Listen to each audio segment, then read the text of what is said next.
This film is purely fictional. Please do not imitate it. Your like and subscribe are the motivation for me to update. Chapter 1. In the middle of the night, in a secret room of a manor in the wilderness, the screams of a girl pierced the sky. The children waiting in the hall of the manor outside were so scared that they were so timid that they huddled together and sobbed softly, and even wet their pants. There is no point crying at this time. If you had remembered your parents' teachings earlier and not followed an unknown strange uncle for a few fat bread lollipops, why would you have come to this? Remember not to be a human in your next life. Soran complained irritably. He was dizzy and his eardrums were pierced by the loud screams. His heart was filled with despair and madness. Is he, a time traveler, who has not even awakened the system, going to give up his life in vain like the little kids around him? What is the price? A few fat wheat breads? No, his life is cheaper. A piece of fat bread is the package price of 3 children sold by parents in another world who were fainted by famine. So the life of the young Soran was probably, perhaps, just worth a piece of toast. But luckily, it seemed that because his younger brothers and sisters were too young, these undead creatures only chose Soran from the slave traders. Yes, undead creatures. Soran secretly glanced around, and the guards wearing black hooded robes, for huge figures about 2 meters tall, formed a circle. They covered the children in the shadows. When the cold night wind blew up the cloak, the exposed hands and feet were all white bones. There was a shadow under the hood, occasionally flashing with a faint blue flame, as if the outline hidden in the shadow was the face of the death itself. Trouble, this look is quite handsome. It doesn't look like an ordinary skeleton soldier. I thought these undead gathered so many children, probably to do some evil sacrifice in the mountains. There will always be a chance to escape on the way. But Soran didn't expect that the other party would not give him any chance at all. That night, a group of children were called into the small dark room one by one and tortured. The sound was so tragic that the vocal cords must have been torn. What unspeakable thing are you doing, damn bastards? At this time, the door to the secret room in the inner room opened. The children were shocked by the cold air that rolled out from the gap. Soran half crouched down and prepared to jump out and get under the guard's crotch and escape. Then he saw a black-robed man dressed like the guard, holding the first noble girl, who was called into the hut in his arms. The noble girl was pale, drooling, and fainted in the black-robed man's arms, but judging from her slightly twitching fingers, she was not dead yet. Then another gust of wind came out. Then the man in white robes came out of the door. The undead didn't light up the lamps. There were only the blue flames in the hoods of a few undead, and the cold moonlight pouring in from the cracks in the windows and walls. But the figure in white robes was like a torch as bright as day, imprinted on Soran's retina. The black robes around seemed to be its shadow. In Soran's vision, it was as if the white robe itself was blooming like a white flame, radiating 1,000-foot-high light, driving away the darkness of night and shadow, and burning Soran into ashes. Then, in a trance, Soran seemed to hear a deep whisper in his ear. I almost lost my soul, but I managed to hold on in the end. I'm lucky that this trip was not in vain. Prepare to return and clean up the bodies. The white robe instructed the black robes around him, while putting a bronze candlestick back into his sleeve. Yes, Lord Aldris. A black robe saluted with his hand on his chest, and then asked, but what about him? Then the white and black robes turned their heads together, and looked at Soran, who was standing there. Soran shuddered and looked around, only to find that the children, who had just surrounded him, had fallen to the ground, and he was the only one standing there stupidly. Damn it! I'm dead! Soran screamed, closed his eyes, and fell to the ground. 0 points for acting. The black-robed men all turned their heads, and looked at the white-robed Aldris. No way. The white-robed Aldris was a little embarrassed. How could this child survive its instant soul shock? It raised its right hand, revealing its equally bony right hand, and snapped its fingers, but suddenly stopped, turned its head, and looked at the fainted noble girl on the other side, hesitated for a moment, and finally retracted its hand and walked over.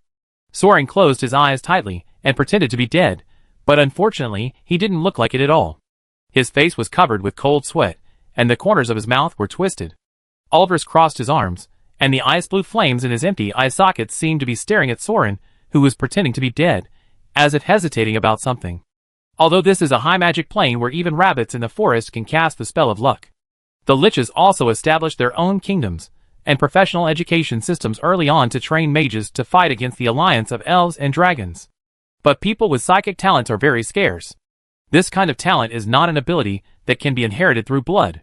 Therefore, the Liches can only encourage their descendants, who are still alive, to have more children to increase the capacity of the gene pool. They could only sneak into the sphere of influence of the Elven Alliance, search for kidnapped children in human territory, and select suitable apprentices. But Aldris stretched out the knuckle of his index finger and poked Soran's forehead.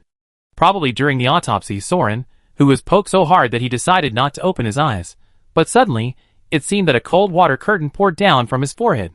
Then the whisper in his ear suddenly seemed to have chosen a channel, and was transmitted to his mind very clearly. We are the admissions office of the Spiritual Empire Mage Academy. Your soul has reached the strength required for admission. The white robe probably used some kind of magic to communicate with him in a telepathic way, translating his thoughts into words that Soran could understand. But I don't accept male apprentices. Fuck. Sauron subconsciously opened his eyes, and stared at the white-robed skull in front of him. He was dead, but you were too much for being gender discriminatory. If you have no choice, you can consider it. But haven't you found a disciple? It's not a coincidence. Aldris put his hands behind his back and straightened his waist. However, powerful souls are rare. I can take you to the Psychic Empire. If no other lich is willing to take students, you can choose to be an untaught apprentice, or try to become a Death Knight, or convert to the Blood Clan and become a blood slave. Then can you just let me go? That's fine too. Aldris turned around and walked away leisurely, waving his finger at the black robe next to him. Don't waste time, the dragoons will arrive soon. Summon the fairy from Hades immediately. The black robe saluted it, then took out a gold coin from his robe and threw it at the pile of corpses where Soran was lying, shouting, "Sharon!" Blood gushed out from the pile of corpses like a waterfall, and Soran, who was caught off guard, was rushed to the wall. It broke through the doors and windows of the manor like a tsunami and rushed out. Soran struggled frantically in the sea of blood, grabbing the surrounding buildings to avoid being drowned in blood. In the distance, a gray-black fog rose from the end of the manor, and a gray-robed undead drove a gondola and slowly floated into the hall along the blood river. Aldris, who was in a white robe, and the other black-robed men boarded the boat, taking only the noble girl, who was still in a coma and unconscious. Soran hugged the door frame and stared blankly at the gondola passing by. What will happen to me? I will die. What else can be the end of being a human being? Aldris looked down at him with his hands behind his back. Oh, you are asking, what will they, the rulers of this world, the elven gods and dragon kings, do to you? Who knows? If you are lucky, you will be burned directly as a polluter. Fuck. The gondola slowly floated past Soran. In this short 5 seconds, he made a decision. He let go of the gate post, pounced on the gondola, and grabbed Chiron's oar. Chiron turned his head and looked at Aldris. The white robe waved his finger, so the black robe added a gold coin and took Soran on board. The boat followed the blood river and slowly sailed into the thick fog and disappeared. A moment later, a team of elven dragon riders arrived at the scene. It was initially determined that the Lich of the Psychic Empire performed some kind of blood sacrifice in this abandoned manor. At the same time, several young boys and girls were found as sacrifices. It is expected that the perpetrator may be related to the recent disappearance of the genius magic girl Saras's Sorg. This vicious incident was once again presented as written evidence to the leaders of various countries, emphasizing that the evil and bloody nature of the Psychic Empire is the common enemy of all living beings, and everyone has the right to punish it. The multinational summit reached a consensus on this, strongly condemning the terrorism of the Psychic Empire and claiming that the territory occupied by the Psychic Empire is a sacred and inseparable part of the alliance of the Elven countries. At the same time, the Elven kings asked the subordinate human lords and cults to increase public security and crack down on child trafficking within the country. And strictly investigate and crack down on it, stop the evil conspiracy of the Lich in time, and eliminate the hostile forces in the country who are poisoned by the evil thoughts of the Psychic Empire and try to split the Great Alliance. Chapter 2. The white-robed Lich looked at the girl who fainted in the cabin, and his dry fingers lifted her purple hair.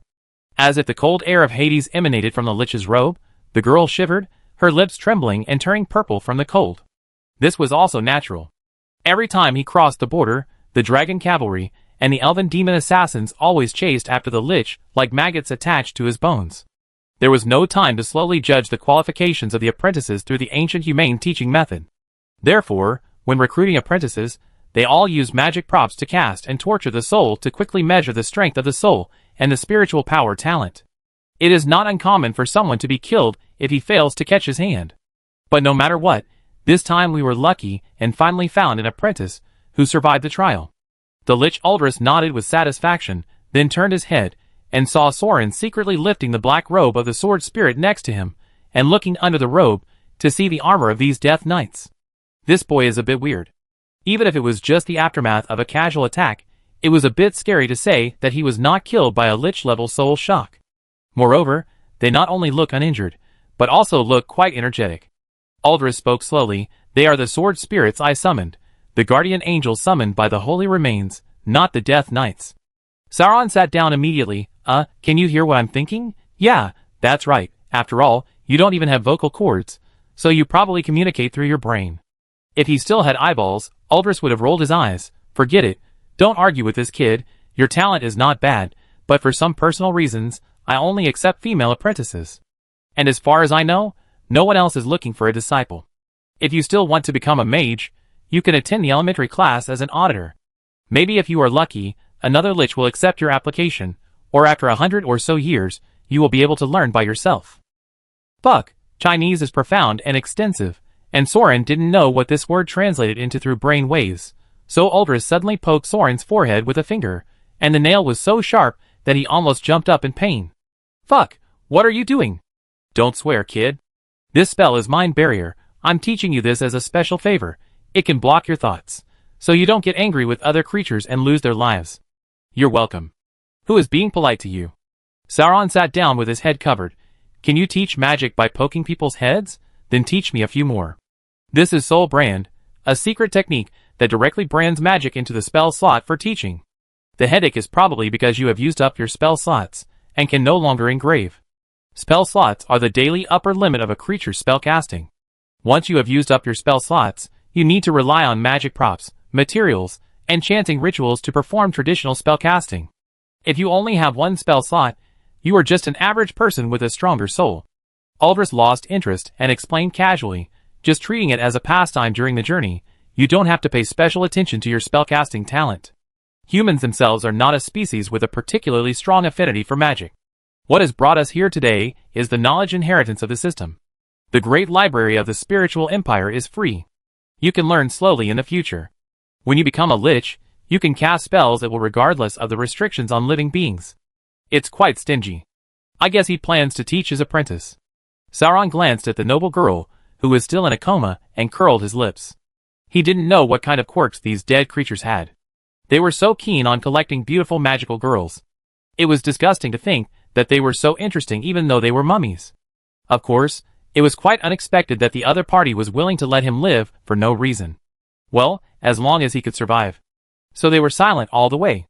Soon, as the candle on the bow burned out, the gondola slowly sailed out of the blood river mist. Soran opened his eyes wide. The modern port, the steel and concrete docks, the sailing ships and iron cruise ships came and went. The containers seemed to have grown hands and feet, and climbed up and down along the deck by themselves. When he got closer, he could see clearly that it was the skeletons welded on the pallet that were being transported. Far away from the pier, there are Victorian-style buildings. In the bright sunlight, Gothic spires rise and fall like mountains, and the crystal glass windows reflect the sunlight like pearls. The most dazzling light comes from a huge crystal lighthouse in the port area. There is a huge purple crystal on the top of the tower.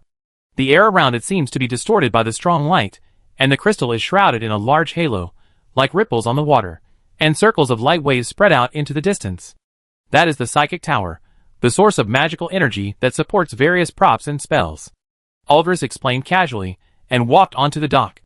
Soran followed him, and he noticed that not only were there a large number of undead moving around in the sunlight without being affected, but there were also many humans in the busy port area. These people were much richer in terms of clothing than the place Soran had stayed before, wearing all kinds of crystal gemstone jewelry, probably all magical jewelry. Even ordinary servants and maids wore uniforms of very good quality. Not only humans, but also humanoids, various orcs, goblins, monsters, etc., which was quite rare. It seemed that this psychic empire did not treat aliens as mission targets. Or maybe it was because the rulers of the empire were all dead, and they didn't care much about the distinction between living races.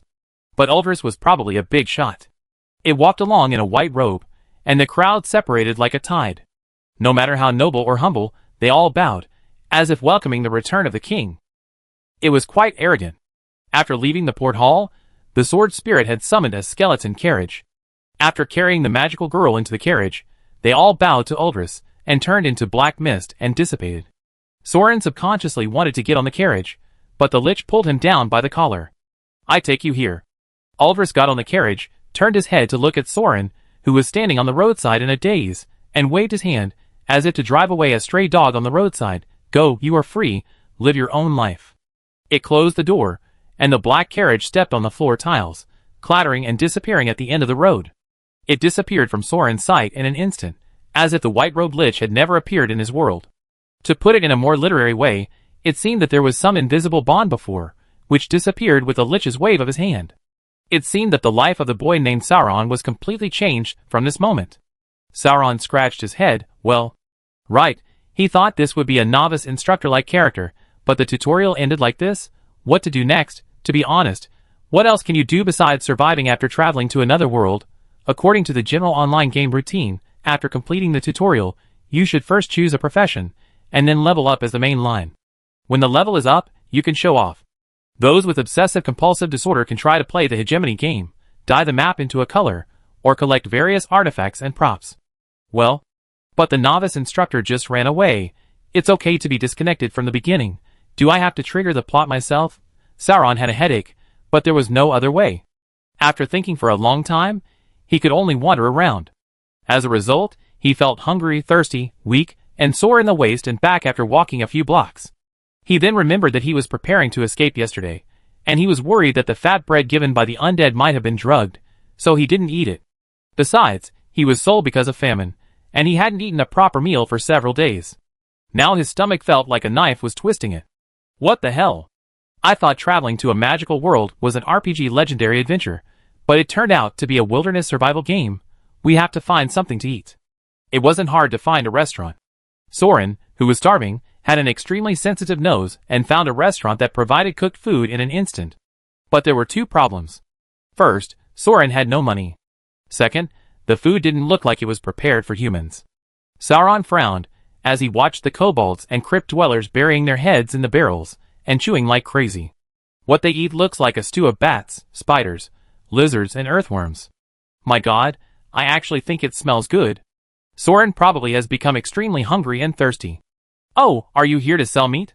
The ogre chef came out. Boy, you are skinny and useless. How about this? 20 silver coins for one of your legs. Hey, don't run, the price is negotiable. Soran ran as fast as he could, trying to escape, until his lungs felt like they were being stabbed by needles, and he had to stop and hide in an alley to rest. There was a smell of blood in his mouth and nose, and his 2 feet felt like they were not his own. His stomach was still grinding like a grinding wheel, and it seemed that his whole body was going to spasm and twist. It couldn't go on, it had reached its limit. Soran knelt on the ground, panting, and crawled towards the garbage dump in the alley. It was not shameful. It was not shameful. At this time, if he was given a person, he could chew it. Who would care if it was garbage? Then when he was about to grab a piece of household garbage that smelled like swill, a skeleton arm took the lead and moved the garbage can away. Soran looked up and realized, wow, these liches are idle and have nothing to do. You, the undead, have a special skeleton garbage truck to sort the garbage. Fuck, are you trying to kill me? Are you? Soran was so hungry that he was seeing stars. He couldn't compete with the other party at all, so he had to watch the skeletons take away all the garbage. Fuck, I am the first timer to die of hunger, so embarrassing. Soran lay on the ground and wanted to cry. I couldn't cry, I didn't have the salt. Then someone came over. A pile of things was thrown in front of Soran. It was cake. Hallucination? Soran was stunned for a while, until his nose told him that it was indeed cake, but it was burnt and a lot of salt was added by mistake. So he pounced on it like a wild dog, grabbed the cake on the ground and started to eat it. What is that? Aldris frowned slightly, and was startled. As a midterm attendant of the Death Knight, the leader of the Plasma Rose Corps, and the future commander of the Blood Cavalry. A female knight, who was famous in the Empire for her heroic appearance. Her hobby is making small snacks, and her skills are very bad. This is the biggest shame in her life. So she specially came out to take out the garbage at midnight every day, and thought that she was attacked by her peers. She was almost scared to use the secret skills of the Vanguard army. But thanks to Aldris' superb martial arts, she realized in time that the other party was just a little beggar, and was eating her failed cake, so she didn't punch him in the head. Aldris breathed a sigh of relief, and observed for a while to be safe. She found that the child was very salty because of the cake, and she was a little embarrassed. Hey, if it's so unpalatable, don't eat that. Wait. Aldris returned to the kitchen, found some cakes made by the maid, and put them on the plate. She went back to the alley, and found that Soran was still struggling to swallow the salty cake. She felt even more ashamed. If this became a murder dish, she would not be able to get married. Okay, don't eat that. Aldris put the plate in front of Soran. Why? Don't eat? Want some water? Soran looked at her deeply, and shook his head. Your stomach can't stand eating too much at once. Thank you for your help. I will definitely repay you, if I have a chance. Aldris didn't really care, but she was used to seeing similar eyes from the young attendants in the nights, so she smiled, and put her hair behind her ears. Young man's passion? Okay, I'm Aldris of the Blood Cavalry. If you have the ability, come and join my flag when you grow up. Aldris of the Blood Cavalry, I remember. Soran watched the female knight leave, picked up the cake crumbs, and wrapped them in clothes, and disappeared into the depths of the dim alley. Chapter 3. The Great Library of the Spiritual Empire. This landmark building located in the south of the city of the Spiritual Empire, or it is more appropriate to call it the Book City, was rebuilt on the ruins of the prehistoric elf god king's palace. It is located on the central axis of the imperial capital. The above-ground building is the Pantheon, which covers an area of 15,000 square meters. There are at least 14 floors of underground cities for book storage. Different from the Gothic marble spires of the imperial capital, the Great Library retains most of the buildings of the original elf palace. The Baroque architectural style is extravagant and luxurious, with curves as the main structure, interspersed with curved surfaces and elliptical spaces, and columns supplemented with rich and varied carvings and exaggerated patterns. You can also see many statues and murals of elven gods and their apostles. The liches only made a few modifications, adding double or even triple layers of Gothic flying buttresses. A large number of tall and steep straight columns and obsidian towers inlaid with purple crystals, like a cage, cover the library, on the one hand, as an auxiliary to share the pressure of the main wall, and on the other hand, it also links the entire library to the magic network node of the imperial capital, bringing the fragile ancient buildings under the protection of the imperial magic network. Of course, from a distance, it looked like the dark and gloomy lich's bone claws, grabbing the marble-like white and round elf ball of suet, which indirectly formed a kind of artistic mockery of the defeated elven gods. Of course, Soran didn't notice these. He walked for half a day, and climbed hundreds of steps. The little energy provided by the small cake was consumed.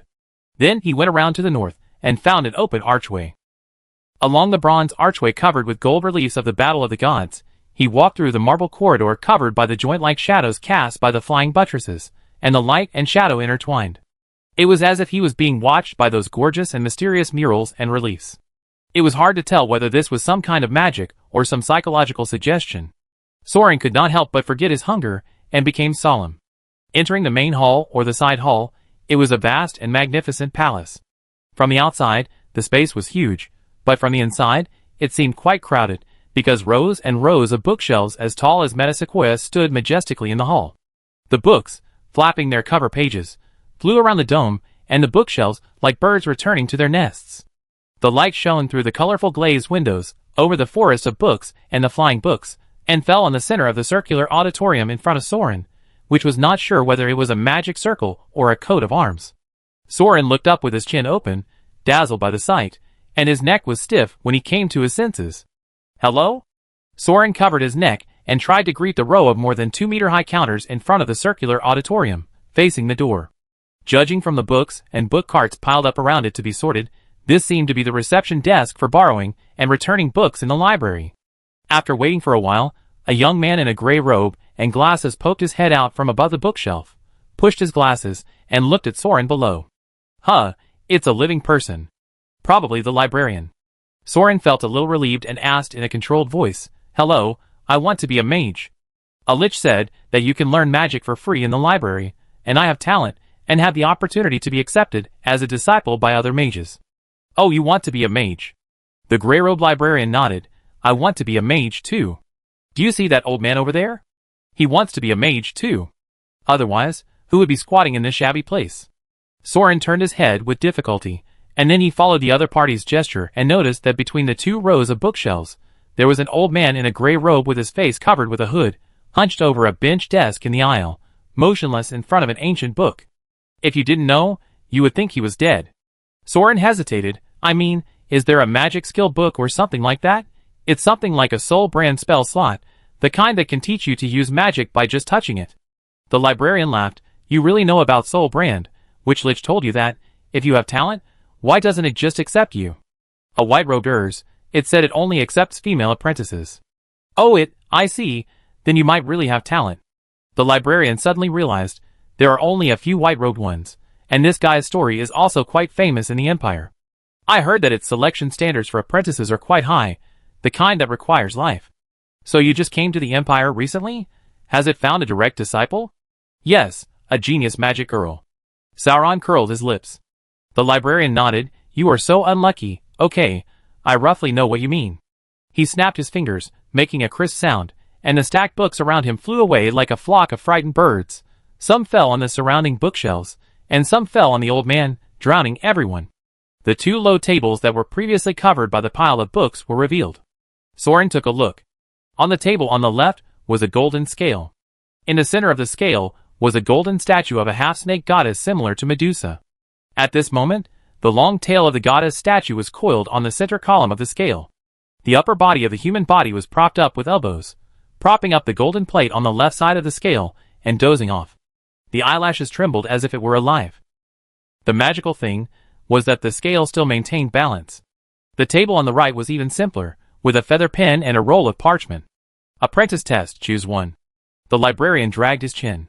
He also knew that Soran knew nothing, so he explained in a joking manner, the one on your right is the written test for the mage level exam. You need to score 1,000 points for the required questions, and 1,000 points for the optional questions. If the total score exceeds 999, you can obtain the qualification of a magic apprentice and wear a gray robe. You can get a silver oak leaf brooch if you score more than 1,800 points.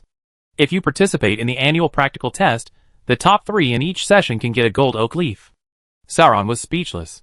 You let a time traveler, who didn't even use a cheat, take the magician level exam. You are looking down on him. There is no need to look at the questions. Most of the words are not recognized by Soran. And after passing the test, you are still just an apprentice? Yes, becoming a magic apprentice is just the beginning, and then you have to submit your resume to the black-robe magician. Only after being accepted can you wear a red robe and become an intermediate magician officially recognized by the Empire with allowances and benefits. But you should also know that there are too many competitors. Regardless of the quality of talent, at least a quarter of humans have the qualifications to cast spells. If you are not an excellent student who has received a silver oak leaf or a gold oak leaf, your resume will not even pass the first round. And to put it bluntly, learning magic is actually based on practice, making magic props, potion making, alchemy, puppets, magic circles. Sometimes financial resources are more important than talent. Of course, the mentor will give priority to his descendants who are still alive, and then the disciples who have a rich family background and can afford their own expenses. Finally, some geniuses will be selected. Your luck is really bad.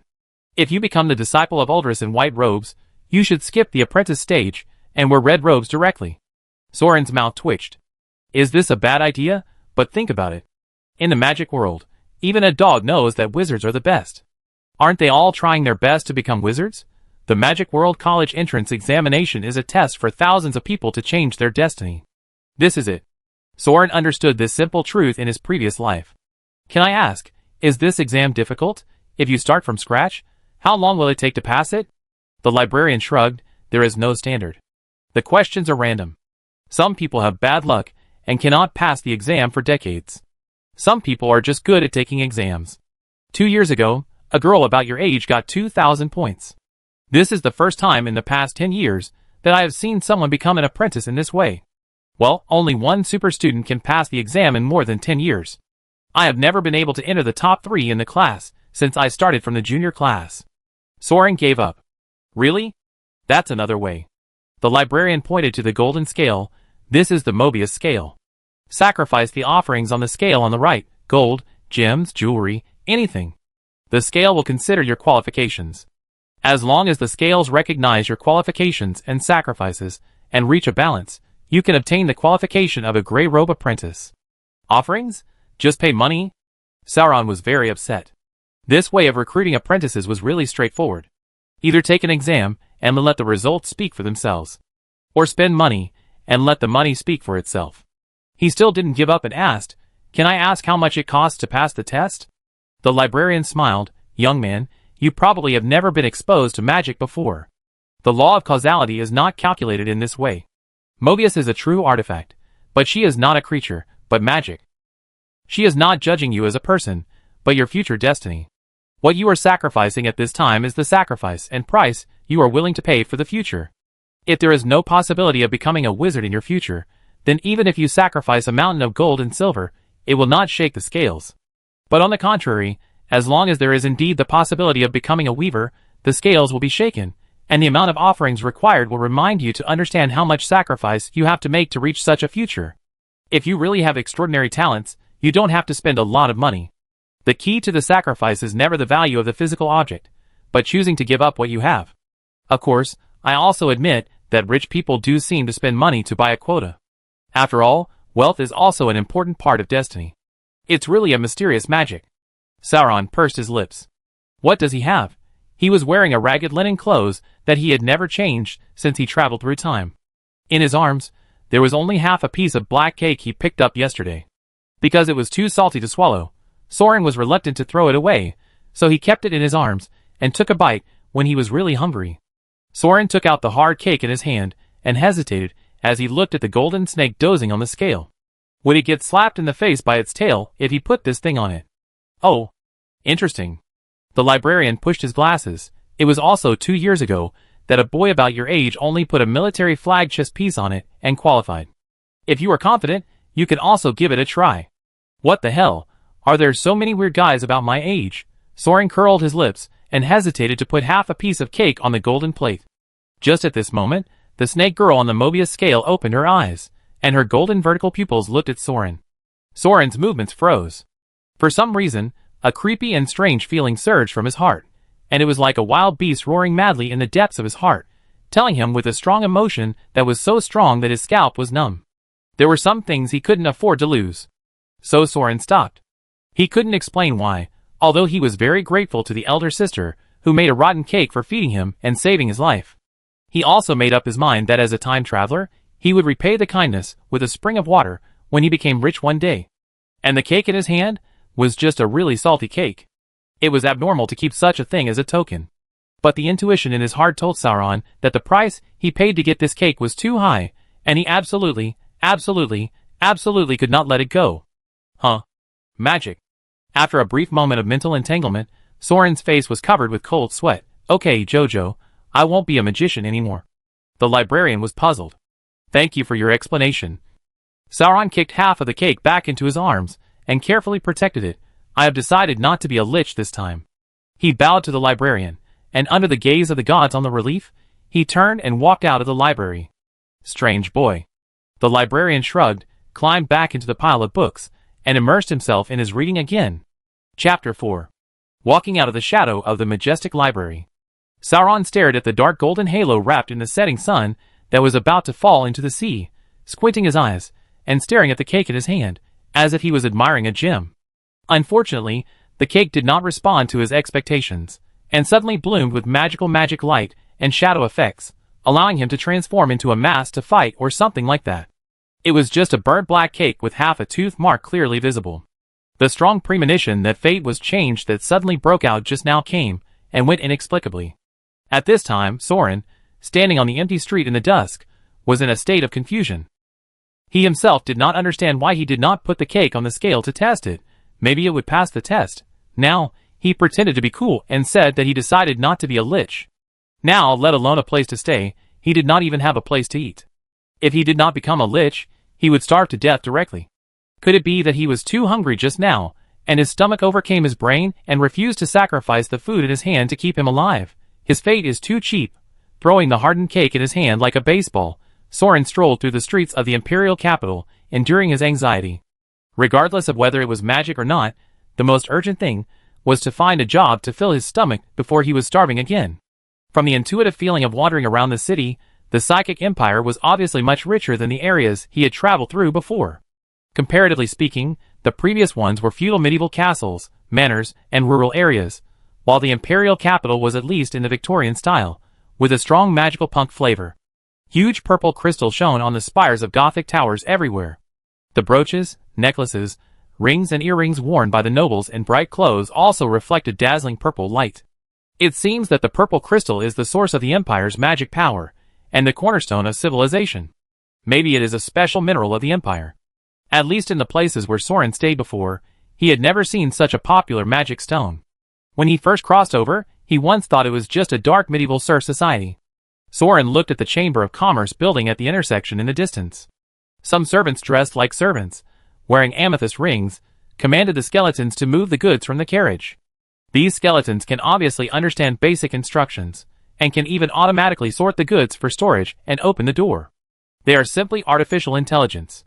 By the way, the carts are also pulled by skeleton horses, and occasionally you can see bone dragons and airships pulling huge containers sliding across the sky.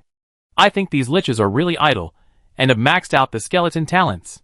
And basic engineering is not far behind. But in this way, there is no need for people to do simple physical work.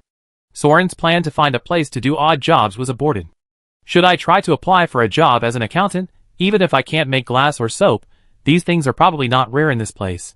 But he is better at math than these natives, who have not received compulsory education, right? Probably. If it doesn't work, I can only look for the right time to look through the trash can. Soran was distracted by his calculations, and his hands suddenly felt empty, and then with a snap, his hands were damp. He blinked his eyes, and saw a black crow holding the cake he had just thrown up, spreading its wings and flying towards the coast, and even accurately excreting a warm bird shit on his palm. Fuck, you're looking for death, you bastard. Today's dinner is decided to be you. Sauron's stomach was furious. The potential of his whole body was activated at this time, and he ran wildly towards the cake thief.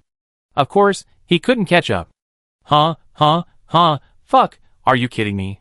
Soran rushed all the way, and finally collapsed on the cliff by the coast. The crow had already disappeared into the sky with the cake in its mouth.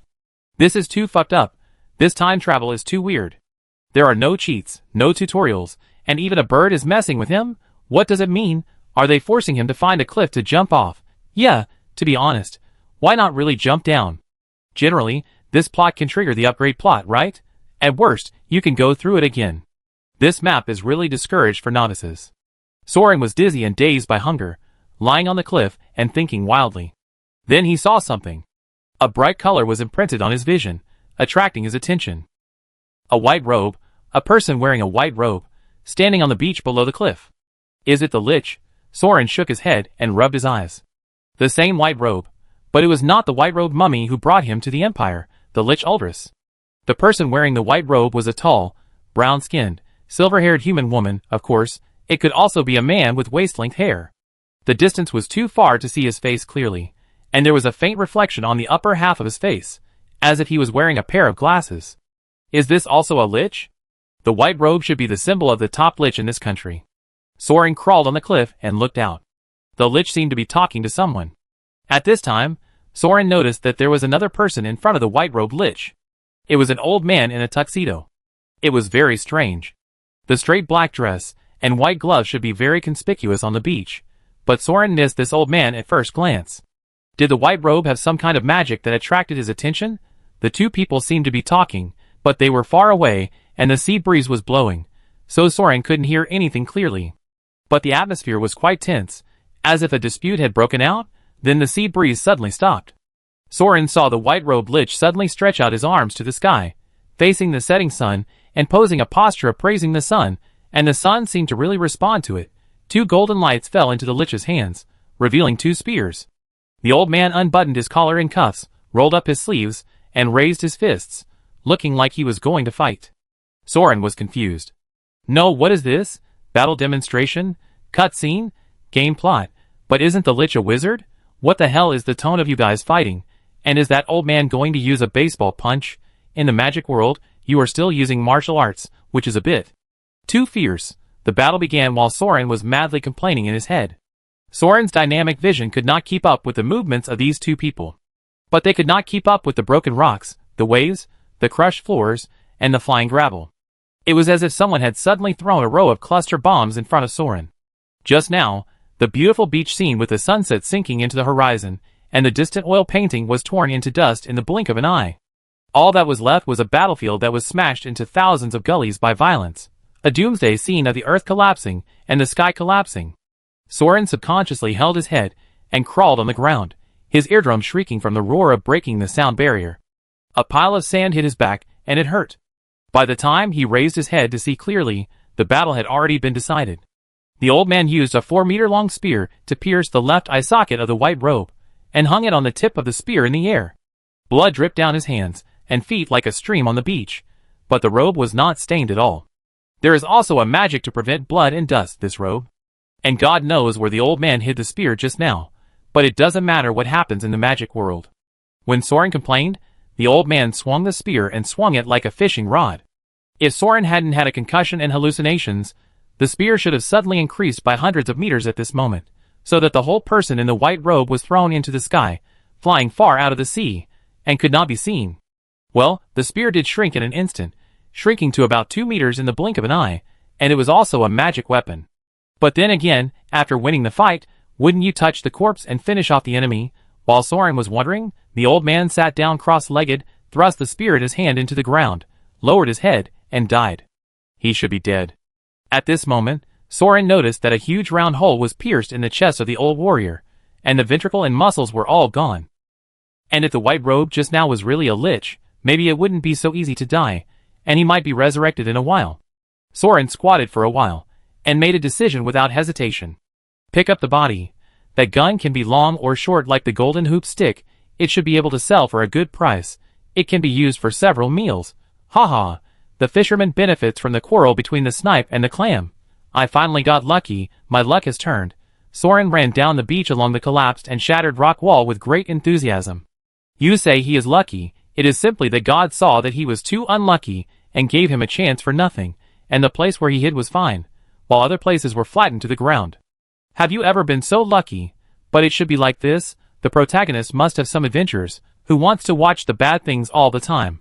Soran rushed across the beach and reached out to grab the spear stuck in the ground, but at the moment, when his fingertips were about to touch the spear, the old man suddenly looked up and grabbed Soran's hand, which scared him so much that he almost jumped up on the spot.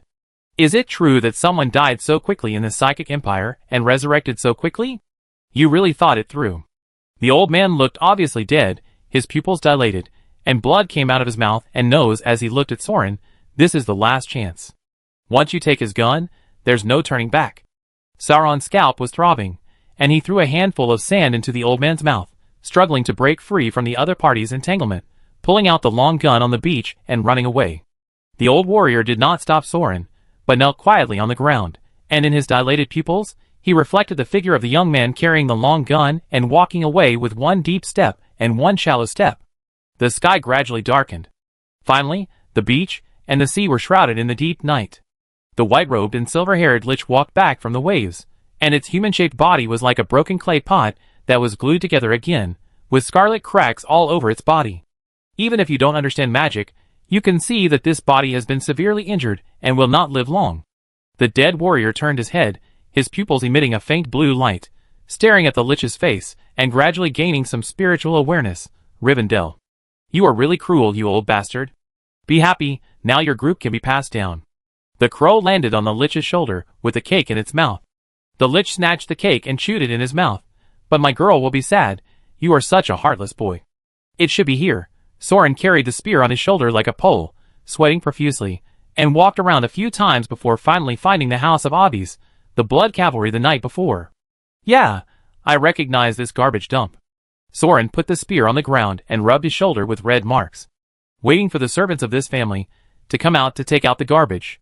This magical weapon, a spear that can be extended at will, is enough to repay the favor of a cake, right? It's just right to give it to the older female knight Aldris. Besides, people who are willing to feed kittens, puppies and beggars are not bad people. With such a big gift as a stepping stone, it won't be a problem for the noble family to introduce a job, or at least give a little money to survive in the other world. Before he could think of a good excuse, someone came out of the side door and walked towards Soran along the alley. Soran raised his gun and was about to speak, but suddenly froze again. The person who came towards him was a middle-aged man with a strong back and strong waist. His red messy hair and beard, as well as his angry eyes like copper bells, easily reminded people of a lion with its fur standing on end. Not to mention that he was wearing heavy plate armor all over his body, and he looked like a fierce general. I'm looking for Aldris? Soran didn't dare to get close, and asked tentatively. The red-haired middle-aged man looked at the spear in Soran's hand dimly, and nodded slowly. I knew that this day would come sooner or later. Soran? ? He suddenly pulled out the huge sword like a door panel behind him, and casually raised a gust of wind. Soran thought he was going to be killed in 1 second, and his calves twitched with fear. If it weren't for the spear in his hand, he would have almost knelt on the spot. As a result, he opened his eyes, but before he could escape, the brave general knelt down first. He leaned his giant sword on the ground and knelt on one knee in front of Soran, tears flashing in his tiger eyes, his face flushed, and the veins on his forehead were throbbing. Vanguard, Alfred Aldris, obey the call of the cast iron order. Please give the order, Grand Commander. Soran? ? Chapter 5.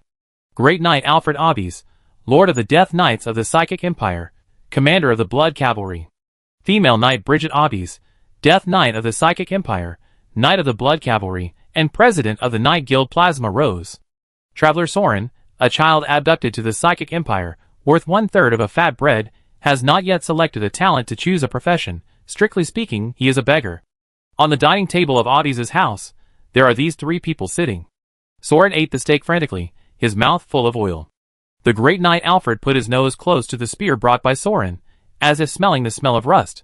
The female knight Bridget raised one eyebrow high, put on a cloak to cover her pajamas, and crossed her arms in front of her chest, looking back and forth at the old man and the young man who woke her up in the middle of the night. The female knight remembered what her father had mentioned about the Vanguard army.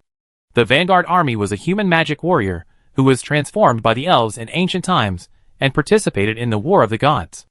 Later, because of his great power, he was feared by the elves and was plotted against and hunted. But since ancient times, he has frequently appeared in the stories, legends and myths of mankind as a hero, mentor or villain. He is basically an important part of the legendary stories known to everyone in this world. Moreover, the martial arts summarized by the Vanguard army in the ancient bloody battles were also widely spread among human warriors. Even the magic warriors of the elves would learn it. It can be regarded as the origin of the martial arts of warriors in this world. It was hard to forget. Because his mother died young, Alfred told her those legends as bedtime stories over and over again. She felt sleepy when he mentioned them. So, this is the Vanguard Dragon Lance? The legendary god-killing lance? A replica, right? No, it's the real thing, the spine of a titan. Alfred's eyes sparkled. He saw with his own eyes that the legend he had heard since childhood came true. His face was like that of a teenager, and his expression was quite disgusting. After the first 100 Vanguard warriors killed the titan, in addition to the titan's flesh and blood, they obtained a total of 26 vertebrae, most of which were divided up by the elven gods. Only fate gave 7 cervical vertebrae, which were made into long spears, and given to the 7 last surviving warriors to reward their meritorious service. After that, he continued to create legends, ate the flesh and blood of evil gods and monsters, and finally created the inherited artifact of the 7 great leaders of the Vanguard army. Hey. Cervical vertebrae, I can't tell, the titan's neck is quite thin. Soran sucked the ribs with relish, and it was the first time he felt that the meat tasted so good. Well, artifacts, it looks quite plain. Bridget has seen a lot of magic weapons. Even though she is not a wizard, the method of identifying magic items is actually very simple. To put it bluntly, there must be light. Light and heat are the most common ways of dissipating energy. Generally speaking, most items that contain huge magical energy are accompanied by dazzling light radiation. The most obvious one is the purple crystals all over the imperial capital. It is as bright as the stars. Alfred certainly understood what his daughter meant. It has been sealed. Too many people have been killed, and the fierce light has been obscured by blood. But I knew it was the real thing at first sight. Look. The knight took off his plate armor guard and stretched out his bear-like left hand to hold the slender spear shaft. Sizzle. With a sound, a smell of barbecue came from the dining table. He only held his hand for 3 seconds before letting it go. There was an obvious burn on the palm of his left hand, and the skin and flesh were all burnt. There was a smell of burning in the air. Alfred was so excited. Look, did you see it? Because I am a fallen knight who has signed a contract with the devil, I am an object that should be exterminated. I will be hurt if I touch it. This burn cannot be restored by magic. Any attack on a non-human being is equivalent to a forbidden spell of level 14 or above. As long as it hits the vital point, it will be a devastating blow that kills instantly. Awesome, isn't it? It's so fucking awesome. Sauron stared at him. What's there to be happy about being burned like this? And isn't your performance at the dinner table disgusting? It made him unable to swallow the barbecue. The female knight was stunned. It's really the real thing. Wait a minute. You suddenly brought a mythical weapon in front of me. It's really... did you really? Pick it up? Seeing the female knight turn to him, Soran was speechless. He had just made it clear to the tough guy that because your daughter fed him yesterday, he happened to pick up a magic weapon today and gave it to him as a gift in return. This because is not true at all. Bridget covered her swollen forehead, and Dad, didn't you explain it clearly to this kid? He doesn't seem to know what the inheritance of the Vanguard army means. Oh, right. I was so excited that I forgot. The great knight Alfred sat upright. Sauron, right? This Vanguard dragon spear is a divine weapon that only the chosen humans can hold. The moment you hold this spear, you have signed a contract and assumed the responsibility of the Vanguard army to protect mankind. This responsibility will last until death takes you away from this world.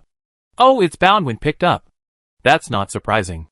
It sounds like it has two passive abilities, special attack against non-humans and high probability of instant death. At least it's a purple outfit.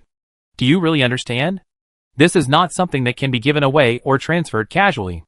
Unless you die, even if I can hold this weapon, it will not work. It's just a simple iron rod to me. Bridget had a headache, of course. This is not the real trouble. The main problem is that the Vanguard army is a first-class illegal association in the entire world, including the Empire, or especially the Empire. They will be severely hunted down and assassinated. Is it illegal for an organization that swore to protect humanity? Sauron confirmed that he had heard correctly. It is a criminal organization composed of human warriors who can kill anything, but without any other doctrines and codes of conduct. The members fully implement their own subjective justice and act recklessly for thousands of years under the banner of protecting humanity. Bridget corrected him.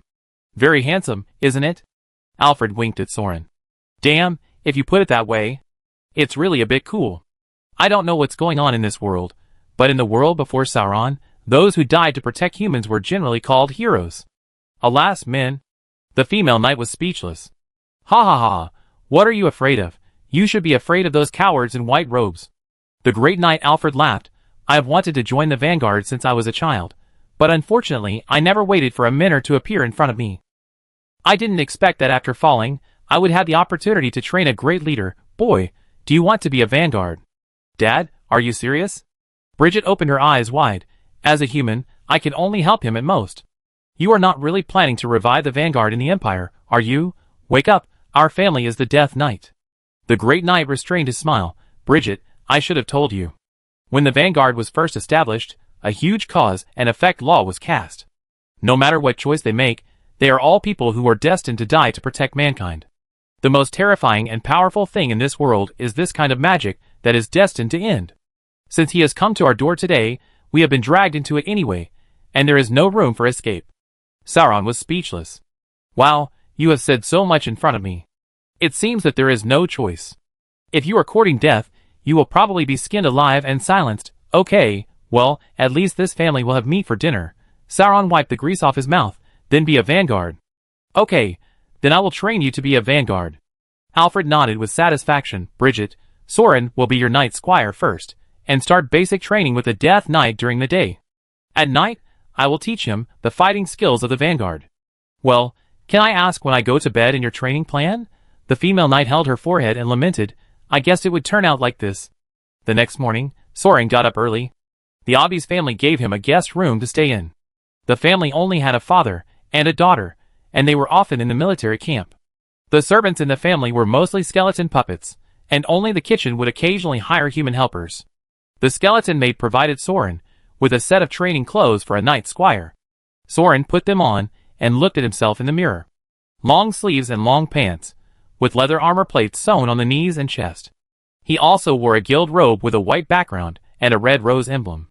The main race of the Psychic Empire is human, and the military system is naturally influenced by human civilization. Although officially banned, the military system still imitates the legendary Vanguard army and establishes 7 Knights of Death Knights. The Death Knight candidates and attendants who did not pass the trial also belong to 7 guilds. Compete with each other. The Plasma Rose is a war group under the Blood Cavalry. With the protection of the father and daughter of the Aldris family, It is not difficult to arrange a night attendant for Soran. The female knight Bridget Obbies was waiting for Soran in the restaurant. She wrapped her beautiful orange-red hair with a spider silk hair web and tied it into a bun at the back of her head. She was also wearing the guild robe of plasma rose, and under the robe, she revealed dark gold plate armor, arm guards, and long boots. A one-handed sword was inserted diagonally on the belt around her waist. In her left hand, she held a kite shield, and in her right hand, she held a meteor hammer, which was hung on the shoulder guard and pauldron, and the iron hammer was swung behind her. What's wrong? Are you going to kill someone so early in the morning? I take you to the guild headquarters to get familiar with the route. It's just basic training, so you don't need my guidance. Besides, it's not safe to follow me. The female knight explained, it's the graduation exam for the Death Knights recently. You have to cut off the head of a knight of the same level in a duel to be promoted. There are many insidious guys targeting me. This month, 3 enemy guilds have blocked my way to duel. Soran was speechless. What kind of a school is this? Do you have such an exam? It's really a life-threatening thing. I can't regret it. What are you thinking about? Is this your first day in the Empire? Oh, it's true. You understand in a few days. The female knight raised her chin to indicate, carry your gun. If I'm ambushed and besieged later, you'd better be careful. But the legendary leader of the Vanguard army shouldn't lose his life so easily. The gun is so heavy, he will die faster if he carries it. It's hard to say.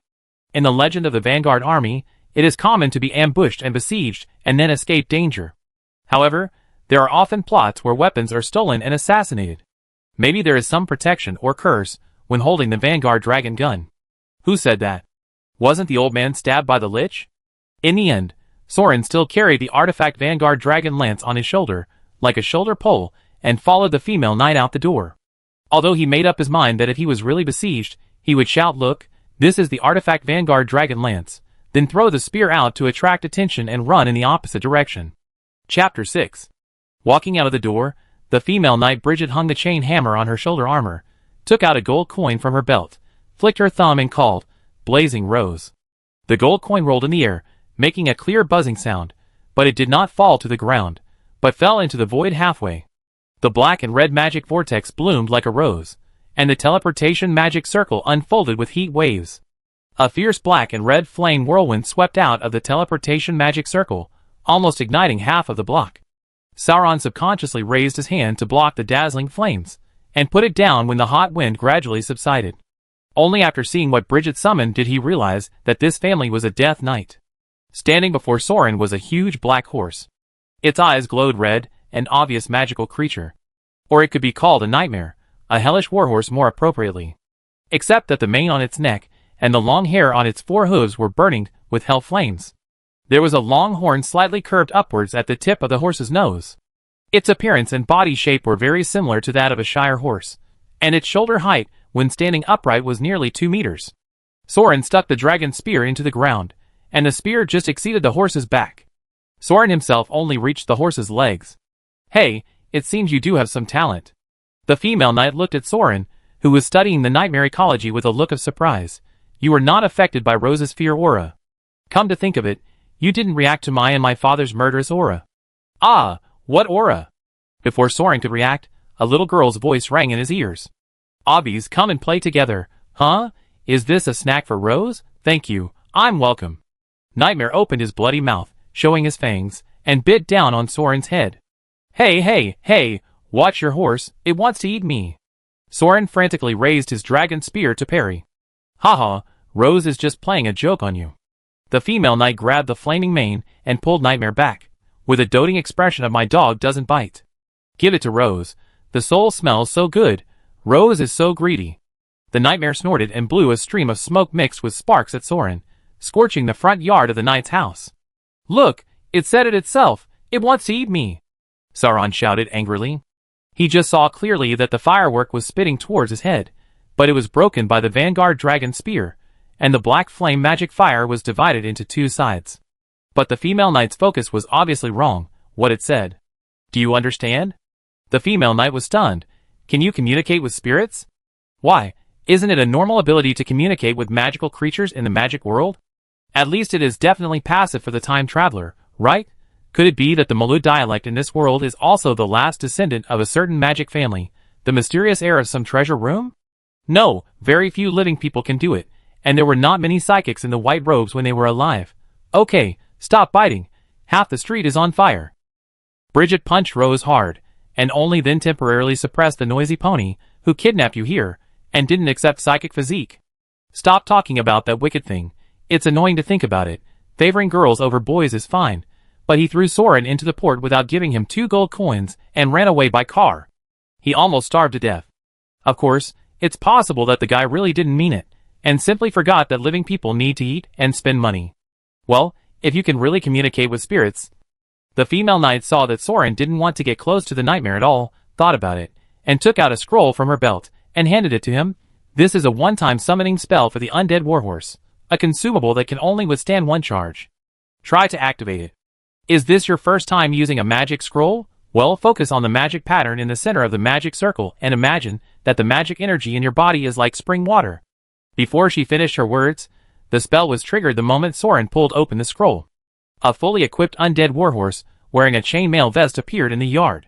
This is a relatively simple undead horse, covered with cold iron chains all over its body, and only the cold blue light shines from its empty eyes. No extra thoughts. Soran could even feel that the warhorse in front of him was like a puppet, and he could use the strings in his hands at will. With just a thought, the undead warhorse bent its knees and lowered its body, making it easier for Soran to step on the stirrups and mount the horse. Although he was a little worried because he had never learned riding skills before, Soran soon discovered that the mount under his crotch was actually more like an unconscious tool. To give an inappropriate analogy, it was an electric car controlled by brain waves. After only 2 steps forward and backward, Soran gradually found the trick and could trot around the yard, stop suddenly, turn around, jump. Damn it, it can even float. I thought it was a skeleton horse, but it was actually Droso. Bridget looked at Soran riding the undead warhorse, jumping up and down in her yard and on the roof. She didn't know what to say for a moment. Even in the magical world, this was too weird. Is this really his first time to come into contact with magic? And really, is the selection of wizard apprentices so strict now? The female knight scratched her head, and finally didn't bother to think about it. Anyway, the Vanguards in biographical novels are all like this, and there are even more exaggerated character settings. It's all about being awesome. She opened another storage scroll, and summoned a set of saddles and harnesses for her nightmare, Blazing Rose. She rode the warhorse into the air and paralleled Soran. The duration of a one-time scroll depends on the user's magic power, Bridget reminded. If you feel cold and weak all over, it means your magic power is running out. Call for help in advance to avoid falling. Soran nodded, trying to ignore the nightmare that was still staring at him and drooling. Your mount has no magic time limit. Rose is not my mount, but the foal of my mount. It is not yet an adult, so I need to take care of it. Bridget drove Nightmare in the air, stepping out a string of flames and leading the way. The Death Knight's mount is summoned from the underworld when it charges. And that kind of high-level undead is not allowed to be summoned in the Imperial capital. The spiritual pressure is too strong and may burn the surrounding magic circuits. This way, the guild training ground is outside the city. They galloped past the towers lined up one after another, stepped on the heads of the skeleton airships to pass the busy trade caravans, and climbed over the obsidian walls that stood like towering mountains.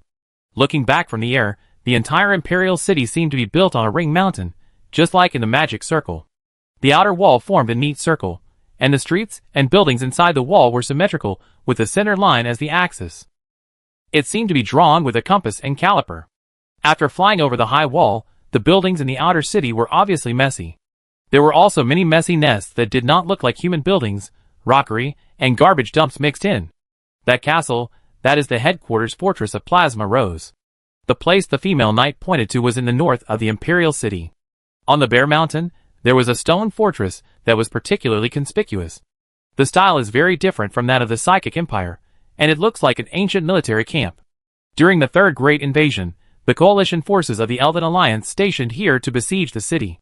At that time, most of the fortresses were demolished. The few remaining ones were used as training grounds for the Death Knights. See, the dwarves used this magic cannon to bombard the Imperial capital, almost razing the entire city to the ground. By the way, there should be no dwarves now. Well, they are a kind of short dwarves. Forget it, I don't know much about the humanoid race that is about to be extinct. If you are interested, go to the library and read it yourself. The female knight dismounted, and Soran quickly jumped off the horse, drove the undead warhorse aside, and followed her into the fortress. Rose didn't find a chance to bite Soran, so she neighed and ran out to play. Soran looked around. The specifications of this fortress were at least a camp for a 1,000-man legion. There were firing holes for crossbows and muskets on the battlements. It seemed that at some point in the past, engineering technology had indeed developed to the point of gunpowder, but for some reason it was not widely used. The flat ground inside the room, which was originally an auditorium or a cafeteria, was converted into a martial arts training ground. The space was very spacious. At this time, only a few knights were doing combat training against wooden puppets. What surprised Soran was that the movements of these warriors looked quite low, because it was really just combat training at the human level in the general sense, wearing heavy armor and holding wooden sticks, practicing one move after another, chopping and blocking. Please, Magic World, if you don't want to shatter the void with one punch, at least give me some lightsaber special effects. The duel that Soran witnessed before couldn't be fake. Can we release our fighting spirit? And now, in the center of the martial arts training ground, there are two warriors wearing heavy protective gear dueling. But their postures are weird. Both of them hold solid wooden swords for training that look like door panels. One holds the sword with both hands and raises it above his head, posing a vertical slashing posture. The other one lays the sword diagonally, twists his waist and stands behind him, as if he is going to use a horizontal sweep. They stand very close to each other, only one step away from each other. Of course, seeing that they are covered with thick heavy armor from head to toe, it would be difficult to dodge once they attack. But no one made a move. They just kept driving, like drawing a bow but not shooting. Soran couldn't help but glance at Bridget. Why didn't they start yet? Was it a competition of who would be the first to get sore? Oh, this is advanced swordsmanship practice, first a competition of murderous intent. The female knight frowned, because she suddenly realized that Soran didn't seem to notice the murderous intent on the field. After hesitating for a moment, Bridget concentrated her spirit and sent a hint of murderous intent to Soran. As a result, Soran didn't even twitch his eyebrows. But the confrontation on the fighting field over there was triggered by the sudden interference. The warrior stood like a rock, and in the next frame, he exploded like a mountain torrent and tsunami, with the long sword slashing vertically and the long sword swinging horizontally accurately colliding with each other. The giant sword with amazing power was still intact because it was strengthened by magic, but the shock wave of the sword still stirred up a circle of obvious sand and dust, spreading around the fighting field, making a muffled sound like a morning bell. The bystander Soran had a tinnitus, and his gums were buzzing. Damn, with such a strong force, if he was hit, he would definitely be paralyzed, and this was not the end. This was even just the first strike. Because they were wearing heavy armor and heavy weapons, and the strikes were made with accumulated power, Soran could see it clearly. When the first swords were clashed, the two warriors did not entangle their swords, nor did they change their moves and positions. Instead, they instantly restored their sword styles, and then stopped confronting each other. One slashed and the other swung horizontally, and there was another dong sound, a pure sword duel of strange power. Then came the third sword, the fourth sword, and the muffled sound of dong dong dong continued. It was not until the 25th strike that the winner was decided. The warrior who was slashing with the sword let out a strange monkey-like roar, and the speed of the sword was obviously twice as fast, but the killing force of this move was deflected by the torrent that swept across. The sword hit the ground, and boom! It smashed a cone-shaped shock wave of destruction. The wooden sword used for training could no longer withstand the tossing, and it simply exploded and broke into thousands of pieces. When the smoke dissipated, the warrior who was slashing with the sword was held by the horizontal sword by the neck, and had no choice but to give up the sword and admit defeat. The winner swung the wooden sword and slapped the loser's helmet 3 or 4 times, like a slap in the face, and then took off his protective helmet triumphantly. Surprisingly, this was a black-haired female knight. Oh, Sally, what a beautiful slash at the end. It's a pity that the blow went astray. You were too soft, right? Oh hee. But the monkey screamed well, it even roared, ha ha ha. The loser was so angry that he threw off his protective gear, but she was also a female knight with silver hair and red eyes, and looked at Bridget with a face full of resentment. Big sister, you tricked me. Bridget scratched her chin in embarrassment. Well, it was indeed her sudden burst of murderous aura that interfered with the duel between the two. Sally's aura had not yet reached its peak, and suddenly it started, so she was naturally caught up in the opponent's sword style. However, this was confirmed. The female knight looked at Soran, who was confused beside her. This kid had been shrouded in his own murderous intent, but his attention was completely attracted by the duel. He seemed to be unable to feel the existence of chi. Chapter 7. Sally, Marlin. Bridget Obbies waved her hand, calling the two female warriors on the training ground to come over, and introduced them to Soran. The black-haired one is my deputy and flag-bearer Marlin, and the other is our guild secretary, Sally Whitemane. They are all my sisters. You can ask them for the initial training and other questions. But my father will train you in the evening, so keep it a secret. Soran understood what she meant. Even if they were his confidants, he couldn't foolishly talk about the Vanguard army. Two heavily armored knights held their helmets in their arms, holding heavy swords and standing in front of Soran, with a wave of heat blowing in their faces. It can be seen that the intensity of the training just now was that the hair of the two people was wet with sweat and stuck to their cheeks, and there was a wave of steam on their heads. Judging from their age, the two are not much older than Soran. In another world, they are just high school girls.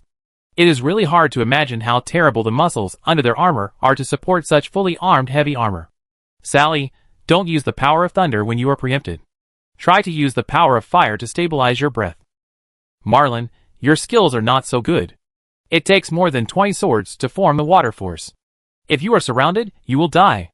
Do you want to be chopped off and tied to the military flag? Obbies raised his eyebrows and scolded. The two little sisters stuck out their tongues, and were scolded so much that they dared not act coquettishly and talk back. I can still protect you now.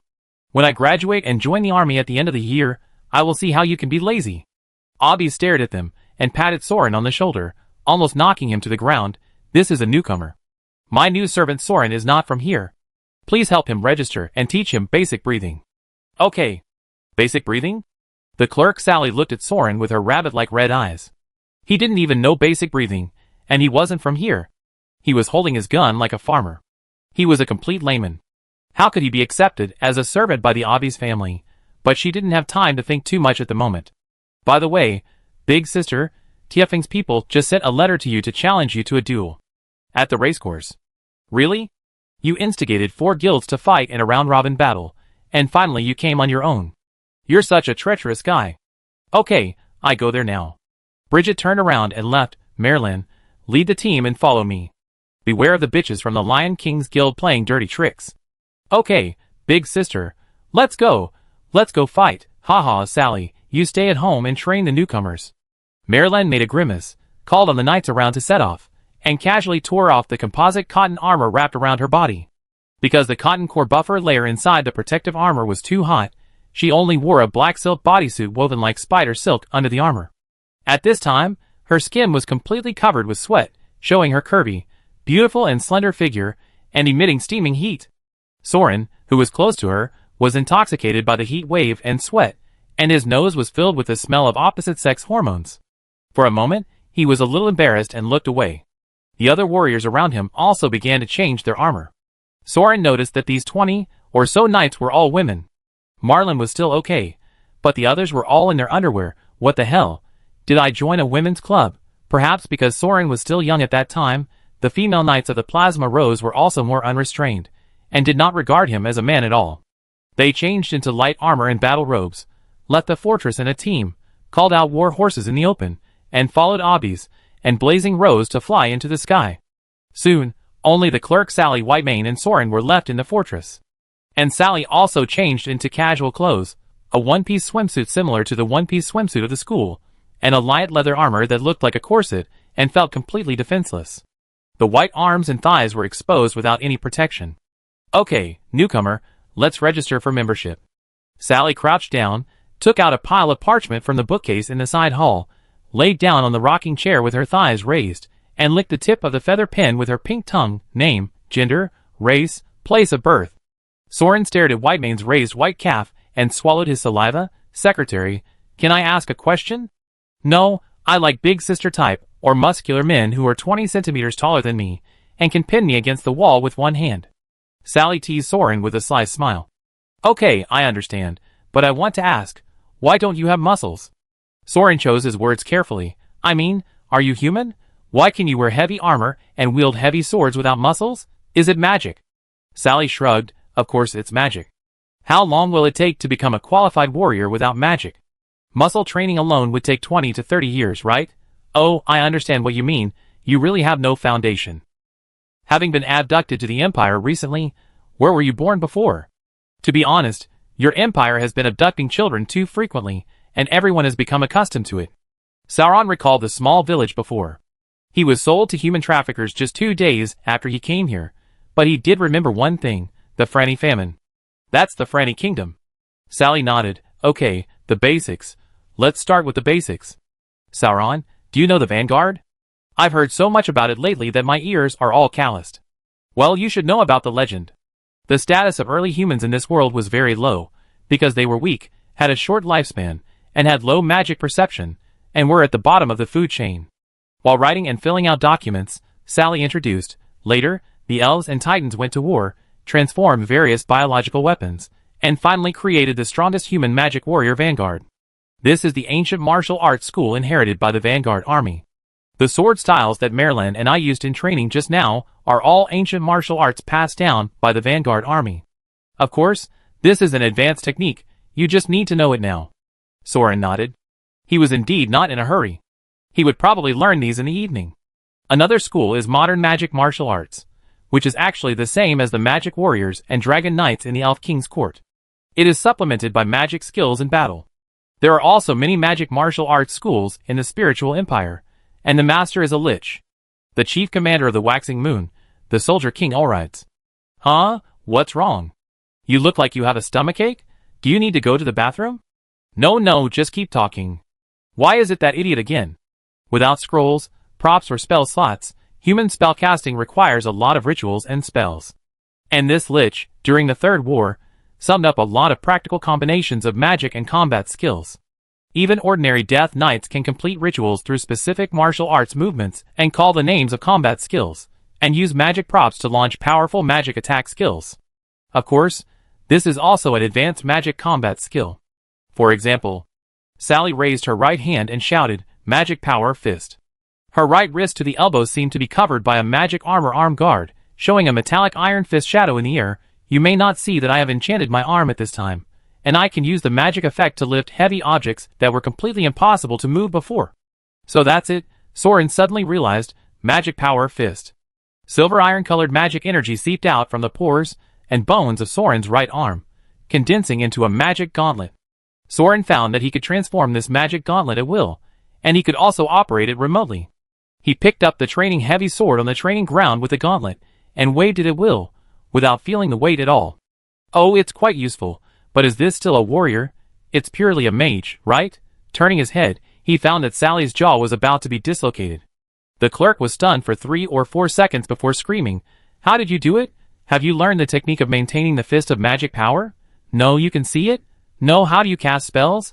I haven't filled out the contract yet. You use your own magic power? Spell slots? Use spell slots after reading it once." She looked like she was going crazy. Soran was also helpless. "Could you please stop being so shocked?" She could only shrug and said, "I am gifted. Although I was rejected by the admissions office because I was a man." "Impossible, try again."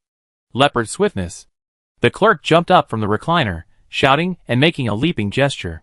Soran could see a faint halo of a large cat flickering on her figure, and the whole person had already shot out like an arrow from a bow, sprinting to the other end of the training ground more than 10 meters away, so fast that only an afterimage was left in the air. Wow, this magic is quite useful. Soran tried to imitate the clerk's movements, posing a sprinting posture and launching, leopard swiftness. Then he realized that he had done something stupid.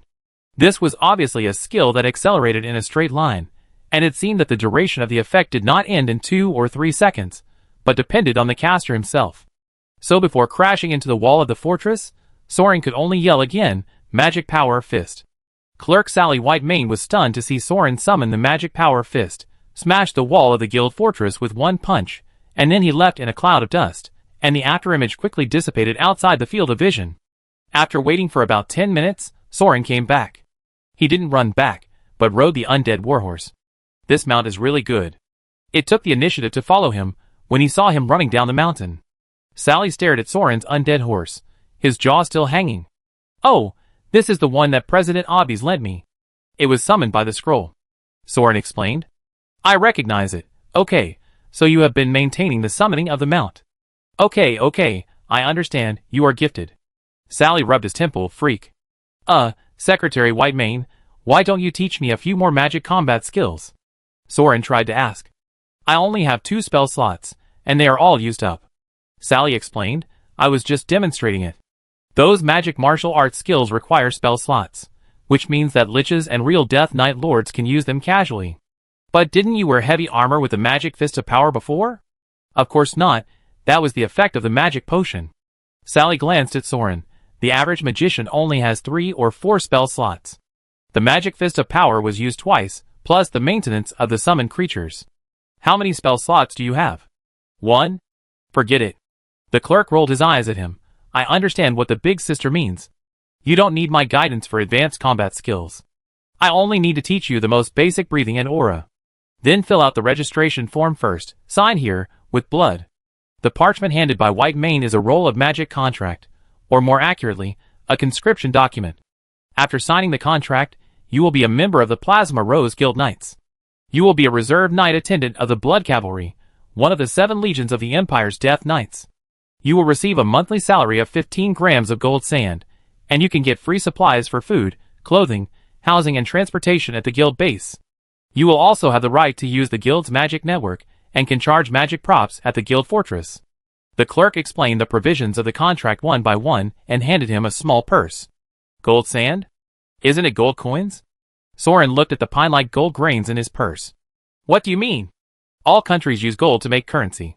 Formal transactions are made by melting gold sand and weighing it on a scale. Oh, you mean Karen's gold coin? The clerk explained. Gold is the basic material. It is a magic item used to summon alien contractors after enchantment, similar to a high-level scroll. Alchemists will occasionally make some and send them to the trading field for auction. You have to take your chances, and they are very expensive. If you exchange it purely for gold sand, it's about 2 kilograms, 1 coin. That gold coin looks like 1 yuan, and weighs 5 or 6 grams. It's actually speculated to be 2 kilograms. Soran shook the 15 grams of military pay in his palm and felt almost nothing. It's so heavy, the value of magic. Chapter 8.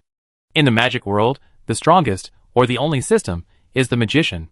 All other professions are derivatives of the rule of magic. The magic warrior, to put it bluntly, is also a melee wizard. In the final analysis, it is strengthened by magic props and potions, combined with enchanted equipment and magic combat skills, so that it can break through the physiological limits of humans. Fighting head-on with various non-human monsters, whose muscular physiques are completely not on the same level. But this limit of being born as a human still exists.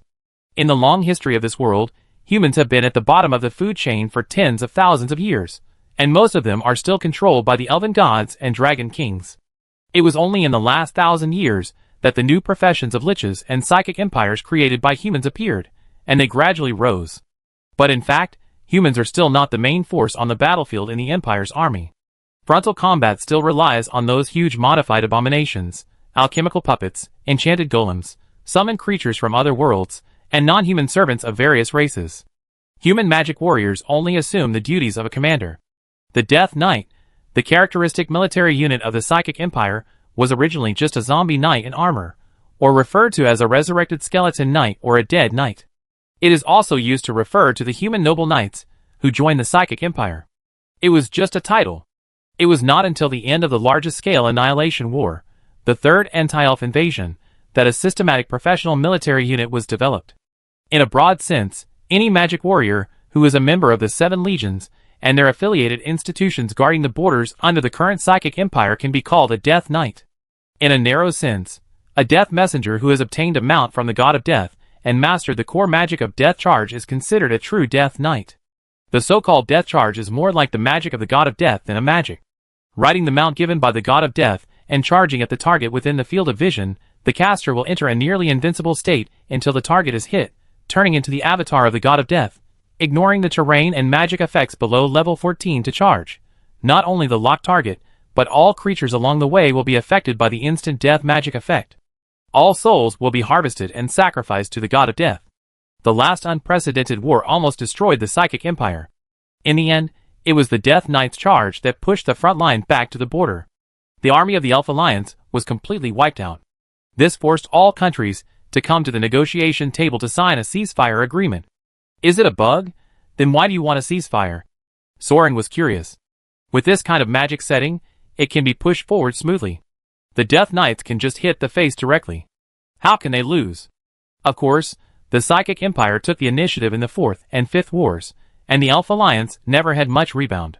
It was just that they were hurt in the 3rd war. But this magic still has its limits. The clerk found a very ancient contract scroll, spread it on the long table, and opened it for Soran to see. This is the Death Knight's contract. Soran leaned over to take a look. The bloody magic spells seemed to be carved on the parchment with a knife. There were hundreds of densely packed lines, and Soran couldn't recognize any of them. The touch was also very strange, as if it's human skin, the skin of the only human god Death in the legend. The Supreme Covenant of the Death Knight. It is said that 100 pieces were originally made for the first generation of Death Knights. Many of them have been lost in the wars over the years. Now there is 1 piece each in the 7 Knight headquarters and 7 guild headquarters, kept by the clerk. Theoretically, after you have read the contract, you can try to convert it, but of course the success rate will not be very high. Widemane pointed to the scroll on the contract and explained, Death charge. First of all, for magic above level 14, well, that is, forbidden spells, death charge may fail. There is a golden blessing or weak curse from the elven gods on the border, which was sent to block the empire. Don't ask me, the liches can't break it either. It's a regional forbidden magic. The truce is because there's no way to force it through. You have to take a detour. The second is the limitation of the spell itself. The caster must be a living person who has signed a contract with death and been given a mount. Yes, they must face death directly, sign a contract, and become its avatar to harvest souls on the earth, sacrifice them to the Sea of Sleep, and be reincarnated as an apostle with the permission of death. In this way, when you launch a charge but fail to harvest souls, you will be taken away by death as a sacrifice, and there is absolutely no possibility of coming back like the liches. Finally, as a side note, this magic cannot borrow the power of soul crystals or magic nets, and there are no other spells or rituals. The knight must use his own spell slot to activate it. Therefore, it needs to be used by living people. Liches can't use it either. Of course, this is equivalent to a 14th level forbidden spell with a very low threshold, and it can be mastered by large-scale training of the army. So in the Psychic Empire, people who have magical talent, but not many spell slots, are usually trained to become Death Knights. Sauron absorbed the information from the clerk, so if I want to become a Death Knight, I have to kill a Death Knight of the same period and then sign a contract with death. No, killing a Death Knight of the same period is just to prove your ability, and you will be promoted from a squire to a knight candidate. If you want to become a real knight, it is not enough to just graduate, you have to sign a contract with death. Death is a very fair god. Everyone dies once, and only once. So when we go to see it, we have to bring gifts, such as the heads of other Death Knights as sacrifices, to get the qualification to be resurrected after meeting, and not be left in the Sea of Sleep. And if you want to please death and get the qualification of an apostle, you need to sacrifice a powerful soul to prove your strength. And bringing the mount back is another matter. This is really facing death. It is not safe without 4 or 5 heads tied to the military flag. So you can see that there are not many knights in attendance. Generally, a 100-man regiment would be lucky to have more than 10 or 20 living people. Now our guild only has the leader, who is a contracted Death Knight. She even has a mount. She is staying in the guild and not going to the Legion just to protect us. When Marlin or I have enough heads and get a mount from death to protect the Plasma Rose, she can go to the Blood Cavalry. Fuck, the mount is not counted, so a Death Knight is at least exchanged for 5 or 6 lives. Widemane noticed Soran's speechless expression, rolled up the death contract and said, It's good now. Do you know how the first batch of Death Knights were selected? They were all killers, who killed countless people on the battlefield. Now it's just dealing with a few half-baked human magic warriors, which is much easier than the previous trials of the Vanguards killing behemoths, dragons, and elven warriors. It makes sense if you say so. The Death Knight is really basic training. Soran Khan asked casually, By the way, the death you are talking about is the god? What does it look like? You haven't even heard of death. Have you never read legendary stories since childhood? Widemane looked impatient. I don't know. Everyone sees death differently. Legend has it that in ancient times, there were too many humans killed by various races, so death became the only human god. Okay, you can read these by yourself later. Now I have to teach you how to breathe. Breathe? Before Sauron could react, Widemane grabbed Sauron's hands and pressed them on his chest. Soran. Driving without a word, the clerk sighed, Don't think too much, feel the flow of air. If you can't, just close your eyes. Sauron closed his eyes and stared with a slit. Breathe. Breathe. Breathe. Breathe. Do you feel the flow of air? I just felt it was big and white, soft and firm. TSK, don't have so many distracting thoughts. Do you want me to find a male knight to teach you step by step? No need, no need. This feels just right. Concentrate. Pay attention to the flow of chi. The clerk scolded. This is the basic breathing passed down from the Vanguard army. It is a technique used to maximize human physical fitness. We Death Knights are not those mages. We don't have so many spell slots to squander. What should we do if the spell slots and scrolls are used up every day? Should we just sit and wait for death on the battlefield? The use of chi requires constant practice. Breathe. Breathe in. Imagine the flow of chi in the body. Breathe in. Breathe in. Breathe in. Hey, if you notice it, let go. Don't take advantage of me, you bastard. Soran quickly let go, but what should I feel? The rise and fall of the chest when breathing, or the frequency of inhalation and exhalation? Whitemane stared at him for a while, confirming that Soran didn't seem to be pretending. Try it in the duel field. I won't draw the sword. She picked up a training heavy sword, posed in the duel posture just now, and raised it above her head. She stared at Soran with wide eyes. Soran put the Vanguard dragon gun on the ground and confronted her a little inexplicably, until the clerk stared at Soran for a while, and gave up. Can't you feel my murderous aura? But didn't you say you couldn't draw your sword? It seems that I really can't feel the aura, but I can see the magic power. Whitemane put his long sword on the ground and rubbed his hair in distress. How can I teach this? Aura? Do you mean the air we breathe, or some spiritual energy? The clerk thought for a while, and considered the sentence, aura is. Suddenly, a strong wind blew across Soran's scalp, and a javelin pierced the neck of the clerk Sally Whitemane, interrupting her words. The javelin was so powerful that it almost knocked her off the ground and nailed her to the wall, breaking her entire neck bone. Blood gushed out of the clerk's mouth and nose like a spring, splashing everywhere. Soran was splashed with warm blood on half of his face. He stared in amazement as the silver-haired female knight desperately grabbed the javelin on her neck, rolling her eyes and screaming, as if she wanted to pull the javelin out. However, this blow had obviously pierced the artery in her neck. Blood plasma gushed out from the horrible hole in her neck like a fountain, flowing down her white chest and splashing all over her body. Here, you feel the murderous aura, right? Soran turned his head woodenly, and saw 3 armored knights coming in from the hole in the wall that he had just broken with his magic fist. These 3 men were all over 2 meters tall, dressed in the same way, wearing heavy black armor, with blades piercing their shoulder armor and arm guards. After taking off their helmets, they all had bald heads with sharp points on their heads, and dark eye bags, as if they were specially painted with eyeshadow. If it weren't for the difference in their expressions and weapons, they would have been mistaken for the same person. Why aren't the bitches of Plasma Rose here? Didn't they have an appointment to duel? Hey, servant, call out that bitch of Aldris. The bald man on the left scratched his chin and strode over. He was carrying 3 javelins, and holding a square shield. He was the one who attacked just now. She's not here. The bald man in the middle carrying a giant sword yawned, then leave a message. Chop her into pieces. That should be enough to lure the bitch out. It's their secretary. Well, she's still breathing and still warm. It would be a pity to chop her into pieces. I take him back to play with. The bald man with 2 one-handed swords on his right side walked past Soran and walked towards the secretary. Oh, it's boring. I thought I could have a great time. Hey, servant. The bald man, with a javelin on his back, walked up to Soran and patted his face carelessly. When Aldris comes back, tell her that their secretary was taken back by the Iron Blade brothers Cyclops to play with. When they're done, throw him into the sewer and find him yourself. It was me, Stro, who broke your limbs. Ha! Ahem, ahem, ahem. Because the opponent's chin was right in front of him, Soran raised his hand and thrust the dragon spear into the bald man's open mouth, piercing through the skeleton smoothly and coming out from the top of his protruding skull like a cone. The thick black dirty blood fell all over Soran's face.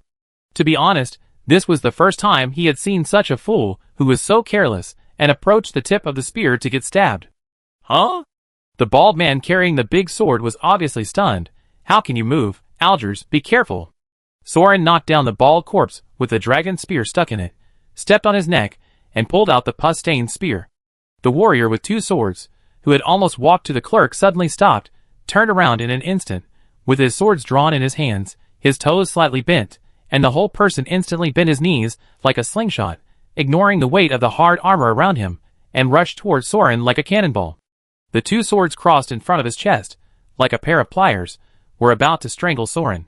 Soran only had time to look at him. But one look was enough. The two were only one step apart, almost within the distance of the sword, but the dual sword warrior Aldris was stopped. His arms were held tightly by two silver hands generated from the void. The momentum of the whole person was abruptly stopped. The dual swords in his hands could not swing at all. The fist of magic power tore apart the warrior's arms like a crab's claws. In front of magic, the strength of the human body or armor had no practical meaning. The blood plasma sprayed out like a fire hydrant, coating the entire wall of the fortress arena with a thick layer. To be on the safe side, Soran raised his Vanguard dragon spear to finish off the bald man with a spear, piercing his face like butter from the left side of the bridge of the nose, and then he felt relieved. He turned his head to look at the last person left at the door, the Sekalo brothers. You can't feel my murderous aura." The bald warrior with the two-handed sword suddenly understood. This is actually a fact in front of him. This comes from the memories and instincts of being a prey in the ancient genes.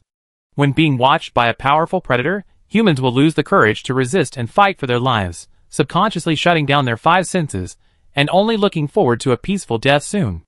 Therefore, when powerful warriors release their murderous aura, the target will be unable to move in an instant because of the instinct triggering, and there is no room for resistance.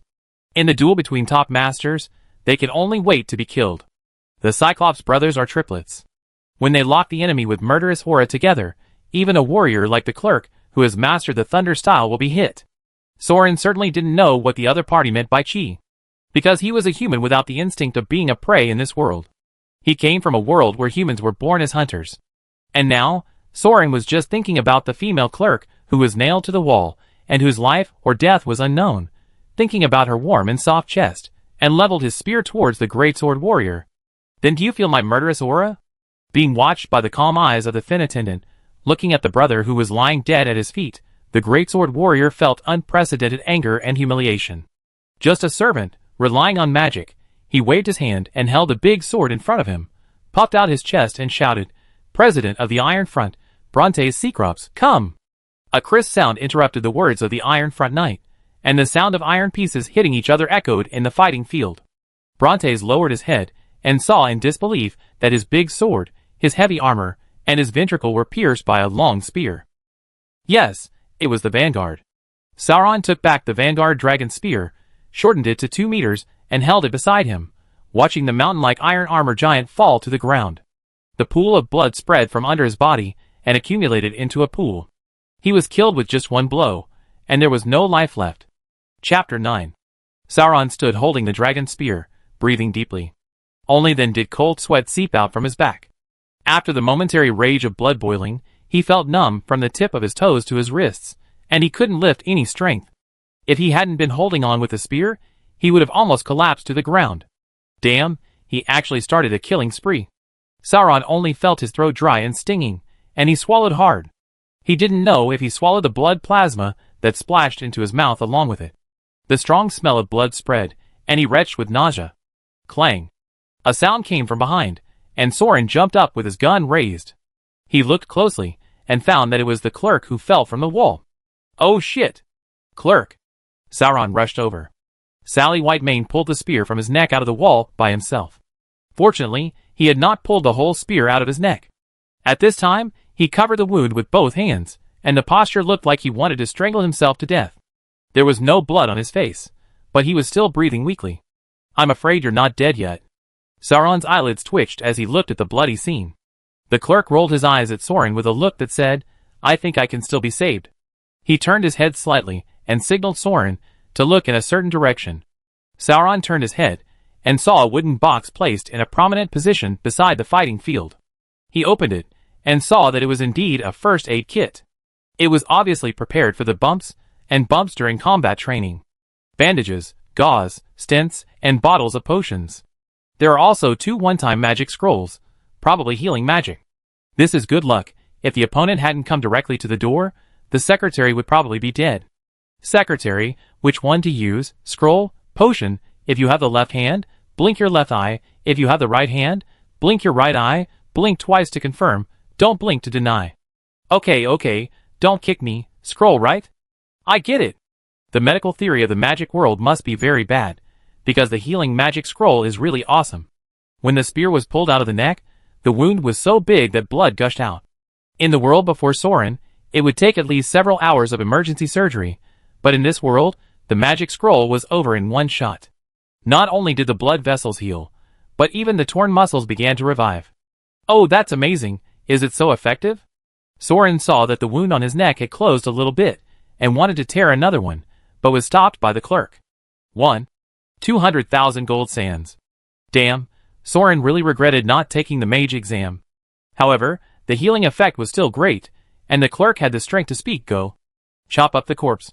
Soran was speechless. How come whipping corpses is a folk custom here? The clerk raised his head and drank a bottle of red potion in one breath, then opened another bottle, and poured it down his neck while pointing at Soran's spear, the Vanguard. Death sentence. Okay. I understand. In fact, when the 3 bloody plate armored warriors were stabbed to death by a single shot, Soran understood. The Vanguard is really scary. These 3 brothers really didn't come to challenge wearing paper armor, but the magic crystals inlaid on their plate armor, belts, and rings on both hands were all burned to ashes. Even the scrolls he carried with him were charred. It may not be that they did not work, but that they did not have any effect and were destroyed. There are obviously various healing magics and healing potions, various magic armors and protective spells, and even the possibility of becoming immortal and becoming a lich. But being hit by the Vanguard army's dragon spear, no matter how glorious and powerful a legendary creature or hero was, there is only one way to go. This is simply an unreasonable elimination by the system. No wonder the Psychic Empire is so afraid of it. So, Soran suppressed his nausea and summoned the Fist of Magic Power again, tearing the 3 Death Knights into pieces, crumpling them into a ball, and throwing them into the open space outside the fortress. The 3 bald heads found a battle robe, and wrapped them up and brought them back. Sally Whitemane took off his light leather armor, and was washing his body with red potion at the edge of the fighting arena. Soran subconsciously wanted to turn around and leave, but Sally stopped him. Wait, help me wash my hair.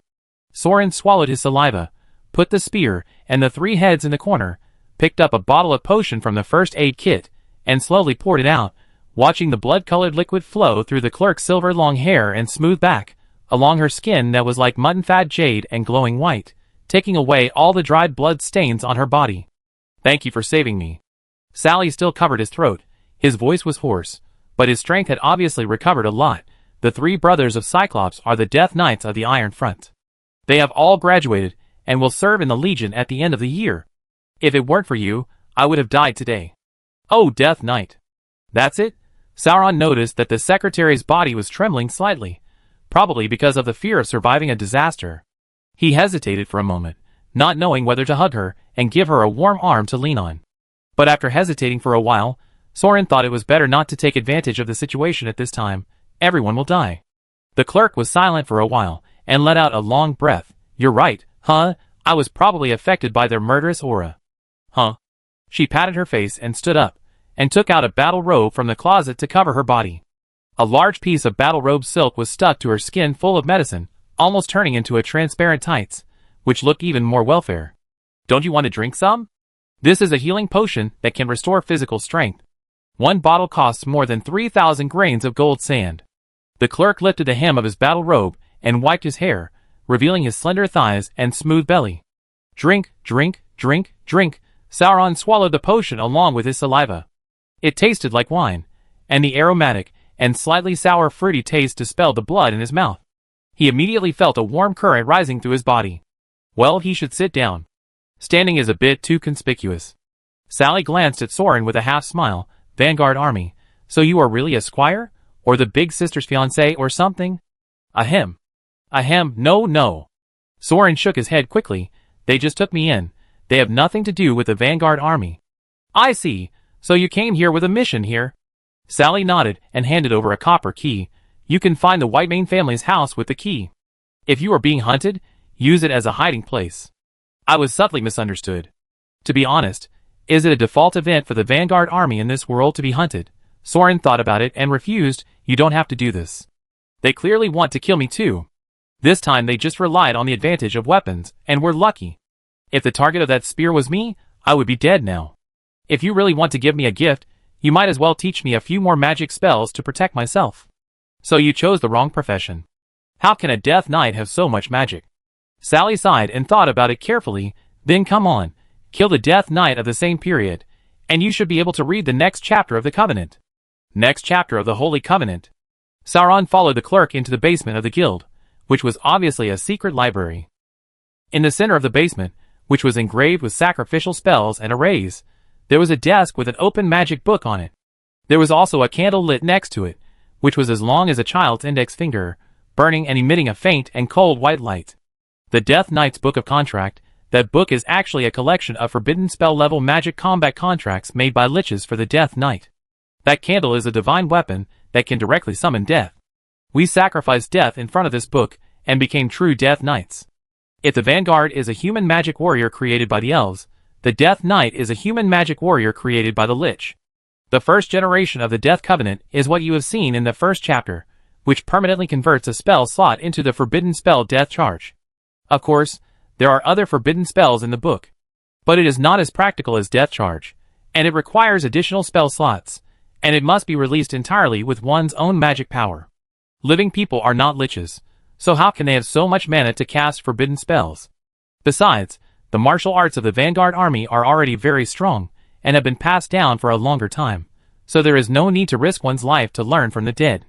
So apart from Death Charge, not many people learn other forbidden spells. The clerk explained, but you have so many spell slots, and you just harvested the souls of 3 Death Knights, so you should be able to bring out the mount. And you don't have to change to Death Charge. Other forbidden spells will also work. Do you want to try? Go meet Death and learn some magic. Soran swallowed his saliva. Go and learn magic from Death? Will it be dangerous? The clerk nodded. Of course it is dangerous. Even if the sacrifices are enough, the knight may still fall into deep sleep after the usual graduation and promotion. Maybe I offended Death by saying something unpleasant, but you don't have to worry. I don't have to worry. Of course, you are the Vanguard. The clerk looked as if it was a matter of course. Your death has long been destined.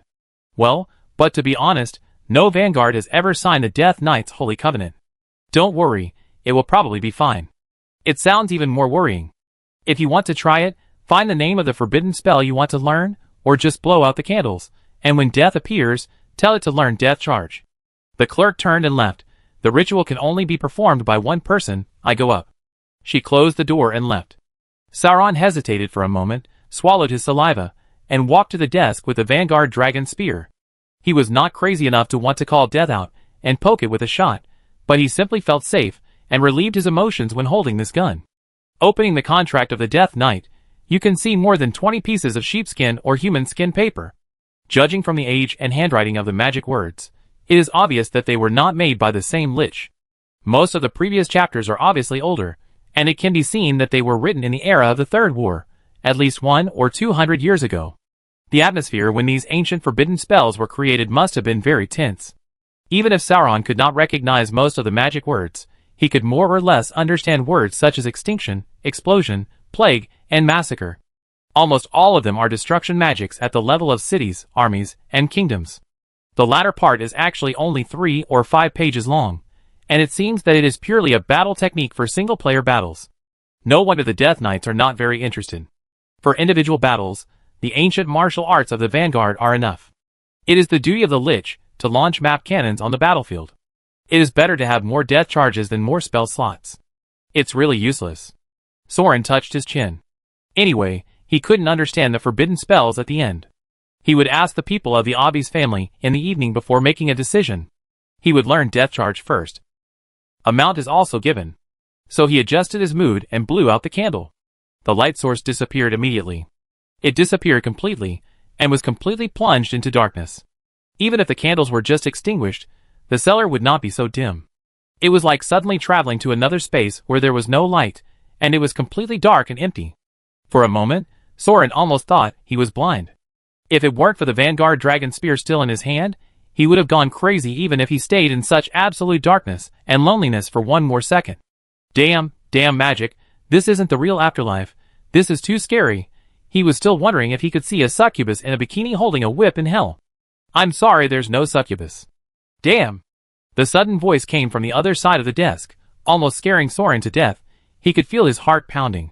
There was no light, no breathing, but he could clearly feel that there was something, a humanoid thing, standing on the other side of the desk.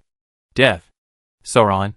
The thing beside the desk dragged out a subtle, long tone, with a strange tone, and the voice sounded like a boy in the puberty period. See you again, my friend. Sauron opened his mouth, and didn't know what to say.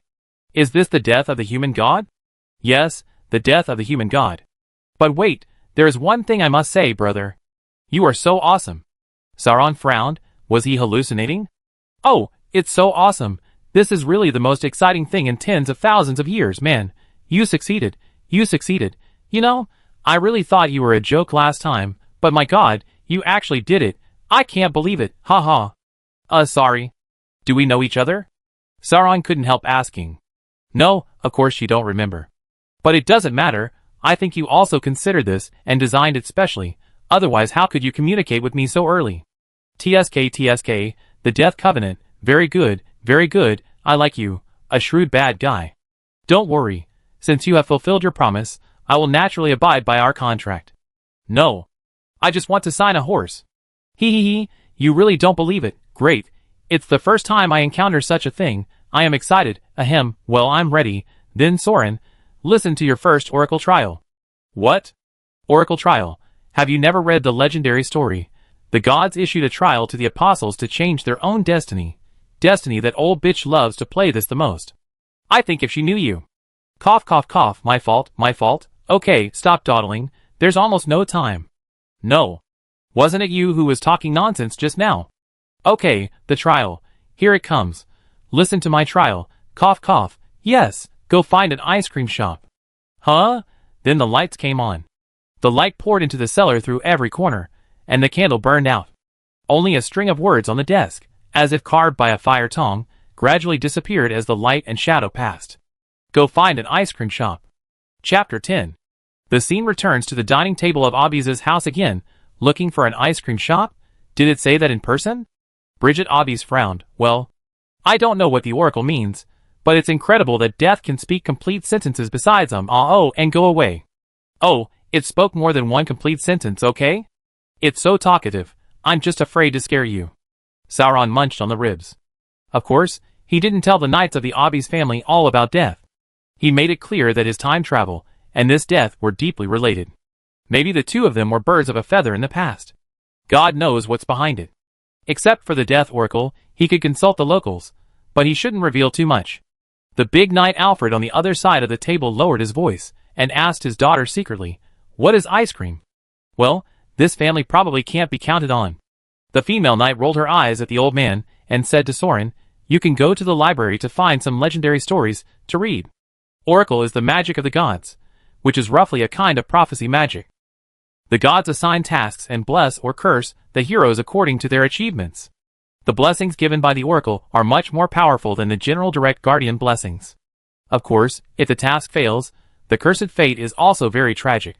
You can ask a prophet or fortune teller. Because the magic of this kind of magic is too powerful, almost every oracle will be detected and recorded by the bards. Any prophet with a little bit of inspiration in this world can glimpse part of the oracle. But be careful, because everyone has their own interpretation of the prophecy, and they may even take the opportunity to mislead the brave who come to ask for their own goals, making the adventure trial more variable. So it can only be used as a reference, and the brave must make their own judgment. The great knight Alfred nodded. I can't summarize it better.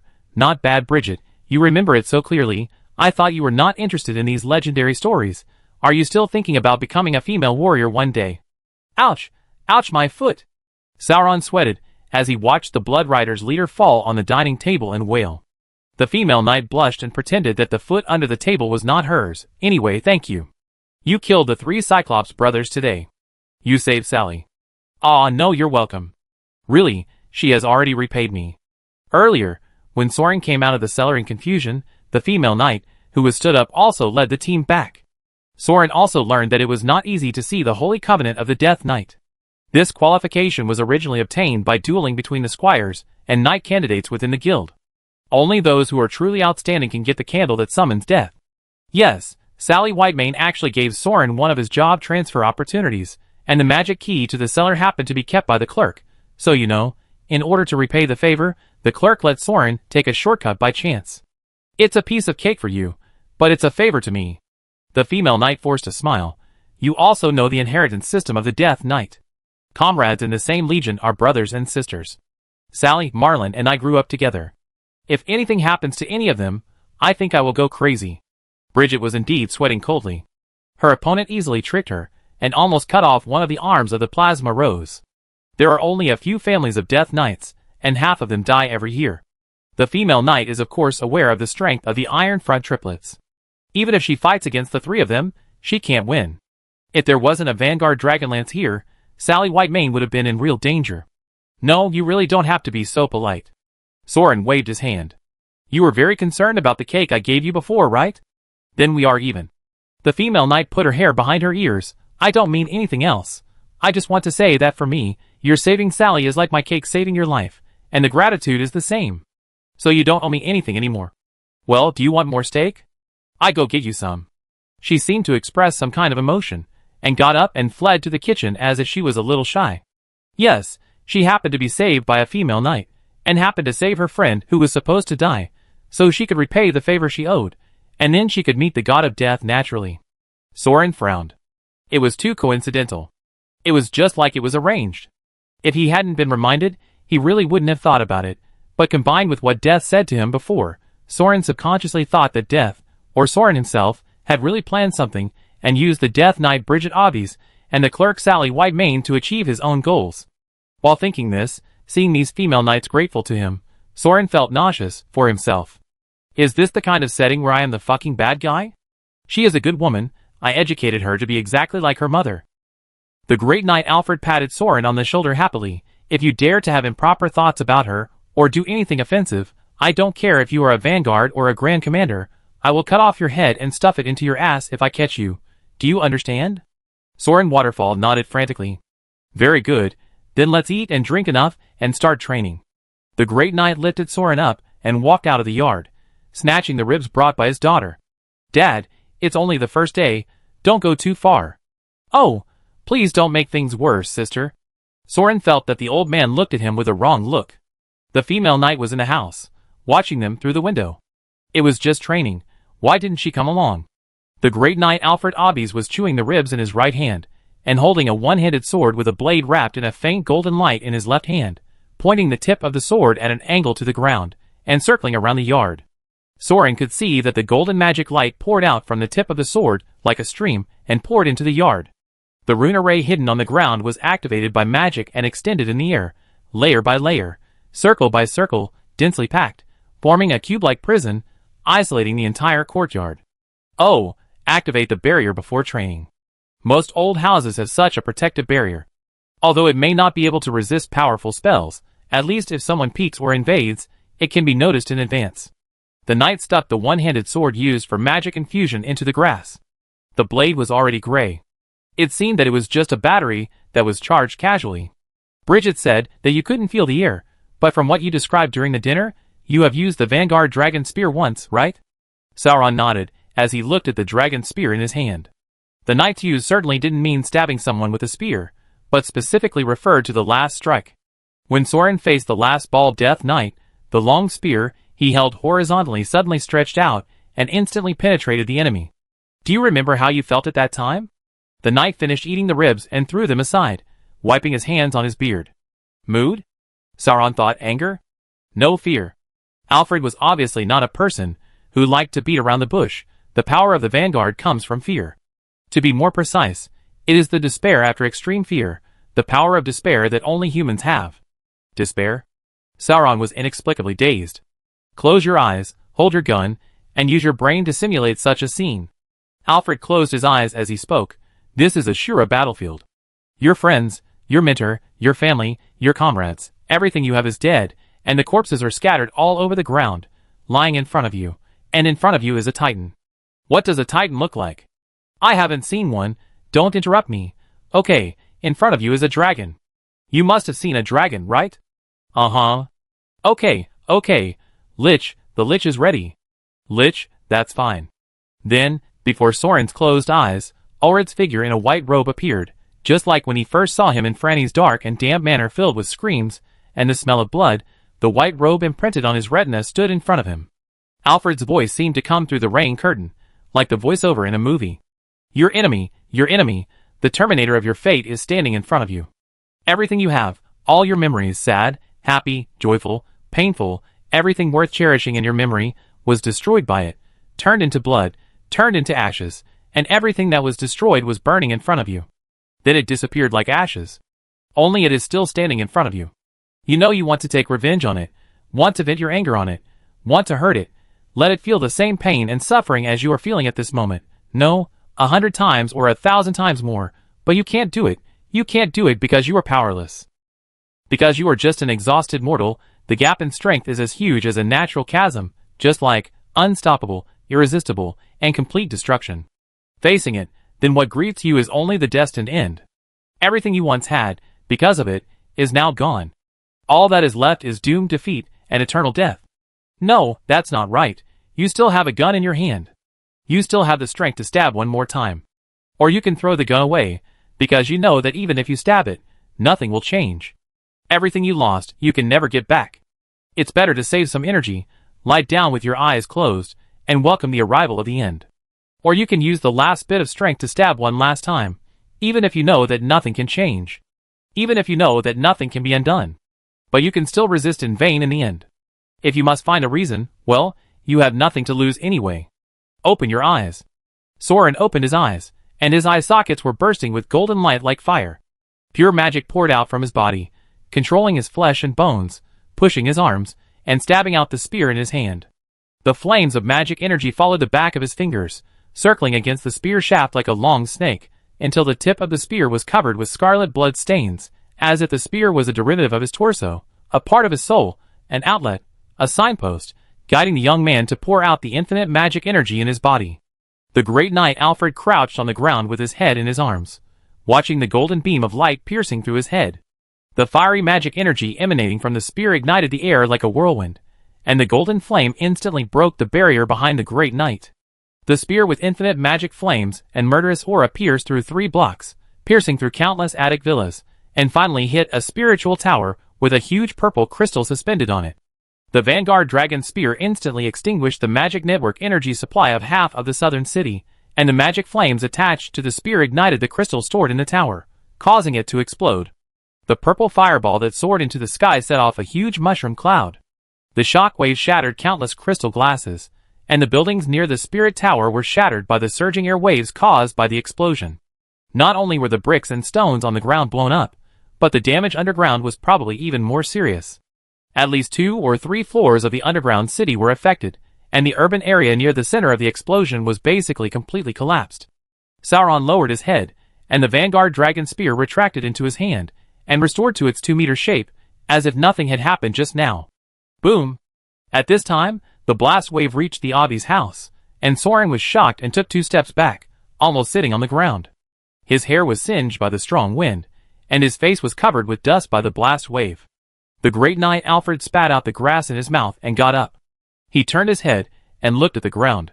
The marks left by the flame dragon spear just now pointed straight from the center of the explosion to his own yard. So he pulled Soran, who was still in a daze, and walked over 2 steps. Stab again. Ah, what did you say? Stab it again before waning moon can react. Watch your shot. Half of the city has been blown up. I can't afford to pay for it even if I sacrifice Bridget's dowry. The knight roared hysterically, and the lion's messy hair fluttered in the strong wind. So Soran made an okay gesture in a daze, and stabbed it again, setting the psychic tower on the other side on fire. Chapter 11. Less than 10 minutes after the second explosion. The Lich, covered in a black robe, with gloves and hood covering his body tightly, and wearing an extra white mask on his face, followed the marks left by the Vanguard dragon spear and floated into the courtyard of the Avi's family like a ghost. This iconic outfit represents the Lower Crescent Lich army that maintains order in the capital of the spiritual empire. It goes without saying that they are investigating the 2 sudden explosions in the spiritual tower. Excuse me, please make way. The Lich of the Waning Moon said politely to the Grand Knight Commander, who was blocking the trace. What the hell are you doing? Grand Commander Alfred roared like a lion. This is how the Waning Moon protects the imperial capital. Look, the lawn in my house is on fire. How are you going to compensate me for my losses? The Lich looked at the lawn on the ground, and then looked at the half of the city that was flattened in the distance. Well, please stay calm. We are doing our best to investigate this incident. If it is an accident caused by the Lich experiment, we will order the person responsible to compensate your property. You'd better catch the culprit. Look, my front hall has been shot through. This is the house that has been passed down from generation to generation." Alfred blew his beard and glared. The culprit of this incident, Soran, stood aside with his chin hanging open, leaning on the gun, glaring at the old turtle who just asked him to shoot at his living room. "Well, I understand your anger and dissatisfaction with the sudden attack and property loss. You understand shit. It's not your house that was damaged." The knight spitted all over the Lich's mask. "Don't you have surveillance magic in the city?" "Surveillance magic? You mean monitoring the causes and consequences of all magic networks and the weavers? In a magic city? Who would have nothing better to do than to go to such trouble?" Sorry, I mean we will immediately fill the security loopholes." The waning moon was embarrassed, and looked at Soran, who was standing in front of him with his chin hanging open, and the dragon spear in his hand. "What are you doing standing there with a clothesline? Go feed the horses." The knight yelled at Soran. Soran shrank his neck and ran away carrying the clothesline. The Lich didn't stop him, because there was another waning crescent Lich dressed exactly the same, in a black robe and a white mask. It opened its robe and floated down from the clouds like a big bat, landing in the yard to meet up with its teammates. It should have come from another direction along the gunshot marks. They gathered together and whispered, and the Grand Commander just stood by and eavesdropped as if nothing had happened. "What do you think it is? A wind-flying cannon?" "A fire-attributed wind-flying cannon? And is it so far-reaching?" "What cannon? Who fired the cannon? Who will pay for my yard?" Sauron was sweating, and walked around the yard to see the fully armed Bridget Obbies holding the blazing rose waiting for him at the side door. "You ride the rose first, I can find you." Sauron knew that he might be in trouble this time, and nodded. "Are you all right?" "Don't worry, the waning moon is usually unreliable. At worst you will accept the prophecy judgment. Anyway, it's not us who did it." The female knight smiled, "Just in case. Don't go by land. The city gate must be open. Maybe they will lift the restrictions on the garrison Death Knights, and let them summon their mounts to impose martial law. You follow Rose to the underground city first. If I don't come to find you tomorrow night, I will leave the Imperial capital directly along the underground river." Sauron rode on the nightmare horse, and before he could say goodbye, Rose had already soared into the sky like a stream of light, and the burning mane and the hot wind rushed directly to Sauron's face, blowing in his ears. A large number of people poured out of the streets on the ground. After the sudden explosion, the general residents began to react. Humans, dead spirits, and non-humans crowded the city with noise. There didn't seem to be many living people living near the psychic tower, but the regional magic network collapsed, and the explosion had a great impact. Some people even thought that war had broken out again, and rioted in some neighborhoods. In addition to the floating undead war horses, there were also flying mounts such as bats, gargoyles, zombie birds, and flying dragons, and skeleton airships that began to take off one after another. This also made it more difficult for the waning moon liches to investigate, so they had to dispatch personnel to maintain order. In such chaos, and late at night, when the non-human races were most active, no one really cared about the whereabouts of Soran and his horse. The blazing rose ran in the air for a while, chose a high tower to cover, and quickly circled down, carrying Soran into a deep well in the center of a square. This mine-like wellhead was a ventilation vent and subway entrance leading to the underground city. Countless skeleton arms stretched out from the spiral staircase hanging wall. There were also dense white bones crawling out like spiders. At first glance, it looked like a gate directly connected to the underworld, which was quite scary. But when Soran looked carefully, he found that some of the skeletons held torches in their arms for lighting, and some passed small parcel containers up and down like relays. The skeletons crawled with some heavier containers on their backs. It turned out to be just a simple express delivery. It was easy to go down, just jump in like Qiangwei did. Soran could see a spiraling magic net at the bottom of the passage. When approaching, he could feel a strong updraft, which was obviously used to slow down. This is the underground city? Sauron rode on Rose and walked out of the passage, looking at the scene in front of him in shock. He had doubts after falling hundreds of meters just now, and it was still shocking to see it with his own eyes. The underground is completely another world, with a magnificent and wide cave hall. I don't know if it was excavated by magic or the work of nature. There are people everywhere. No, there are creatures everywhere. In the city on the ground, most of what Soran saw were human nobles wearing gems and summoned dead spirits, but underground, it was obvious that the lower class lived. Like the dog-headed people and ogres seen in the port area, as well as giants, orcs, crypt monsters, pig-headed people, minotaurs, goblins, even elves and demons. All kinds of deformed or beautiful humanoids and non-humans are crowded underground. On the ruins of some magnificent buildings in the style of ancient times, they built their own nests and streets. If you must use a metaphor, it is like a tree, yes, a tree. The Gothic city, and countless spiritual towers on the surface, are the trunks and branches that stretch to the sky for light, and the part hidden deep underground is the root of the city. Tunnels, caves, halls, nests, like the roots of a tree, buried deep underground and extending infinitely downward. Countless races are like insects and ants living in symbiosis on this tree, forming a unique ecology. Of course, humans are also part of this unique ecology, but those underground are obviously no longer nobles, but pure slaves. Like other non-human slaves, they are chained and moved in the streets. There are skeleton soldiers guarding on both sides, so those obviously man-eating monsters and beasts can only watch them drooling, and then turn around to eat a goblin. Soran rode his horse through the middle of the street with a frown on his face, tightly grasping the shaft of his spear. The scene of the demons dancing around him, and the turbid air filled with all kinds of strange and foul smells made him feel very uncomfortable for some reason. Even the dragon spear in his hand was slightly hot, as if it was screaming and craving for more inhuman flesh and blood. Unfortunately, there were no monsters that were blind enough to let Soran defend himself. In fact, the nightmare was obviously a very high-level monster, and it had the talent of a fear aura. The monsters made a big circle from a distance to avoid Soran, so he could only look up at the sky out of boredom. No, underground.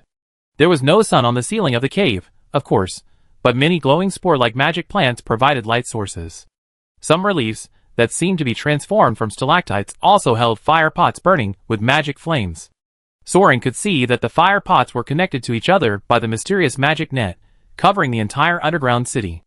Soran speculated that those were the nodes of the psychic tower, because he clearly saw that the magic net was missing a piece, and the fire in one area was extinguished, probably the psychic tower that he blew up. Many black-robed waning moons were hanging upside down on the top of the cave like bats, repairing the magic net. "Where is Soran going to play?" a little girl's voice said. Soran saw Rose tilting her neck and realized that it was the horse who was talking. "Why, you don't want to eat me anymore? If Abby says you can't eat me, then don't eat me." Rose was so bored that she dug the soil with her hooves. Soran then noticed that they had arrived at a dock by an underground river. Occasionally, skeleton cargo ships with deep waterlands passed by along the river, and they seemed to be fully automatic. Only the skeletons on the side of the ship were paddling. "Where does this lead to?" Soran asked. "The Blood Riders' Legion Fortress." Rose knew clearly, "is the supply line for the frontline military equipment." "I see, it is indeed a very clever design. If you go on the ground, you may be attacked by the Elven Dragon Riders, but the underground is the sphere of influence of the Psychic Empire. I am afraid that only a few liches know where these underground waterways are connected." "Well, is there anything fun underground?" Sauron looked around and felt a little bored. "This is just a freight dock for barges. Who can stand waiting here for a day?" "Oh, okay, let's go to the casino," Rose suggested cheerfully. "Excuse me? No, you're a horse, sorry, Nightmare. You told me you want to go to the casino? Do you want to run 2 laps on the track or something? And what the hell is this dungeon? It's so trendy. There's a casino? Are we going?" Rose made a scene. "No, I'm not an adult now. Can I come in?" Sauron hesitated. "Don't worry, I'm not an adult either. Let's go while Obbies is not with us. Go. It didn't care whether Sauron agreed or not. It jumped out with a clatter, ran along the river bank of the underground river, and in the blink of an eye it ran to a metal door embedded in the rock wall. Sauron hesitated for a moment, but didn't stop him. He looked up and saw that the door of the casino was several meters high, and it seemed to be cast from a whole piece of metal, and it was as airtight as a bank security door. Looking at the size, it is probably convenient for some large creatures to enter and exit. It really serves all races. There was a huge bone dragon lying on the door, as if guarding its own nest. It was unclear whether it was just a decoration or a real thing, but the sense of oppression was very shocking. Open the door! Open the door!" Rose stood up and kicked her hooves. Stop kicking. The skeleton in her hand looked at the 2 people critically. "You 2 little brats, do you have money to come to the casino?" Rose turned her head and glared at Soran. "Damn, I'm paying?" Soran was speechless. "Remember the gold coins that Obbies gave Chiron when he summoned this nightmare?" Soran dug into his pocket and took out a pitiful little purse, which contained 15 grains of gold sand as advance for the servant's monthly salary. "Oh, that's fine. It can be exchanged for 15 marbles. The skeleton mocked. If this guy hadn't opened the door, Soran would have wanted to shoot it. This casino is not really a building, but a whole cave area. It is probably a transformation of some kind of ancient warehouse or hall building, and the murals on the pillars are very large and magnificent. It can be seen that the races that gather in the casino area are mostly human nobles. Their clothes were gorgeous, and the crystal jewelry they wore was very conspicuous and easy to distinguish. The second was the vampires. From their appearance, they were obviously blood races transformed from humans. They were obviously dressed in noble clothes, but their faces were paler. Under the light and shadow underground, they were almost indistinguishable from living people. But Soran could clearly distinguish that the blood races obviously had a strange magical power attached to them. The blood vessels under the skin were clearly visible, flashing with the light of magic.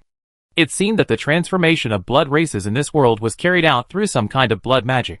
The flaw is also very obvious, that is, the heart position where the light source is the strongest in the body. Soran even suspects that even without the dragon spear, ordinary magic weapons can easily kill these undead. But no matter what, transforming the blood race is also considered to have gained eternal youth.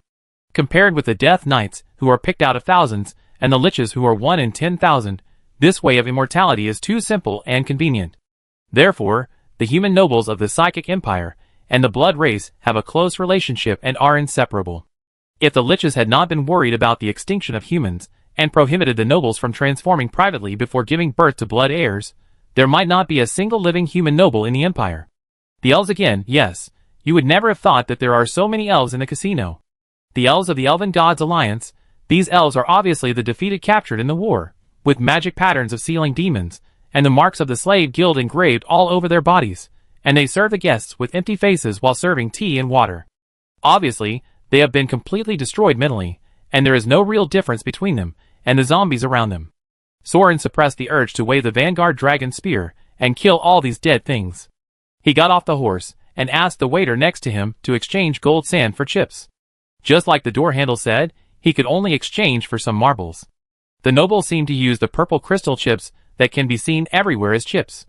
Soran looked at the exchange price and found that it was 500 grams of gold sand for one, which made him speechless.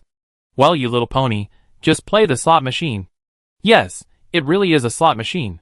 It's hard to believe that there are always some strange things in this world, and Rose actually found a machine designed for odd-toed ungulates. Just step on it. Soran poured 15 steel balls directly into the machine and told Rose, "That's all, play sparingly." "Oh, don't worry, I've seen it many times. It's very simple, you will definitely win." Rose stretched her head to push Soran away, and like an uncle, she got close to the slot machine and stared at the reels. Soran shrugged. He estimated that this month's military pay was basically wasted. Although the possibility was not great, if something happened to the Obby's family, and he was forced to flee, he would be starving. However, unlike the previous few days, although Soran was completely bankrupt again, he was not panicking. Because unlike a few days ago when he was so hungry that he had to rummage through the garbage dump to fill his stomach, now he still had a gun in his hand. The two simple flat stabs that blew up the two spiritual towers made Soran gradually understand the truth. Although he had nothing for the time being, as long as the Vanguard Dragon Spear was still in his hand, if there was really something he wanted in this world, Soran now only needed to reach out and take it. Because there were probably few people in this world who could stop him. Chapter 12. Since he might have to run away, he might as well make a big deal. Soran followed the magic pattern on the ceiling and wandered around the casino. In the eyes of ordinary people, it was probably just an ordinary mural and pattern carving, but in Soran's eyes, the brilliance of magic energy flowing like a stream was clearly presented. Well, Soran gradually realized that it seemed that he did have a little talent for learning magic. But after all, it was a high magic world, and being able to see the magic network should not be considered a very powerful ability. There should be many people who can do the same thing, probably. Passing through the nobles wearing masks and holding wine glasses, and the servants in formal clothes with smiles on their faces, Soran carried his gun and walked towards the inside of the casino, where a large number of arcane magic nets gathered. According to general logic, the place with the densest and most complex arcane magic nets should be the place where various protections and spells are used the most, such as the treasure house. But to Soran's surprise, it was a circular theater that was wrapped in a large number of magic circles and arcane spells. The nobles had to sit in groups of 2 or 3 around the theater, and some even had special private rooms. The amphitheater in the center is actually a pit. Soran got close to the fence and looked down and understood. There is a gladiator arena below. Probably because of some kind of space extension spell, the underground gladiator arena is obviously wider. Now fighting in the arena is an elven magic warrior and 4 orc warriors. Well, a serious fight. Elves, this race is taller and slender than ordinary humans, and has the body shape of a supermodel in Soran's previous life. Moreover, they are proficient in magic, have a very long lifespan, and are not much less intelligent than humans. Basically, as long as they live long enough, they can grow into a bug-level race of gods. They are also the absolute rulers of this high magic world. They occupy most of the world. Even the rise of the psychic empire is just a small problem for this ancient civilization. The magic warriors in the field are wearing bikini armor that seems to have almost no defensive function. Except for small pieces of mithril armor on key parts, there are only some silver chains and gauze to cover the body, which is more like a dancer's clothes. I don't know if it's a real elf style or a performance prop provided by the casino. Judging from the magic marks on her chest and legs, she is also a captured slave, but judging from the flashing magic flow on her body, the magic bondage has been untied, and she has also obtained a pair of magic scimitars, allowing her to fight with all her strength. No wonder the casino has set up so many spells to protect customers from danger.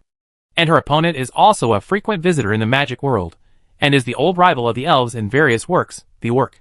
This is also a humanoid creature, but its tonnage is much larger than that of ordinary humans. It can easily grow to more than 2 to 3 meters. It is a monster with muscles all over its body, and extremely strong explosive power. Most orcs have no affinity for magic, but occasionally there will be freaks with spells. These freaks will become shamans in the tribe. Their magic power is so strong that it almost gathers the magic talents of the entire tribe. And the fertility is amazing. It seems that it can give birth to hybrids with most races in the world. It is said that in other continents, this race is the enemy of the Elf Alliance. However, the large-scale contact between the orc civilization and the psychic empire is a recent event. It seems that in order to bypass the blockade of the Elven Alliance, the Imperial Army invaded the traditional territory of the orcs and captured slaves. Their armor is very impressive, very rough and durable practical style. The iron plate is half a finger thick, and there are various battle tattoos on the thick arms. Moreover, they are in groups of 4, cooperating with each other, and the attack is fierce, and the reaction is very fast. The tallest main warriors beat violently with big iron sticks, although they all dodged, but then the spearmen filled in to prevent the elves from counterattacking. While the iron stick warriors retreated to the rear guard to rest, the flankers holding shields and one-handed axes blocked the elves' violent slashes, and blocked the elves' sword dances together with the spearmen. There was even an orc archer at the rear guard, who shot an arrow at the right time from time to time, forcing back the elf warriors, who were about to chop down the flankers. Then the main iron stick warriors recovered their strength, and rushed to the front to beat them up. The elves instantly turned back to a defensive and evasive posture, dodging the sweeps of the iron sticks, and the sneak attacks of the spears and bows. Soran looked at it for a while, and gradually frowned. The human nobles who were talking and laughing nearby probably just looked at the legs. The male nobles looked at the elf thighs, and the female nobles looked at the orc thighs, because neither side wore anything other than armor. But Soran felt uneasy in his heart, and didn't even want to look at the legs. Was this a randomly captured slave? The level is too high. Let's not talk about the elves. The adult elven magic warriors are simply sword masters with full martial arts and hundreds of years of combat experience. It is impossible for humans to win in a one-on-one duel with martial arts alone. To be frank, if the elves' double swords really come out, it won't be a big problem to chop all the way from the casino to the city gate. The problem is that the 4 orcs cooperate too well. The overall civilization and technology may be one level lower than that of humans, but a team of 4 can fight a stalemate with the elf warriors. It is absolutely impossible for 4 human warriors to do it. At least with the combat power of the clerk, who was nailed to the wall with one move, he would probably end up defeated against these 4 orcs. The 2 sides were deadlocked for 2 or 3 rounds in the field, and a vampire attendant came to Soran politely with a velvet tray to salute. Soran also noticed that this was a bet. It was just a warm-up show before. The masked nobles around covered their mouths with fans and whispered with the servants for a while, then took out 2 or 3 purple crystal slices and put them on the tray, which was considered a bet. It was not limited to crystal chips. Some people put jewelry and even magic scrolls. Soran thought about it and waved to the vampire servants. Can you bet on anything? Yes, sir, but the minimum must be equivalent to a soul crystal. The attendant explained. Can you identify the value of an item? What if the item is fake? Soran was curious. The attendant smiled politely and pointed to the pearl brooch he was wearing. Your Excellency, this is probably your first time here. If the customer is deceiving or lying, the spell will have a clear reaction. Soran nodded. He noticed that there was a clear secret flow of magic on the pearl, and it was connected to the magic circle of the entire casino like a silk screen. At first, I thought it was a prop like a microphone, but it seems to have the function of detecting lies. Soran thought for a moment and confirmed, you have such a big place. There should be no need to cheat, right? This is indeed a serious duel, not a fake match, right? Of course. The servant's expression remained unchanged. We have a contract. If anyone wants to try to escape with their own strength, we provide an opportunity. As long as they perform in the arena and win 12 trials, they will be released. Of course, if you fail, you have to make a choice, accept a voluntary slave contract, or perform an execution show for our distinguished clients. Haha, it sounds like you're giving people a chance to choose. Look, the pearl hasn't changed color. Lie detection is a two-way street. The casino has no need to deceive customers, nor does it make secret arrangements. All duels are as fair as possible. Otherwise, the difference in bets is too obvious, and there's no fun, right? The attendant smiled. If you want to bet, you can choose to compete with other customers, or bet against the dealer. For example, in the duel off the field, before the winner is determined, you can bet on who will win, the number of casualties, the method of execution, who will be injured first, etc. Soran understood. Then I bet on the elves to win. Betting against the dealer. The attendant nodded. I understand. But you have to know that our odds for the elves to win are relatively low. Obviously, in the magic world, the party with magic power is naturally a huge advantage. Soran took a look at the surging magic power in the elves' bodies, and knew that the seemingly balanced paper combat power was not worth mentioning.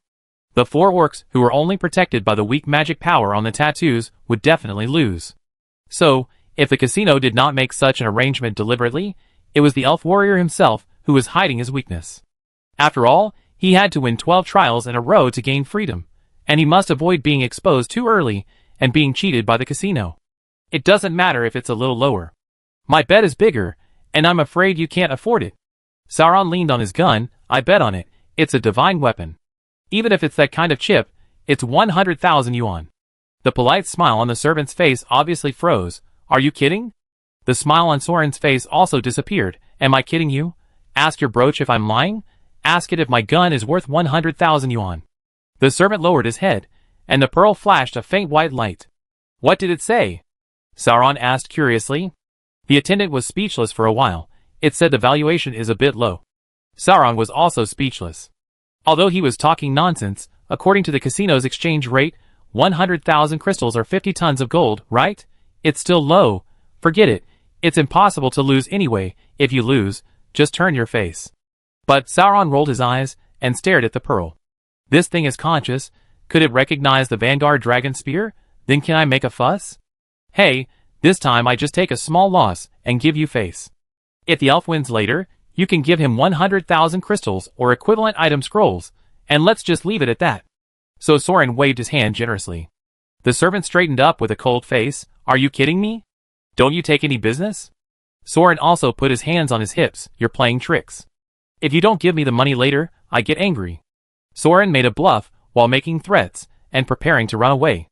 If the other party recruited people to beat him up, he would just knock down the servant, then use the dragon spear to break the multi-layered magic protection barrier of the arena to create chaos, then rush out and ride on the rose to escape, and then take advantage of the chaos to grab as much gold and jewelry as possible. The attendant was about to speak, but the pearl flashed again, so he almost bit his tongue and shut up, with a weird smile that was a mixture of anger and flattery on his face, and bent down. Okay, as your excellency said. Your bet, we accept it. Oh my, you really know your stuff. Soran narrowed his eyes. Hey, don't really give me a bunch of gold and bully me that I can't take it away. Give me more magic books and scrolls, you hear me? The attendant gritted his teeth, and the veins on his forehead jumped. Your excellency, you haven't won yet. Okay, we will remember your order. Just as he turned around and was about to leave, Soran called him again. Wait, I'm a little thirsty. Bring me some orange juice and snacks from the VIP seats over there. Hiss you. The pearl flashed, and the attendant, who was about to explode, deflated and returned to his original form. Okay, thank you for coming. I prepare it now. Soran saw this guy running to tell a lobby manager who looked like a foreman. The lobby manager smiled at Soran from a distance, and then a servant brought orange juice and snacks. It shouldn't be necessary to call the Lich directly, right?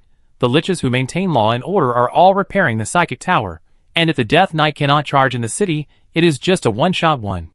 Soran thinks it is still possible to fight. Then Soran saw that the game in the arena was temporarily stopped. Both sides took a short break, the performance was over, and the bets were almost placed, and then it was time to start a serious life and death fight.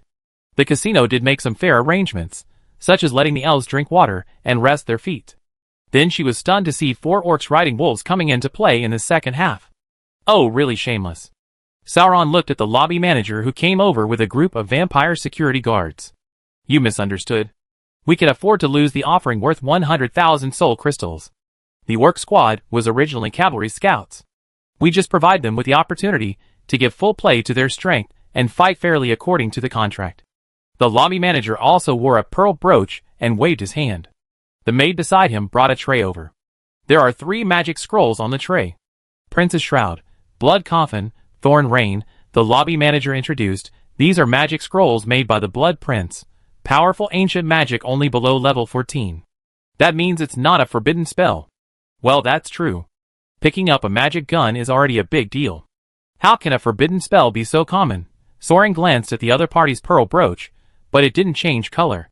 It seems that it is indeed worth the money. Are you interested? This is the Eye of Pistis. After wearing it, you will be looked at honestly. It is a divine artifact that cannot lie. Who knows if you are telling the truth? Soran touched his chin. The elves below were fighting hard.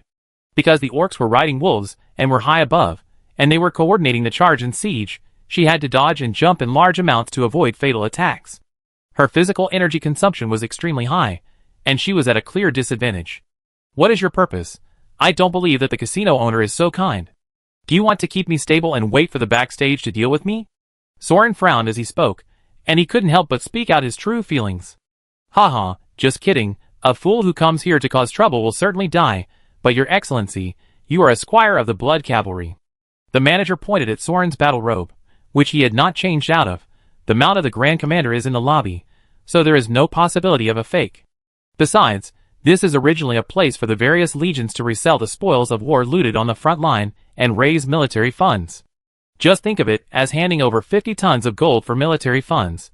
It's no big deal. Well, it turns out that the Death Knight is the one backing the casino. No wonder the horse ran over so easily. You must have just joined the Legion and are a little tight on money. Yes, you only get so little salary every month, not enough to play marbles. If you don't make some extra money, you probably run out of money soon. The manager smiled. What do you mean? Do you have any dirty work to recommend to me? Soran didn't expect this guy to be so good at climbing the ladder. He actually planned to give him a task. What a joke. Do you think he is a tool worker like the Footman? Tell me more details. The manager came over and whispered, I heard that a pirate ship stopped at the dock, robbed the elves' route, and got a lot of treasures and is selling them. If you are interested, you can go and have a look. If you are lucky enough to pick up something interesting, I will take all of them here. The price is negotiable. These 3 scrolls are a gift for meeting. I will lend them to you. No, I will give them to you. Don't be polite. Anyway, you won the bet. Soran noticed that during this distraction, the elf magic warrior below had already used some kind of magic and martial arts combined ultimate move. The double swords flew and released a lot of whirlwind wind blades, chopping off the heads of all the orcs and wargs. The Blood Clan manager stood up with a smile, left the scroll, saluted and said goodbye to Soran, and turned his head with gritted teeth to tell the attendant beside him, she is so powerful, let her fight with a dragon in the next game. Chapter 13. Soran really came here to pick a fight. After learning a move that made him feel super powerful, he couldn't help but want to fight with others. I believe everyone can understand. However, the casino manager was also very smart to resolve the storm. He stuffed 3 magic scrolls in and showed him the relationship, leaving Soran speechless. He had to go back to find Xiangwei, but the horse was fighting with a walrus in the hall. Soran, it stole my winnings. To be more precise, it was Rose who was furious. She stepped on the walrus and beat it up. There were 3 or 4 servants flying next to them, who came to persuade them to stop fighting. Each of them had a hoof print on his face, so no one came to watch. The casino manager appeared from Soran's side, like a ghost and coughed, Sir, Please give me some face and help me. Well, considering that these people were sensible, Soran had to step forward and pull Rose away. What's wrong?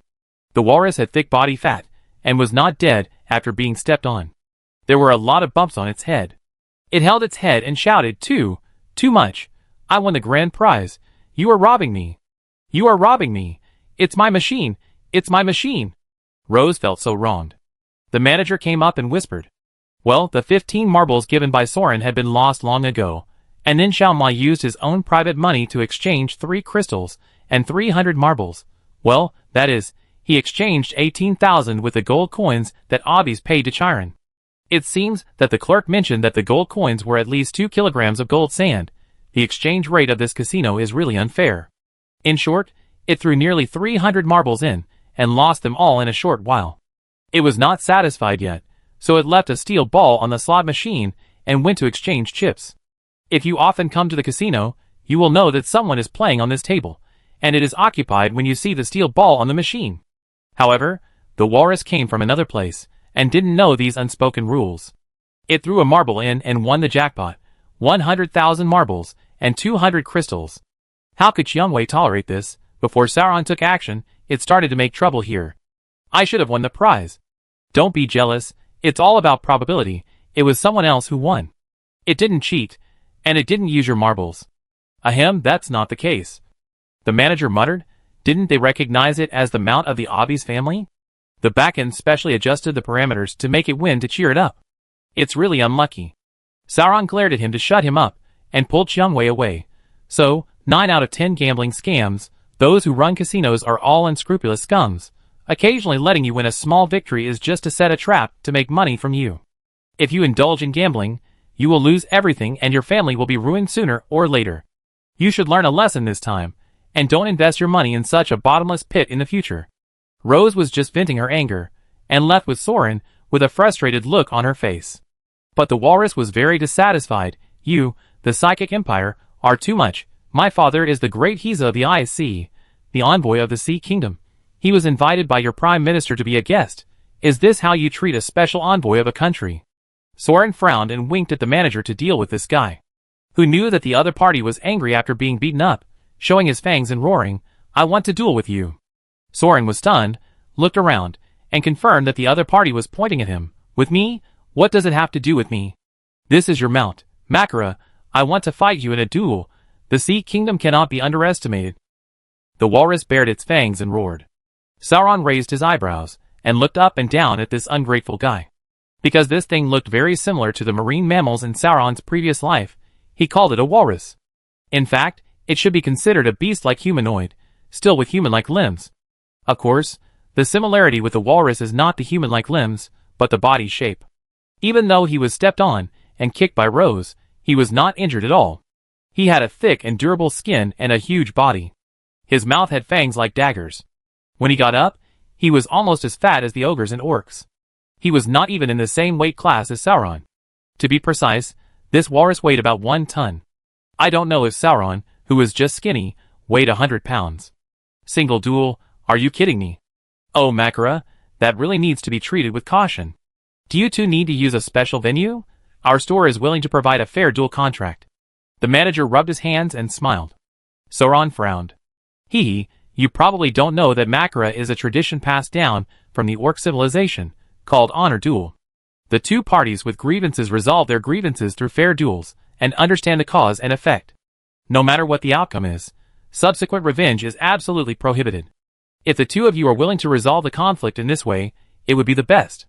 Although the vampire manager smiled, a cruel light flashed in his pupils. By the way, if I remember correctly, the knight's contract also swears to never avoid any challenge, right? If you were a Death Knight attendant, you would not refuse. Sauron's face turned cold. This guy, is he going to get back what he lost in the last bet? It seems that he is too naive. The casino will temporarily give in to him, but they still don't know the details of this attendant. If he doesn't show some strength, revenge will definitely follow. They are all social people who smile in front of others, but act like a jerk behind their backs. Okay, come on. I have a bunch of artifacts on me. Are you afraid of me?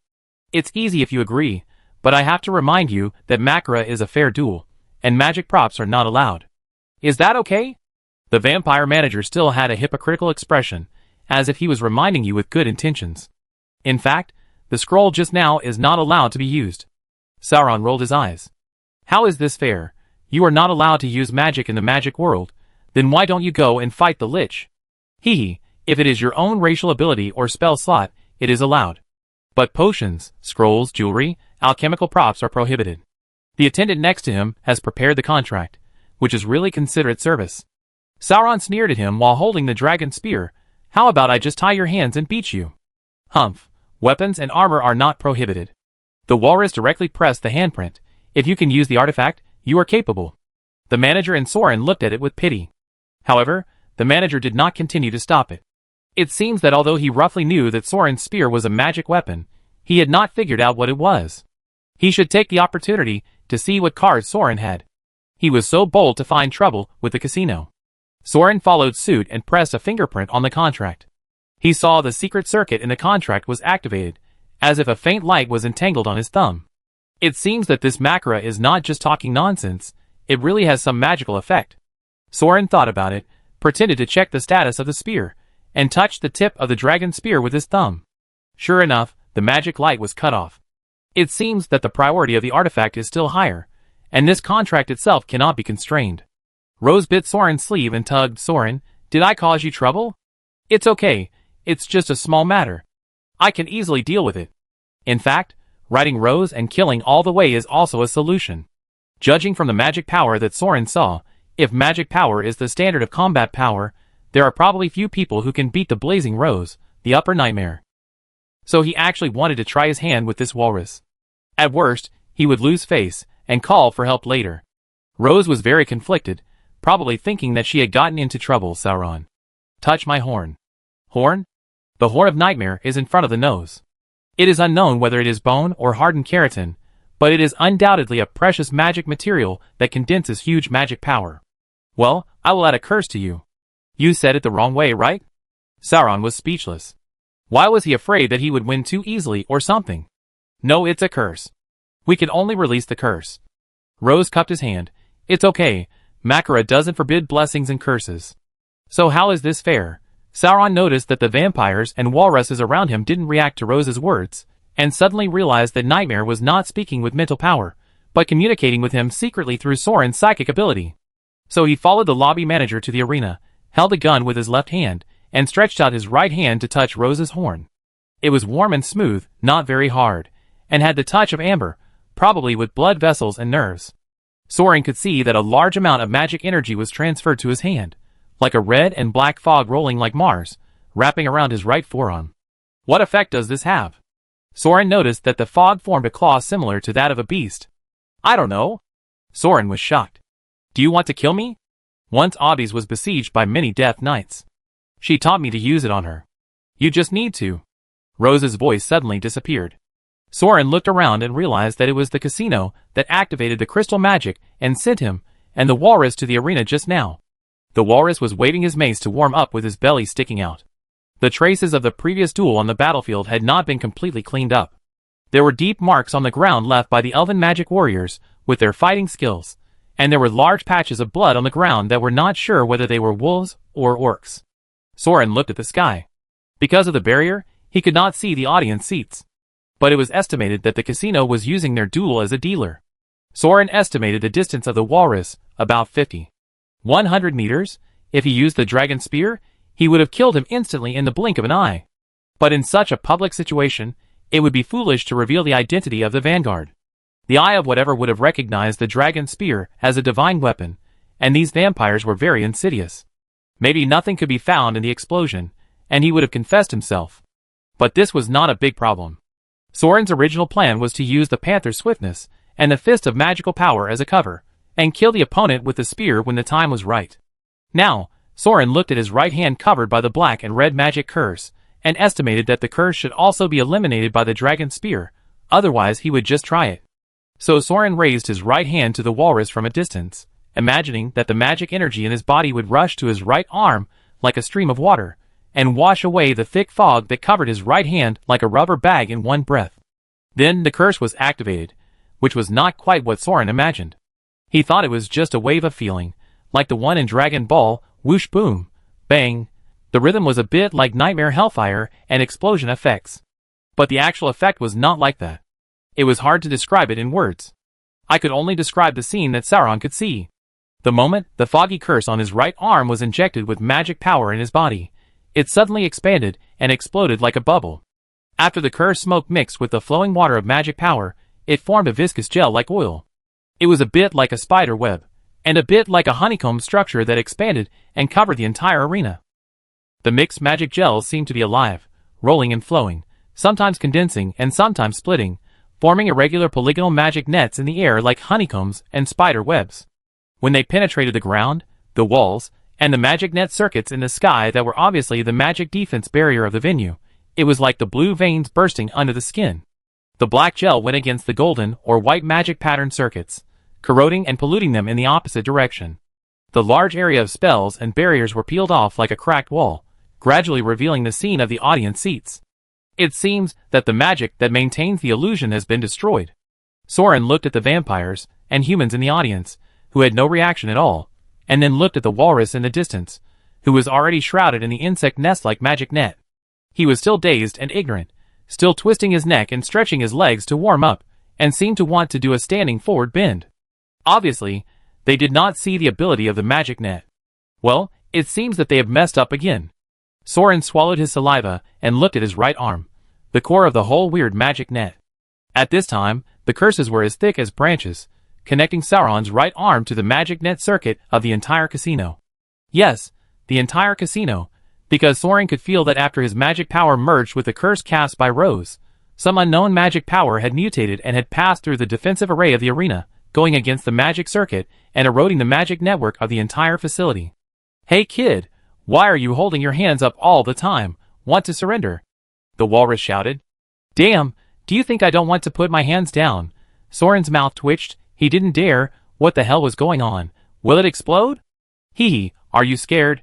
It's too late now. Just let me beat you up and vent my anger. The walrus strode towards him fearlessly, not knowing that in Soran's vision, the closer it came, the more dense the magic nets were wrapped around it. Soon, its entire body was covered with black magic gel, and its entity could not be seen clearly. Well, he didn't have that much time to be in a daze. Soran swallowed his saliva, held the dragon spear with his left hand, and carefully touched a magic net. The magic net was cut off, but there was no explosion. This was good news. So Soran tried to cut off the magic supply, imagining that the faucet was turned off, and with cold sweat, he used the dragon spear to poke open the large amount of agglomerate gel wrapped around his right hand. "Huh? What are you doing?" The walrus stopped and observed for a while, not understanding why Soran was poking at the air. But after waiting for a while, it seemed that the other party did not release any magic. It was better to say that even the walrus himself, who had originally wanted to use the racial talent to attack with ice magic, found that the surrounding magic could not be used. Maybe it was because the weather was too dry, and there were fewer water elements. The walrus looked at the sandy environment around him, and didn't care. Anyway, the kid was sent flying with a stick, so he didn't care, and continued to walk towards the sweaty kid, who seemed to be scared. He raised the iron stick in his hand high. "It's done!" Soran stabbed down with a spear, poking the last tendril of the magic web, and at the same time took a big step back with the spear. Then he saw the strangely shaped gelatinous mass cut off by his right hand, evading the spear tip of the Vanguard dragon spear and bouncing back like a living thing, and suddenly a bunch of tentacles appeared deep inside, hugging the walrus, who was walking over like a face hugger. So the crowd watching in the audience saw the walrus suddenly roll his eyes, and fall to the ground with a thud, completely silent. What happened? What kind of move was this? Could the gun be so fast that I couldn't even see the shadow of the gun? But there seemed to be no bleeding wounds. The vampire manager was puzzled. Hey, is that all right? I won, didn't I? Get me out now." Soran's voice was shaking, because he found that the uncontrolled magic gel seemed to have sucked the walrus dry, and was frantically drilling out against the casino's magic net. The tentacles that he had just cut off began to wriggle together, like hundreds of earthworms, which was disgusting. The casino didn't know why, but the walrus was indeed confirmed dead, so they untied the last few layers of defense barriers and released Soran and the mess of magic. "Well, Mr. Soran, it seems that you are lucky today. I suspect that your opponent is too fat and has a heart attack and died." The trick didn't succeed, and nothing came out, and the manager was helpless.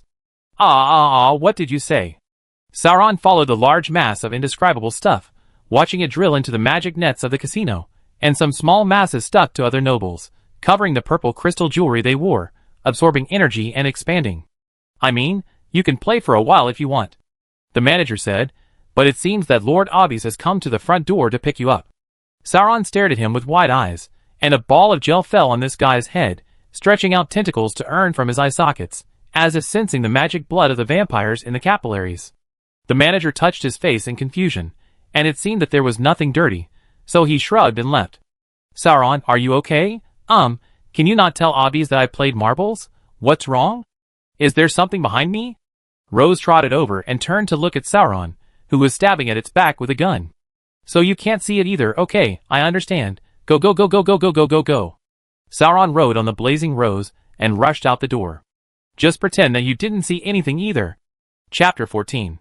Bridget Aldris put her hands on her hips. It seemed that the explosion in the psychic tower was not a big deal, but she was going to give the two miners a good scolding for coming to the casino. Sauron didn't have time to explain to her go go go. The female knight frowned, but she was indeed an excellent rider. When Rose passed by her, she turned sideways and jumped onto the horse. The two rushed to the ground in one breath and stopped. What's wrong? What happened? What is the curse on the nightmare corner? Did you teach it? Sauron turned his head to see that there was nothing unusual at the entrance of the dungeon, and then he wiped the sweat off his forehead and asked, Curse? Bridget asked Rose a few more questions before answering, Oh, I was challenged repeatedly at that time, and my spell slots were used up, so I borrowed Rose's. The Nightmare's racial talent spell slot can only weave a magic web for curses. You just need to cast a curse on the opponent with evil thoughts, such as armor breaking, weakness, aging, slowing, blindness, and other spells. Then use any magic prop to inject magic energy to activate it, and you can complete a simple curse spell. In fact, it is equivalent to a blank magic scroll. Sauron suddenly realized, what if I activated it directly without casting a spell? What will be the consequences? What consequences can there be? Isn't it just that the spell failed? It's okay if it doesn't explode. The female knight disagreed. Oh, so that's it, then I'm really relieved. What the hell? Is it okay if it doesn't explode? Those black things must have other consequences. Sauron rubbed his brows with a headache. Alas, the magic world is really annoying. There are too many common senses that I don't understand. Forget it. Anyway, there are those waning moons flying in the sky to clean up the mess. Just pretend that you know nothing. Stop talking about this. You are not yet adults. You are not allowed to go to the casino. Do you understand? Luckily I arrived in time. If I had been fooled by those vampires and signed a loan sharking contract, I would have worked for them for the rest of my life. After being scolded by the female knight all the way back to the Aldris' house, the two waiting crescent liches who investigated the accident had already left. Under the strong protest of the Grand Knight Commander, they not only helped to restore the yard, but also built a lawn, reconstructed a new protective barrier, and compensated the mental damages of 500 crystals. Damn, are liches so easy to talk to? Sauron was shocked. The waning moons are silly and easy to fool. Most of them are liches who died and resurrected in the Third War, and have certain intellectual defects. But don't fool those who don't wear masks. If you meet one with a bad temper, you will be turned into a soul crystal directly. The female knight reminded. Soul crystal? Sauron got off the horse. What is a soul crystal? It's a crystal that converts the human soul. Here, a soul crystal. The knight took out a crystal from the lich's compensation purse and flicked it to Soran. The purple hexagonal crystal chip shone with light, circling and falling into Soran's palm. If you look closely, you can see the magic light sealed in the crystal flickering and deforming like snowflakes. Is this a human soul? Soran stared at the chip in his hand in a daze. He initially thought that this purple crystal was some kind of mineral native to the spiritual empire. It was the one that embellished the night sky of the entire city, stood on the top of countless spiritual towers, and was carried by the nobles. It was a chip and currency worth 500 grams of gold sand. Ah, that's true. After all, we saw so many skeletons along the way, but they were all human skeletons. How many lives must this be? Aldris and his daughter looked at each other. The psychic empire has never been a place suitable for human survival, but we have no better choice. Is there no better choice than living with the dead and being used as currency and materials? Sauron stared at the soul crystal in his hand. You came from the elves' territory. Do you think life there is happy? The great knight asked. Thinking of the famine he had experienced when he first came here, Soran was speechless. He had been deliberately avoiding and forgetting the tragic scene of starving people and cannibalism. In the Psychic Empire, people with magical talents at least have a glimmer of hope. In the Elven Alliance, except for a very small number of royal families and nobles, most humans are hovering around the poverty line. It's not that there is really no food source, but the elven gods who own the vast forests prohibit humans from cutting wood, farming and hunting. I don't know whether protecting the environment is a magic setting or their value. The human lords collect heavy taxes from the limited villages. In addition to satisfying their own luxurious life, they have to thank the elven gods for their kindness and protection every week. Celebrations and dances are held every day to offer rich sacrifices to the gods, usually fine wine and fruits, which occupies a lot of fields and water sources that can be used to grow wheat. Famines occur year after year. In this comparison, at least the rulers of the empire, the liches, do not need to compete with the living for food. The dead do not need other offerings except the soul, right? Why does this happen? It's simple, because humans are too weak. 3/4 of the population are ordinary people whose magic affinity is so weak that they can't even cast a spell. Among the remaining population, only a very rare few have the opportunity and talent to become senior professionals. But due to their own lifespan, if they don't transform into liches, most human mages will not have the opportunity to climb to the top of the subject or master forbidden spells in their lifetime. Mage warriors, like the Vanguard, and the Death Knight, who have both magical talent and physical fitness, are even rarer. Although the population is superior to other races, if a unified country can be established, it can also gather people to form an army. In legendary stories, you can often see the vanguards of the villains trying to rise up and resist the rule of the elves. But unfortunately, in most cases, the uprisings were crushed and defeated. Basically, the core Vanguard warriors were besieged and killed, and the riots would be quickly quelled. So far, only the Psychic Empire has successfully resisted the Elf Alliance. Relying on liches and Death Knights, and also attracting a large number of humanoid races that resisted the elves to join, it is said that it also received assistance from some vanguards, and the Psychic Empire has barely survived to this day.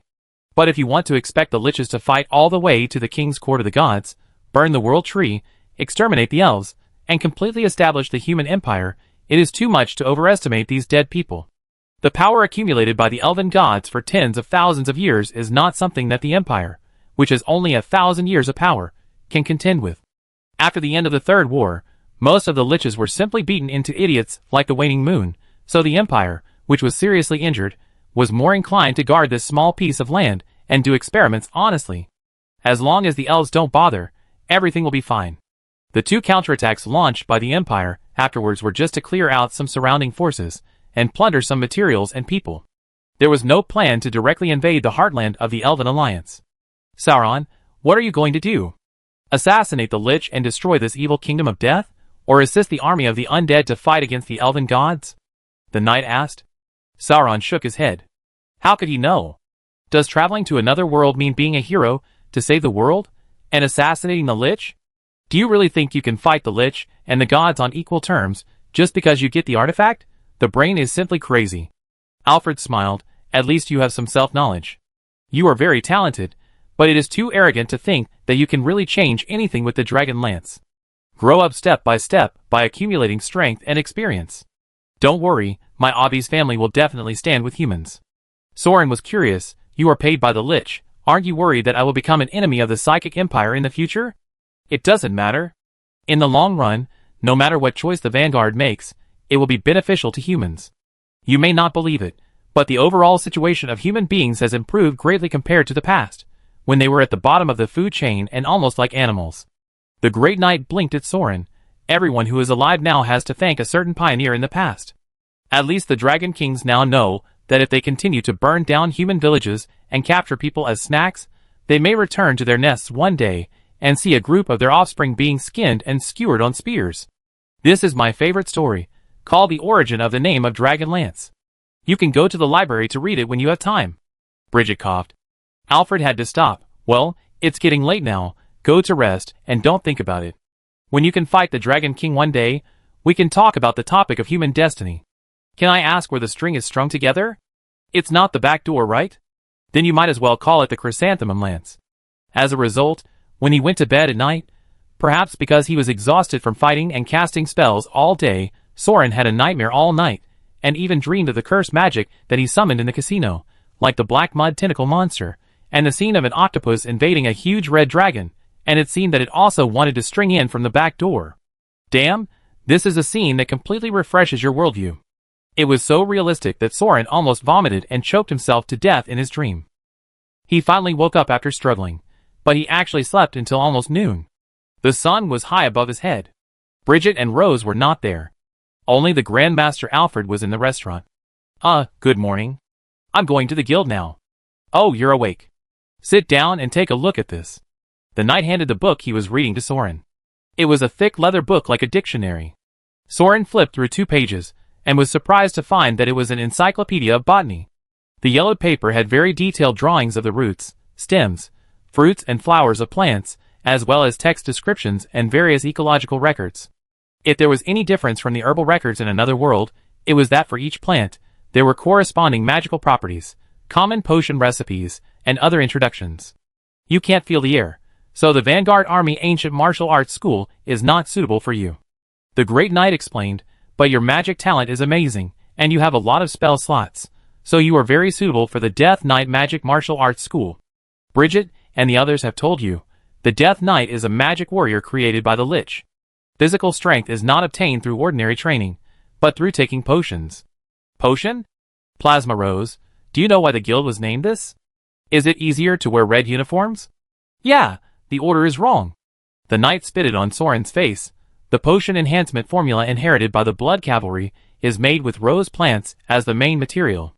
Not only are there basic formulas such as strength enhancement, endurance enhancement, and agility enhancement, but there are also a series of enhancements for the magic attributes of war zones and hostile races, such as heat resistance, cold resistance, fire resistance, ice resistance, etc. In addition, the basic recovery potion and magic potion are needless to say. The 7 legions use different main materials. Each has its own unique formula, which can greatly improve combat power. Taking drugs to stack buffs, Sauron suddenly realized that it is similar to scroll magic. No, the scroll only seals the effect and has time and mana restrictions. But the potion is to forge an extra spell slot in the human body. The main material is used to make the cornerstone potion, which can be digested in the body to build a new spell slot circuit. On this basic circuit, you can gain and fine-tune the magic layer by layer. Each formula only needs to be consumed once, and then any magic potion, magic crystal, and props can be used to replenish mana to activate the spell slots constructed by the digested potion and apply the corresponding gain magic. The Great Knight explained, because the Death Knight has to reserve limited spell slots for charging, potions are used to supplement battlefield auxiliary magic. Compared with scrolls, there are many advantages, such as the internal circulation is not easy to be dispelled. Drinking potions of the same sequence for many years will make the human body more adapted to these magic gains, and even do not need to consume too much mana, and can also exert stronger spell effects. Besides, the potion's gain does not conflict with the scroll's gain, and they can be stacked. If you have money, you can stack as many layers of gain as you want. Swallow, it turns out that those who are not cheating are the best players who pay for the game. Of course, there are also flaws. The spell slot circuits shaped by different sequences are different. They may be compatible, but they may also cause a series of problems such as cramps, diarrhea, incontinence, internal bleeding, explosions, etc. due to conflicts. Therefore, the basic of the basics is that potions with inconsistent main materials should not be mixed and drunk randomly. Soran nodded repeatedly. How can you take medicine randomly? By the way, because the styles of pharmacists are very different, if conditions permit, it is best for all potions to be made by the same pharmacist. Of course, this is very difficult to achieve. A master of potion lich is hard to come by, not to mention the cornerstone potions designed for squire knights, as well as recovery and mana replenishment potions, which are consumables that do not make much money. They are usually too lazy to prepare them, and the cost of commissioning them is even more frightening. Those expensive advanced potions can even be obtained by trying your luck at the auction house. Of course, you don't have to think about these yet. For the cornerstone potion, you can find an ordinary magician or even an apprentice with an alchemy license. The knight spread out a newspaper and pointed it to Soran. This is the Potion Weekly. Potions masters and pharmacists will place advertisements in the newspaper. If there are newly made potions, the excess will be sold. Or if there are extra materials, accept the commission for making medicine. Just write to the pharmacist and negotiate the potion and price. The knight stood up. Okay, I've explained it to you. In the next 2 days, You can decide on the potion strengthening system, and find a pharmacist to prepare the potion for you. No, what? The tutorial is over? Now that you have learned how to move with the mouse, you can pick up a gun and go slay the dragon? The knight shrugged. I can't give you too much guidance. I've already signed a contract with the demon god to become a fallen knight. It's best not to interfere with the decision of the Vanguard. Potion strengthening is a very core and secret information. If the main material is known to others, it also means that the poison based on this main material will be particularly deadly to you. In addition, it is best not to choose the rosacea. The potions made from these main materials are specially supplied to the front line of the Legion, and the recipes took too long to make. I am worried that the assassins of the Elf Alliance already have targeted poisons. If you really don't know how to choose, just pick a main material that you like, and then choose a potion master with a good reputation to help you mix the potion. They must know more than me. Anyway, these enhancements only make your physical fitness exceed the human limit, and have the qualifications to participate in the battle. Actual combat experience still needs to be gained in battle. Don't expect to reach the level of the Dragon King by taking drugs. Don't worry too much. The knight said, waved his hand, and walked out with his belt in hand. Soran looked at the heavy dictionary in front of him, and the empty plate on the table. Well, it's okay if he doesn't pay for the potion, but you should leave him breakfast. Chapter 15. The Psychic Empire is ruled by liches, but it is clear that the Necromancer department is not the only professional wizard. It is better to say that most liches are not even specialized in the dead or the spirit, and reincarnation into the undead is just a means to break through the human life limit and continue magic research. Skeleton technology has been developed to the current level of the Empire, and the Necromancer department's talent tree has basically reached its limit. Currently, the hot research direction of the Empire's magic world is one of the representatives of the potion department.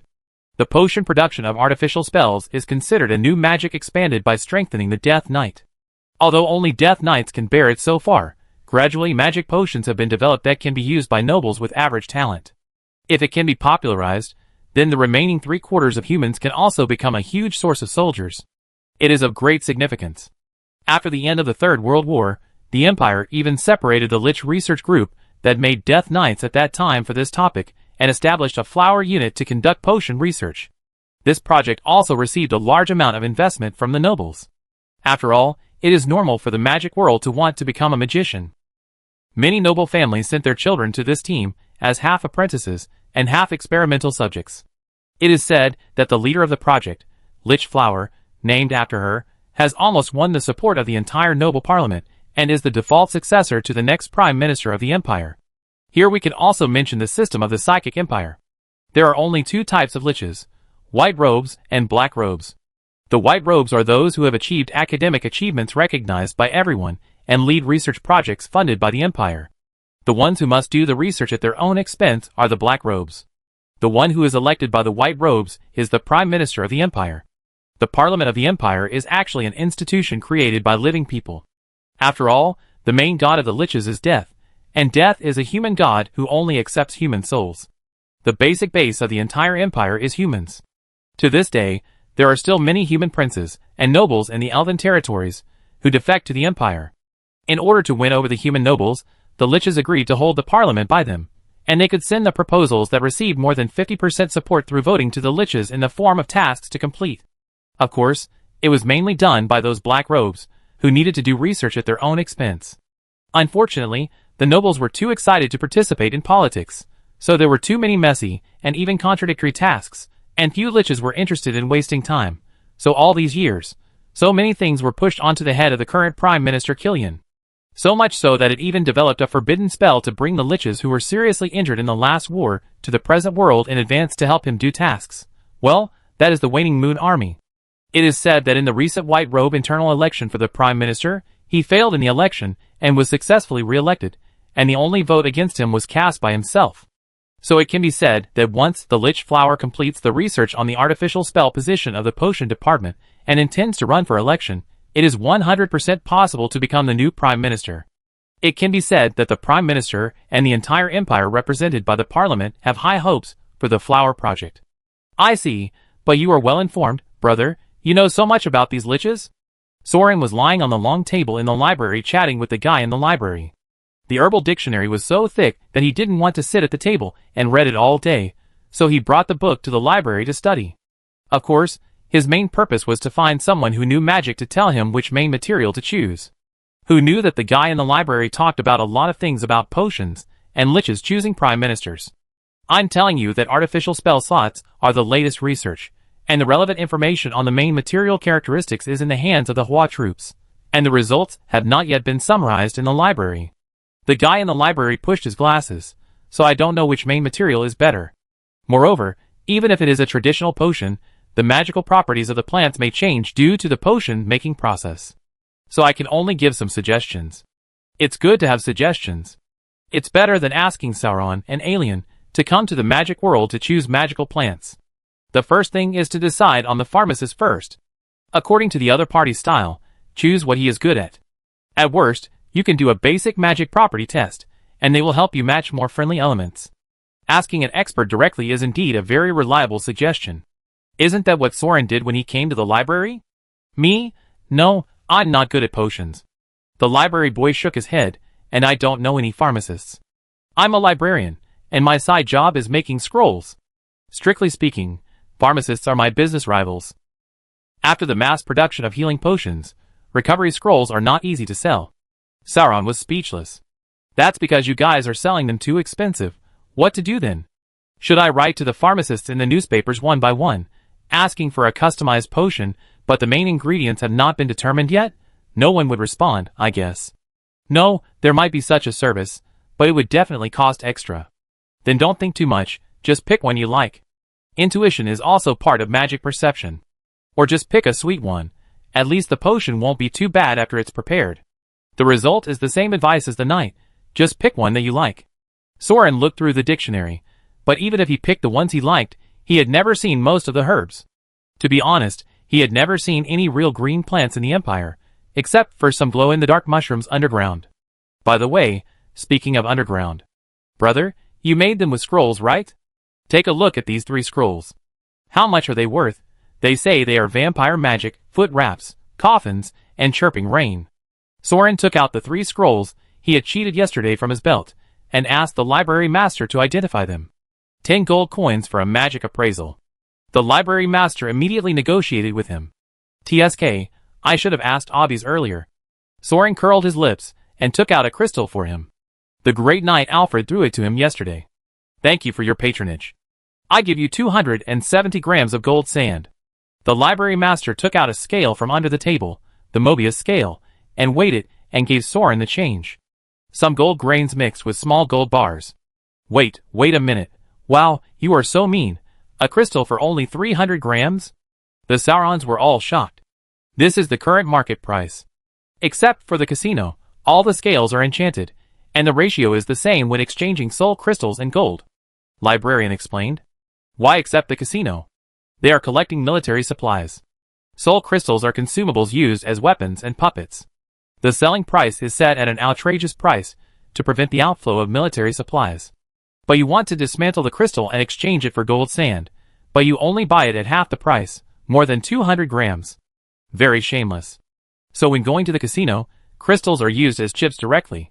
In fact, the market for soul crystals is very good. As the material of magic energy and magic jewelry, they are smuggled to the Elf Alliance in large quantities every year. The purchase price of those black merchants can be 1 or 2 points higher than the market price. But they all have connections. At least tens of thousands or hundreds of thousands of big business. You are a piece of it. Don't worry too much. Hearing him say this, Soran suddenly felt uneasy. Damn it, the so-called scroll equivalent to 100,000 crystals. Didn't it say the exchange rate at all? Could it be that I was cheated? Sure enough, the library master changed to a pair of brass glasses with multi-layer crystal glass, looked at the scroll carefully and said, it is indeed a scroll made by vampires, Prince's Shroud, Blood Coffin, Thorn Rain. Well, they are all very ancient blood magic.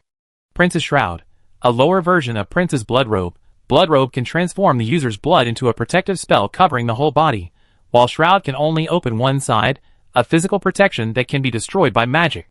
Blood Coffin, a spell commonly used by vampires, uses blood to shape a coffin, and can hibernate in the coffin and recover quickly. Rain of Thorns, sprays blood to form blood needles, physically killing regional enemies. Oh, because the blood of the vampires is magical, injuring the opponent can infect the blood poison, and apply subsequent mental control magic, which is a very useful skill for the vampires. How much is it worth? Well, how should I put it? It's hard to judge. These are the racial innate spells of the vampires. It's quite rare to make them as scrolls. As for the power, it depends on the rank and age of the vampire who made the scroll. But since he made a lower level shroud, he is not yet at the prince level, right?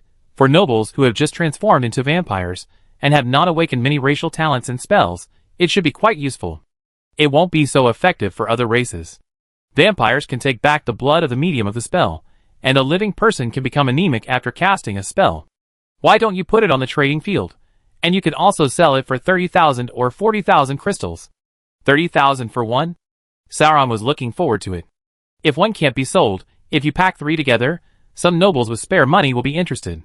If you are lucky, you may be able to sell it for 100,000. But you know the trading field, if it is not sold, you have to pay a storage fee, and if it is sold, you have to pay a 30% agency fee. I was thankful to get 20,000 in the end. Damn vampire, I was cheated. Soran was so angry that his teeth itched. If he wasn't still afraid of the thing in the casino, he really wanted to rush back and smash the place. Originally, he was expecting that this scroll worth 100,000 crystals could be used to exchange for magic potions, but who knew that it was completely useless.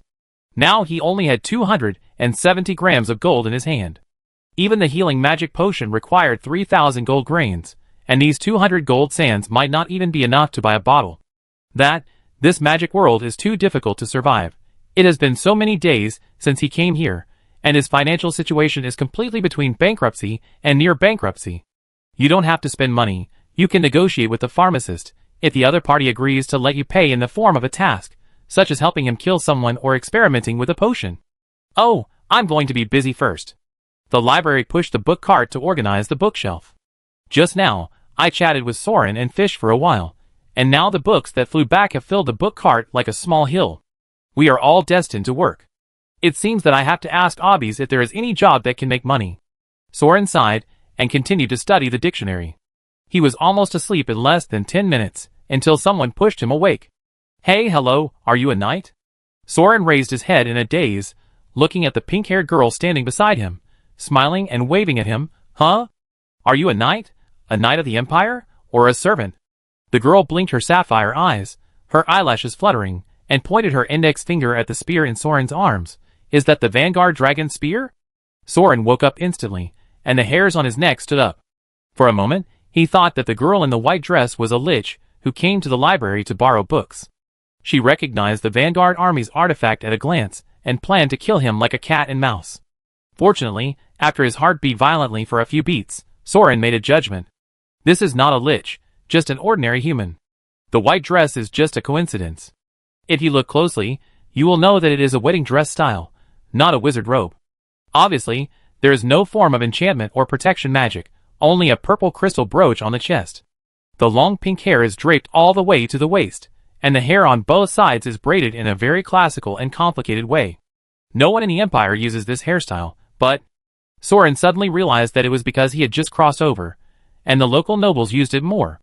The genius magic girl who blocked his spot had a similar hairstyle, but it was purple. Seeing that Soran didn't seem to react, the girl tilted her head. What? You're not a knight? Are you a temple guard? No, it's not good to doze off at work. What if a thief sneaks in? This is dereliction of duty. I tell your superiors, they must be punished. Ah, it must be a noble, it must be. This accent, this tone, is exactly the same as the fat man who came to the village to collect taxes. Hee, are you more alert? I'm just kidding, the girl laughed, seemingly unaware of how bloody her words were. She thought she was cute. Hey, can you help me, little knight? I'm lost. Can you take me back to the hotel? Soran glanced down. She was barefoot, with her other hand behind her back holding her high heels. It seemed that she had been walking around for a long time. Do you recognize this gun? Yes, it's the Vanguard dragon spear. Grandpa said that as long as I ask for help from the knight holding this gun, they will definitely respond to my request. The girl was still smiling, and it was hard to tell whether she was really protected and foolish or just pretending. You are not a local. Who is your grandfather? Soran put away the book, stood up with the gun in his hand, and scanned the surrounding bookshelves to find any suspicious ambush or traces of magic. Well, I am here to visit, and my grandfather accompanied me, but he hasn't been back to the hotel for several days, so I came out for a walk. The capital of your empire is really big, and my feet hurt from walking. Oh, by the way, have you seen my grandfather? He is an old man? An old man is a very prominent feature in the psychic empire. So far, Soran has only seen one old man. The owner of this dragon spear. What's the name? The girl covered her mouth and smiled. Are you trying to ask my name? No, if you want to swear love and loyalty to me, you must at least get the 12 golden irises of the Lancer tournament. Stop being so conceited. I don't like you at all. Sauron controlled his emotions. Your grandfather's name. Maybe I can ask for you. Ah, yes. You also have a dragon spear. You are a local knight. He probably went to recruit you. The girl looked as if she had suddenly realized something. Beer? The champion knight Beer. Beer? So, he came to recruit companions to protect his granddaughter. Puff, hee, no. The girl laughed. He is not my real grandfather. Sauron stared at her. Well, strictly speaking, he is a servant. He is loyal to the king. Our family has been 3 generations, so I call him Grandpa. The girl muttered, but it's really too much. Leaving me alone is a dereliction of duty.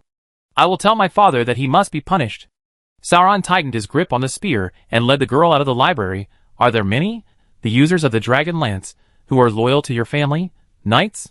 Ah, oh yes, you don't know in the Empire. The girl nodded. Grandpa has gathered more than 20 knights and has 4 spears. By the way, you actually have one in your hand? Are you the heir of this branch of the Empire? Didn't Grandpa come to find you? Or did you come here specially to wait for me? No, I have never seen the person you are talking about.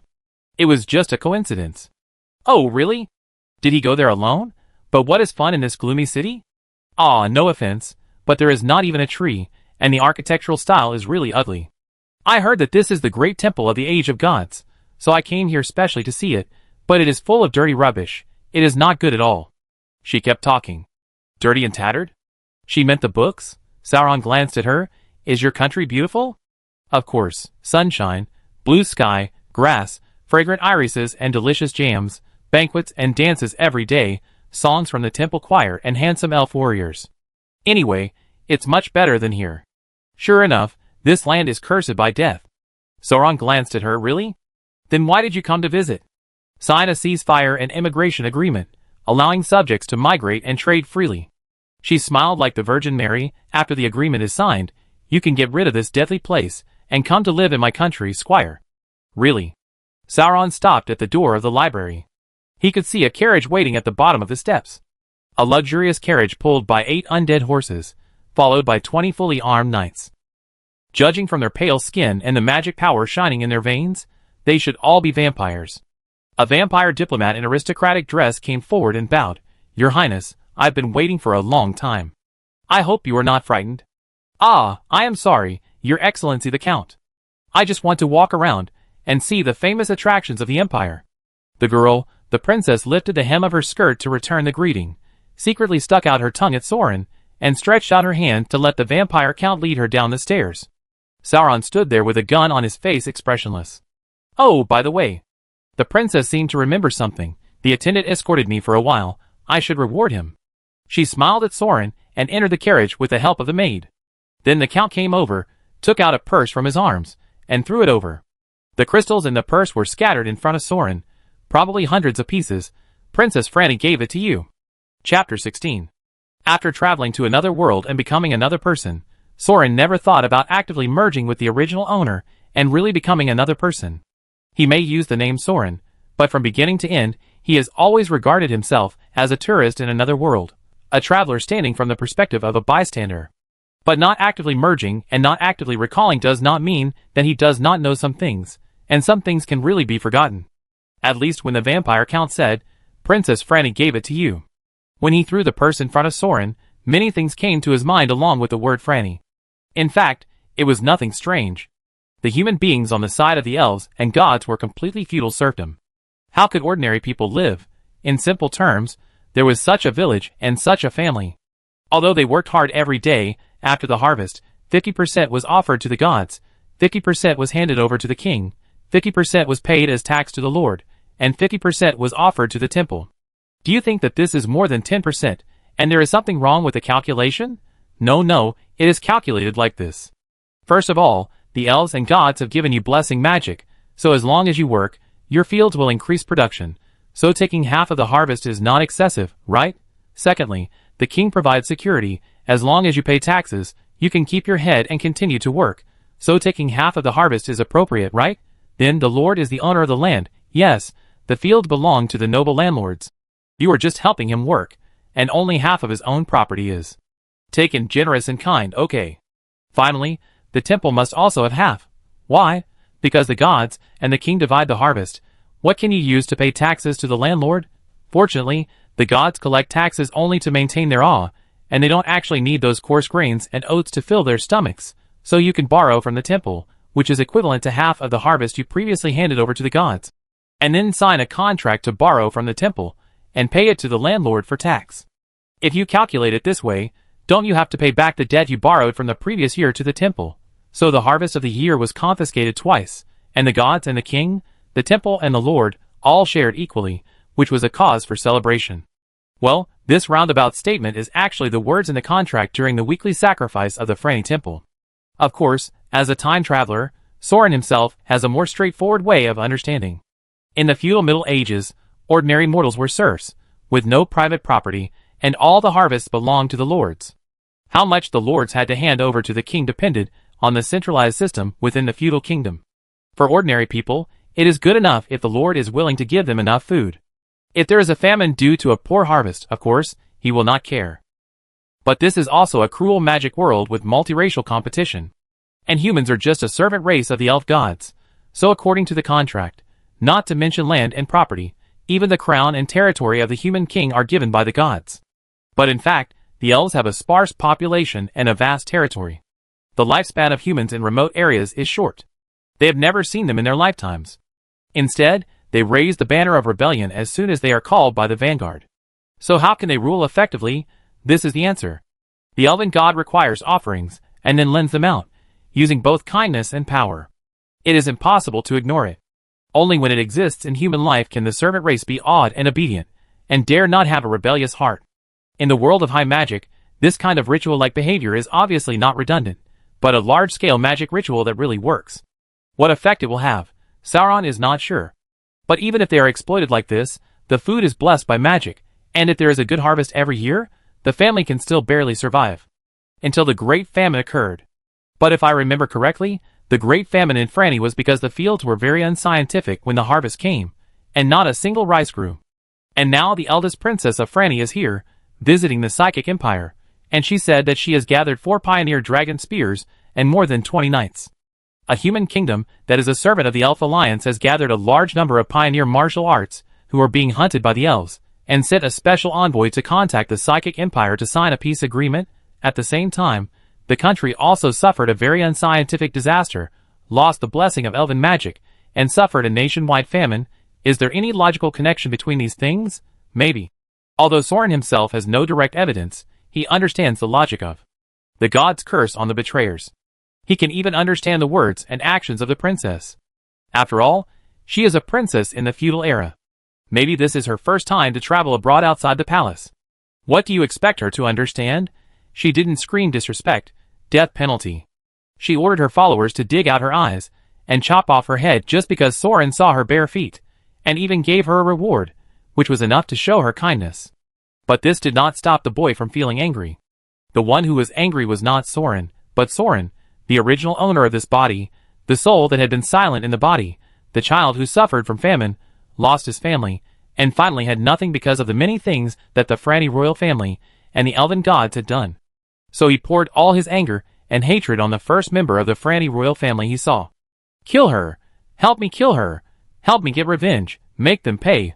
Soran could feel the howling of the beast in his heart, rushing to his head, his ears filled with screams, and his blood was beating.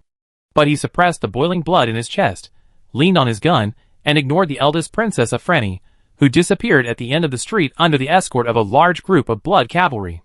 Then he bent down, picked up the bag of crystals, and put it in his arms. Now is not the time. The only thing Soran can rely on now is the gun in his hand. If he gives his life away in vain at this time, nothing can be changed. Yes, after experiencing the accidental encounter, he suddenly remembered many things clearly. As a human being with 2 lives, Even if he does not become a hero, if he really does nothing, Soran himself cannot forgive himself. In fact, it is a bit early to say what he plans to do. Soran has not even figured out what he wants to change this different world into. There was only a vague idea in his mind, a set of things he learned in his previous life, and that was all he learned. So why not set a small goal first, imitate his hometown, and build a place where everyone is equal, and the people are the masters? Perhaps this idea was so awesome that the furious beast in his chest was temporarily stupid, and it was obvious that it would take some time to understand what the concept of equality and people being the masters was. When he reacted, he became even more angry, roaring in Soran's ear, "Are you kidding me? Is that kind of world really possible? Of course it exists. The key is to master advanced productivity, mobilize the power of the people, and then start farming. Once the 2 bombs and 1 satellite are out, we can start pushing forward. Well, in fact, maybe it's enough to produce tanks." Soran muttered, suppressing the rage in his chest, taking a deep breath and slowly sorting out his thoughts. It was not until he walked back to the Obbies' house that he barely controlled his emotions and reached a preliminary understanding agreement with himself. He didn't have to roar and carry a gun to slaughter the Franny royal family and the elf gods for revenge. The price is that Soran has to get a tank out as soon as possible to let the main body see what the hell this thing is. Surprisingly, the flag bearer of the Plasma Rose, the black-haired female knight Marilyn, was waiting for him at the door. "I heard from the president that you are looking for the main material of the potion." Marilyn rode a masked undead horse. "I'm going to the black market, Solito. I take you to try your luck. Do you want to go?" "It's good to relax." Soran opened his mouth and nodded. "Then come up. Why do you have to hold that broken gun?" Seeing Soran insist, Marlin didn't care. "Well, wrap the gun head with your battle rope. Don't make trouble, go." Soran carried the gun in one hand and held the female knight's waist with the other hand, followed the flag bearer to ride the horse into the air, and ran across the street to the seaside. "What's going on between you and Sally? Why does she care about you so much? Did she sleep with you?" Marlin gossiped. Soran was sweating. "How is it possible? I just helped her defeat the 3 Death Knights." "Really? Well, it must have been a fierce battle. I really don't understand how you 2 survived from those 3 brothers." Knowing that the guild was attacked, Marlin and the other knights broke out in a cold sweat. That day, they were so busy watching a lich playing a dwarf death game on the racecourse that they even forgot the time and almost lost a sister. "Anyway, if you are willing to fight side by side with us, you are our comrade in arms." "I won't say thank you. Don't be polite later. If you like any potion, I will give it to you on behalf of the guild. It's a thank you and reward."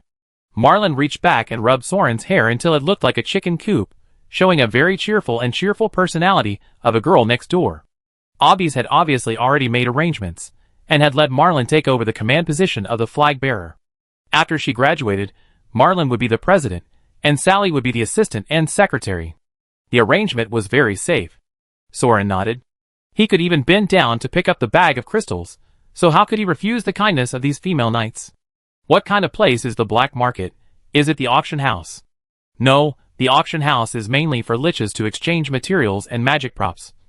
Marilyn pointed to the bay in the distance. "The black market is a ship." "The black market is a ship, or rather, a type of ship, a pirate ship. Where there is an ocean, there are pirates. Where there are pirates, there is the pirate king. Ahem, there is treasure." The elves' territory spans across several continents, so much so that this world even has a special term called the Elf Route to refer to the elves' huge trading fleet on the sea. These cargo ships, loaded with exotic animals, spices, silk, magic crystals and jewels, are like big fish covered with golden scales. They attract the attention of pirates of all races and forces. The elven gods maintain a large fleet to hunt down pirates, but the ocean is too vast, and there are so many cargo ships and pirates that someone can always get away with it. The profit of a ship is enough for 4 or 5 pirate captains to share. Of course, just robbing the goods is only half the job. The remaining half is for sales. Convert precious goods from foreign continents into supplies, weapons, magic scrolls, potions, or new large ships. Anyway, the cleaner the cabin is, the better. In the past 1,000 years, the most popular place for pirates to sell goods is the capital of the Psychic Empire. First, it is a port. Second, it is a natural haven for almost all anti-elven forces. Third, a large amount of gold can be sold here, and various magic products with extremely high cost performance can be obtained. Pure gold is currency for most races. If it cannot be used for trading, it has no practical use. For pirates, Unless they want to retire, they can only find a place to bury themselves, otherwise they will occupy the limited cargo hold. Of course, it can be used as a magic material in the magic world, but the consumption itself is not much. Considering the base number of alchemists, the demand is even less. The only exception is the Psychic Empire. In the Empire, gold can be exchanged for soul crystals used as magic energy, and there are also many magic props, so any amount of gold can be consumed. In fact, the pirates don't know what these dead people want to do with so much gold, but to be honest, they really don't care. Besides, the Empire is blocked by the Elven Alliance, and it lacks almost everything except magic items. Not only gold, but also various precious materials can be obtained from the hands of liches at sky-high prices. So almost every day, there will be one or several pirate ships stopping at the port for trading. Even if it is just smuggling food, it can be sold at a high price that cannot be matched elsewhere. No, it can't be called smuggling, because the Empire has no concept of tariffs at all, and the lich doesn't care at all. Just go on board to see the goods in trade. Then let the skeletons move the goods off the ship. Then why is it called a black market? There must be some forces that are dissatisfied and don't let them go ashore, right? Soran saw the 3-track sailing ship wrapped in magical wind in the harbor from a distance, and noticed that this ship, to be exact, did not dock, so he asked, "Hey, you are very perceptive." Yes, the Blood Clan doesn't like them, and the Death Knight Corps doesn't like them either, because it affects the army's shipments. As Marlin explained, he rode his horse down from the sky, not like the other noble carriages, landing directly on the opposite deck. So that's how it is. Essentially, these pirates and Death Knights, black markets and casinos are competitors. Anyway, they are all resources robbed from the Elf Alliance, one from the land, the other from the sea, and they are all targeting the lich market. Isn't it just competition? No wonder the vampire in the casino instigated him to cause trouble for these pirates. Soran took the cloak handed over by Marlin, and put it on, then put on the hood to cover his face. Both of them were considered knights on the side of the Legion. Of course, the pirates would not stop the Death Knights from buying things, but it was better to hide their identities to avoid unnecessary trouble. Marlin led the way in front, and Soran followed her through the cargo hold of the port and jumped onto a small skeleton boat. The female knight stuffed a piece of gold sand into the mouth of the skeleton and said, "Nami introduced it." Then the skeleton's arm slid and carried them into the range of the magical spirit wind around the pirate's ship. Soran raised his head and looked at the magical beams that were circling around the sailing ship like a tornado. He roughly counted them, and found that there were 9 blue-purple light patterns that kept circling. They were probably wind-attributed spells. When they circled past, they would stir up strong winds, blowing the cloaks. I don't know if it was a spell or a prop. The pirate ship was still using sails, but if there was such a powerful wind magic to accelerate, the maneuverability on the sea might indeed be faster than those skeleton ships in the Empire's underground river. When the skeleton boat approached, Soran noticed that the eyes of the skeleton on the bow were flashing, and the pirate ship on the opposite side also flashed back. So the magic wind that was about to pass over their heads slightly changed its trajectory, and slid sideways with strong winds, cutting through the water curtain and drilling into the sea surface. The waves it raised hit Soran's cheeks like a rain curtain. It seems that this magic also has a protective function, and it just opened a door for them. Now you can see it. It's big. It's a pirate ship from the black market. At this time, Marlin turned around and smiled at Soran. He spread his hands like a tour guide and pointed to the huge warship with at least 4 or 5 decks and 3 masts, standing on the sea like a huge fortress. The hull was painted black, and the muzzles of the guns could be seen lined up on the side. Some of them seemed to be crossbows like whale guns, and some were dwarven cannons similar to the entrance of the Plasma Rose Guild. In addition, the hull was covered with dense magic circles and magic circuits, but obviously, because it was here to do business, most of the magic was not activated. Soran nodded. So that's how it is. Ordinary people can't see it before entering the range of the spiritual wind. So there is also an invisible effect. Attack, defense, mobility, and concealment. It is indeed a very versatile protection. The skeleton ship approached the bow, and soon it could be seen that the ram of the bow was a huge iron spear. Judging from the magic energy light wrapped around the tip of the spear, it should also be a serious magic weapon. Under the ram is a huge octopus carving, and the tentacle decoration almost wraps around the entire hull. It is probably the unique style of this pirate ship. Well, it should be a decoration, although it feels like a living thing, which is disgusting. Maybe all magic ships are like this. Soran was thinking about it, and then he noticed that the skeleton boat climbed up from the side with its hands and feet. Marlin bent her knees and jumped onto the deck lightly. She was wearing a full set of plate armor under her cloak. It seems that the effect of the potion is indeed obvious. Soran had to hold the spear and climb up the side of the ship with his hands and feet. Fortunately, someone on the deck reached out and pulled him up. "Thank you." "You're welcome." The orange-haired female pirate on the deck smiled. "This is the Eastern Star. Welcome aboard." Chapter 17. Eastern Star, ha.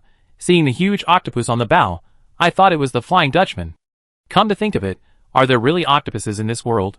It can't be a soul-sucking monster or something indescribable. "Hey, Nami, bring me to the black market." He's going to prepare a strengthening potion. While Soran was daydreaming, Marlin had already hooked up with her old acquaintance. "How about the goods I want?" "Don't worry, it's in my cabin." "You want to make a potion, right? Come with me." The pirate turned around and led the way, twisting his snake tail and swimming away from Soran. "Wait a minute." Soran lowered his head. It was not dazzled. The other party's upper body was human, with a white short coat and waist leather jacket commonly used by pirates, his hair wrapped in a sweat towel, and a sailor's hat.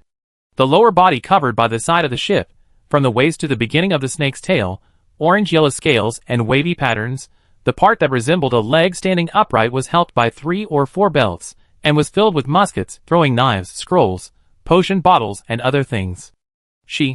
Naga, don't make a fuss. How can humans enter and exit the storm ocean?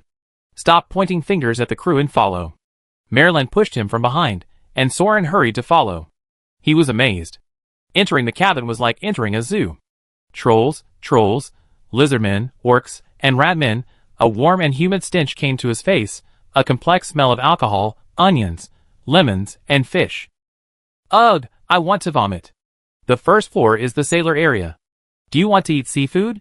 There is a mermaid, caught from the storm ocean, preserved with ice magic, absolutely fresh.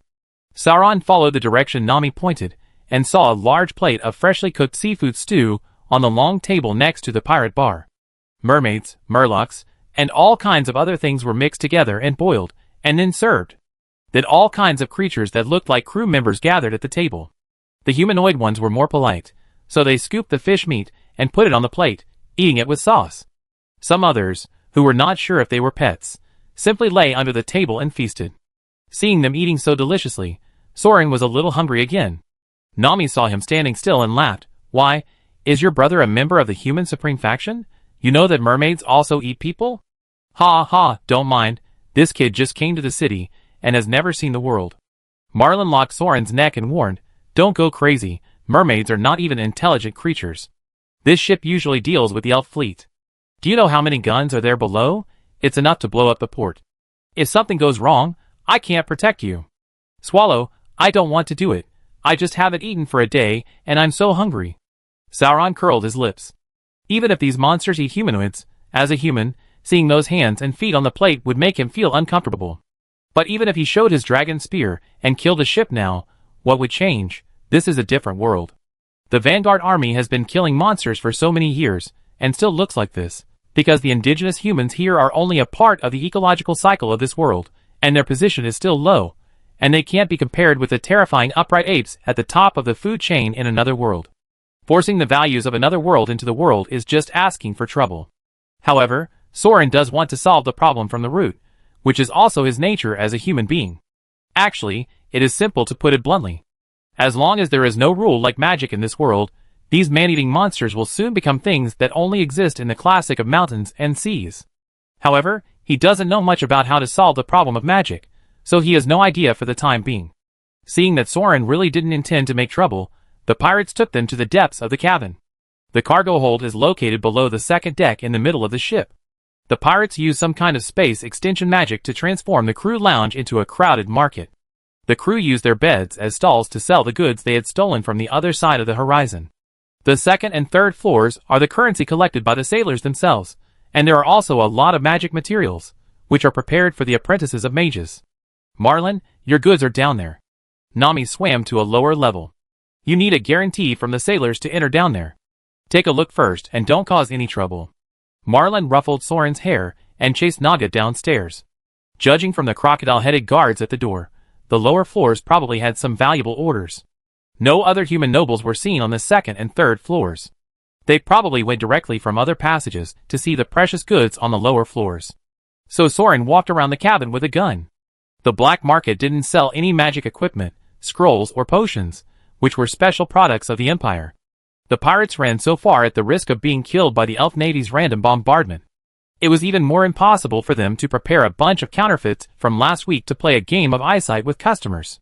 What is sold here are all genuine magic materials. Various herbs, fruits, minerals, fur, claws, bones, scales, and horns of monsters. Hearts, livers, spleens, and lungs soaked in jars. There are also unidentified ancient relics, incomplete and unknown magic books, and locked treasure chests and other things that are a gamble of luck. At a glance, Soran saw that without exception, they were all genuine goods that really contained the brilliance of magic. These things really have no problem selling in the Empire. Even if they are too old and unpopular, no one can recognize them, or they are temporarily unused. Wizards, who know the goods, can buy them, and then exchange them with others in the trading field later. Of course, most of the good things that ordinary sailors can get are just primary materials, not worthy of the first-level lich's stay. Although Soran's level of magic knowledge is completely illiterate, with the help of the magic eye, he only needs to simply identify the magic properties and levels contained in these materials. There is also some basic knowledge in the herbal dictionary. Simply put, pure magic has 4 basic properties: water, fire, earth, and wind, corresponding to the 4 colors of platinum, gold, green, and purple. In addition, there are some special magic and colors. For example, blessings are usually silver, curses are usually black, and although fire attribute magic is golden, when the object is ignited and incomplete combustion occurs, there will be red and yellow flames and black smoke. Although pure water attribute magic is white, it is easy to condense water vapor and ice crystals in the air after it is cast, presenting a blue spectrum in the air. The earth attribute is similar, because it is usually wrapped in soil when it is displayed. For example, soul crystals provide colorless pure magic energy, but after being in contact with the atmosphere for a long time, they will be contaminated by wind elements and gradually turn purple.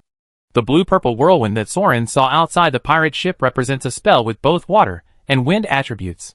Don't ask why water is white, fire is gold, earth is green, and wind is purple. This is how the magic world is set, or how the liches observed it. Soran was struggling with this problem for a long time in the morning and fell asleep. Ahem, just ignore the name setting. The main thing is to use it. What Soran has to do now is to find materials with golden light among various materials as the main material of his potion. Yes, he has confirmed it himself. Even the saliva is shining with golden light. It can be confirmed that it is pure single fire attribute magic. There is no such thing as a mixed magic with 4 elements and all-powerful protagonist level setting. Then naturally, choose from materials with the same attribute first. No, there is no need to choose at all, because that thing is too dazzling. Soran narrowed his eyes, and walked directly to the stall near the side of the ship in the corner. The stall was filled with junk that looked like they were salvaged from a sunken ship. There were all kinds of ancient coins, corrupted magic weapons, soaked long skirts, jewelry covered with seaweed, and even colorful shells. Basically, it was garbage in the literal sense. It was just barely stained with some magic. Except for one thing. It was a statue about the height of a candlestick, probably carved of an elf goddess. Judging from the classical-style tulle long skirt and the straw sandals on her feet, she was at least an ancient god of the same generation as the Titans. The arms of the sculpture are probably too thin, and have been broken and disappeared. The waist is slender, and the face is beautiful. Needless to say, the appearance of the elves is almost perfect in the eyes of humans.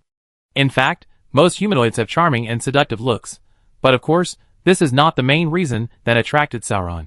The main reason is that the eyes of the elf statue can emit light, and Sauron was attracted by the light emitted by the statue. Of course, it does not refer to visible light. It is a strong light beam containing terrifying magic energy. The magic radiance of gold and green. As you get closer, you can feel more clearly that the golden flames, like the scorching sun inside the statue, are sealed by the green earth magic of the statue itself. The brilliant golden and green rays shine together, and only a little bit of golden light leaking out from the eye sockets has almost lit up most of the cabin, like the morning light. This thing can no longer be described as a material, it is simply a mass of magic. What is this? Sauron asked the stall owner, a water ghost who looked like he was about to rot. Desk lamp. Yes, it was indeed used as a desk lamp, placed in the corner to illuminate, making the magic shells look more colorful. Sauron tentatively reached out to pick up the statue, and the water ghost did not stop him. What surprised him was that the statue's eyes closed when he moved. Touch her butt, and see, the eyes are open again. The water ghost said slowly, probably a switch. Soran was sweating, and he always felt that the statue was staring at him with its eyes open, especially when the eyes were emitting beams of infinite magic energy. It was even more terrifying to think about it. Where did you get it? Where else could it be? In the sea. The water ghost replied slowly, I fished it out of a shipwreck. It closes its eyes when it moves. You can let it open its eyes when it's still. Soran tried to shake it, and the statue really closed its eyes. All the magic contained in it was sealed, without a single leak. This thing can't be just a desk lamp. What other functions does it have? The water ghost looked at Soran. Nothing, a soul crystal.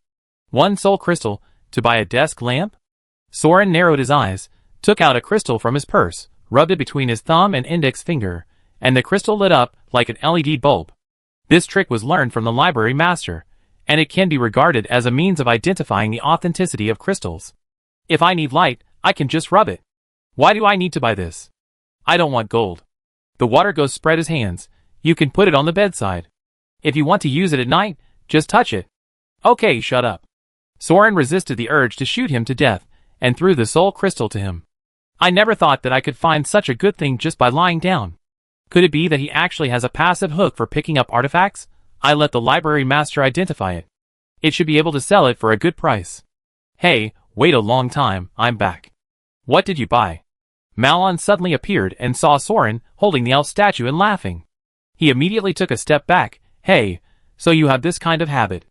No, it's a misunderstanding. This thing is actually magic. Okay, I understand. It's impossible for a teenage boy to be curious about a pretty big sister. Is it hard to live with the president? Ha ha ha. Ah. This flag bearer's character of liking to mock others is really annoying. Forget it, I won't explain it. Anyway, there's nothing wrong with a teenage boy liking a pretty big sister. Ha ha ha. Are you angry? Are you angry already? Ha ha. Okay, I won't tease you anymore. Let's get down to business. What direction do you want to go in the future, Soran? Grand Knight? Bannerman? Marshal? Vanguard? Ranger General? What are those things? Well, I think you haven't played with military flags. It's okay. I give you a good set later. Merlin crossed his arms, and thought for a while. You know, the main task of our Death Knights is to fight against the elves, but we are not only advanced soldiers who master the death charge, but also serve as generals of the army. So there are roughly 5 types of division of labor. Grand Knights. The 2 of the obvious family are Grand Knights, pure magic warriors who strengthen personal combat capabilities. Not only the cornerstone potions in the early stage, but all the enhancements in the middle and late stages are also biased towards personal combat. On the battlefield, they are responsible for protecting the Lich and the Flag Bearer, and fighting against the enemy's heroic characters, such as the various great swordsmen magic assassins of the elves, and the legendary heroes such as the shaman and war generals of the orcs. The Flag Bearer, as the name suggests, is the commander who controls the military flag and the battlefield commander. In the presence of liches or vampire princes, they usually serve as the commander of the army, but the Death Knight also has to take on the military command tasks of the deputy, planning strategic battles and coordinating logistics. The full-time flag bearer will choose the aura type in the middle and late stage of potion enhancement, which can provide magic or blessings with a large range of buff effects for the entire army. Merlin is the flag bearer. In the early stage, she chose the water force that focuses on defense in ancient martial arts, because the team does not need her to be the output position. The warlord, the actual battlefield commander, is considered a mid-level officer who links the commander-in-chief and the soldiers. Although he is only a basic officer, he also has a special reinforcement system. For example, according to the composition of his personal guards, the warlords, who lead the special golem heavy infantry corps, vampire cavalry corps, or crossbow corps can have different reinforcements, which can increase the combat effectiveness of the elite soldiers of the headquarters by 10 or 100 times, and play a role in influencing the entire battle situation. The 2 directions of Vanguard officer and Ranger General can be regarded as a special route of ordinary warlords. Ranger Generals are similar to special forces and skirmishers, responsible for various special strategic tasks such as reconnaissance, encirclement, ambush, infiltration, and cutting. Undoubtedly, they need the most talented and courageous commanders. They lead elite assassins, and skills such as stealth and concealment are almost required. The Vanguard officer is simple. As the vanguard of the entire army, after the flag officer gives the charge order, he will rush forward, break through the enemy formation, tear open the battle line, and knock down the enemy's flag or until he is killed or wounded. Because of the unique Legion level forbidden spell Death Charge in the Psychic Empire, the Vanguard officer is often the head of the Death Knight Corps. The Death Knight launches the charge to open the front line, and the subsequent heavy cavalry rushes into the gap to harvest. Therefore, it can also be strengthened by the Great Knight. If you also want to become a flag bearer, I can give you some advice. It is best to start stacking the Legion's strengthening aura from the middle stage, the 7th level potion, otherwise the aura of too low level will be easily dispelled by the elf priest on the battlefield. As for other directions, we can give priority to strengthening individual combat effectiveness, and the specific arms can be strengthened according to the needs of the Legion on the battlefield. Now the more popular arms in each Legion are long-range arms. Well, because the elves are too strong in long range, we can't shoot them in positional battles. Liches don't have psychic tower positions, so magic generally can't win. Cavalry can't rush through at all, so the attack is very disadvantageous. While chatting with Soran, Marilyn picked up a large bag of odds and ends from the black market, various herbs, claws and scales, and at least hundreds of thousands of crystal flowers. She just said casually, "Put it on my account?" The pirates let her. "No, let Soran take the things." Marlin, the flag bearer, is your family rich?" Soran was not a fool. The bags on the gun barrel were getting heavier and heavier. Maybe he was called to carry the shopping bags. Huh? Oh, it's okay, relatively wealthy. The rich woman Marlin shrugged disapprovingly, because the Empire does not collect taxes, so in theory, when the Prime Minister does not directly mobilize the entire army, each legion has to bear the military expenses by itself. The looting on the battlefield is the biggest part, but you also know that those liches will not come out of the laboratory unless they are about to die. They will not do such annoying and risky things as fighting. So now everyone works for the Parliament. As long as they get the majority support in the Parliament, the nobles can serve as flag bearers to launch a war. All military funds and logistical supplies are borne by the flag bearer's family. Basically, if they win the battle, they will have spoils, but if they lose, they will suffer heavy losses. It's also a business. Alas, the elves are so strong, it's hard to make money. There are always some naive guys shouting, "Peace, peace," and friendly coexistence. It's so annoying. The flag bearer complained in a tone like a landlord who didn't have any surplus food, and grabbed a handful of dragon scales and stuffed them into the bag on Soran's back, and returned with a full load. Chapter 18. Merlan is a typical imperial noble. He was a local prince in the past. After the liches overthrew the local elven royal family, he directly joined the imperial faction. Although his ancestors did not successfully transform into liches, they also produced many mages and had a rich family. During the Third War, the head of the family became one of the first Death Knights, and he still holds a seat in the Parliament today. He is considered a major investor who has a close relationship with the Blood Knights for generations. Perhaps she thought that Soran was one of the Blood Cavalry, and that any reinforcement would only increase the strength of the Blood Cavalry, so she generously gave him a bunch of materials to prepare the cornerstone potion. However, Soran knew that the possibility of him upgrading step by step in the Imperial army was actually very low. As long as he held this dragon spear in his hand, he might wake up one day and be beheaded by hundreds of waning moon liches. Now the Empire has not noticed him, purely because after getting the spear, he has not even seen a white robe with his own eyes. If he really joins the army, and works hard to become a military commander and flag bearer, then the lich will look at him and ask, "Why are you holding a dragon spear? Take him out and chop him off." Haha, isn't this funny? So Soran doesn't even consider the route of military command and soldier strengthening that Merlin mentioned. He is now following the path of the Great Knight of the Obby's family, purely considering the strengthening of his personal combat power, and has prepared himself to be surrounded and suppressed by the two worlds of Lich and Elf alone. Then let's talk about the strengthening process systematically. First of all, this world is graded according to the consequences of magic, not the direct power. Level 14 and above are magic that will produce consequences that cannot be eliminated by other magic. Another point is that the consequences of casting a spell cannot be repaired or removed by dispelling magic or healing magic, which is also a forbidden spell. For example, pure energy shaping magic, no matter how big the fireball is, it is only counted as level 1, because there are too many magics to extinguish ordinary flames and repair explosion damage. But there are also fire magics above level 14, and when they are released, They are eternal flames, which cannot be dispelled at all. The magic fire can only be sealed, so it is naturally classified as a forbidden spell. Why is it level 14? Because there are 14 levels of dispelling magic. The great dispelling magic mastered by the elf priests is one of the top dispelling magics. The magic core made by the liches can't get close to the front line at all. They will be dispelled, and the enchantment circuit will be dispelled and turned into scrap metal. Although the magic potion circuits in the bodies of the Death Knights have a certain resistance to dispelling, they still can't withstand the constant dispelling of those elf magic gods and elf high priests. So the front line has been stuck in a stalemate and unable to advance. Ahem, I'm getting off topic. Potions. The artificial spells enhanced by potions are also magic, but the potion enhancement system is not considered a forbidden spell. So far, the highest sequence enhancement available on the market is only up to the 11th level. Maybe the Lich Flower has a more advanced potion that can resist advanced dispels, or even forbidden spells, but Soran doesn't have to dream about that secret recipe for the time being. But there is a benefit. If there is any problem with taking potions, such as burning the intestines, at least you can use a more advanced healing potion to rescue it. This is really a very important advantage, because most of the apprentice servants who take potions are wizards or death knights, and in order to make up for the lack of human magic affinity, they take drugs very frequently. If one person dies from drinking, the loss is still very large. Why is it said that the physique of a death knight is 1 in 1,000? It is because those who can be selected as a death knight servant have extremely high potion resistance. A physique that can accept multiple rounds of strengthening.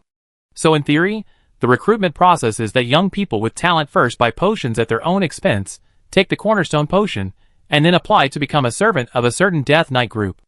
It's actually the opposite for Soran, but he holds the dragon spear in his hand. His spell position is unfathomable. He can communicate with the horse, and can see the glory of the magic network. Basically, he has full hangs, not to mention the death knights of the blood knights. Even Soran himself doesn't think there will be any problems with the potion enhancement. Of course, to be on the safe side, Soran will still prepare healing potions for emergency treatment. First of all, the cornerstone potion. Soran currently flipped through the dictionary, and finally decided that the main material is wheat. Yes, you read it right, he chose wheat, because wheat, at least the wheat in this world, is a fire attribute. Moreover, the content and purity are very high. Literally, it is a golden ear of wheat. Secondly, this is almost a crop that gave birth to humans.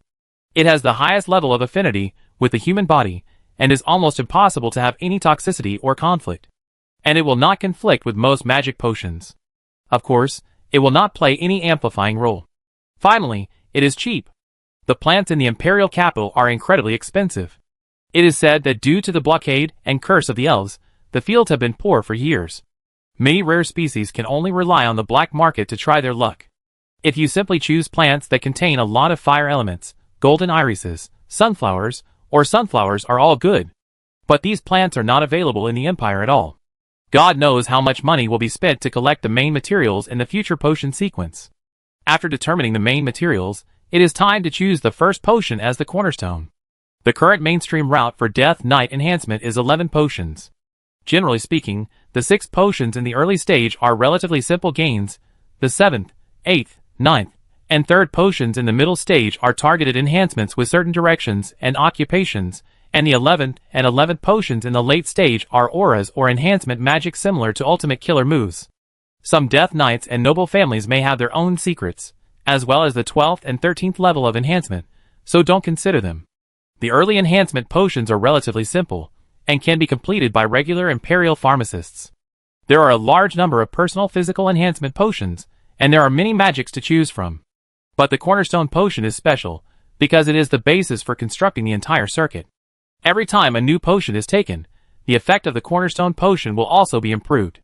Therefore, it is generally chosen to improve basic attributes, such as magic, physical strength, perception, etc., so that the improvement after taking a few bottles of potions is very obvious. For example, a wizard apprentice will generally choose a keystone potion that increases magic power or magic sensitivity, so that each bottle of potion taken afterwards can increase the effect of the keystone potion. But most wizards' physiques cannot withstand too many enhancements. At most, it is 6. Therefore, the mid to late stage is basically designed for the Death Knight. The mid to late stage enhancement can be temporarily ignored, and Soran does not need to continue to enhance the magic attribute. If it is further enhanced, it will be a humanoid monster.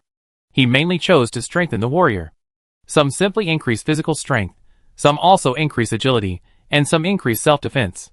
Hercules' power, this mixture is used more often, pure strange strength and physical enhancement, very suitable for the battlefield. At the dinner table, the knight Alfred gave Soran advice. Achilles' bone is not bad, but it is too defensive. If you encounter a giant monster, the damage it can cause is limited. But he has a fatal dragon spear, so he doesn't need any extra attack methods. Moreover, the heart of Perseus and the speed of Hermes should be good together.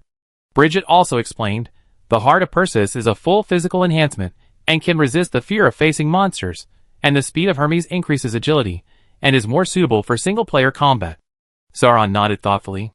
The names spoken by the father and daughter are actually the names of some ancient human heroes in this world. They are not Greek gods. But when Soran heard it, it automatically changed to the names of Greek gods he had heard before.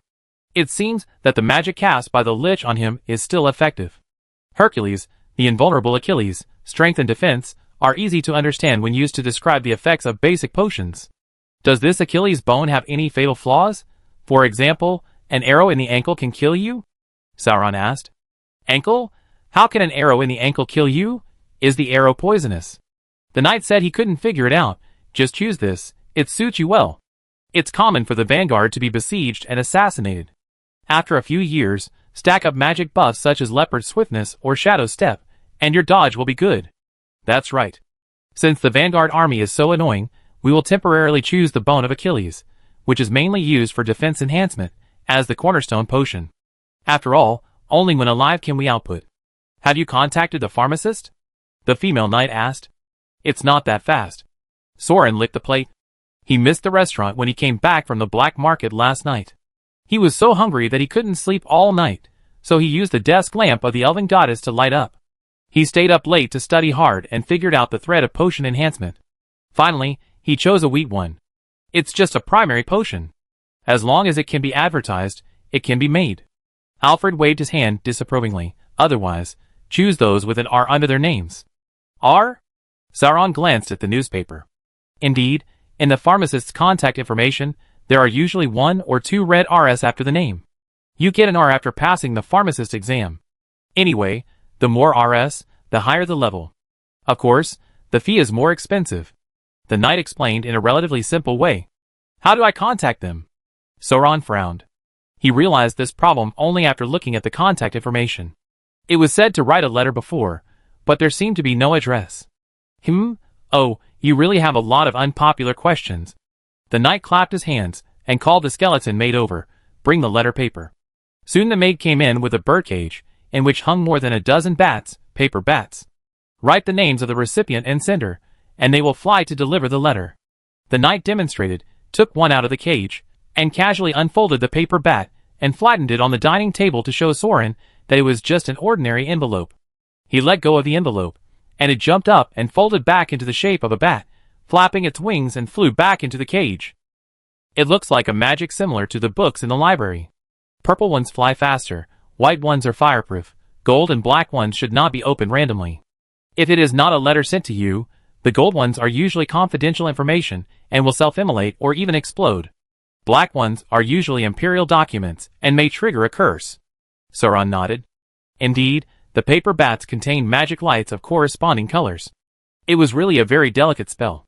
Since the letter paper was taken out, Soran picked a few pharmacists who posted advertisements to accept commissions, wrote his commission magic potion, and released the bats. They won't reply so quickly. Some mages hide in the workshop laboratory and don't check their mailbox for months. Since you decided on the potion so quickly, let's go today. I take you to customize a set of armor. Bridget, we won't be back these days. The knight took Soran's collar and left. Oh, are you going to the furnace? I see. Be safe. The female knight said goodbye to them at the door. Where is the furnace? Soran took the scroll thrown by the knight and summoned an undead horse to float in the air and follow. The furnace is a human town outside the imperial capital. Ordinary people don't have magic jewelry and can't stand the dense magic network radiation of the imperial capital. They usually live in the underground of the imperial capital or in the suburbs outside the city, accepting orders from nobles for production work. The great knight also rode on an undead horse, pointing at various nests outside the city in the air. Look, There are already many races coming to the Empire now. Many of them are enemies, and there are also hunters and food. They are all brought here to fight the elves. For the time being, we can only divide them into areas for them to live in. If your Vanguard's identity is exposed, you can run to a human town like the Crucible. Most humans grew up listening to the legendary stories of the Vanguard, and rarely betrayed the Vanguard. Well, okay, it's not a small number if you think about it carefully, so you'd better be careful. Soran was helpless. Alas, every time this guy opened his mouth, he would start with the background of the Vanguard being betrayed and besieged. He was really Alexander. The towns where humans live are really far away from the Imperial capital. It seems that the closer to the core circle of the Imperial capital, the stronger the magic talent of the race. It seems that the general talent of humans is really poor. But the skeleton airships carrying goods, and the skeleton carriages on the ground were becoming more and more dense and busy. Soran saw that many cargo holds were filled with potatoes, flour, vegetables, and dried meat. They should be transported to the town to supply humans. And soon the air began to smell sulfur. From a distance, the town covered with black smoke could be seen in the distance. See, there is a furnace over there. The knight made a gesture and led Soran to descend the clouds. Typical traces of human civilization, all nearby trees were cut down, the hills were dug into holes, the rivers were discolored, and there were many skeleton ships digging sand. It was like a meteorite fell, and all the resources within 100 miles were mined. Soran could already see the workers from afar. They wore copper gas masks, leather cloaks, and carried windproof kerosene lamps similar to those of miners, going in and out of the mines, followed by skeleton mine carts full of ore, and some zombies and crypt dwellers carrying shovels. It seems that he is in the role of supervisor. Beyond the outer mining tunnels, you can see dense canals. There are some underground rivers directly connected to the mines, where you can see skeleton cargo ships loaded with military equipment slowly gliding on the water, transporting military equipment to the border.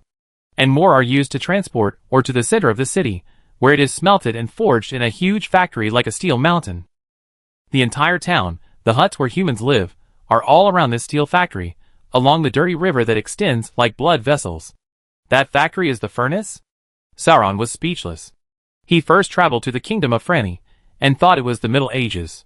Later, he was taken to the Psychic Empire, and thought it was a gothic magic world. He never expected that the humans in the Empire would take the steampunk route. Yes, there is a dwarf furnace underground. It is the combat readiness and command center of the Allied forces in the Third World War. After the Empire won the war, it was transformed into a military factory.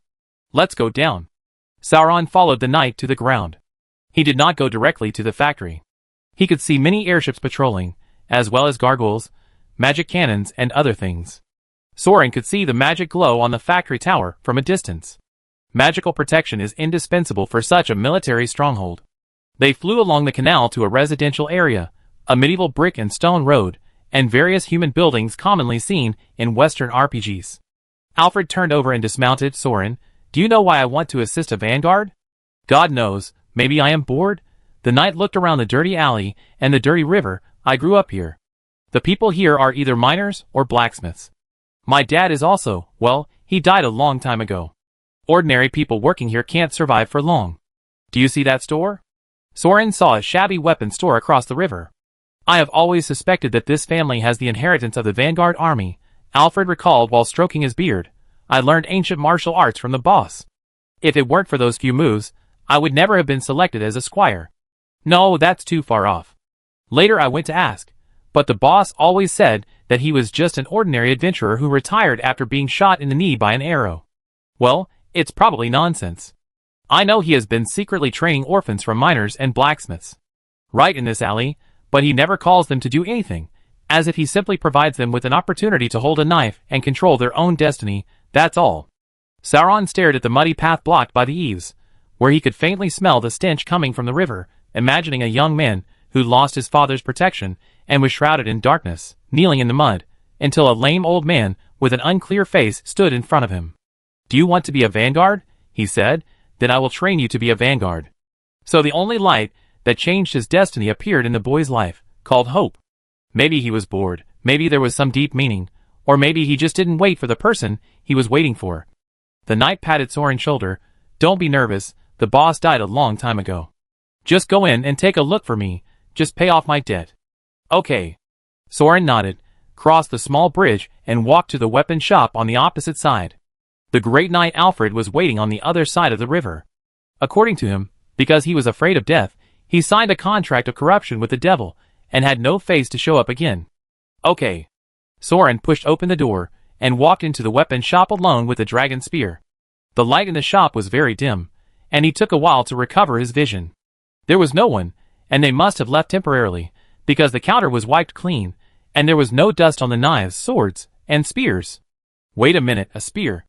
Soran tore off the battle robe covering the spearhead of the Vanguard dragon spear, and took down a spear made by the weapon shop from the wall for comparison. No wonder it was recognized at the first sight. The style was simply printed out from the same mold. With a clang, Soran turned his head, and saw a bald middle-aged man, with untidy beard, and ragged linen clothes standing at the back door.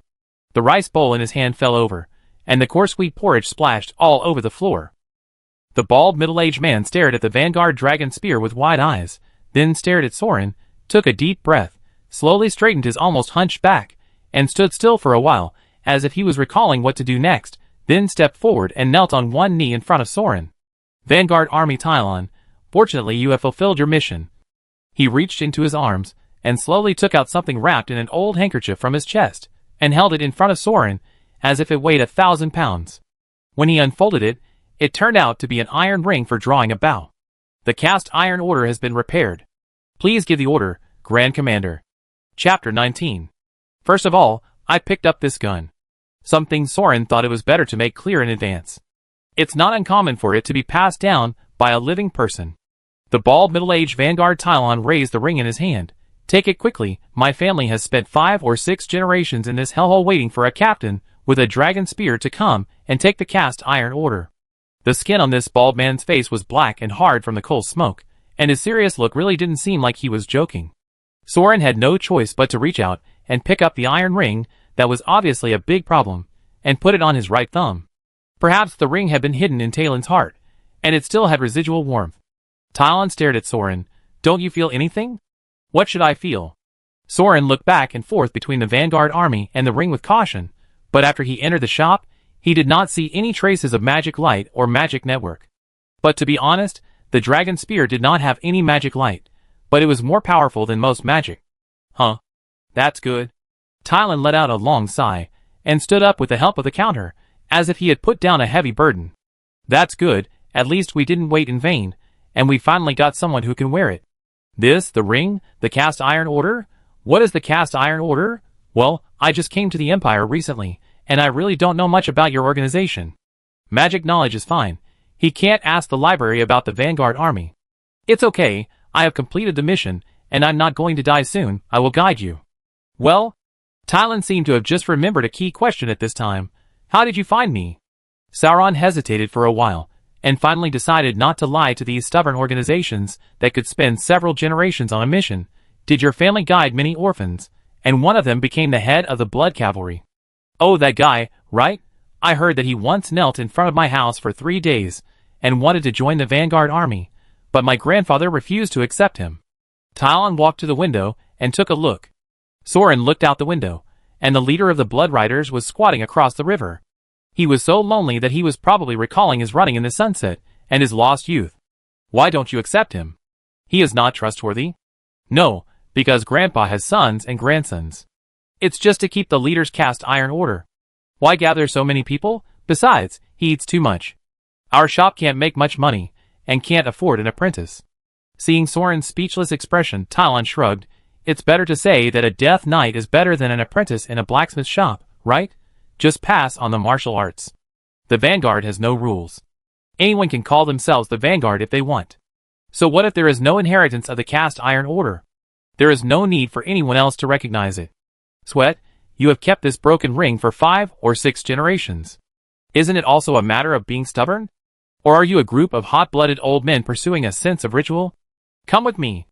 Talon locked the door of the weapon shop and motioned Soran to follow him to the inner room, lifted the floor under the bed, and went down the ladder. Soran looked out, but he didn't know if there was a tunnel or a trap below. But thinking that it was unlikely that the other party would suddenly turn against him, he climbed down. It was not an escape route, but a cellar for storage. Soran noticed that Talon was groping under the shelf to light an oil lamp, So he took out a soul crystal and rubbed it to light it. Don't use the soul crystal. Tylan suddenly turned his head and glared at Soran. The light of the soul crystal is fatal to animals and plants with low magic resistance. Plants will wither and even cause miscarriage or deformity of the fetus. What? Soran was shocked and quickly put away the crystal. You mean magic energy is harmful radiation? No, there are not so many people living in the imperial capital. Are you telling the truth? Of course it is true. The liches have confirmed it through their own research. Go to the library and see. Not to mention living things. Even grass will not grow within the range of the psychic tower. As for the nobles, they all wear protective jewelry. Tyran lit the kerosene lamp. But for those with magical talents, those mages and death knights, magic energy is their source of energy. Undead and magical creatures are not affected at all. Most races just need to be a little careful, but humans can't, because their magic resistance is too low. Ordinary people in the furnace can't stand the strong radiation at all. The miners and blacksmiths here have a short lifespan, and 40 years is the limit. In addition to pollution, there are also a large number of magic tools driven by soul crystals in factories and mines, and the body will weaken day by day. But there is no way, there is still work here, and some delicate living skeletons can't do it.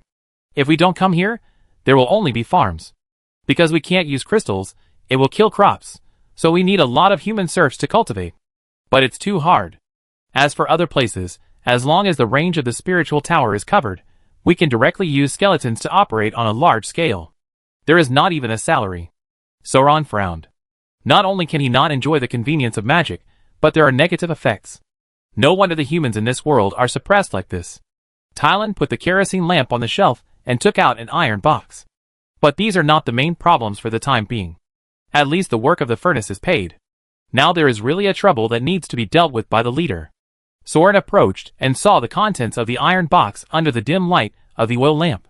Munitions. It was a musket. Judging from the structure, it should have been an upgraded flintlock. There was a flint in the jaws of the hammer. Once the trigger was pulled, the flint would hit the firing port under the action of the spring, and the sparks generated by the impact would ignite the gunpowder for shooting. Huh? You actually recognized it? Yes, this was dug up in the mines, a weapon of the dwarves during the Third War. It was hundreds of years old, right? So new. It's a new imitation, and every household has received one. Tyran's face was gloomy. The human union in the forge is planning a riot. They want to use this thing to fight the lich. Soran was speechless, not knowing what to say. Riot? It's only a matter of time before an armed riot breaks out in this kind of working environment. It's more strange that humans just keep getting beaten and rely on individual heroes to carry out assassinations and deterrence.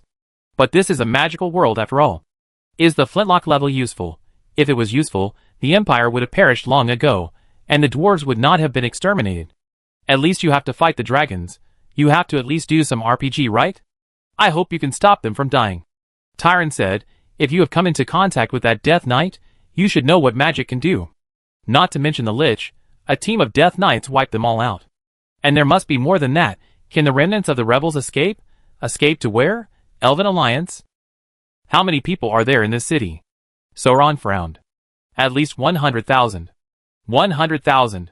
The Sauron people were dumbfounded. 10 people are fine, but how can I stop 100,000 people?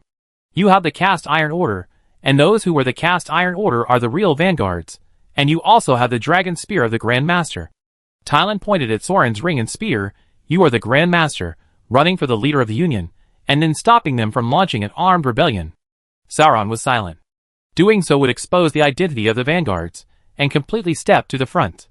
Tylan did not urge. As long as you call yourself the vanguards, you can gather forces under the banner of mankind to achieve your goals. The rebellion was also secretly assembled under the banner of the Vanguard army. But as far as I know, the only one who was truly protected by fate was the Grand Master holding the Dragon Spear. Because everyone has their own values and goals, when there is a conflict between the actions of the Vanguard army, they will default to obey the coordination and instructions of the Grand Master, which is the only hidden commandment. But unfortunately, in fact, when it came to the problem of the undead in the Empire, only 2 of the 7 captains stood on the side of the Empire, so a split occurred. This Cast Iron Order originally belonged to one of them, but was destroyed during the internal strife. And the other one, has completely betrayed our creed, so let's not talk about it. So there is no longer a great leader in the Empire to unite everyone. Tylan stared at the dragon spear in Soran's hand in a trance. I have also wavered. wondering if there is any point in waiting here, but I really didn't expect you to show up. I roughly know who has the 2 dragon spears in the Empire. You can't pick them up. Where did you get them from? Soran thought for a moment. Franny. Ah yes, only Franny. They believe that Franny's royal family is the orthodox bloodline of the ancient human empire. The other 2 believe that the bloodline is on the side of the psychic empire. This involves another prophecy. I will tell you about it when I have the chance. Thousands of years of grudges are really irrelevant these days. Tyron wrapped the musket with cloth and handed it to Soran. Give it to me, but I really haven't decided whether to get involved in your big trouble. Soran was really scared. He was just an ordinary person in his previous life. He came to another world to play adventure games. Suddenly, he was asked to be the leader of a faction, and there was a huge risk of being hunted by the whole world. He had to think twice. It's okay. You got the Vanguard Dragon Spear, and can wear the Cast Iron Order. You must be the one chosen by the Grand Master. No matter what decision you make, it will benefit mankind directly or indirectly in the end. I am also a Vanguard, since my original mission has been completed. No matter what, I will act in the way I think is right, Tyron explained. They will start as soon as next month. I will try to contact the leaders of the rebellion and persuade them to change their minds. If you make a decision, come to me alone. As for this musket, I will give it to you. To be honest, it is really useful. One shot can blow up the skull of a crypt spider. If it becomes popular, my business will become more and more difficult. Soran was speechless. In the end, he gave a soul crystal to the bald Vanguard and the owner of the weapon shop, which was considered as buying this flintlock musket. Although it cannot be used as magic energy, soul crystal is the official settlement currency of the Empire after all. Tyron also needs to eat, so he did not refuse. So Soran walked out of the weapon shop with a spear and a musket, and the great knight Alfred came over with a horse. How is it? Am I right? No, don't tell me, lest the demon god finds out. Well, you bought a weapon, right? Good, it's a really good iron rod. The Death Knight Legion leader looked very eager to gossip, but didn't dare to ask in detail, which was quite silly. Obbies, why did you sign a contract with the demon? Sauron asked him. If he was once a young man who was appreciated and trusted by the Vanguard army, and he had not forgotten his passion for so many years, then it is impossible for him to fall for such a ridiculous reason as fear of death? No, there is nothing to quibble about. I fell because of fear of death. Alfred looked at his hand silently, as if he was holding something. At that time, I had to make a choice between faith and commitment. According to the creed of the Vanguard, I did what I thought was right. I chose not to die, to live, that's all. Make the choice you think is right. Yes, so although it's a pity, I won't regret it, and it won't change anything if I choose again. The knight patted Soran on the shoulder. Just do what you think is right. Let's go, order armor now. Ah, are you really here to buy armor? Sauron thought he came to the weapon shop specifically to inherit the Vanguard. We are really here to buy armor. The great knight glared at Soran and emphasized, don't let it slip. The Empire is in danger. Soran, the Grand Master of the Vanguard army, was ashamed. So they rode their undead horses into the air again, and this time they went directly into the city, the core of the spiderweb-like waterways, canals and carriage roads, the furnace factory. In addition to various gargoyles, puppets and magic turrets, there were also death knights in black heavy armor, riding giant steel dragons with a wingspan of more than 20 meters, circling and patrolling in the billowing smoke discharged by the factory. There were 7 or 8 steel bone dragons resting on the top of the high walls, towers, and arrow towers. Their masters, the black-armored death knights, stood on the parapets with their arms folded like statues, their helmets covering their faces, but Soran vaguely felt that their gazes were focused on him. Soran frowned and looked at the blade-like decorations extending from the edges of the knight's armor. Are they? Yes, the Iron Blade Dragoon Regiment, one of the 7 legions of the Death Knights. They guard the furnace, and the Iron Blade is their subordinate attendant guild. You killed 3 of their newcomers at once, which really gave the Blood Knights a face. It's right to reward you with a set of armor. The Blood Cavalry's commander grinned heartlessly. Soran Khan, you are really brave enough to break into someone's lair to demonstrate. However, the Blood Cavalry rides nightmares, and the Iron Front rides bone dragons. To be honest, those who want to riot also ride nightmares. They can see these bone dragons when they look up at work every day, right? Do you really think you have a chance of winning with flintlock rifles? Fortunately, the Iron Front's Death Knights did not come up to provoke, probably to give Alfred face, or it may be because the Death Knight servants killing each other and collecting heads is a child's game. It would be more embarrassing to care too much. Anyway, We got off the horse on the tower platform and entered the furnace factory without any trouble. Below is the immortal furnace, a forbidden spell of the dwarves. It doesn't need soul crystals to charge. Just throw the black stones dug from the ground into it, and it will continue to burn. It's quite magical, isn't it? The big knight was leading the tour in front. That thing is called coal, you old hat. Soran walked down the corridor and saw the huge furnace fire pit in the center of the factory. The whole factory was a simple iron smelting blast furnace structure. The outer fireplace shell should be made by the dwarves, and there is also a magic circle protection added by the lich. The skeleton minecart pours ore in coal from the top of the furnace, and the wind magic circle at the bottom uses soul crystals as energy to blow hot air and spray other kerosene fuels. The iron ore poured into the furnace will be reduced to oxygen by carbon monoxide generated by coke at high temperature, and pig iron will be obtained. The molten iron is discharged from the iron outlet at the bottom, and cast into other factories for military ironware. This is a relatively basic smelting model. It is not surprising that dwarves and humans can master it, not to mention that many technologies are solved by magic cheats. But why did they come here to repair a blast furnace? It was during the siege era. Both sides were fighting like crazy, and the lich developed the most disgusting melee magic, called armor break weakness, which literally means armor break plus weakness, and actually has the effect of breaking magic. Moreover, the spell level is ridiculously high, about level 8 or 9, and ordinary enchanted armor and weapons will be smashed to pieces. It takes at least level 10 magic to repair it, and the scroll is more expensive than the weapon. We had hoped that the allies would withdraw if they could not afford to lose, but who knew that the dwarves were so stubborn that they simply started a furnace at the city gate and mass-produced military equipment on the spot. TSK, that battle was so tragic. Have you seen so many skeletons in the imperial capital? It is said that the indigenous people of the entire imperial capital were beaten into undead. The knight instructed, try not to duel with mages in the future. Melee professions rely on equipment.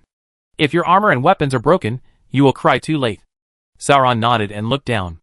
The dwarf zombies and dwarf bones gathered around the blast furnace like ants, and he roughly understood the Empire's desire to exterminate the dwarves.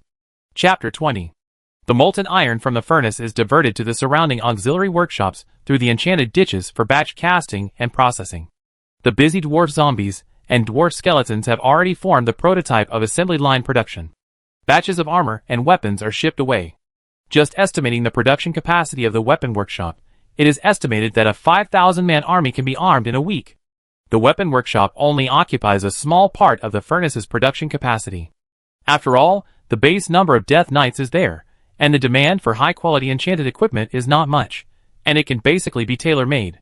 At the same time, some special parts for mages and alchemists will be made by human engineers in the workshop, which can be regarded as making some extra money.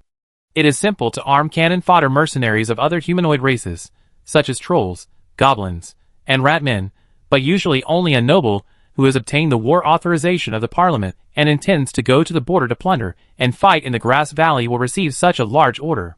Therefore, there is actually a lot of idle productivity now. The most produced by the furnace now is still war machines such as iron golems, siege vehicles, catapults, magic cannons, and iron golems. These are all used on the front line against the Elven Alliance. Currently 5 of the 7 Death Knight legions have stationed their main forces on the front line. 1 Whitefrost Crusader is opening up a second battlefield in the north, and 1 Ironfront Dragoon regiment is taking turns to garrison in the imperial capital. Huh? Wait a minute. Isn't it the Blood Knights who are taking turns to rest? Is it okay for you, the Grand Commander, not to be on the front line? Sauron stood with his hands raised to let the tailor measure his size, and the Grand Knight next to him was breathing on a set of bright mithril breastplate. It doesn't matter. We can't rush through, and neither can they.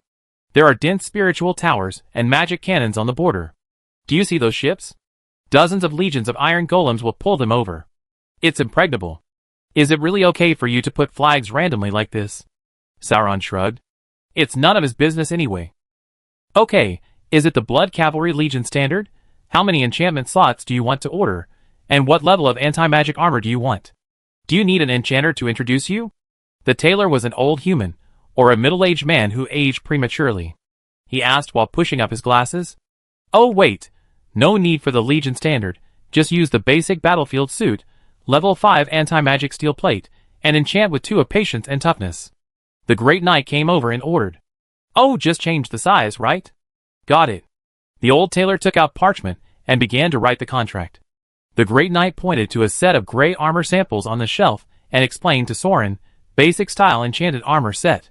Chest, double gauntlets, double combat boots, 5 pieces, anti-magic plug-in plate that resists level 5 destructive magic effects, magic pattern circuits with 2 of patience and toughness. Patience can improve the body's tolerance to severe cold, heat, and other adverse climates, as well as extreme effects caused by magic.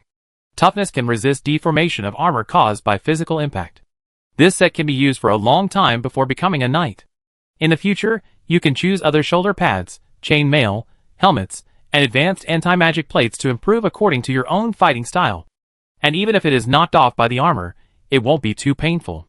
Soran nodded in understanding. Do you want to add some emblems? Customize a pattern? Dragon scales or beast fangs? The tailor recommended personalized skin. Don't do those flashy things. The big knight snatched the contract directly. 100 crystals. Too expensive. Look at his body, he only uses half of the material. 50 is fine. I have to use the standard model to modify it, and the cost of labor is more than this number. Soran watched the 2 men bargaining for a long time in silence, and finally made a deal with 82 crystals. Delivery in 5 days. The tailor went to prepare angrily. The knight pulled Soran away. Don't order 2 unique armor. The magic archers on the battlefield like idiots dressed like targets. If your armor looks bad, they won't be willing to shoot you with thousands of enchanted arrows. So it's the most cost-effective to order directly from the factory. The same set of armor in the magic shop in the imperial capital costs at least 3,000 crystals. Soran looked at him sideways. You stingy old ghost, you have a lot of excuses. Then he saw a few humans who looked like engineers, wearing fireproof dragon lizard leather clothes, thick gloves and brass goggles, pushing a truck and bundles of flintlock muskets past them. The Death Knight's leader beside Soran had no reaction at all, probably thinking that it was some kind of alchemical parts or iron pipes and iron bars. After all, the Death Knights, who had personally experienced the Third War, had long since died, and the only one still alive was called Upper Crescent, a white-robed lich at the top of the empire, who almost never approached places like the furnace. Therefore, even though there were heavy guards of the Death Knights, no one knew what the blacksmiths were making. But the humans in the furnace obviously knew the power of the musket, just like what the bald Vanguard Tylon said. When they went down to the mines to fight the cave spiders, 1 shot smashed their skulls. 1 or 2 shots may not be enough to hit the Death Knight's armor, which is mainly for magic resistance, but thousands or tens of thousands of shots will definitely make it into a sieve. Following the knight to the weapon customization workshop, the gun parts were spread out on the table without any cover. It seems that the advantage of magic has indeed made the Empire ignore the power of mankind for too long. This sword is good. The knight picked up a 2-handed sword and danced with it. The blade rubbed against the air and ignited a large spark. Pick one. You must have a weapon that can be used at any time. The Vanguard Dragon Spear is indeed not suitable for being used in public to stab people. However, looking at the bundles of muskets next to him, Soran really wanted to say something, but times have changed, sir. Well, how did you make so many iron bars? Are they the latest styles? Alfred put down his sword and pointed at the muskets on the ground and asked a craftsman casually. It was a part that was urgently customized by His Excellency the Lich, and everyone is rushing to work on it. A man who looked like the workshop director came over to explain. Well, Soran was almost certain that the engineers and blacksmiths working in the furnace had probably all joined the riot. They made barrels and triggers right in front of the Death Knights, and mixed them into various orders in the name of spare parts or scrap, and armed the entire city. Parts? Soran, you seem to be buying the same thing. Isn't it a weapon? The Great Knight suddenly turned his head and asked. Soran could see that the faces of the people around him had changed. He couldn't watch this group of people being exposed, so he simply took out the musket on his back, held it upside down like a hammer, and waved it. It's probably the standard iron rod of the Iron Golem Legion. Maybe it has a unique aesthetic. Yes, it's an iron rod parts. The workshop director wiped his sweat, and looked at Soran with some doubt. They just make some flashy things, so the decoration is irrelevant. Alfred didn't pay attention, and looked at other semi-finished unenchanted weapons. Blunt weapons like clubs are good for breaking armor on the battlefield, but elves are generally light armor and agile, so it would be more appropriate to use a 2-handed sword with a wide blade to sweep horizontally. But it's also okay to specialize in spears. Just pick the one that is convenient for you. Soran gave the workshop director a look, raised the musket in the correct posture and took a look. How is the armor-piercing performance now? Can the opponent's high-level magic resistance plate be penetrated? The workshop director was very confused, but after seeing the ring Soran showed, his attitude changed 180 degrees. No problem, the Legion's standard plate armor can also be penetrated. The magic-resistant steel plate is for breaking magic and dispelling, which is equivalent to the shell for active sacrifice. The high-level goods are more of an enhancement to the knight himself, but the physical resistance is for white blades and bows, and cannot stop the musket. What about the firing rate and range, and accuracy? Soran pointed to the sky. How to deal with those dragons? The workshop director hesitated, but seeing the ring on Soran's hand, he gritted his teeth and stuffed him a bag of special musket bullets, exorcist bullets, cannons too, and some other helpers. Other helpers? Soran frowned. Lich from other places. The workshop director stopped talking when he saw the leader of the Blood Riders coming over with 2 swords. These 2 are good, the forging is uniform and the feel is good. Let's go, add a wind shadow or boiling blood, and it can be used for a long time.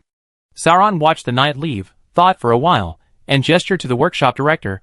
Wrap the bullet and gunpowder with a copper shell, insert it from the breech to increase the firing rate, and mark the inside of the barrel to increase the range and accuracy. Multiple guns can significantly increase the firepower by revolving and firing. That's all for now, let's try it.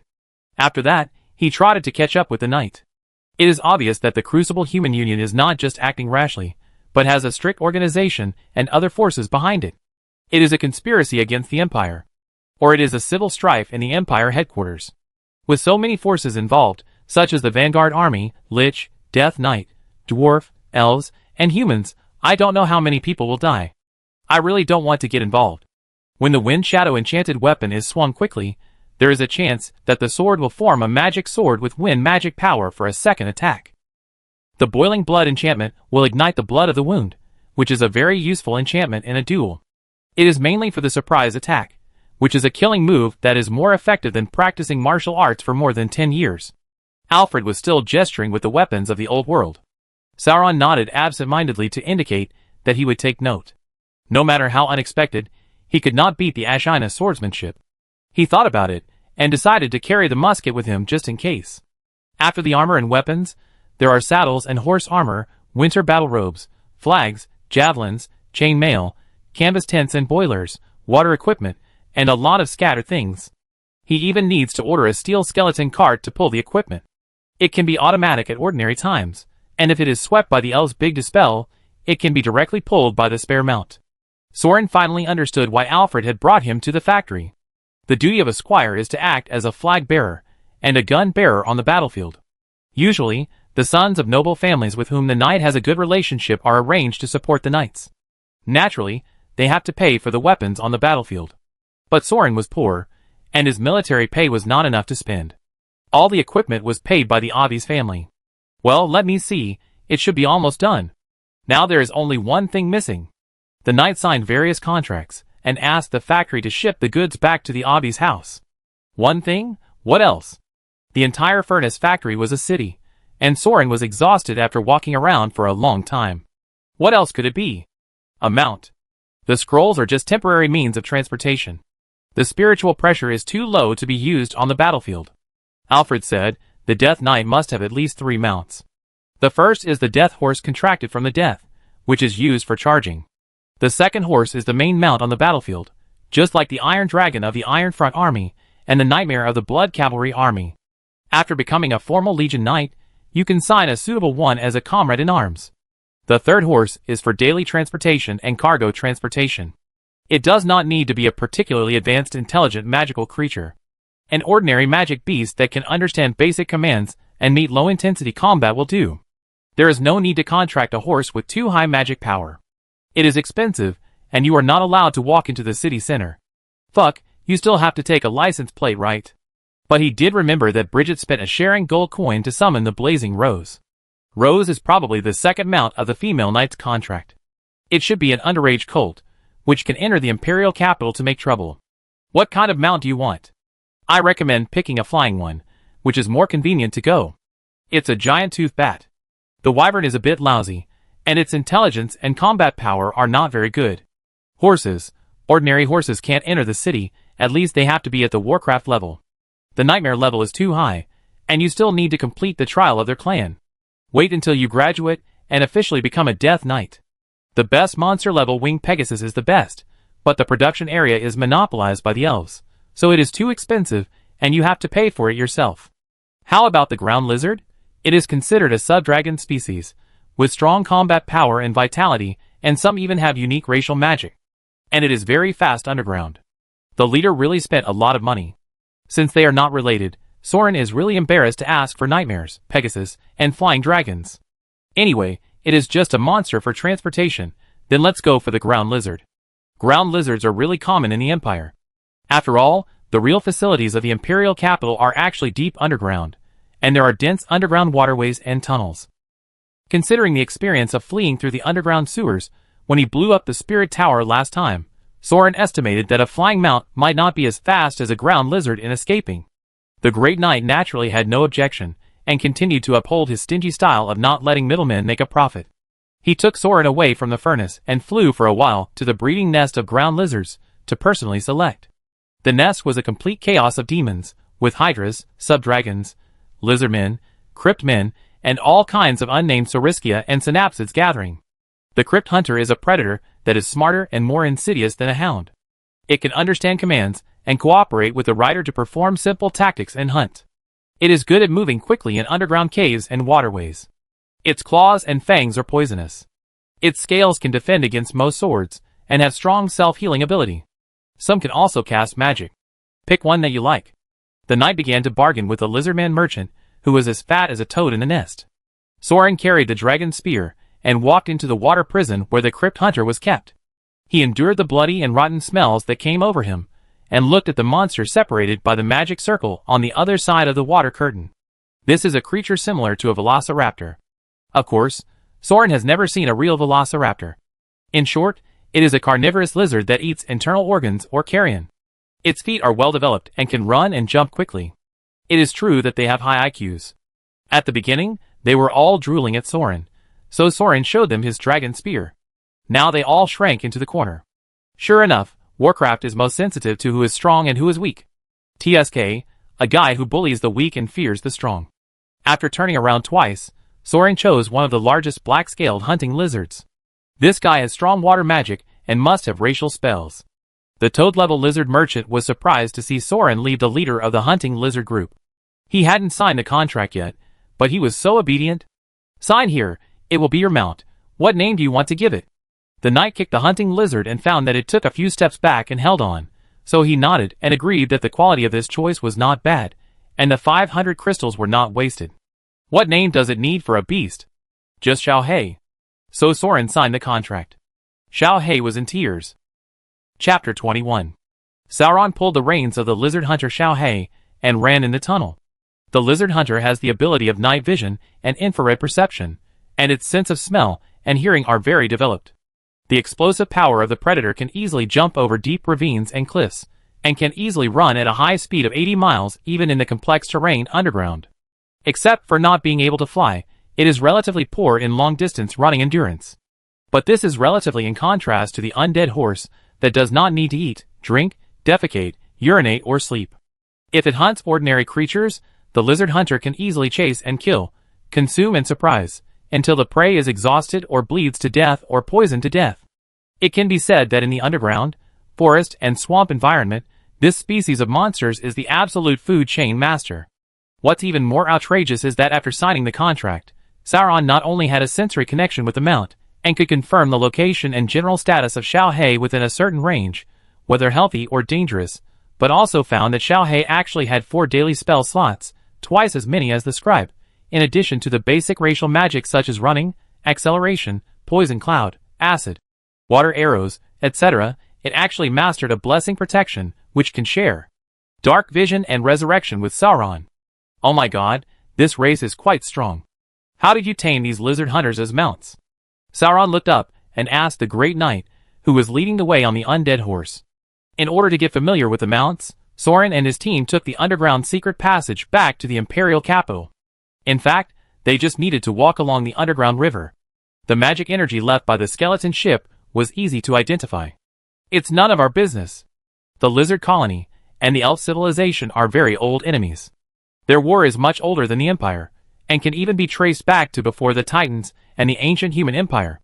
In the end, the elves won, and the lizardmen were driven out of their blessed forest and wandered around. After the victory of the third anti-elven invasion, their high priest saw the potential of the Lich, so he brought the lizard hunters to the empire, and was considered the first alien race to join the empire. The colony in the imperial capital is only a small part, and there are more in the southern continent. Now the lizardmen are an important ally that the southern theater can rely on, and they are strong. However, when it comes to the southern theater, it is the empire that has some problems. Alfred suddenly stopped talking and raised his hand. Soran shared the dark vision and could see his movements. He knew that the knight had noticed something, so he immediately stopped the lizard hunter, and the group entered an ambush. There was silence in the dark tunnel. What could it be? Lizard? Earth dragon? Cave dweller? Soran guessed, but Xiaohei did not smell the scent of prey, and it seemed that there was no creature passing by nearby. Then vaguely, Soran could sense that something was indeed coming, and there was a faint halo of magic. The great knight Alfred raised his hand, grabbed the halo in his hand, rubbed a soul crystal to light up the light source, and Soran saw a paper bat between his 2 fingers. It was a letter sent to him. This kind of magic is really convenient. It can even track it underground. The black envelope is from the Great Council? The Great Knight was very surprised. After confirming that it was indeed written to him, he opened the envelope, scanned it quickly, and then frowned. TSK, what's going on? Soran was a little nervous. The Great Council sent a letter to the leader of the Death Knight. I'm afraid something big is going to happen. Could it be that the riot in the furnace has been exposed? You go back to the capital along the river. I need to go back and lie down. The knight turned his horse's head with a gloomy face. Sauron gritted his teeth. He really didn't want to get involved in the things at the furnace, but he felt a little uneasy in his heart. How should I put it? After all, he is a human being. Can I ask what happened? Oh, it's nothing serious. Alfred scratched his head. It is said that a dragon attacked the capital, blew up the casino and hotel, and took some hostages and ran away. Now the council dispatched the lower crescent moon and all the nearby great knights to hunt down the target at the border. Dragon? Is it a real dragon? It was not the furnace, which made him feel a little relieved. Then curiosity came to his mind. If he had to order the Death Knight leader to deal with it, it shouldn't be a mere sub-dragon, right? Could it be a dragon that could burn a city? Didn't you say that dragons would not attack human cities easily? Could it be an elf attack? I'm also curious. Why would they attack casinos and hotels? Such a big council didn't care about it, which is not like the style of the elven dragon riders. Maybe it was a slave bought by a noble family who ran away. Okay, stop talking nonsense. Tell Bridget not to make my dinner. The big knight put on his helmet, turned his horse's head and sprinted. Before Soran said goodbye to him, his figure disappeared in the darkness. It was as if he was just a silhouette that passed by Soran quickly. Although he accompanied Soran for a few days, and gave guidance like a mentor, he never had the opportunity to really run side by side with Soran and gallop together. He disappeared quickly from Soran's sight, and was thrown into the deep darkness. Soran frowned, and the vague uneasiness in his heart became stronger. Are you still worried about those humans?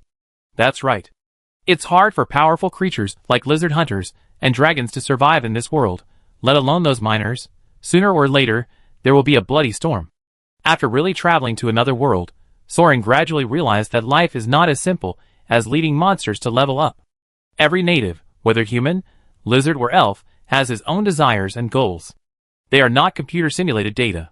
Their fate is to be beaten into experience points and equipment by players with fancy moves.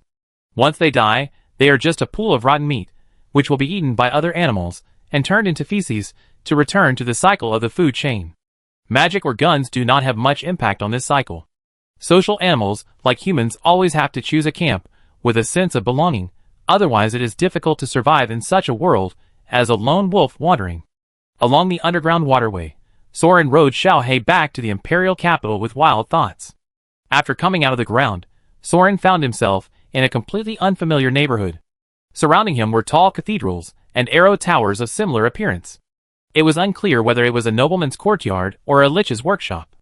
A large number of barriers were deployed for protection. It might be because of the dragon's attack. It didn't seem to be a conspiracy. After so many years since the Third War, a dragon attacked the imperial capital again, causing a great disturbance in the city.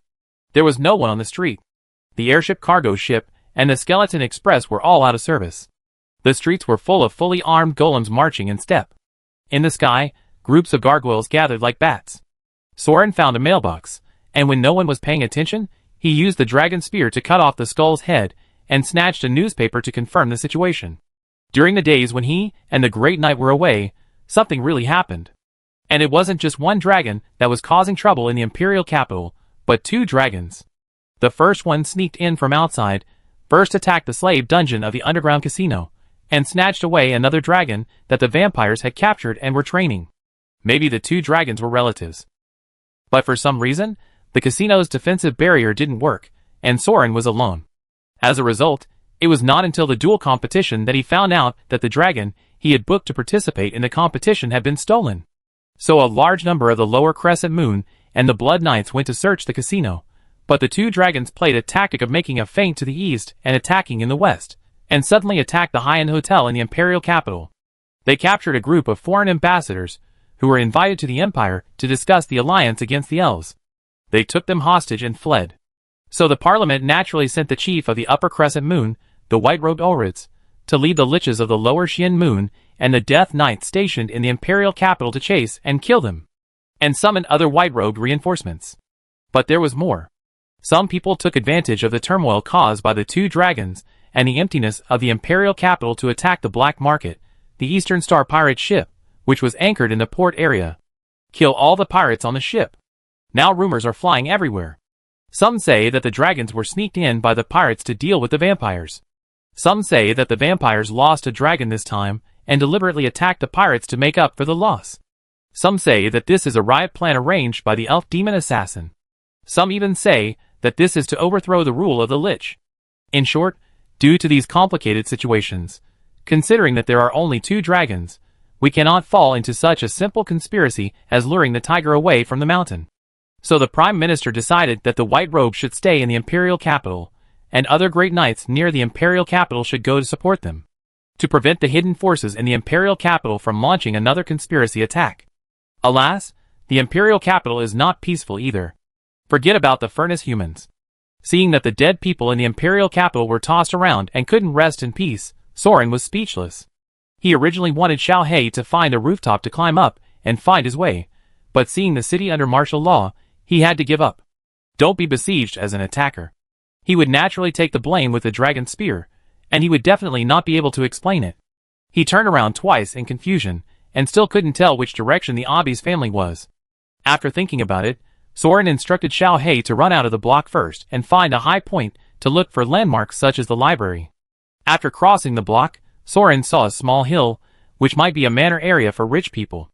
There were some yards and small villas on the top of the hill, covered with green plants, and it should be possible to see far away. So he drove Xiao He over there, and when he passed by a small house with a garden, he saw a little girl wearing a purple wizard robe and a hood on her head, struggling to carry a trash can out of the garden. It was short and small, not even as tall as Soran. Xiao He sniffed and moved closer, probably attracted by the smell of swill, thinking of eating. Although Soran also smelled it. Soran punched it, and it was just right to ask for directions. "Excuse me, may I ask?" "Ah!"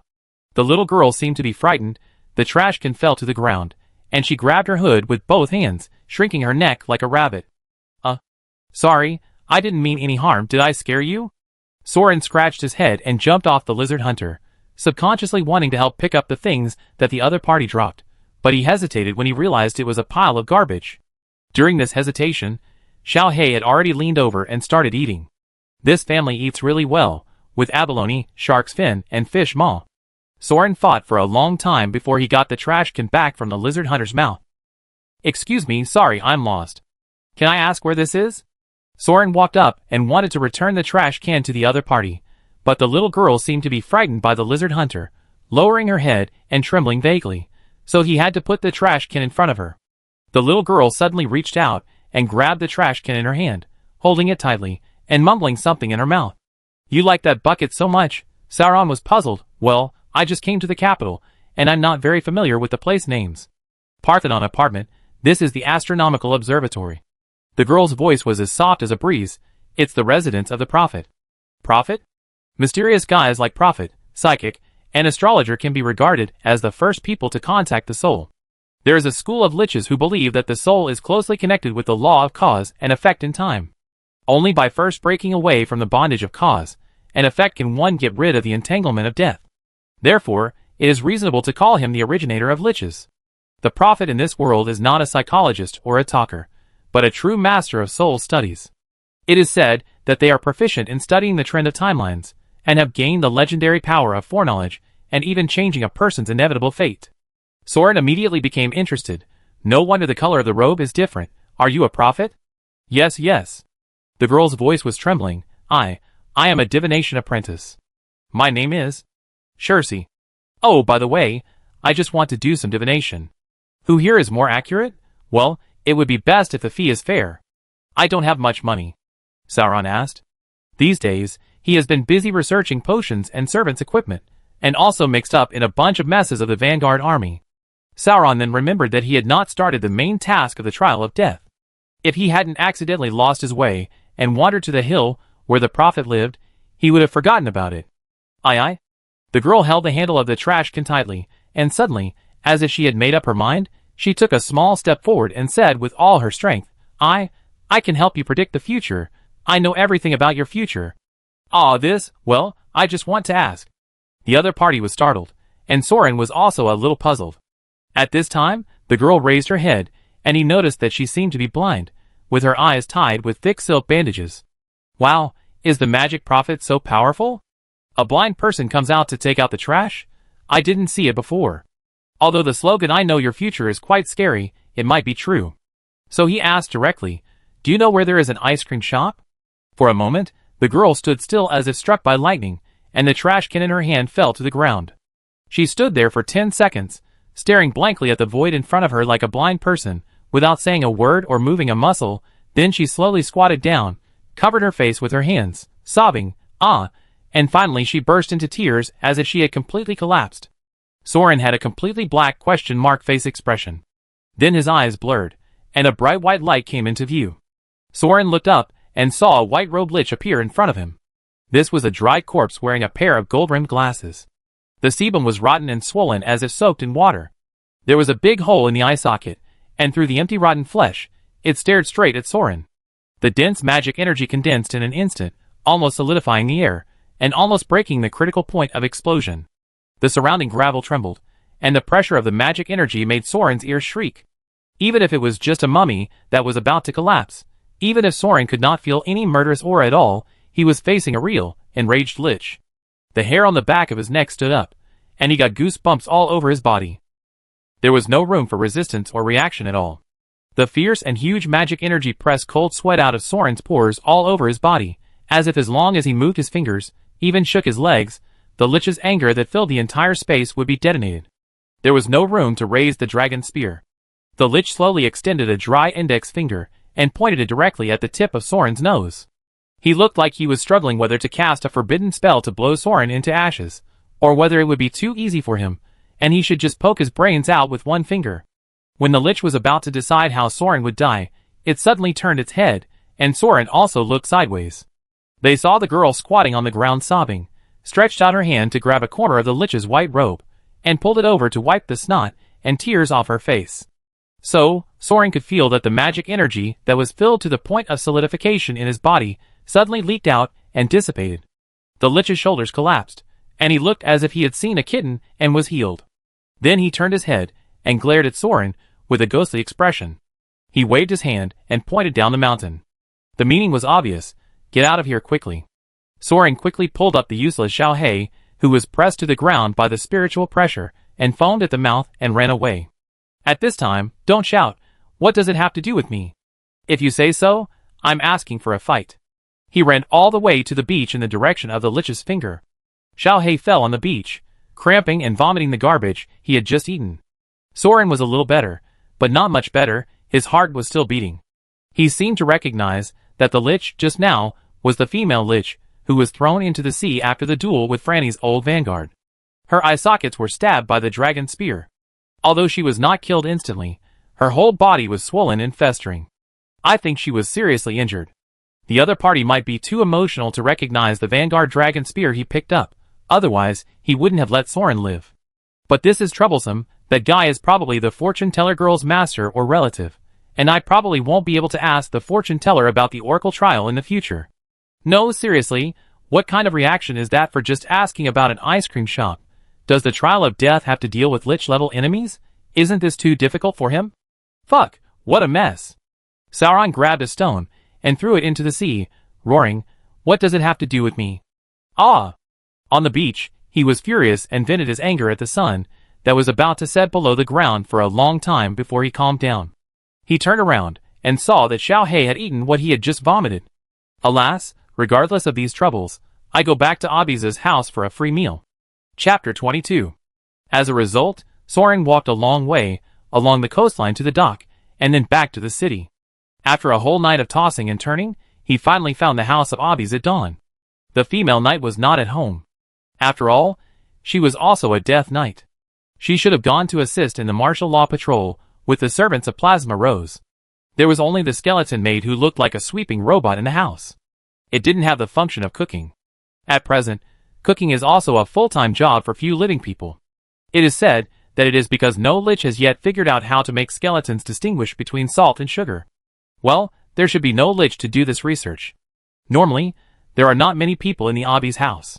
Bridget lives in the guild most of the time, that is, she eats dinner at home when her father returns to the capital from the front line for a few days of rest, so her cooking skills are poor, and she usually hires hourly workers to cook. Maybe she knew that her father and Soran were going to buy war equipment for the servants, and they probably wouldn't be back these days, so she went to eat with the sisters in the guild. Soran was so hungry, and there was no garbage dump for him to look through, so he had to look through the old newspapers in the mailbox at the gate of the yard. He now missed the life in his previous life when he could order takeout by making a phone call. In this world, Skeleton Express delivery is quite developed. I don't know why no one does this. Now he can only look for advertisements for the hourly chefs hired by the Abi's family in the newspaper, and then write a letter to ask someone to cook. Then Soran found a bat letter addressed to him in the mailbox. To Soran it said this. Strange, why didn't he fly directly to me like the knight did? Sauron didn't think much about it, and opened the letter casually. An apothecary accepted Soran's commission to make a potion, and then asked Soran to meet in Sally Garden for a detailed discussion. As long as Soran arrived, he could contact the apothecary on the letter paper. Then the ink on the letter paper moved, and it was very considerate to mark the map of the imperial capital and the coordinates of the meeting place. This magic is really convenient. Soran envied it. If he had a map, he wouldn't have to go to the astrologer to ask for directions. It would be even better if it could also show the location of nearby restaurants. Are there any restaurants near Sally Garden? Soran wrote crookedly. So the ink on the letter paper started to move again. The shop also provides sandwiches, but it mainly sells ice cream. It's easy to find. Soran was stunned. Hey, an ice cream shop? It's easy to find it without any effort. I didn't expect that the magic potion strengthening task and the death oracle task could be done together.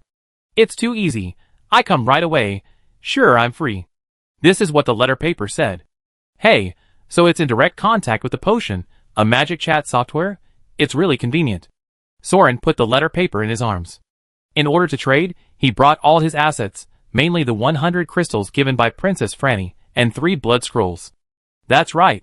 Soran picked up the L statue lamp in the bedroom. He originally wanted to take it to the library to see how much it was worth, but it was too late now. He just hoped that the pharmacist knew the value of it. The statue had such powerful magic energy, and it didn't leak out at all. It must not be an ordinary magic prop. At least he could get tens of thousands of crystals, right? To be honest, he was lucky. The black market ship was slaughtered for no reason. If he had gone 2 days later, he might not have gotten it. Sauron suddenly realized, no way, it can't be such a coincidence. Could it be that the purpose of attacking the pirate ship was not to create chaos, but for this statue? Sauron frowned. This is really possible. Has he been involved in some stupid thing again? Is there any hidden plot? In the world of magic, there are curses, prophecies, and destiny. There shouldn't be pure chance. Could it be that the Vanguard army is always being hunted down? Sauron thought about it, and felt that the statue should take action. He didn't want to be hunted down, because he was carrying a mission item coveted by the dark forces. Now there may be a flag, so just pull it out immediately, and then you can give it to the pharmacist you meet, or throw it to the casino or auction house. Having made up his mind, Soran stuffed the statue into his arms, went out, kicked the sleepy black dog in the yard, and rode it to the meeting point marked on the letter map. With the map navigation, it was much more convenient. It was almost sunrise, and the gargoyles fell into the shadow of the tower, and the noisy noise of the golem phalanx gradually disappeared. The sky gradually brightened, and the whole city was quiet. The air was filled with morning dew.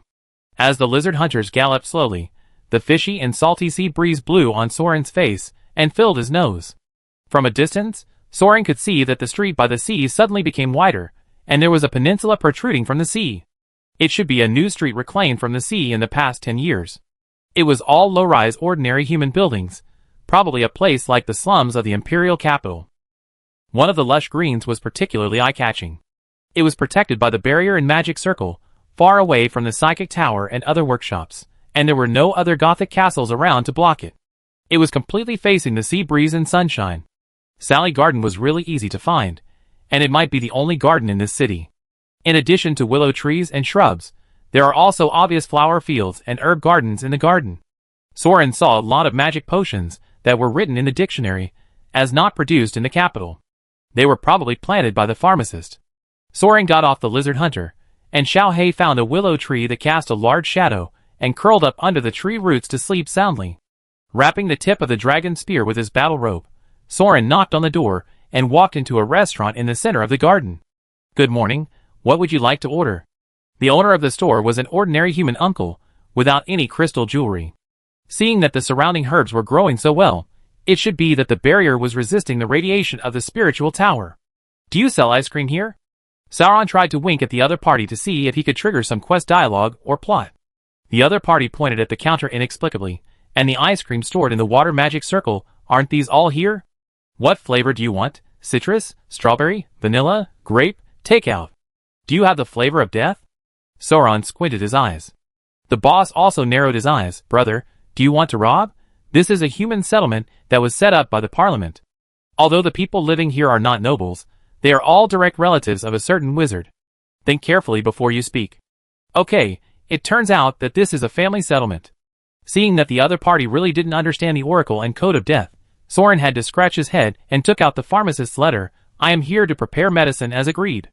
"You are not a pharmacist." "Ah, she usually has classes in the evening, and will come over for breakfast later." The boss immediately relaxed his vigilance when he mentioned the pharmacist. It was obvious that the pharmacist was a frequent visitor to his place. "Go to the window over there, and wait for her. If you have breakfast, give me one too." "Yes, 2 portions are fine. And some ice cream as well." Sauron was so generous that he slapped a soul crystal and said, "No need to give me change." The boss glanced at him, thinking that ice cream was cheap and that he didn't need to give me change. Breakfast was served soon: eggs, bacon, sausages, scones, a very ordinary human breakfast, and a large ice cream cup made with a little bit of various ice creams. The blood sugar that had been depleted by running around for days was instantly replenished. Soran leaned back in his chair, breathing in the fresh air, feeling the cool sea breeze, and looking out at the sea in the garden. Wow, enjoyment! This is the happy life that humans should have. Then, the girl pushed open the fence of the garden and walked in with the morning light. She took off her hood, let her hair down in the morning sea breeze, and casually brushed it behind her ears.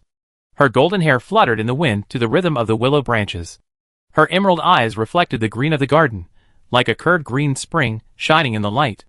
Maybe mages are often indoors with a lack of light, so her skin color is also particularly white. But it is not the pale and miserable face of the vampires, but like mutton-fat jade, with a faint healthy blush. "Good morning, uncle." The girl yawned with her mouth covered. "Please double the refreshing flower tea." "Good morning, Shichiong." The owner of the ice cream shop winked. "Your client is here. He ate breakfast for 2, and a lot of ice cream. He ordered it himself." "Oh, really? I hope you don't faint." She arched her willow-like eyebrows, straightened her robes, and walked to sit in front of Soran, who was staring at her blankly. "Good morning, I am Saijan Essel, a midterm wizard apprentice and registered potion master. You can call me Saijan." Although she is about the same age as Soran, the red robe of the midterm wizard on her body, the dazzling golden oak leaf badge on her chest, and the 4 silver R-shaped bracelets wrapped around her white gloves all prove the girl's proud knowledge and talent. She is undoubtedly one of the most talented female wizards in the history of the Empire. She was born a commoner, but passed the apprentice test of the Great Library, with a full score of 2,000 points. Later, she was promoted in the last midterm wizard exam, and won the 2nd place golden oak leaf badge. She even passed the test of the Apothecary Union 4 times in a row, and was promoted to a 4R level potion master. Even most white robes can rarely achieve such an achievement at her age. In the magic world, she can indeed call herself a genius magic girl, and she deserves it. However, Shi Qiong never became arrogant because of these empty titles. She was smart enough to realize how dangerous the world she lived in was. Unfortunately, wisdom was not more useful than pure violence and power most of the time. And Shi Qiong had a very, very fatal shortcoming. She only had one spell slot. Her mana reserve was also average or even lower, and it was just at the level of being able to cast spells. Even if the spell slots could be increased with the increase of years, this kind of mana qualification would probably not be able to complete any kind of lich transformation ritual. Ironic, it's really ironic. Even though Zijin is proficient in countless magic rituals and spells, she doesn't have enough mana to complete these advanced spells. That's why she devotes her main energy to potion learning, hoping to enhance her own magical properties through strengthening potions. There is a reason why she responded to Soran's letter, and was willing to help configure basic potions such as strengthening potions. The potion materials are too expensive. The practice of potion masters requires a lot of financial support. Although she can sell advanced potions, it takes time. Moreover, it is more convenient and hassle-free to help make the sequence of strengthening potions, and take advantage of the ready-made materials prepared by others, than to bargain, and buy them by yourself. Don't get me wrong, Shi Qiong will not do anything that may lead to the revocation of her pharmacist license. She just flexibly uses the rules and technology to slightly modify the terms in the potion commission contract. For example, as long as the strengthening effect can be achieved, there is no need to consider the details such as how much raw materials are actually consumed. Of course, it is not by lying about production failure or passing inferior products off as good ones, which would affect Shi Qiong's signature low-quality fraudulent means, but through the superb level of magic potions, artificially improving some processes, saving a batch of medicinal materials, achieving equal or even better magic effects, and finally achieving a win-win situation.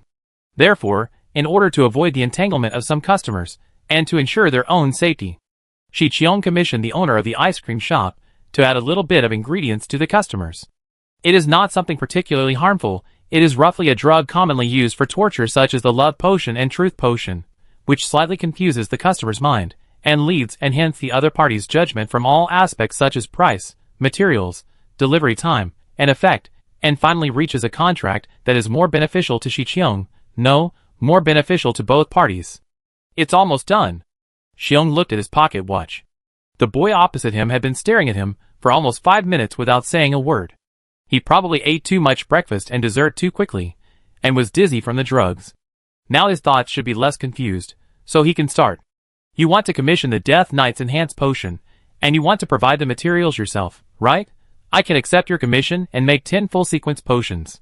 As long as you are willing to sign a contract, bear the risk of production failure, and provide most of the medicinal materials, I can give you a slight discount on the production funds. This is a rare big fish, a 10-sequence Death Knight enhancement, which can provide Zijin with a large amount of medicinal materials in the form of a human-shaped medicinal material library.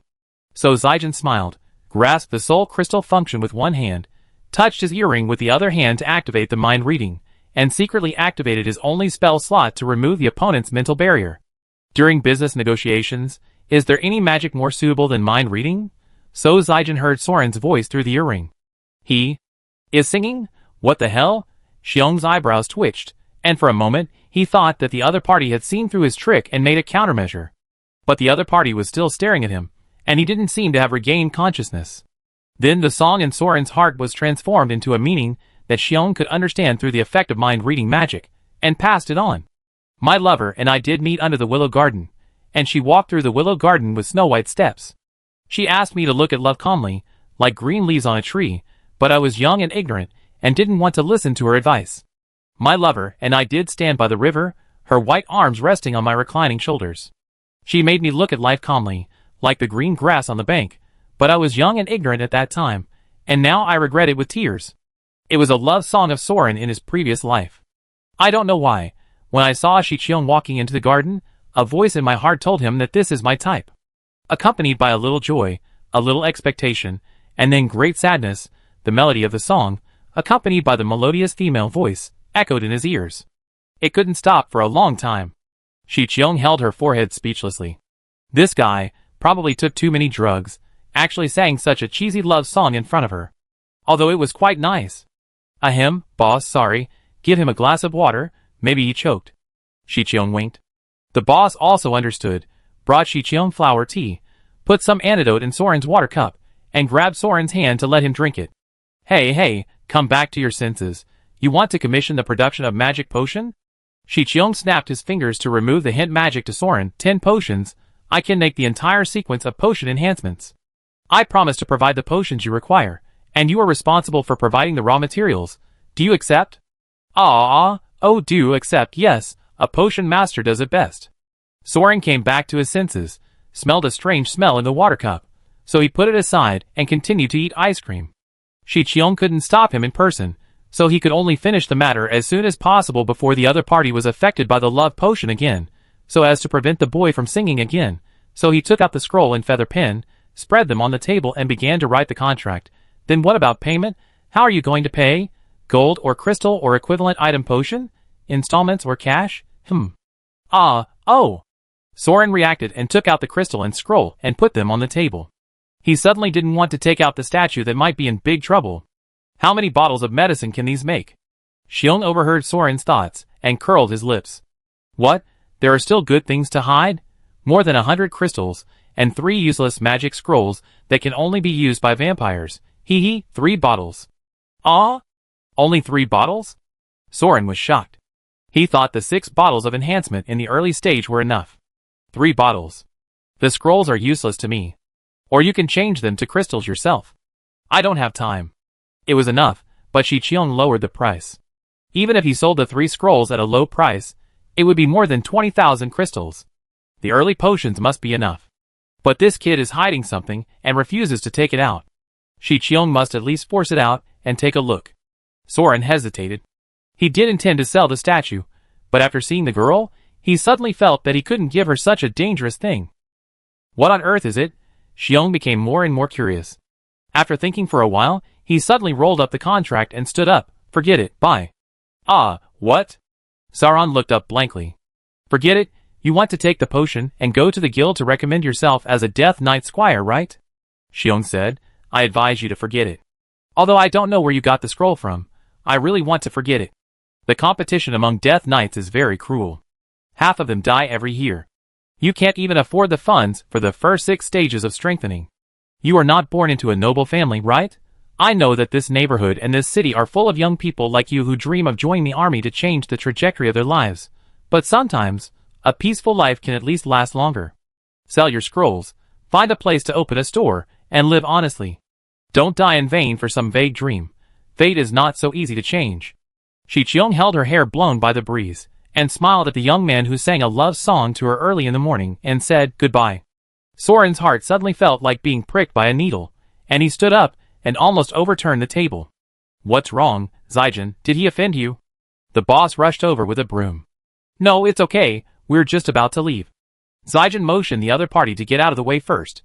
Just now, Soran's mental barrier suddenly activated automatically, eliminating her mind reading. Something is wrong? This boy is a little bit wrong. Zaijin retracted his hand into his robe and held the hidden scroll. I have one more thing.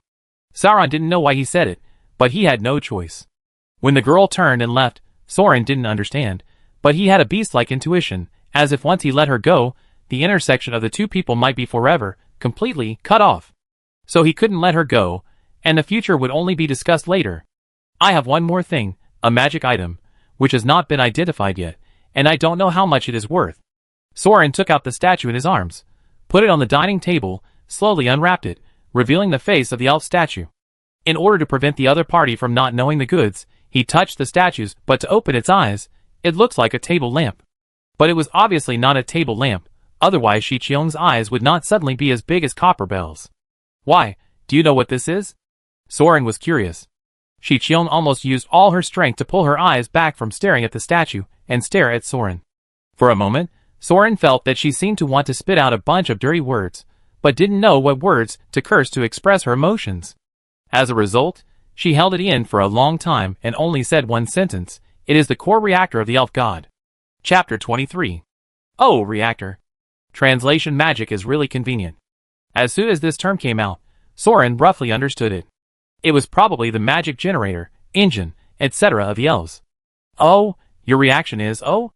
Xiong took a breath and shouted loudly, "Boss, level 6 protection. Get out. Close the door." The boss ran out, dragged a big bag from under the counter, and threw it into the restaurant. He rushed out with a bang and slammed the door shut. He ran out of the garden and woke up Xiao Hei. Soran was sweating. What happened? Is it really that exaggerated?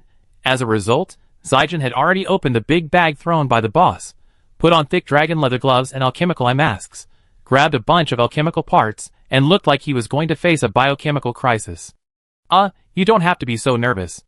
Soran picked up the statue and shook it, and the elf's eyes closed. Look, it's okay. Zaijin glared at Soran, and his men worked non-stop to quickly assemble an alchemical prop that looked like a vacuum cleaner. Soran could see that the golden magic dust that had just been emitted from the eyes of the statue and scattered in the corner of the restaurant had been sucked away by the magic vacuum cleaner. She even walked around the restaurant 3 times, like she was cleaning, until the pointer on the dashboard returned to normal. Then she took off the alchemy mask and threw it on the ground. She looked like she wanted to bite Soran to death. Where did you get this thing? Bought it at a street stall? Soran answered tentatively. The girl took a deep breath and looked like she was about to go crazy. Okay, you can do it. You are awesome. Soran swallowed. So are you willing to accept this as a reward for making potions? Zaijin was so angry that he laughed. Ha, reward. You want to take the core reactor you bought at a street stall as a reward, right? Okay, of course, deal. She took off her dragon robe test gloves and the white silk gloves with magic circles painted on them, revealing her fair and slender left hand. She suddenly pulled out a mithril paper cutter from her belt and cut a bloody mark on her palm. Soran looked at Xiqiong walking towards him with a dagger covered in blood and obviously wrapped in some magic, his eyelids trembling. It's not necessary, big sister. Stop talking nonsense. Stretch out your hand, right hand. Under the strong pressure of Xiqiong, Soran obediently stretched out his hand and took a knife. He swore that the woman deliberately used force and cut him so hard that he almost cried out. In the end, without giving Soran a chance to grin, Xiqiong held Soran's right hand, crossed his 5 fingers, and blended the wounds and blood of the two together. I, Zaijin Estel, and you. Who are you? Soran. With Soran, we are here to sign a blood pact. We are a war pact that shares pain and blood. No matter the difficulties and obstacles, crises and disasters, after this pact is signed, no lies and hatred can separate us.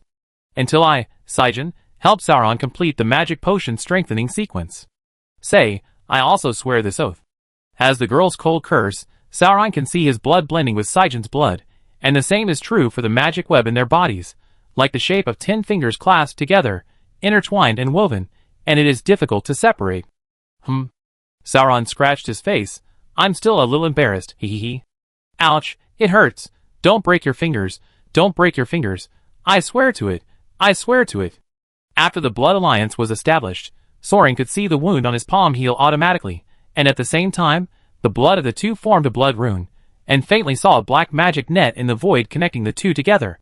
Damn, this is still a curse. I wonder if the wound will get infected. Soran rubbed his hands. Xiqiong crossed his arms and stared at Soran. Then answer me now. This statue, the core reactor of the elf god, how did you get it? I bought it at a street stall. Soran answered tentatively. Nothing happened. Xiqiong was stunned, and he spread out his left hand and stared at the blood curse on his palm over and over again. You didn't lie? Hey, why would I lie? I didn't even know what this was just now.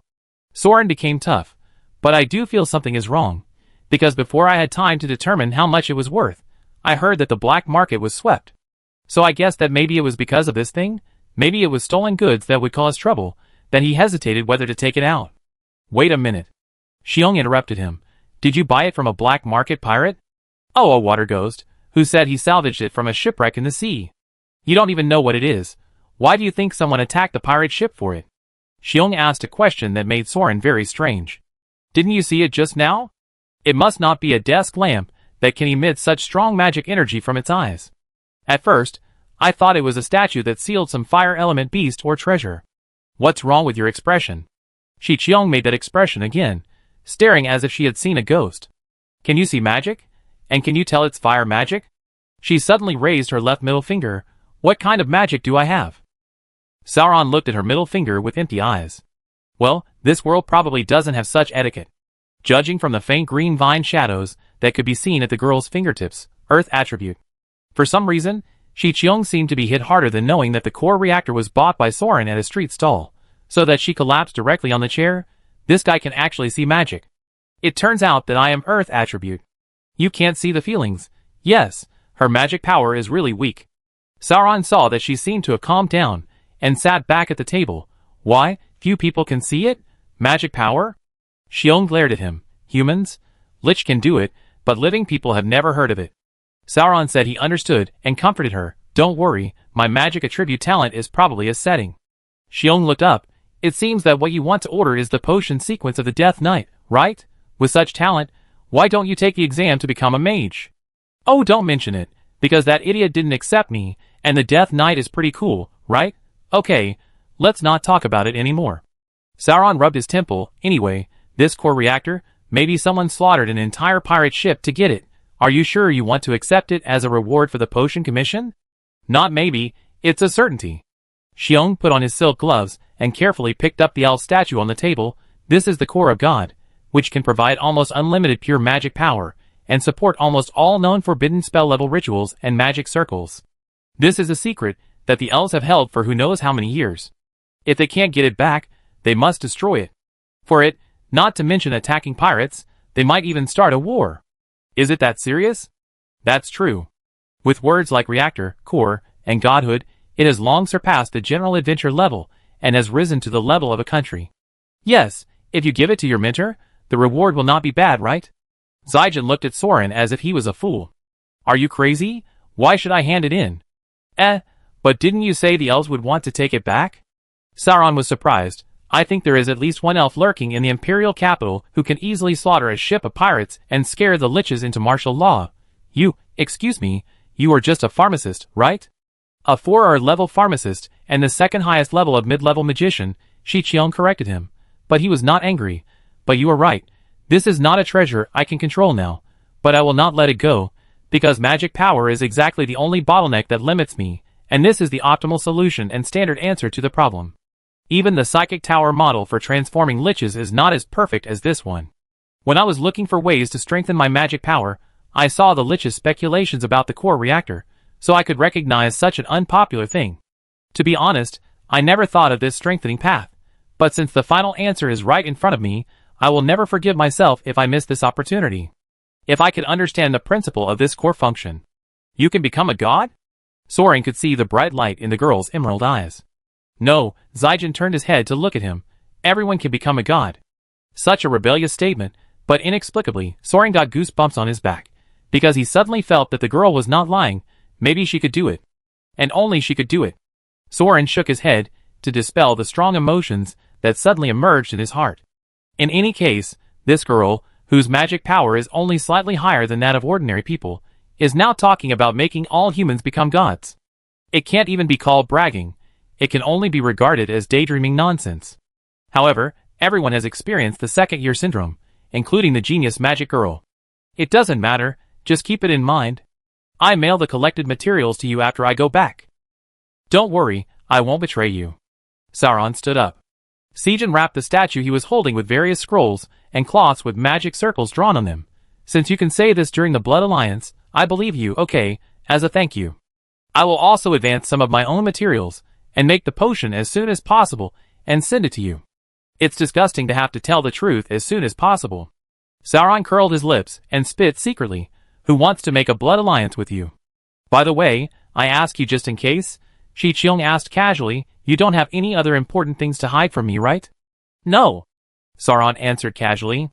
Then he knew he was wrong. From the wound of the blood curse on the palm of his right hand, there was an unimaginable piercing pain, which was a torture that pierced his soul. Sauron almost bit off his tongue. Fuck, what kind of magic is this? Sauron grabbed his right hand and fell to the ground wailing. Sejun was also pale beside him, gritting her teeth and staring at him. It was obvious that she also felt the piercing pain. Hurry up, tell me what else you are hiding from me, anything that may affect the completion of our blood alliance.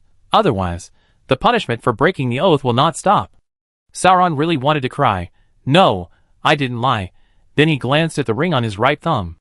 Oh, I am a Vanguard. The pain disappeared instantly. What kind of magic is this? Why don't you force me to tell you about death and the trial of the Oracle? The girl on the other side covered her hands and climbed up, sweating in pain. Vanguard army? What Vanguard army? The one in the military chest. Soran looked at her in surprise. You don't know? To be honest, this girl might be the first native who didn't tell him what the Vanguard army was. So Soran finally had the opportunity to laugh at her. Haha, you don't even know about the Vanguard army. Why didn't you read legendary stories since you were a child? Shi Qiong frowned. Who has time to read that kind of stuff? I've been in the library since I was 6 years old. I only sleep less than 4 hours a day. My classes and experiments are all full. How can I have time to read novels? Sauron lay on the ground. Damn it, he was ridiculed in return. What a cocky nerd. Vanguard, I know. I take some time to check what's going on. If you say it's from a legendary story, it means that these vanguards are related to some prophecy, right? The ancient law of causality. This is indeed a factor that may affect the production of potions. Shi Qiong analyzed a bunch of information with a turn of his eyes. That's the only one, right? What else? That's all? That's all. The palm of his hand didn't hurt, and Soran wiped the cold sweat. I know, Shi Qiong put away the statue. If the identity of the Vanguard needs to be kept secret, I won't reveal it to others. Thank you. Soran looked at her and nodded, picked up the dragon spear, and walked out of the ice cream shop. Although it hurts a lot, it has to be said that the Blood Alliance is indeed an extremely effective magic. Because it was really easy, between the two strangers, they shared common secrets, established a relationship of mutual trust, and used the unforgettable pain to build a solid bridge that connected them. In fact, he established such a close relationship with a strange wizard on the first meeting, and also revealed the secret of being a vanguard. It was really reckless and stupid. If we have to find a reason for Soran, we can only say that if the pharmacist who came was a suspicious bald and fat middle-aged man, Soran would not sign a contract with the other party even if he was beaten to death. So to put it bluntly, there is only one reason, because the other party is a beautiful girl, and she happens to be the type that Soran likes. Alas, it turns out that most of the time, passionate young men do things not controlled by their brains. Soran rode on Xiaohei, and wandered back to the yard of Abiz's house with self-reflection and wild thoughts. When he was about to reach the door, Xiaohei suddenly stood up and almost threw Soran, who was in a trance, off his back. What the hell are you doing? Soran climbed down the lizard hunter in a rage, and then he found that this guy was once again in a miserable state of being shocked by the overly powerful magic power and spiritual pressure, rolling his eyes and spitting white foam. No way, again. Sauron turned his head speechlessly, and sure enough, he saw a white robe standing at the door of Abiz's house from a distance. It's the Lich again. Is it here to attack? Are you kidding me? It's not reasonable to talk about it. It was the blind little sister who cried by herself. Sauron didn't do anything at all. There was no way to escape, and Sauron gave up resistance. He inserted the dragon spear into the saddle of the lizard hunter, put the iron ring in his arms to prevent being exposed, and walked straight over. I planned to rush over and slide to my knees and yell, "I'm sorry, I was wrong." Fortunately, Soran recognized him after walking a few steps. He was not the Lich who killed the Vanguard army at the astronomical observatory, but Soran happened to know him. Well, he had only seen two white robes, either this one or that one. Mummy, Aldris. Hey, this guy, dare to appear in front of him? It makes me angry just by looking at him. Soran is now 100% sure that his magic talent is so amazing that this guy messed him up and put him in the Death Knight class. Now when he meets someone, he is asked if he is cheating people, just as he was about to go up and taunt her, saying things like "don't bully a poor young man." After a long time, the boy gradually stopped, because he realized that the white-robed Lich, Aldris, was not looking for him. It was the king of soldiers, the commander of the waxing moon, and was supposed to be responsible for hunting down the two dragons that harassed the imperial capital. How could it care about a kid it had casually driven off the carriage? But now it appeared here, at the door of Abiz's house. Soran walked to the door, and stood side by side with the Lich. He saw Blazing Rose kneeling in frustration in the yard. The door was open. The female knight must have returned, but for some reason, she was not waiting in the living room for her father and Soran to return. An uneasy premonition gradually enveloped Soran's heart.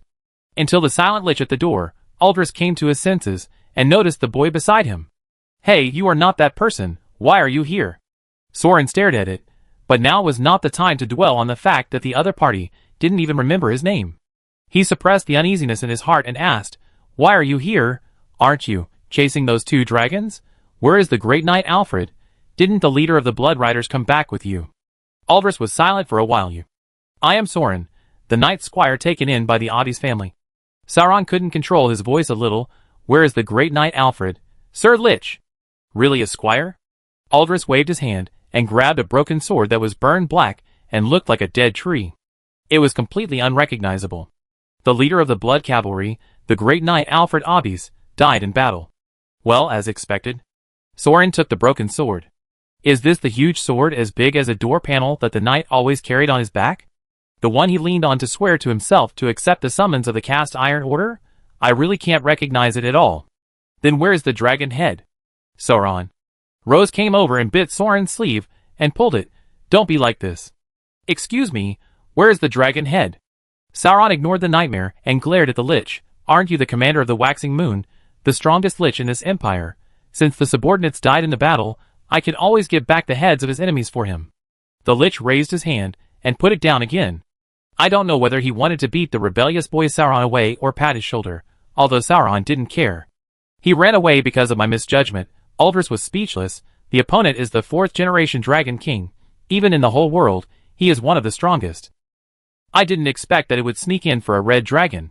He had no chance of winning if he ran into it alone. If he had arranged for the white robes of the Crescent Moon to attack together in advance. It's too late to say this. Because of my negligence, the leader of the Blood Riders died in battle. Sorry. Soran pursed his lips. Unwillingly, the 4th generation of Dragon King. Huh? I see. So that's it? Your Death Knight, the leader of the Knights, died in battle. Is that the end? Didn't you all die once? What about him?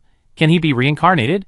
Isn't your empire full of dead people who still have attachment to the world of the living and cannot rest in peace? Can't you use some magic, such as the holy remains, to summon the sword spirit to revive him? Aldris was silent for a while. No, he has fallen. Alfred had previously betrayed the oath of the Holy Covenant with death, chose to escape death, and signed a contract with the demon god. I think his soul no longer exists in this world. The white robe finally reached out and patted Soran's shoulder. Sometimes complete destruction is also a kind of relief. Then it disappeared with a breeze. Chapter 24. Soran grabbed the charred broken sword and went up to the attic. He had to at least return the great knight's relics to his daughter. Bridget Obbies stood in the storage room of the attic, distracted in front of a dressing table. She seemed to be able to hold on. Although her emotions were not out of control, they were quite reluctant. Bridget, this is... Soran wanted to hand her the broken sword in his hand. This is the furniture my mother used. She is a noble of the Obbies family. It is said that they are an ancient magic family. My father is a poor boy who married into the family. After all, if you become a knight, you have to choose a side to join, right? Well, she died before I can remember, and all her things were put here. The female knight was obviously not listening, still looking at the old furniture around her absent-mindedly. There is not a single portrait. When he was with me, he never mentioned his mother. He probably really hated her. I don't even know how she died. Oh, it's no wonder, after all, she forced him to break his oath. Soran frowned, and the female knight continued to talk to herself. You don't know, you can see the deceased death knights during the death charge, because they promised to let their souls follow death forever, and promised to ride on the battlefield with their colleagues in the armor. But my father will not be among them. He accepted my mother's request, and dedicated his soul to the demon of the Obbies family. I will never see him again. Bridget, actually the knight. Soran, I envy you, you know, I think my father has always wanted a boy, because he trained me to be a knight without knowing it, but he never took me to the furnace, but he told the stories of the Vanguards over and over again, and he had already unconsciously brought himself into it. She shook her head and smiled bitterly. Haha, do you know how disgusting it is to force a person who wants to be a Vanguard to fall and make a contract with the devil? The female knight covered her face. Oh my god, now even I have begun to hate her. He said he was willing. Soran tried to persuade him feebly. What voluntary? Bullshit voluntary. Now he is destroyed as something he has hated since childhood. You tell me this is voluntary. Bridget smashed the dressing table with a punch, panting with her back to Soran. Forget it, there will be such a day sooner or later. She grabbed the helmet and put it on. The heavy armor completely covered her eyes and face. She turned around and looked at Soran. But thank you anyway. He probably saw his own shadow in you, and saw the future he had missed. That's why he was so excited to help you. At least before he died, he relived his dream in his youth.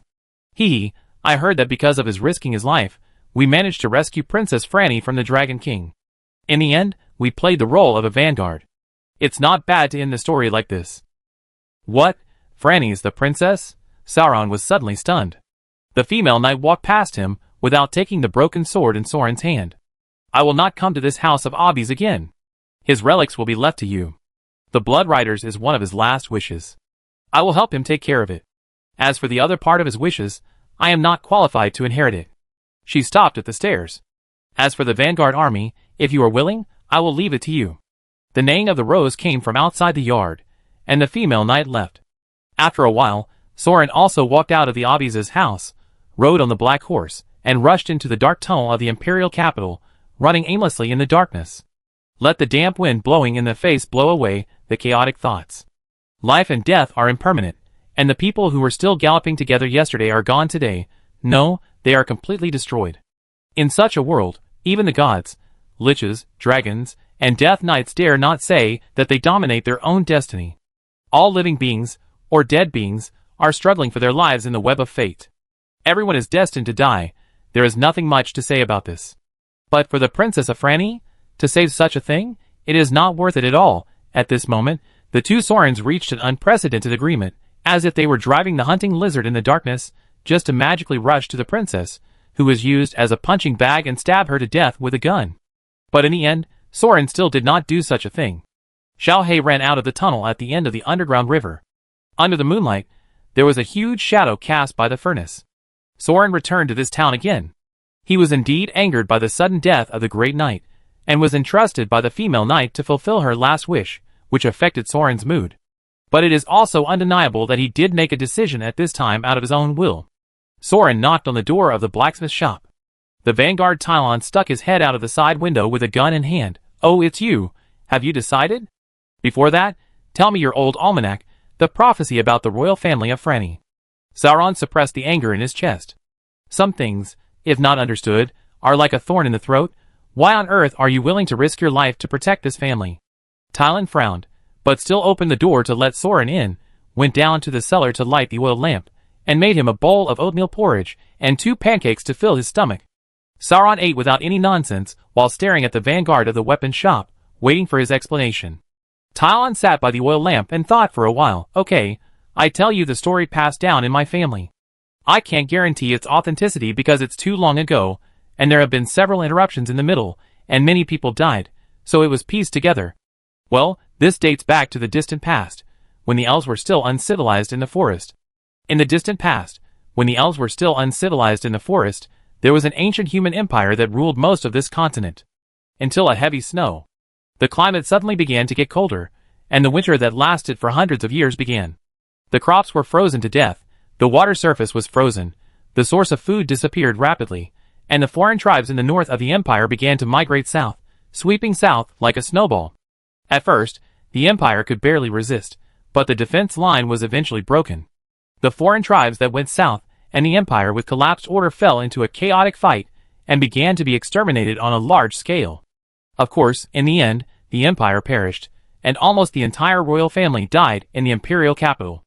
In that dark age, the human beings of the empire, whose central power collapsed, were forced to migrate southward like the aliens. Or it would be more appropriate to say that they were fleeing. The entire city's population began to flee despite the severe cold, hunger, and the hunting of the aliens. In the end, only a few teams escaped the disaster, established new colonies, and restarted human civilization. However, the elves somehow escaped the disaster and rose rapidly, and humans also became a race subordinate to them. This is the history of the ancient times. The records of the elves and the liches are similar, but this is not the point. The point is, when the ancient empire was facing the end of the disaster, the emperor organized the top wizards at the time to make a prophecy for mankind. The emperor asked how to deal with the disaster, and the ultimate fate of mankind, whether the empire would perish because of it. It is said that the accurate answer that could be called inevitable fate was obtained at that time. Tylon added a ladle of porridge to Soran.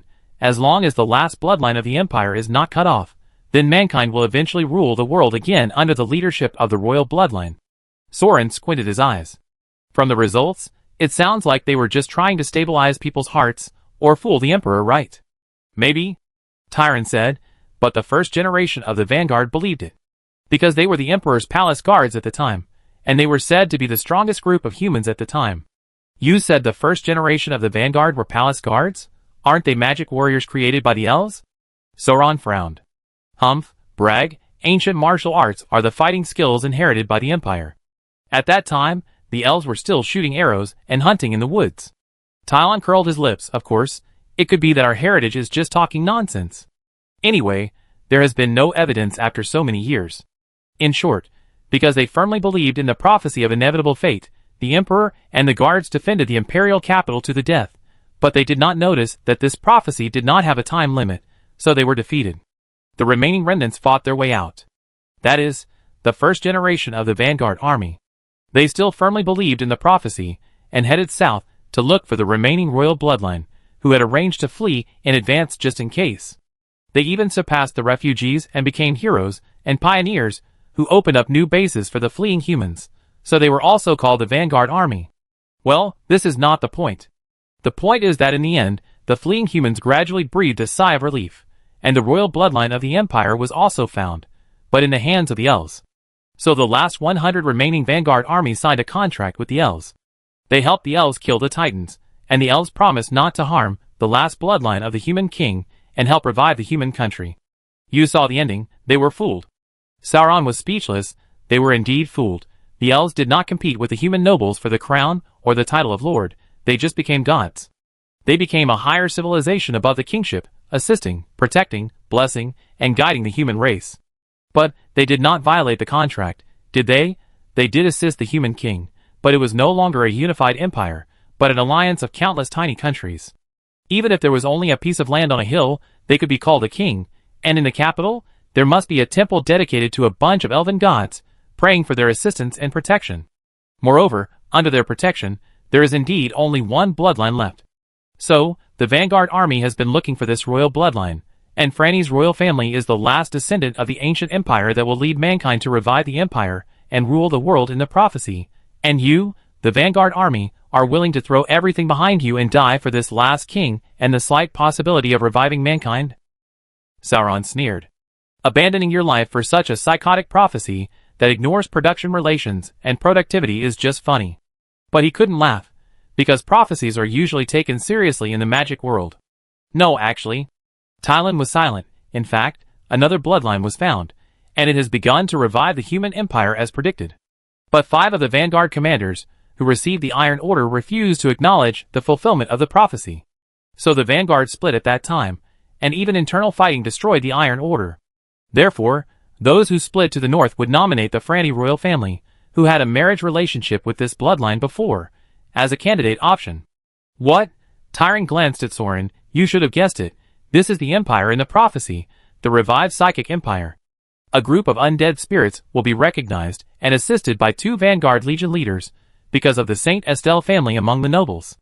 They are the last descendants of the ancient empire. Of course, it is understandable that the other 5 people were unwilling to recognize these resurrected evil creatures at that time. Estelle? Soran swallowed hard. Saint Estelle. Tylon corrected him. Well, there is no doubt that their blood has huge magic power. This family is not only the top nobles in the empire, but also the royal family sworn by local nobles in the past. Afterwards, it was recognized by all the princes of the Blood Clan, and became the object of loyalty of the blood clans of the entire empire. And the 4 warlords of the Death Knights, Golden Lion, Iron Dragon, Dark Flame Bull, Chimera, all clearly support and pledge allegiance to the current head of Saint Estelle, the white-robed Lich Yuchuka's Saint Estelle. He was the prince of the local kingdom when he was alive. It was he who secretly won over the Necromancer Guild, and launched a rebellion against the Elven Alliance. It was also he who contacted the Vanguard army, and finally issued the Cast Iron Order to gain the support of the 2 Vanguard Legion commanders, and finally established the Psychic Empire. Wait a minute, I'm a little confused. Sauron raised his hand. Isn't the head of the empire a tool man named Killian, and the successor is Lich Flower? How come a guy like the Lich King suddenly appeared, and this Echukas, the last descendant of the king, and the object of loyalty, most of the empire are his confidants, with such a strong claim? What kind of riot are you, the Vanguard army, and the humans in the Crucible, doing, united under this banner? I think we can really overthrow the elves and rebuild the empire? Well, family blood and righteousness are not a problem, and prejudice against the dead is not the main reason. The main prejudice is against this person. Tyron was tangled. Even the white robes did not choose him as prime minister, because this Achukas is a damn bastard. It is probably completely crazy. Maybe at some point in the past, it did have the ambition to revive the empire. But now, the biggest hobby of this garbage is to kill human women with outstanding magical talents. Huh? Suddenly, the setting of the genius magic girl popped up again, and Soran didn't react for a while. Any girl with a little magical talent in the furnace may be kidnapped and killed by its followers. In fact, everyone knows that it is its order, but the white robe is too strong, and no one can afford to offend it. Even sending the daughter to a noble family as a servant may not be effective, because it will kill not only commoners, but also nobles and lich apprentices who dare to be hostile to it. So much so that even nobles dare to send their daughters to other places, or to the Death Knights for education. Now they obey Achukas, but they are more afraid. If they want to save their daughters' lives, they have to sign an oath of obedience with the Saint Astaire family. As for those liches, they may not care, or they may really be restrained by some strange magic and are powerless. I heard that most of the white robes were court mages recruited by the royal family at that time. They probably signed a court mage contract that prohibited them from attacking the prince, Achukas. Currently, there is only one person named Aldris who is against it. The feud between these two people is also well known. It is said that in the past few hundred years, Achukas has murdered 18 apprentices of the other party. That Aldris also had a fight with it, and now only recruited female apprentices. It is said that it can only hurt Achukas when female apprentices are attacked. However, no matter how to guard against it, it still has not eliminated Achukas. At most, it has made it focus on itself. When Tylon talked about these things, his face was full of helplessness. I tried to persuade them, but the people in the Crucible have reached their limit. They don't know when their daughter was kidnapped by the followers of Achukas. They don't care about elves, empires, or liches. They will be thankful as long as Achukas is eliminated. Can they eliminate him? Use a musket? Exorcism bullets? It took Soran a long time to recover. He didn't expect that he would not be selected as a mage apprentice because of such a ridiculous reason. Because of a mad lich killer? Haha, how is it possible? Do you think no one has tried it for so many years? I'm afraid that only the lich Aldris has not given up. But if you want to get rid of a white robe... Tyron suddenly fell silent. Soran followed his line of sight and looked at the Vanguard dragon spear he was carrying. Can it be done? I don't know, no one has tried it. Tyron was silent for a long time. I said it. The two spears of the Empire chose to support it. If the Saint Astaire family is really the object of the prophecy, once it dies out, it will be related to the great cause of human revival. How could they take action? My family has been in the furnace for so long, and they have never appeared. Damn it! Sauron gritted his teeth and stomped his feet. It's the choice of the damn Vanguard again. Is there any choice? Choose an arrogant princess with no common sense, or choose a murderous lich who has been crazy for hundreds of years. Before knowing these things, Soran would never think that he would think so. But Soran suddenly felt that the sacrifice made by the great knight Alfred might be correct. If the Vanguard's prophecy is true, the blood of the human king is indeed related to the survival of mankind. Then Soran will definitely be like him, preferring to place hope on the brainless-faced Princess Franny, and will never stand on the same front with a perverted murderer. Reviving mankind under the leadership of this madman? Don't laugh your head off. Is it possible?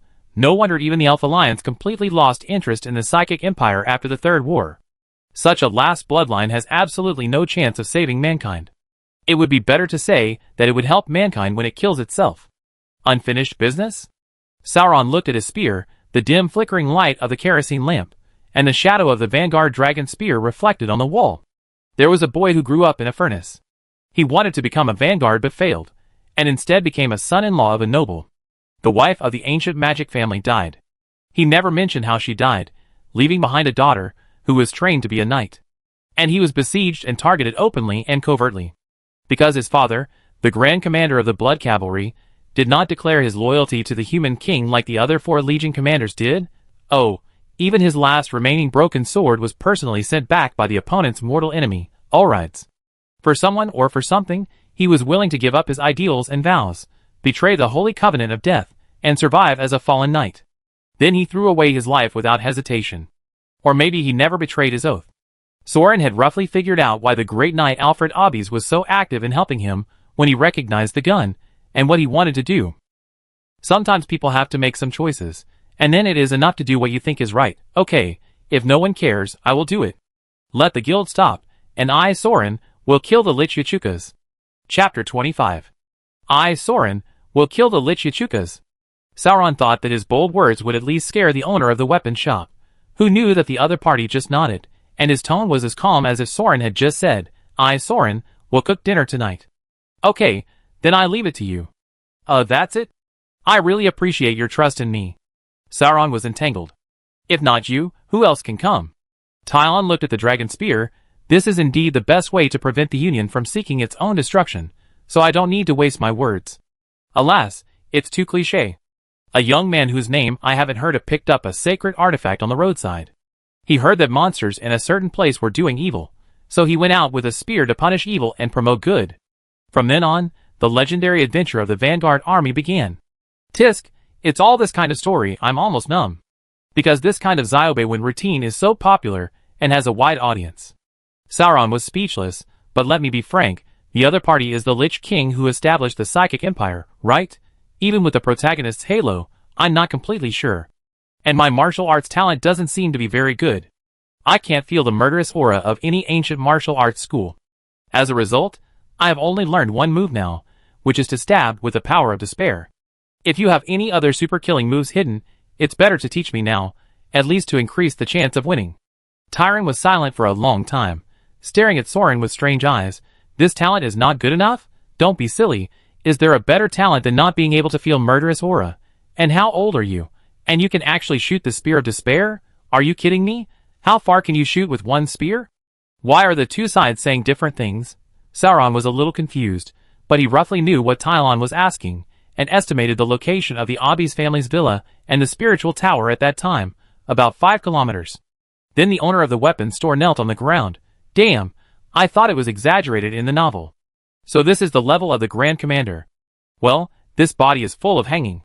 Soran is used to it. Just give the boss some time to recover. Alas, when you didn't react when holding the cast iron order, I was wondering if this was the case. I really couldn't feel the murderous aura. The boss got up quickly. He was really tired of the beatings in life. The power of despair is actually a core secret skill. We usually only teach some basic breathing and postures. This move needs to be experienced in person to understand it. He taught you? Dead? Have you experienced that situation yourself? Soran recalled the great knight's whispers and resonance in his ears that night, the despair and powerlessness of losing everything except the gun. No, at that time, he didn't even have a gun in his hand to fight for his life. Well, he probably figured it out himself. Really? That guy also had that experience. Tyron was silent for a while. You just need to stab the gun of despair.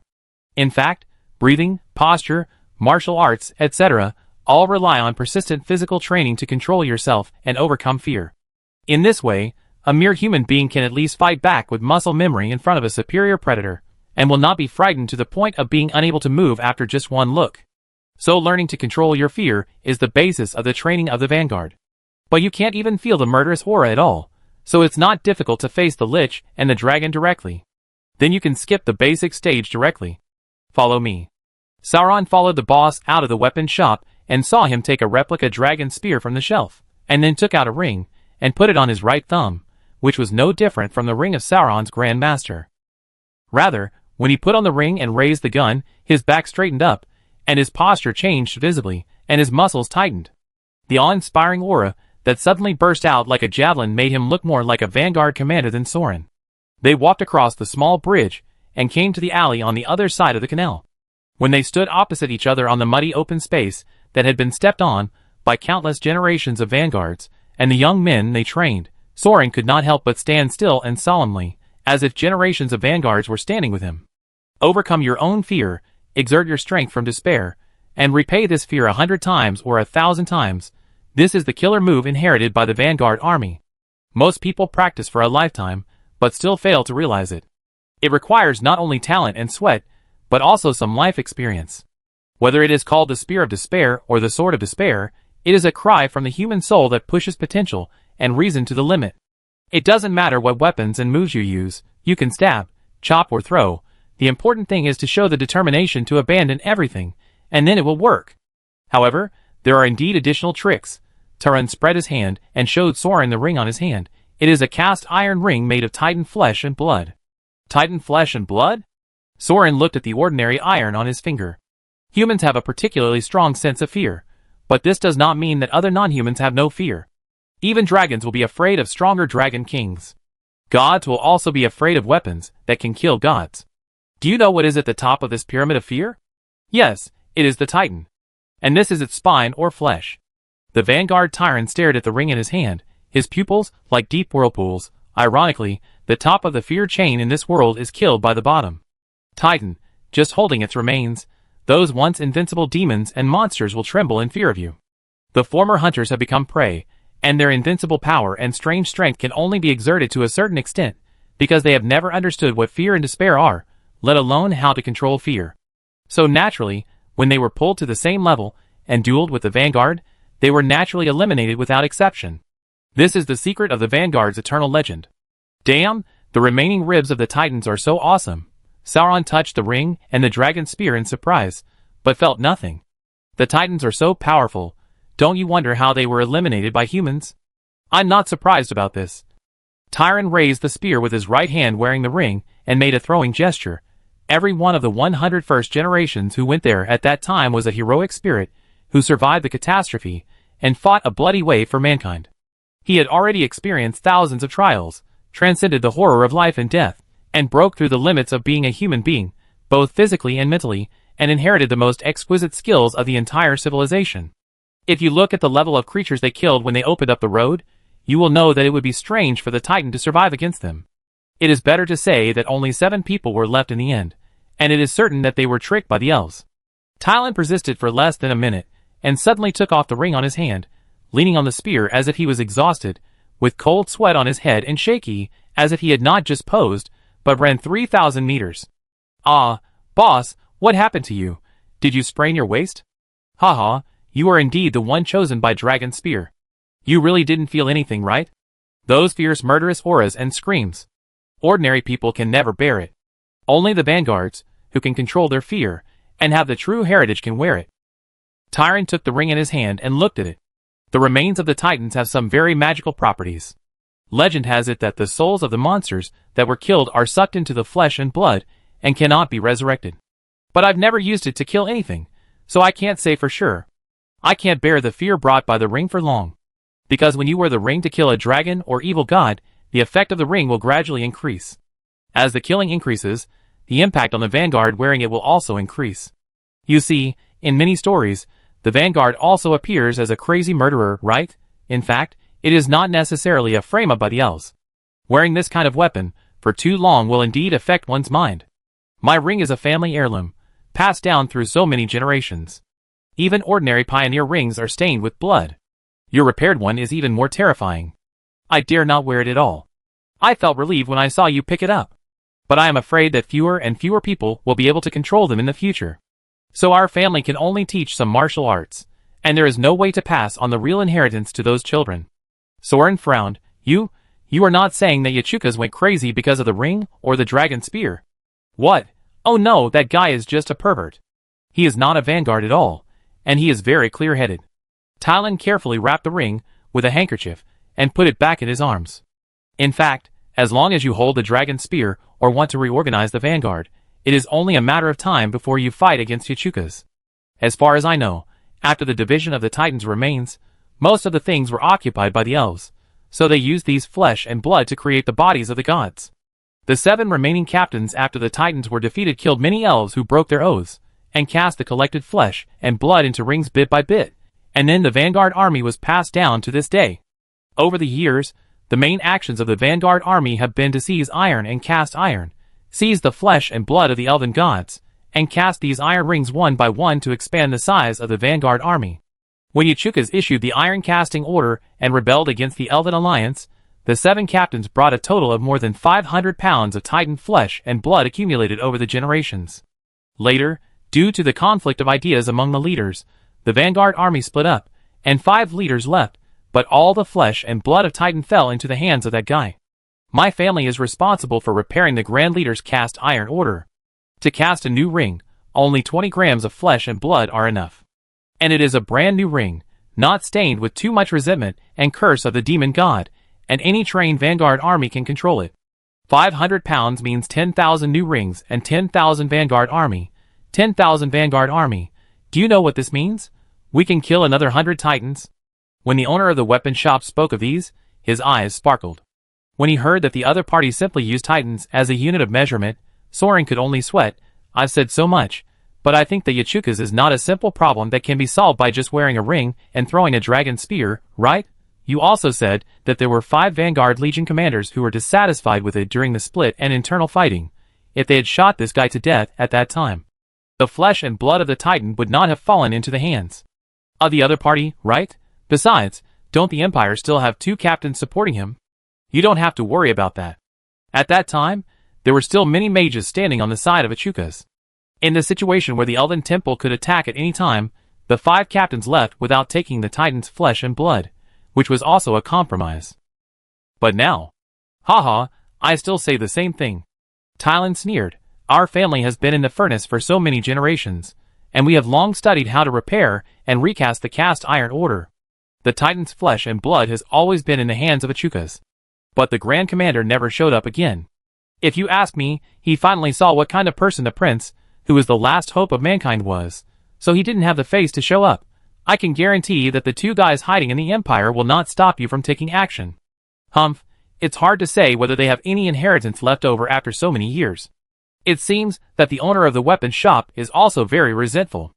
Indeed, after sacrificing the careers of so many people, he was caught in a dilemma because of such a perverted thing. Who wouldn't feel aggrieved? You saw my posture just now. You don't know the techniques of breathing and exerting force. When you use the power of despair, just imagine throwing a javelin. But don't really let go. Use your will to activate the thrusting effect of the dragon spear itself. Through the arm wearing the ring, pour the whole body and the power in the ring into the dragon spear to launch a fatal blow. This move is called Star Chasing the Moon. It is specially developed to cooperate with the Vanguard dragon spear. It has the highest output and gun speed. Even if it is now a white-robed lich, it will definitely die if it is hit by this move. That's not necessarily true. Soran frowned, thinking of the fact that Franny had once again issued the cast iron order to gather 4 Vanguard Legion commanders, and another Legion commander came to the Empire as the eldest princess bodyguard. Maybe they were also planning something. But the old man Franny died. Although he had stabbed his opponent, the white-robed lich in the astronomical observatory was still not destroyed, and he was killed in return. If it was just a pure coincidence, it would be fine, but what if the lich in the astronomical observatory went to deal with him specifically? The worst possible scenario is that the fate of Achukas may not be over yet. Even if it is so hated by the heavens and the people, there are still liches, and even the Vanguard army behind it, secretly protecting its bloodline. But despite his doubts, Soran still nodded and began to imitate the posture of throwing the javelin just now. After all, this is also a trump card to improve combat effectiveness. Wait a minute, don't be anxious. Just stabbing it out is not enough. The part of the Vanguard dragon spear that causes the most damage is the spear head. Tylan explained, you have to learn to control the distance and accuracy of the dragon spear, and ensure that the tip of the spear stops in the opponent's body after the fatal stab. Soran nodded, which was understandable. The part of the spear that the knight grabbed was only burned, and it was obvious that the main effect was determined by the tip of the spear.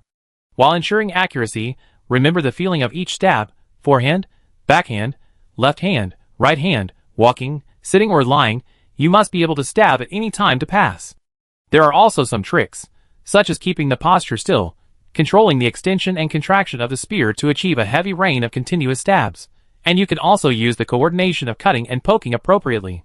But those require years of training, so you should practice the first thrust of Star Chasing the Moon for the next 3 months.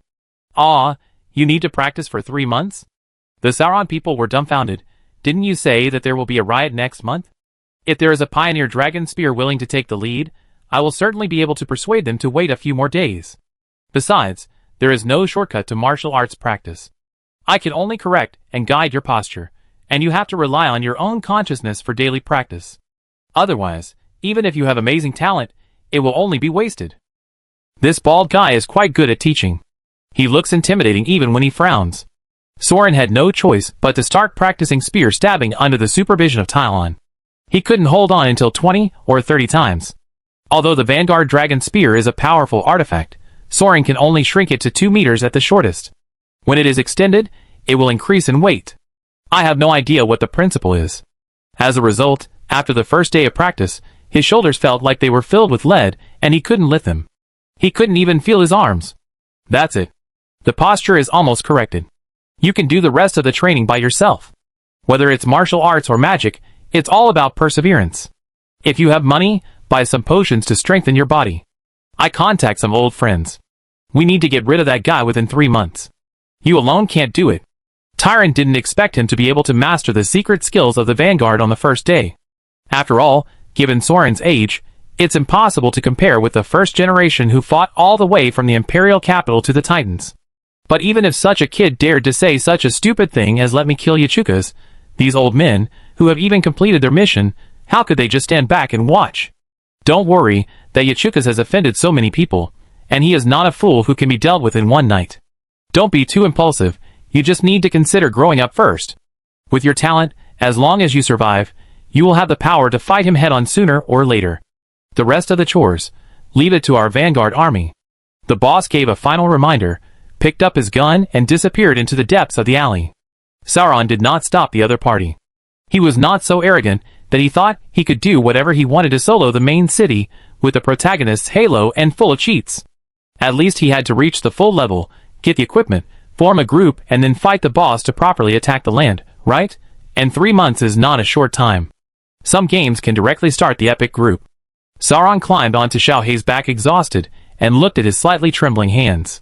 But to be honest, the strengthening route of ancient martial arts is really difficult, and such long-term training has limited improvement on the human body, which is completely incomparable to the effect of magic.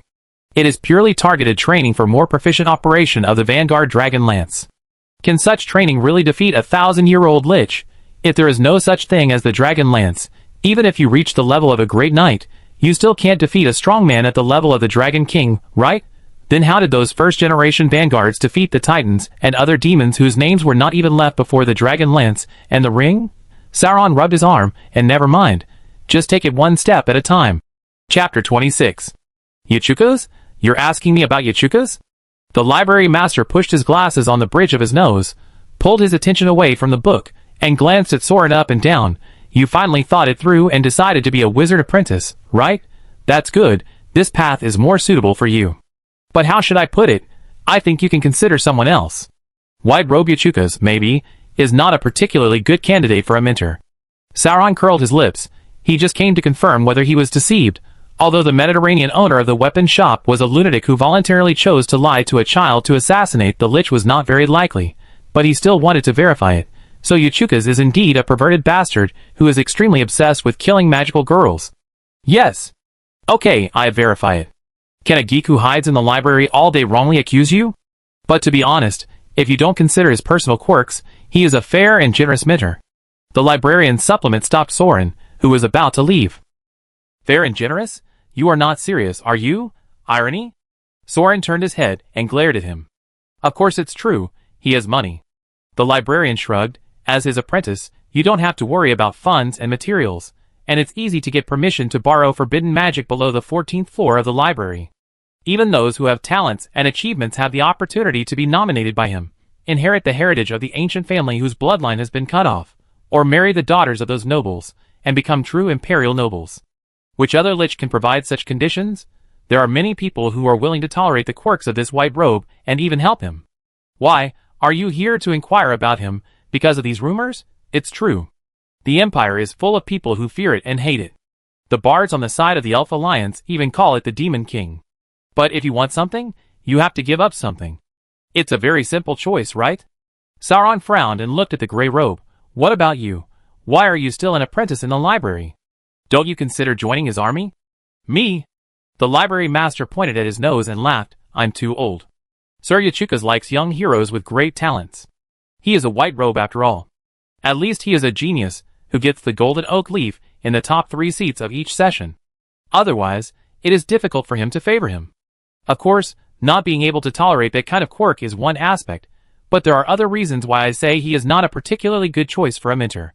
The library master waved at Soran, and Soran quickly leaned over. His disciple's magic circuits are incomplete. The library master said softly, while putting on an expression that said, you understand, right? Soran responded with an expression that said, I don't understand a damn thing. What do you mean? It may have signed some special contract with the disciples, depriving them of part of their magic circuits. The library master had to explain, It is impossible that every disciple has lost part of the magic circuit due to an inexplicable magic accident. It should be controlled by it through a contract or something like that. Therefore, worshipping Yachukas as a master should not be a simple master-disciple relationship, but rather a meaning of submission. Otherwise, it would not have given so much investment and gifts. Of course, this is just my guess. Soran frowned, then the other liches just watched it mess around. Mess around? What do you mean? Using a contract to control your apprentice? Or is it a paranoia about magical girls? The library man waved his hand. Who doesn't have some quirks if they live too long? And to be honest, there are guys who sign slave contracts with their apprentices. So what's this? As for the matter of magical girls, to be honest, Yachuka's vision is actually quite high, and there are really few female wizards who can catch his eye. And for this quirk, it's not that there are no liches trying to restrain it. You mean that Aldris? It also uses that kind of murderous magic to recruit disciples. It's just the same. Soran said angrily. You have a deep prejudice against it. The library shrugged, but I'm not referring to Aldris, I'm referring to the white-robed flower. The flower opened another boarding magic school outside the city, specializing in teaching the children of nobles, and protecting them from the harassment of Yachukas. What about the daughter of the commoner? What about the others who didn't choose sides? Soran looked at him. Was the wife of the Blood Knight commander killed by it? The library master shook his head helplessly. Soran, don't dwell on it. Even if there is no Yachukas, so what? How many people will die of starvation in the Elven Alliance, and how many people will die in a war in the Empire? You can't save everyone. Only lunatics like the Vanguard would think so. I am a lunatic Vanguard. Crazy army first. Soran wanted to shout this, but he still controlled his temper.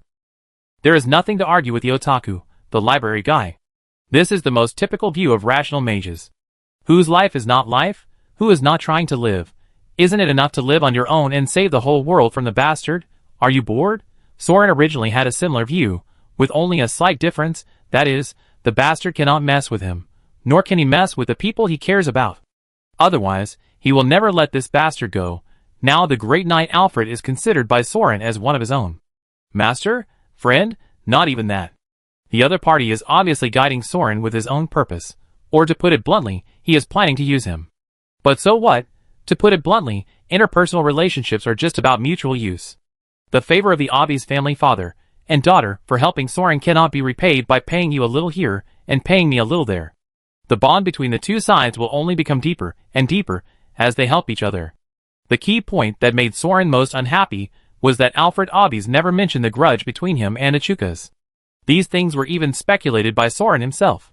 The only requirement of the Great Knight was to make the choice he thought was right, and then try to train him to be someone who would make the right choice. That's all. Let Soran treat such a guy as a rookie guide instructor, who could be ignored and automatically exit.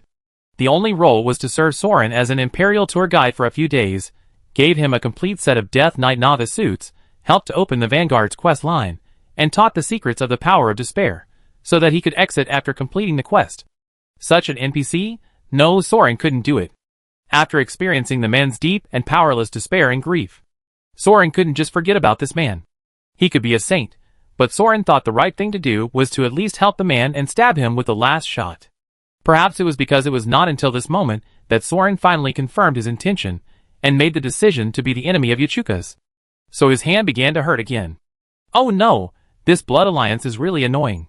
Soran endured the severe pain and took out the letter paper that Zygen sent for practice. The ink on the paper was already popping out like a string of bullets.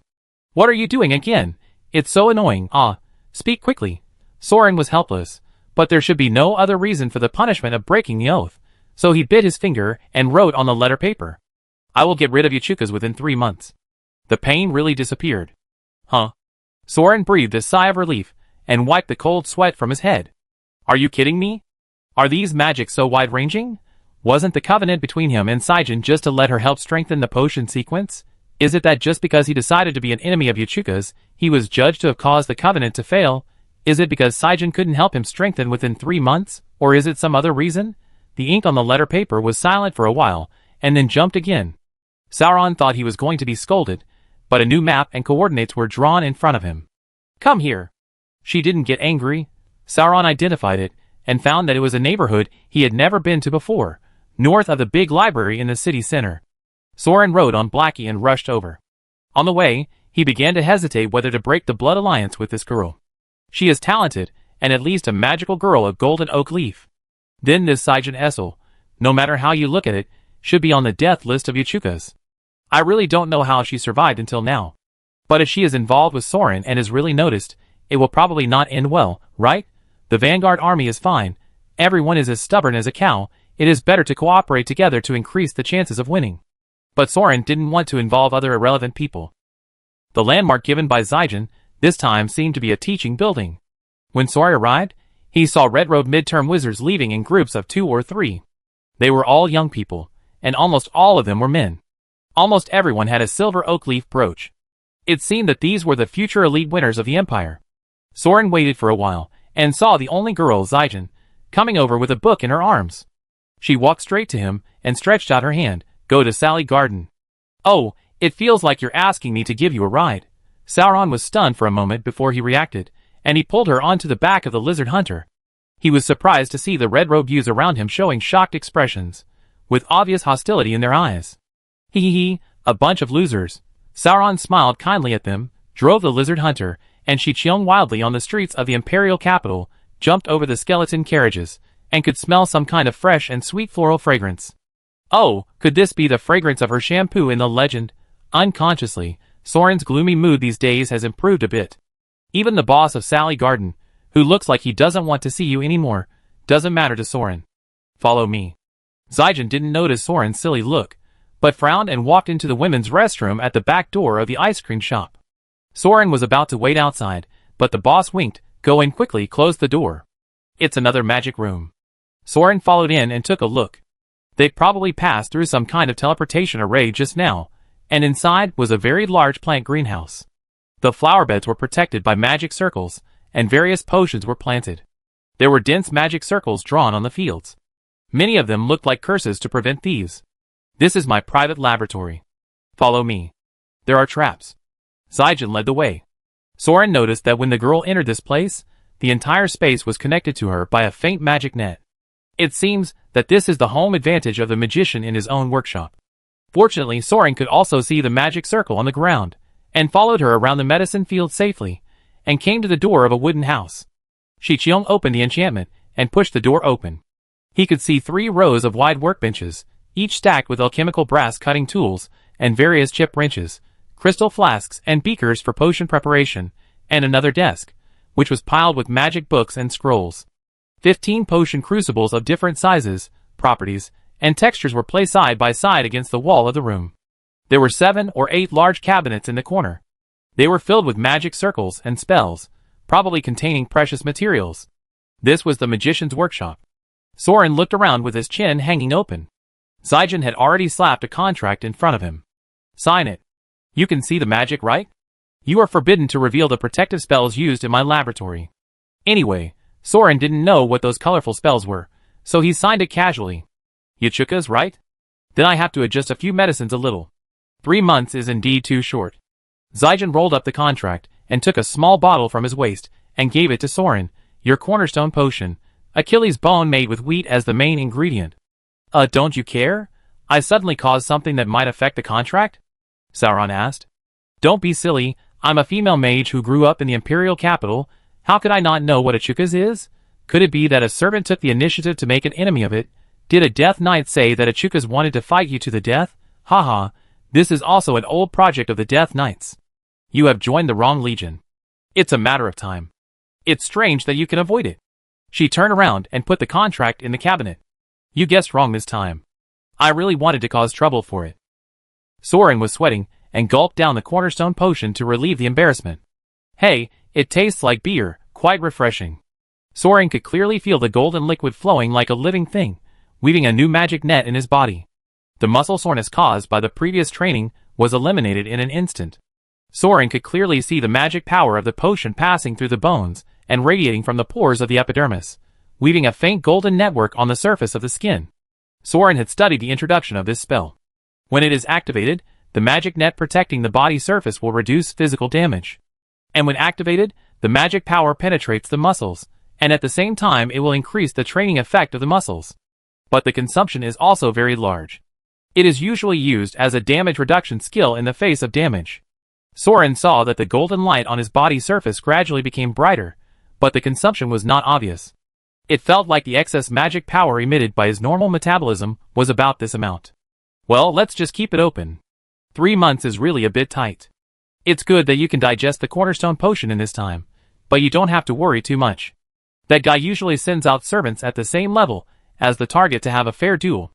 Ah, you also say it's fair? Soran was speechless. Of course, it doesn't come up and do it yourself, which is the greatest fairness, okay. And if you can win, Uchukas will also reward you with the opportunity and space to continue to grow. Until a similarly powerful person is ready to challenge you again. Of course, its disciples are really powerful. Not many people can survive the first level, and even fewer can let it fight personally. Xiong searched in the cabinet, grabbed some herbs, and walked to a crucible to throw them in, stirring carefully. Besides, what's yours? You are not a woman. The Death Knight is just suppressing the power of the opponent's legion. Maybe Uchukas didn't send anyone to deal with you personally. Look at me. Do you know how its servants are causing trouble for me? Exchange drinking poison, and prepare antidote before the poison takes effect. Otherwise, how do you think I got the pharmacist level? I have poisoned 4 of its disciples to death. But now I am still alive, so sometimes this is also a kind of motivation. There is nothing to be afraid of. Okay, I will prepare some digestion aid potions for you. Drink them together with the cornerstone magic potion, 1 tablespoon each morning and evening. If you don't have more stressful reactions such as vomiting blood and diarrhea, add 1 more tablespoon. Try to digest 3 bottles of medicine within 3 months, so that you should be able to deal with ordinary squire-level battles.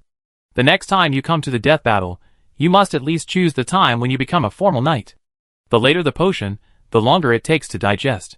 2 or 3 years is enough for me to complete the brewing of 10 sets of potions in the full sequence. By the way, which guild's knight is looking for you to die? Do you want me to help you with some spell countermeasures? Huh? Why don't you say? Where's the medicine? Where's the cornerstone potion I gave you just now? You poured it. Soran opened his mouth. So how big is the spoon you said? Xiong snatched the empty bottle from Soran's hand, took out a triangular crystal glass, stared at Soran through the crystal, and circled around him. Do you have a stomachache? Do you want to vomit? Do you still have a sense of taste and smell? Are you dizzy? You make me dizzy. It's okay, but aren't the potions you buy meant to be drunk directly? Soran swallowed his saliva. Hey, I'm a pharmacist, not a middleman. I give you the original solution. Okay. Usually, strengthening potions are diluted 1:1000, and 1 bottle is taken every year. It's risky to drink a small dose of 1:1. Xiong touched his chin and muttered to himself, unless. She suddenly pulled out the mithril paper cutter on her belt, and stabbed it toward Soran's lower abdomen. Oh my god, you want to kill me? Soran was shocked. The paper cutter was like a dagger, with a very sharp head. It pierced Soran's leather armor on his abdomen and hit his stomach. Fortunately, the magical effect of Achilles' bone was still active, but the impact was still clearly felt. Ah, I really digested it. Sejun looked at the bent tip of the paper cutter, staring at Soran, with a sickly blush on his cheeks, dragon blood. Soran's scalp tingled and his teeth turned white when he was looked at by her. This guy suddenly showed such a sickly expression, which made him look cute instead. What should I do? Chapter 27. As various potions were injected into the test tubes drop by drop, he could see that the high-viscosity liquid was quickly and evenly absorbed in the few milliliters of blood that Soran had contributed just now. And it emitted a variety of colorful magical lights, like a fluorescent agent. Dragon blood is used to describe a solution with top-level magic affinity. It is said that only the blood of the ancient dragon of the Dragon King level has such properties. It can be used as a solvent to dissolve high-concentration magic crystals and refine forbidden-level potions. Very, very rare. No, even real dragons may not have perfect dragon blood. It is impossible for a human to be born naturally and have dragon blood. Xiong was a little crazy, turning the blood in the small test tube back and forth to adjust it. What the hell are you? The magic eye, the core of the gods, and dragon blood. Is it a reincarnated human god? It's a halo. I use the protagonist halo. Soran shrugged. Maybe. I can talk and laugh with death, you know? So my blood can be sold for a lot of money? Xiong glared at him for a while, then laughed wildly. You lunatic. You actually want to sell dragon blood for money. If others know about you, then not only Uchukas, but most of the liches in the Empire will want your life. They will dig out your heart and keep it in a pot to make a blood jar that never dries up. To be honest, I am a little tempted. To be honest, you people in this country are really too crazy. Sauron was speechless, and then saw Xiong tilt his neck and pour the blood in a small test tube with various things added into his mouth. She also wiped the blood from the corner of her mouth with her fingers, and then put it into her mouth to suck. The emerald pupils stared at Soran like a she-wolf, and the magic light flashed in her eyes. Soran's scalp was tingling under her stare. You look at me. Zaijin raised his middle finger to Soran. How? What color? Can you change a finger? Okay, gold and green, fire and earth dual attribute magic. Soran looked at the magic bursting out from Zaijin's fingertips. The green magic vines burned with golden flames, and the magic increase was extremely obvious compared to the previous one. Shi Qiong closed his eyes as if in meditation. Very good, 2 spell slots, thanks to you, my cornerstone potion has finally been digested. What did you choose, Athena's wisdom? Aphrodite's kiss? Sauron was curious. This girl is good at alchemy and potions. She should choose some brain-boosting potions, but it's hard to say, because Aphrodite's potion can beautify. Hee, you have studied the cornerstone potion very carefully. Shi Qiong shook his hair. Athena's blessing is very strong, but it is more inclined to magic control. If you only consider the magic power increase, it is better to choose Hera's jealousy. Hey, I gave the golden apple to the Queen of Heaven. You probably don't know that these cornerstone potions are designed by potion masters based on the personality characteristics of ancient heroes.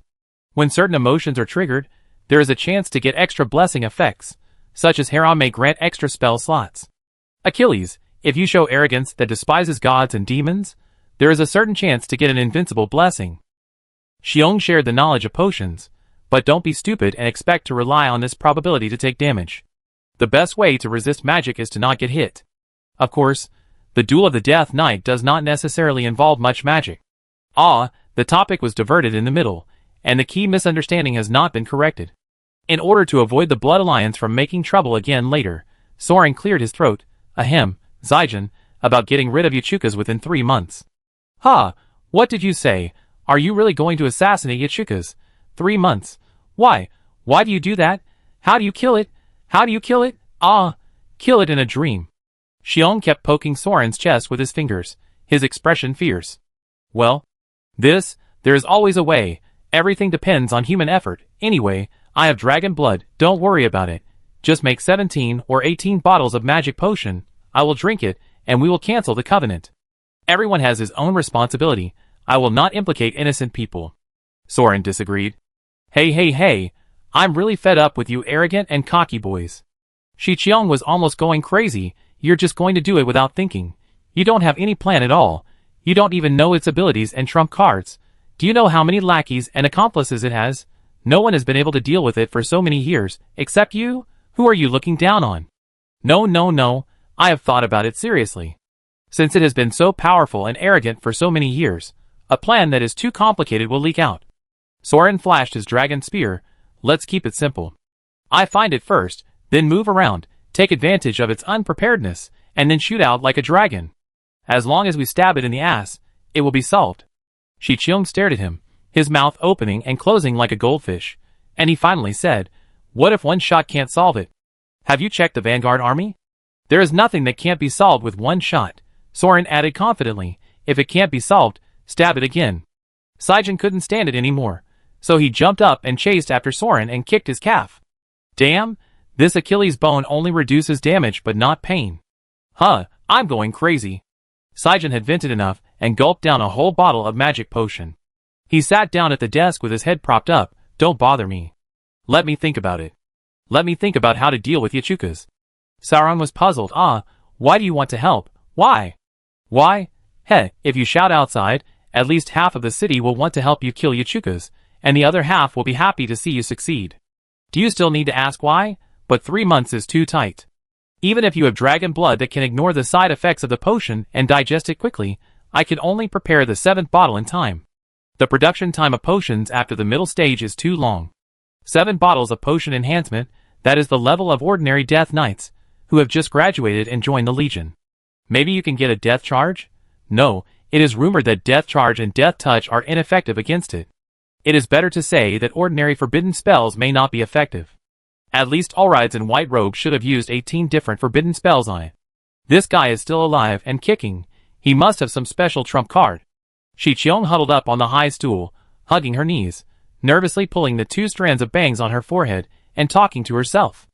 It was probably some kind of quirk when she was thinking. By the way, there is also that guy Aldris. Soran also reacted at this time. Isn't there a lich who can join forces? No, we can't contact the king of soldiers. Shichion glanced at Soran. At least you are right about one thing. To deal with the Weaver, the only chance is to sneak attack when he is unprepared. Aldris is too conspicuous. As soon as its new disciple was brought out, he was targeted by the servants of the Yachukas faction. I heard that he had already fought once, and had not come to class for several days. Now, while the newcomer is not dead yet, and Yachukas' attention is on the Soldier King, we may really have a chance. No, the two of us are not enough, we have to call for help.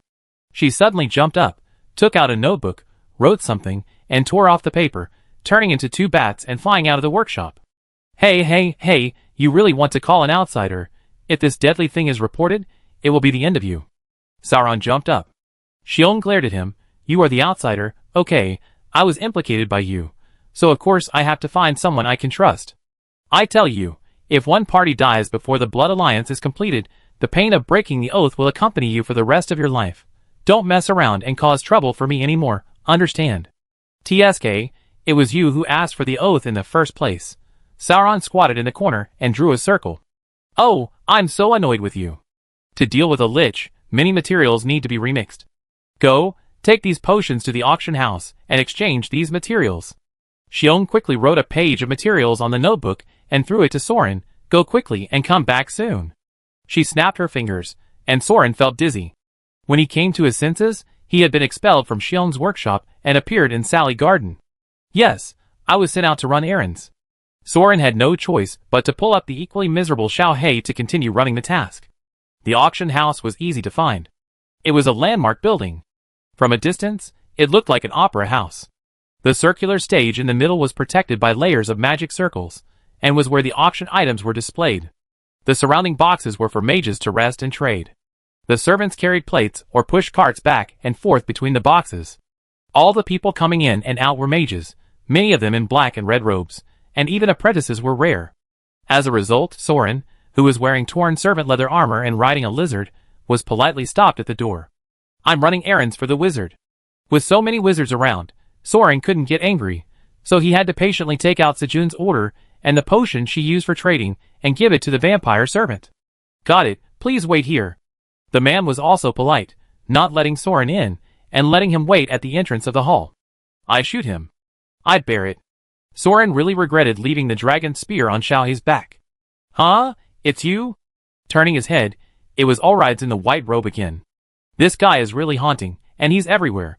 Well, luckily he didn't come here with a gun. Oh, hello, sir.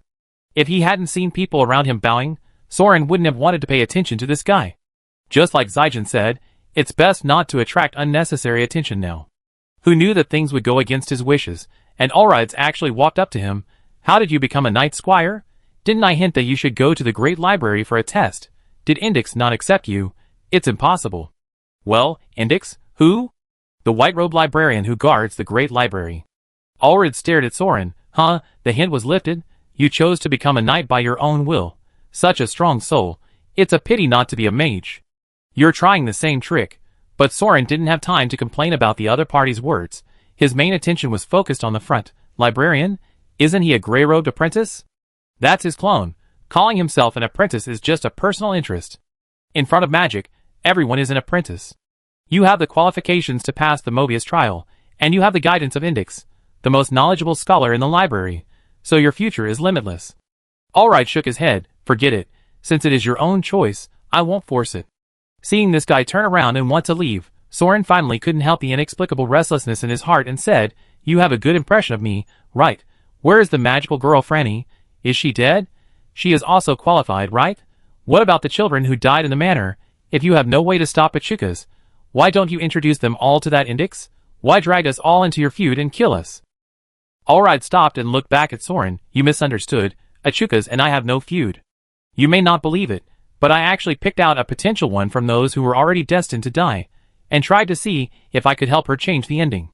As for Yachukas, well, he is indeed a bastard whose values disgust me, but he is actually helping death and hindering my research. But I also said that you are free. If you can do it, continue to use your will to change the fate of yourself and the people around you, and live in the way you want. Sauron frowned and stared at the back of the white robe, watching it enter the inner room of the exchange surrounded by servants. A person who is destined to die? What a joke, this bastard. Sauron angrily snatched the materials offered by the servant and rode on Shao-Hai. Destined to die? Will those orphans of Franny die? Maybe. If there was no bread from the dead souls during the famine, he might have died long ago. But is this the reason why they can reap human lives at will? The moment you give bread to a starving person, his original fate has changed. What a bullshit research. Originally, he wanted to go back to Sally Garden to meet up, but Soran, who was so angry, gritted his teeth, pulled the reins, and turned around, went to the great library first, and went to find the library master. Damn, he originally thought that this otaku was barely a friend, but it turned out that he was just a bird of a feather. I have never told him that I am Indix. Sauron, you should speak with conscience. You have never asked me what my name is. And even if you did, you don't know who Indix is, right? Librarian Indix choked Sauron back with one sentence. Besides, I like the name of library master. Don't worry about those details. But you are a white robe lich, why? Ah, white robe. Each person has only one piece of that clothing, which can be used as a magic shield and can even be immune to forbidden spell level damage. Now I am wearing it, and guarding the forbidden book underneath. The following are the books, which I have read through a long time ago, and I can't just come back at will, it's boring. So I developed this clone spell, which can separate the younger, more humane, and most eager to know self from the original body, so that I can read the books I have read again without spoilers. Isn't it a win? And I really didn't lie deliberately. After I cloned, most of the magic power remained in the original body, and this body is indeed only at the level of an apprentice. Specially cloned to stay at home, this guy is really good, but... Is the white robe a magic shield that can defend against forbidden spells? Soran asked, how do we crack it? Indix laughed. You're not serious about asking a lich about the weakness of one of their strongest equipment. Haha, okay, I know what you want to do. I can't say much about other things, but there's really nothing to hide about the weakness of the white robe. You just need to attack the part that's not covered by the robe. Damn, this is really a weakness that's not worth hiding. What's the weakness of Yachuka's? What are his moves? Do you know? Soran had nothing to hide. TSK. It's actually very simple to kill Yachuka's. You understand if you think about it carefully. But Soran, killing it will not only fail to solve the fundamental problem, but on the contrary, it will create many new problems. Indix rubbed his cheeks and turned the pages of the book. It's because he is a prince after all, and he is used to handling things with the thinking of a king, not a wizard. Those small problems have accumulated to this point today. If you do the same, simply and crudely erase it, then the past problems will not be solved, and new contradictions will gradually arise. Even after another 1,000 years, the situation will not fundamentally improve. This is also the main problem of those pioneers. They correct a mistake when they see it, instead of thinking about the reasons for the mistake and how to avoid it. So every time they only save some people from the fire, but the fire itself is not extinguished, so they can only sit and watch the house next to them being set on fire, repeatedly doing useless work, and in the end it is still the same. In the end, one day, a young man like you will appear in front of me, asking how to get rid of Yachuka's, or some other mess. However, for the library, Soran is a friend who often comes to chat and occasionally pays for appraisal. So if you have any questions, I will give you a suggestion. But pay attention, Indix and Yachuka's are also old acquaintances. In order to ensure the minimum fairness, the library will only give one suggestion. Think about what you want to ask. Well, he was completely seen through. Think about it carefully, he had shown the dragon spear and the ring in front of the library. It would be strange if the other party could not guess his origin. It can only be said that this otaku does not care about the misbehavior of Yachuka's, and probably doesn't bother to cause trouble for the Vanguard. So he is willing to give Soran a suggestion, which is very respectful. Of course, he may also be worried that no one will come to identify the scroll after he dies. Sauron thought about it for a long time. At first, he just wanted to ask how to kill Yachuka's, but he is not a fool. If the method of killing Yachuka's is actually very simple, then asking this question is simply wasting the opportunity that Indix wanted to give me some advice. This guy said so much nonsense, and the hints in both explicit and implicit ways are already very obvious. Yachuka's has been murdering magical girls in the imperial capital.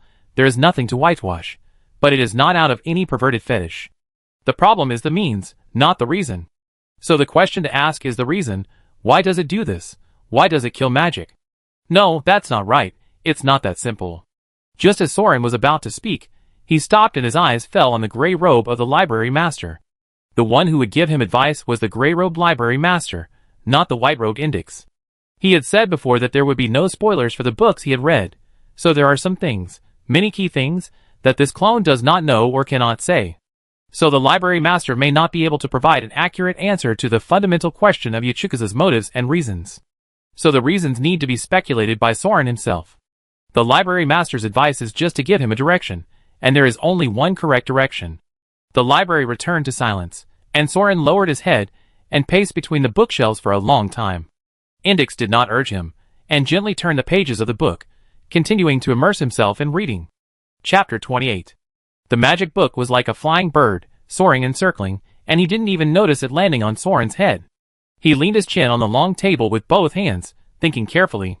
What was the reason for Yachuka's to murder the magic girl? The grudge with Aldris? Because it only accepted female apprentices? No, this is obviously the wrong direction. It can't be said to be wrong, it's too obvious, so there must be other reasons behind it. This reason happened at least as early as the founding of the Psychic Empire. If someone was involved, Yachuka's and Indix, who knew about it, were at least at the level of white-robed liches. Aldris, who is considered to be the mortal enemy of Yachuka's? No, it may not know the real reason. Because it just told Soran that it does not think there is any grudge between it and Yachuka's.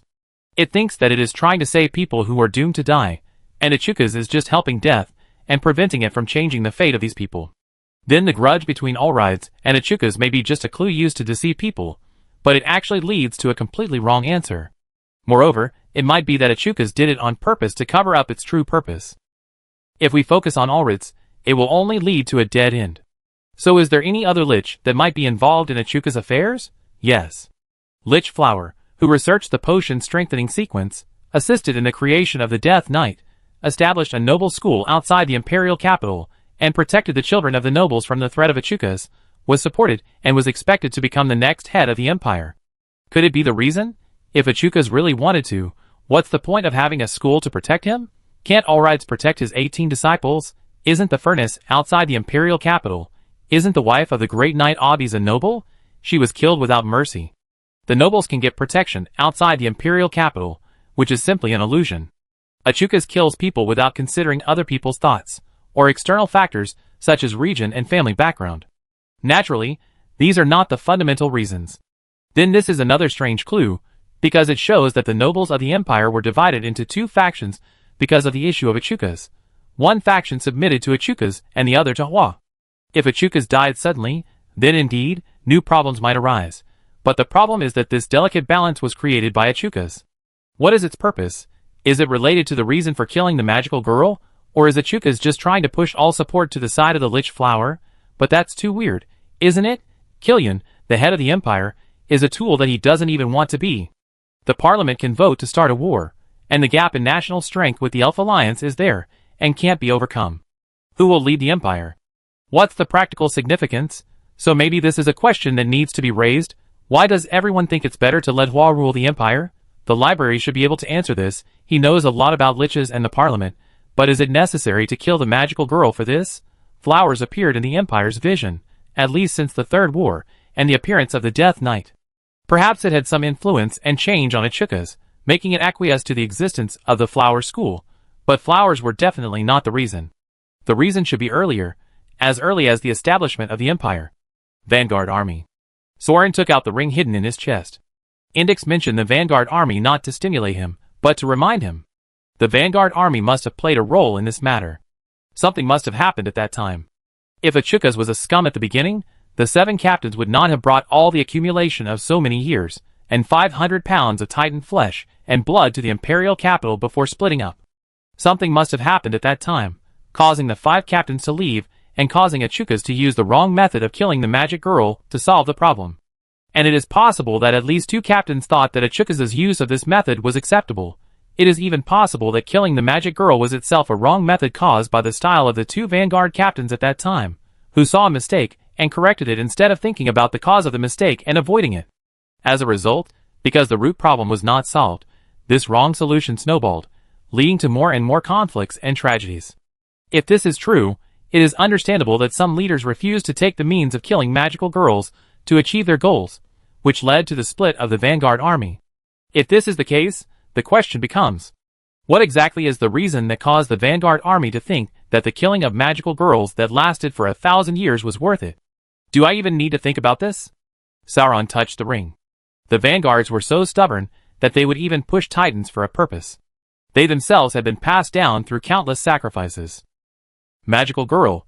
Compared to the level of the ancient empire that continued the human heritage, it was really just a small sacrifice. If it was for the revival of a human empire, they might choose to acquiesce to Achukaz's behavior. But this was only the reason on the Vanguard side. And obviously not completely, otherwise the furnace wouldn't riot now, the local Grand Master of the Empire wouldn't disappear, and Franny wouldn't suddenly start preparing for the cast iron order again. This doesn't mean that Achukaz can be cleansed now. It can commit atrocities for 1,000 years, and there is absolutely no great and glorious reason to explain its inhumane behavior. However, in order to understand Achukaz's true purpose and motives, it is necessary to profile Achukaz's personality and interpret it. Fortunately, Index has just explained it. Achukaz is using the king's thinking to deal with problems. When it encounters a problem, it does not analyze the root cause like a wizard, nor does it prioritize the lives in front of it like the Vanguard. It is considering what level of sacrifice to use to achieve its goal. The purpose of Achukaz is the reason why it has continued to slaughter in cold blood for 1,000 years. Revive the human empire? Overthrow the Elf Alliance? Or establish an empire ruled by itself? These are all excuses, and it is roughly this kind of ambition that can fool the support of the Vanguard, and then the most critical thing happens. Some kind of prophecy or curse or magic. Anyway, it is enough to drive the king crazy, split the Vanguard army, and make the liches acquiesce until now. It is enough to make the vassal states that could not compare with the Empire 1,000 years ago ignore the huge difference in strength with the Elf Alliance and gain the powerful power of independence from the domination of the gods overnight. Then, the price is to kill a magical girl regularly. Sauron turned his head unconsciously and looked at the Mobius balance on the table. The words that the library master once said suddenly rang in his ears. Mobius is a real artifact, but she is not a creature, but magic. She is not judging you as a person, but your future destiny. What you are sacrificing at this time is the sacrifice and price you are willing to pay for the future. So those who died at the hands of Achukaz in the past 1,000 years were all sacrifices for super magic? This is the sacrifice and price that needs to be paid to achieve a future of human revival. So this is the answer. If this is the answer, then although Soran cannot say for sure the reason why Achukaz killed people and the specific content of the magic, he can roughly guess the object of the sacrifice and the effect of this magic. It's not hard to guess. Many things are obvious. What is the capital that the Empire relies on to resist the Elven gods? What was there before the establishment of the Empire thousands of years ago? But what was there after the establishment of the Empire? It was the Lich. Then if these lives were really sacrifices, who could they be sacrificed to? The only human god, Death. Probably it was awakened at that time. Probably at that time, Prince Achukaz decided to sacrifice his kingdom and people. Probably at that time, the human mages who were suppressed by the elves, under the leadership of the human king bloodline, changed their jobs to liches through some kind of magic ceremony. Around that time, 5 Vanguard Legion leaders refused to revive in this way and left, but left all the Titan flesh and blood, hoping that they could succeed. Around that time, the 2 people who stayed behind thought that this was a necessary sacrifice to achieve the revival of mankind, and chose to do what they thought was right. No wonder they never held the dragon spear, and went to get the cast iron order again. If they changed their job to become a lich, they might not be able to hold the Vanguard dragon spear. I see you look like you want to vomit. Maybe you have guessed a lot of things yourself. The library master held his cheek, and looked down at Soran's facial expression with interest on the high platform. So what if you guessed it? How should you ask about such things? It's all guesswork from beginning to end, and the most important thing is the original magic. Should I ask the name of the spell directly? What if it's a prophecy, or a curse? Or should I ask for the full text? Soran sorted out the sentences, and opened his mouth to speak, but suddenly he felt a burning sensation in his palm, but it was not the stinging pain of breaking the oath, so he knew that Zygen was urging him to come out because he was out for too long. As expected, her handwriting appeared on the letter paper. What are you doing? Soran suddenly realized that he could actually ask for advice from Zygen before asking the question, so he wrote, I'm in the library, and I want the librarian to give me some advice about Achukaz. Before he finished writing, Zygen replied like a machine gun, What advice can the librarian give you? Can he tell you where the death deed of Achukaz is? Come back soon. We are all waiting for you. Do you want to die by asking everyone about Achukaz? There are several more lines of lectures that Soran didn't read. It just said, "What is the death contract?" You really want to ask? That's the Lich's notes. Don't be silly. These notes that record life research and magic records are only passed down to disciples. How many disciples does he have? Even if there is any information, it has been kept separately, and if someone touches the files, the Great Library will notify the other party. Don't do anything stupid. Soran looked up at the librarian, opened his mouth for a moment, and suddenly knew what the correct question was. Can you tell me where the death contract of Indicus is? The librarian smiled and threw the magic book he had been reading to Soran. You don't want to be an apprentice, so I can only lend it to you. Remember to return it. 1 gold sand a day. Thank you, librarian. Soran rushed over and caught the magic book. Don't be in a hurry to thank me. In fact, I have studied it myself. Killing Yachukas is not the most difficult level. The most difficult part is how to take over the law of cause and effect on his body, who will take over, and what to do next. I have given you all the notes. I can't give you any more hints because it will violate the rules of fairness. Do you understand me? Librarian said with emphasis. Soran narrowed his eyes. Is fairness a rule? Librarian nodded and stopped talking. He just snapped his fingers, and the books flew up like a flock of birds, following his book cart into the forest of bookshelves. Sure enough, librarians are all big guys. Soran shivered, put Indicus's notes in his arms, and rode on Xiao to leave the library. Things went too smoothly. With Indicus's notes, we can know the truth about what happened at the beginning of the establishment of the Empire. Saijin called her teammates together. With their help, they can analyze how to defeat Yachukas and solve the hidden dangers that magic may cause. As Indix said, it is not only the superficial problem of killing Yachukas, but also the hidden dangers afterwards. How to take over the law of cause and effect on him, who will take over, and what to do next. If it really doesn't work, Soran can even go directly to death. Didn't he find the ice cream shop? It's reasonable to solve some old things while completing the oracle, right? Wasn't death easy to talk to last time? The killing of Yachukas will be stopped, the Vanguard will take back the flesh and blood, and everything will develop in a good direction. It's too smooth. It's so smooth that Soran's heart is horrified, and he feels so nauseous that he wants to vomit. He pulled the reins hard to stop Xiao, because Soran realized the problem. It took too long. It shouldn't take that long for the lizard hunter to run from the library to Sally Garden. It was too quiet. The city streets at night should have the most dead spirits, and the busiest time. But there was no one on the street. It was too dark. I couldn't see a single light from the magic net. No, it wasn't that I couldn't see it. I could see it. It was just too dark. Be careful. Soran suddenly jumped up from Xiaohe's back. He waved his spear without caring about exposing his identity, and cut the cursed magic net that covered his body like a fishing net into pieces. Then the black world turned red. Soran looked up and saw that the whole street was like a transparent red glass bowl turned upside down and sealed, completely blocked by some kind of magic barrier, and beside him, there was only a pile of bones. The bones of the lizard hunter Xiao. It was just caught by the cursed magic net for a while, and then it decayed into bones without a sound. Someone had plotted against it. Soran swung the dragon spear fiercely, and the Vanguard dragon spear suddenly expanded. The tip of the spear swept across the red barrier, like cutting open a leather bag full of water, and a large amount of black liquid sprayed out from the incision. It gushed out like sticky oil. If you get too close, you will definitely be doused. This thing Soran has seen before. He himself has summoned it in an underground casino. It contains a lot of magic power, so it looks like it is not light radiation, but a kind of fluid curse magic. Soran retracted the spear and looked at the part of the spear tip that was attached to the curse, as if it was covered with a layer of asphalt. The part that was in contact with the spear tip was broken, and black smoke was constantly evaporating. Because the magic power was as thick as glue, the evaporated smoke could not be dissipated, but dried up again, forming a layer of rust-like stains on the spear tip. The specific effect of the curse is unknown, but the spear tip is wrapped, which may temporarily seal the tip of the spear that has a fatal effect. If you look closely, the entire spear is covered with this dry curse stain, which makes it look gray and dull. It can be seen that it is not the first time that it has been stained with this filth. Soran immediately understood that this was a magic specially designed to deal with the dragon spear, and it might be as ancient as the existence of the dragon spear. His identity, as a Vanguard, was probably seen through. Who leaked his information? Betrayal? Not necessarily betrayal, but mainly because the Vanguards were too high profile, and their features were so obvious that anyone could recognize them. They were completely trying to trick the newcomers. So Soran had been mentally prepared before. It was common for the vanguards to be besieged and ambushed. Of course, Xiao He was killed so quickly, which was really heartbreaking. 100 crystals. Well, because everything went too smoothly before, and now there is finally a problem.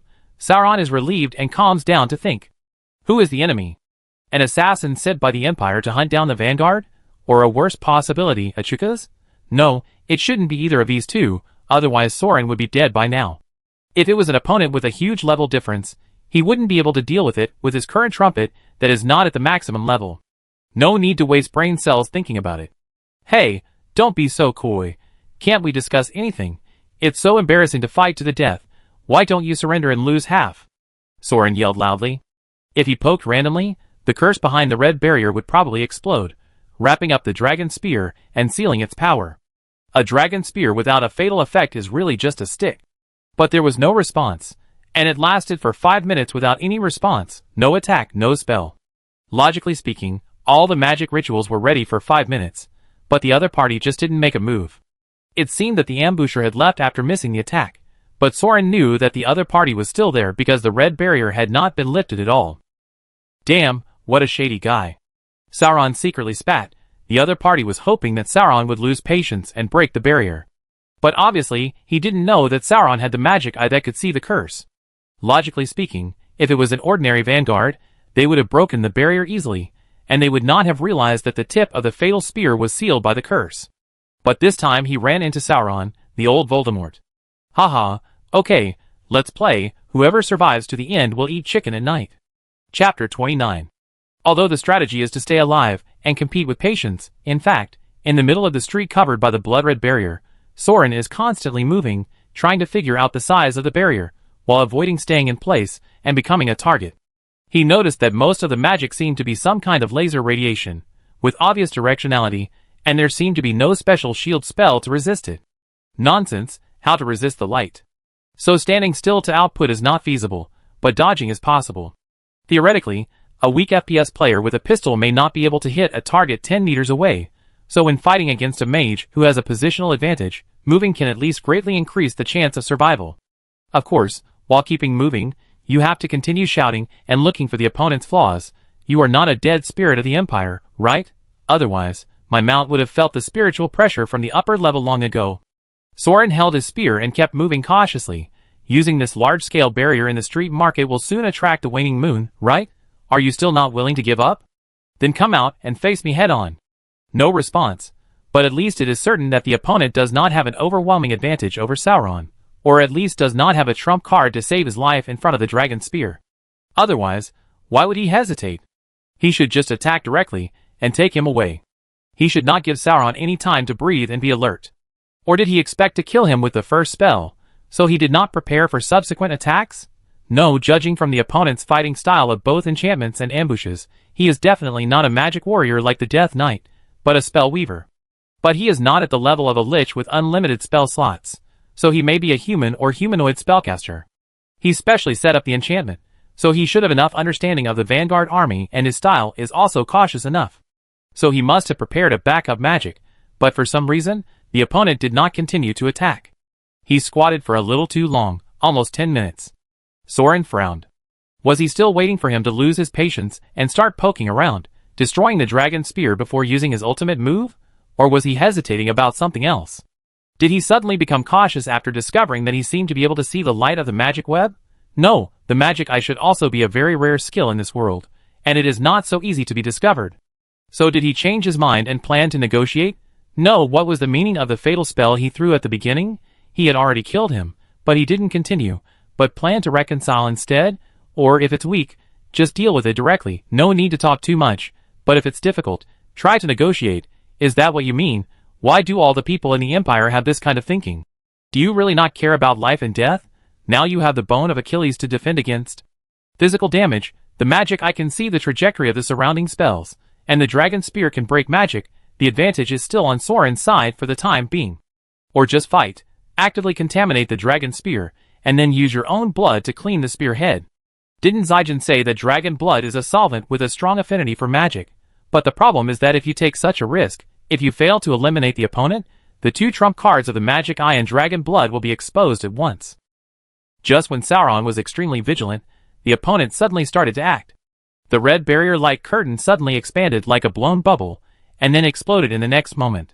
The blazing hot wind came over, and the fire and flames rushed into the barrier like an angry dragon.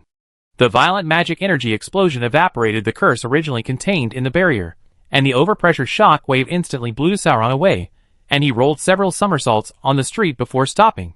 The battle robe on his body was torn into strips by the shock wave, and his hair and leather armor were covered with ashes.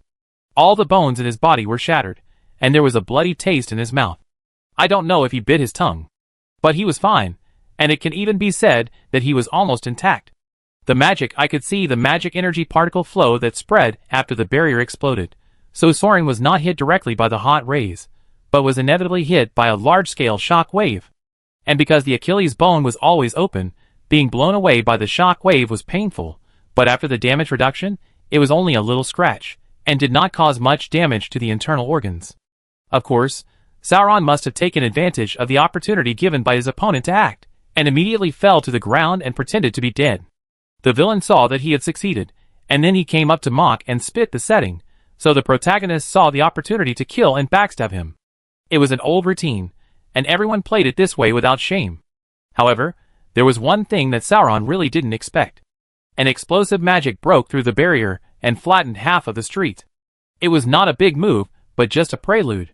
The clear and beautiful voice of a boy in the puberty period sounded from the street in the distance. Wind-flying cannon.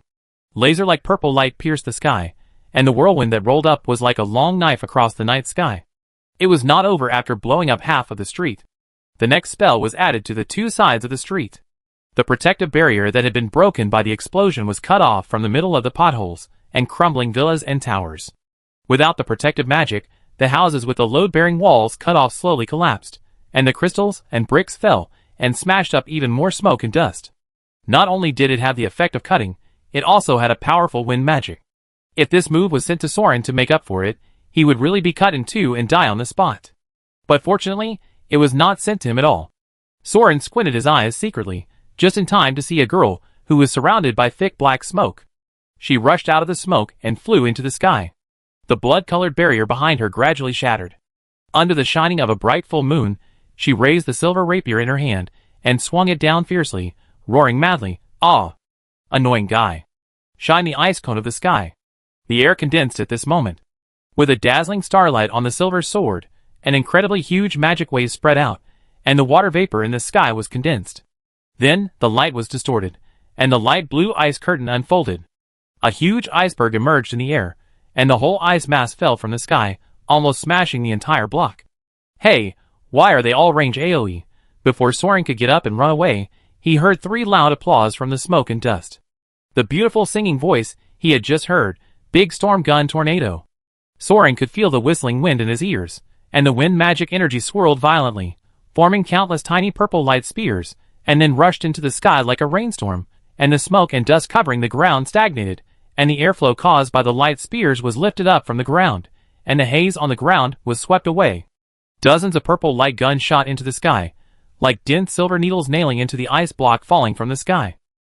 Each shot opened a huge passage and crack, piercing into the interior of the iceberg and then exploding, and the violent wind magic energy tore the entire iceberg apart.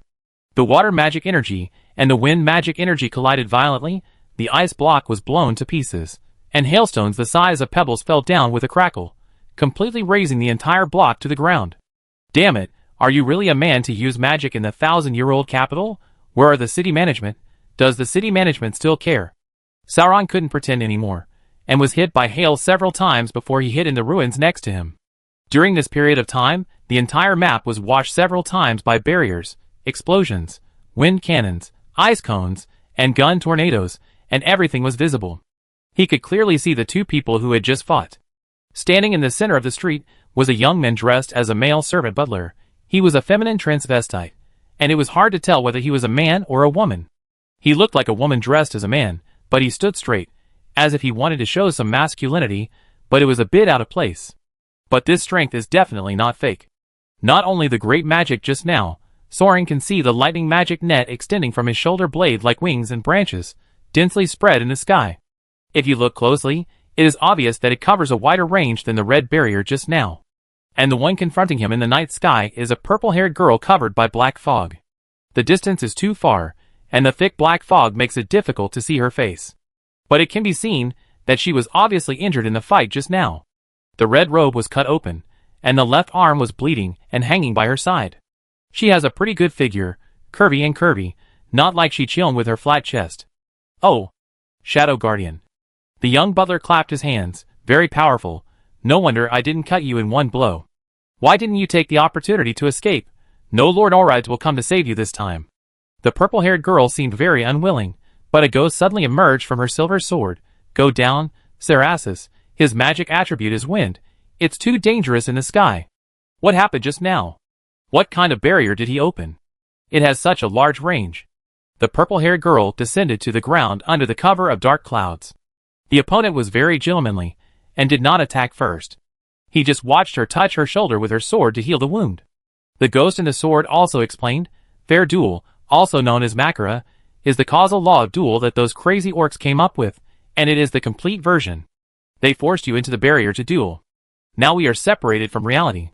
Only by deciding the winner can we get out alive. If there is no causal relationship, even a strong external force cannot interfere with the battle within the barrier. For the time being, we can't count on Aldris. Oh, Soran, who was squatting nearby and watching, nodded. I see. The purple-haired guy is still his old acquaintance, the magical girl Franny who replaced him, Aldris' new disciple, named Sarasis. As for the other one, there's no need to think about it. Who else has nothing to do but stare at Aldris' disciples, and kill them randomly? It must be Achukas's men. No wonder. Soran stood up and looked around, and the two men were still cross-eyed. No one noticed that there was a third person watching them, because they were actually in the dual barrier, which was considered another plane. Obviously, the effect of isolation from the outside world was mutual, so the mentors of the two could not interfere with the duel inside the barrier, and they could not see Soran, who was not in the range of the dual magic. But Soran could inexplicably see everything that was going on. Damn, this magic eye is quite awesome. How is it? Are you ready? Then can we start? Let me introduce myself again. I am Xing, the trainee butler of Saint Astaire. I am here to take your life, by the order of the master of the house. The butler bowed politely, as if he was preparing to serve the food instead of preparing for a fight to the death.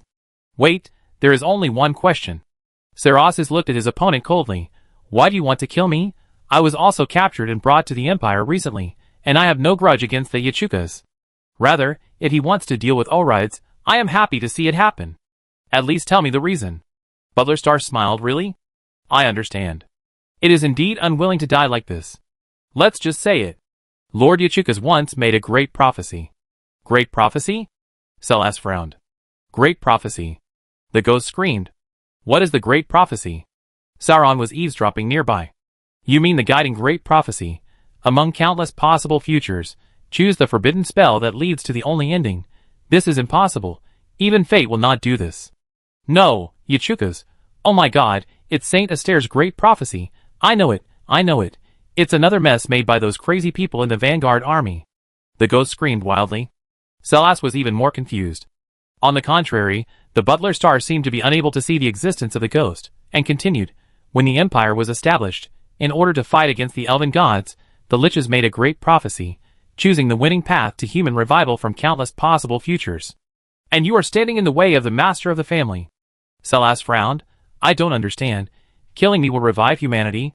Ha ha ha. Xing suddenly laughed, laughing so hard that he couldn't straighten his waist. Sorry, I'm rude, but this is the funny part.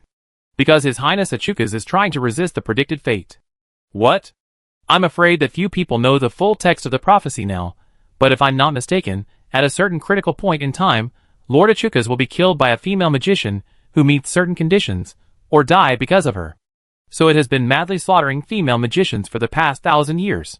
Perhaps it thinks that as long as it keeps killing, it can find a way to break fate, and its own end will never come. Oh, Soran suddenly understood. So Achukas is so concerned about Aldris. Because as long as he fails in this game of sniping the apprentice, it just means that Aldris' research is successful, and he can successfully help the dying people to change their fate. Xing's face was filled with cold murderous intent, but it didn't seem to be directed at Sarasis. I'm deeply sorry to end your life at this moment. If possible, I hope you can defeat me, and the deacons who will be sent to deal with you after me. Step by step, grow to the point where you can fulfill the prophecy, Put an end to that bastard, and avenge all those who died because of it. Soran sighed lightly. After talking for so long, the result is this again, the revival of mankind, the future of the Empire, the eternal glory. My ears are calloused.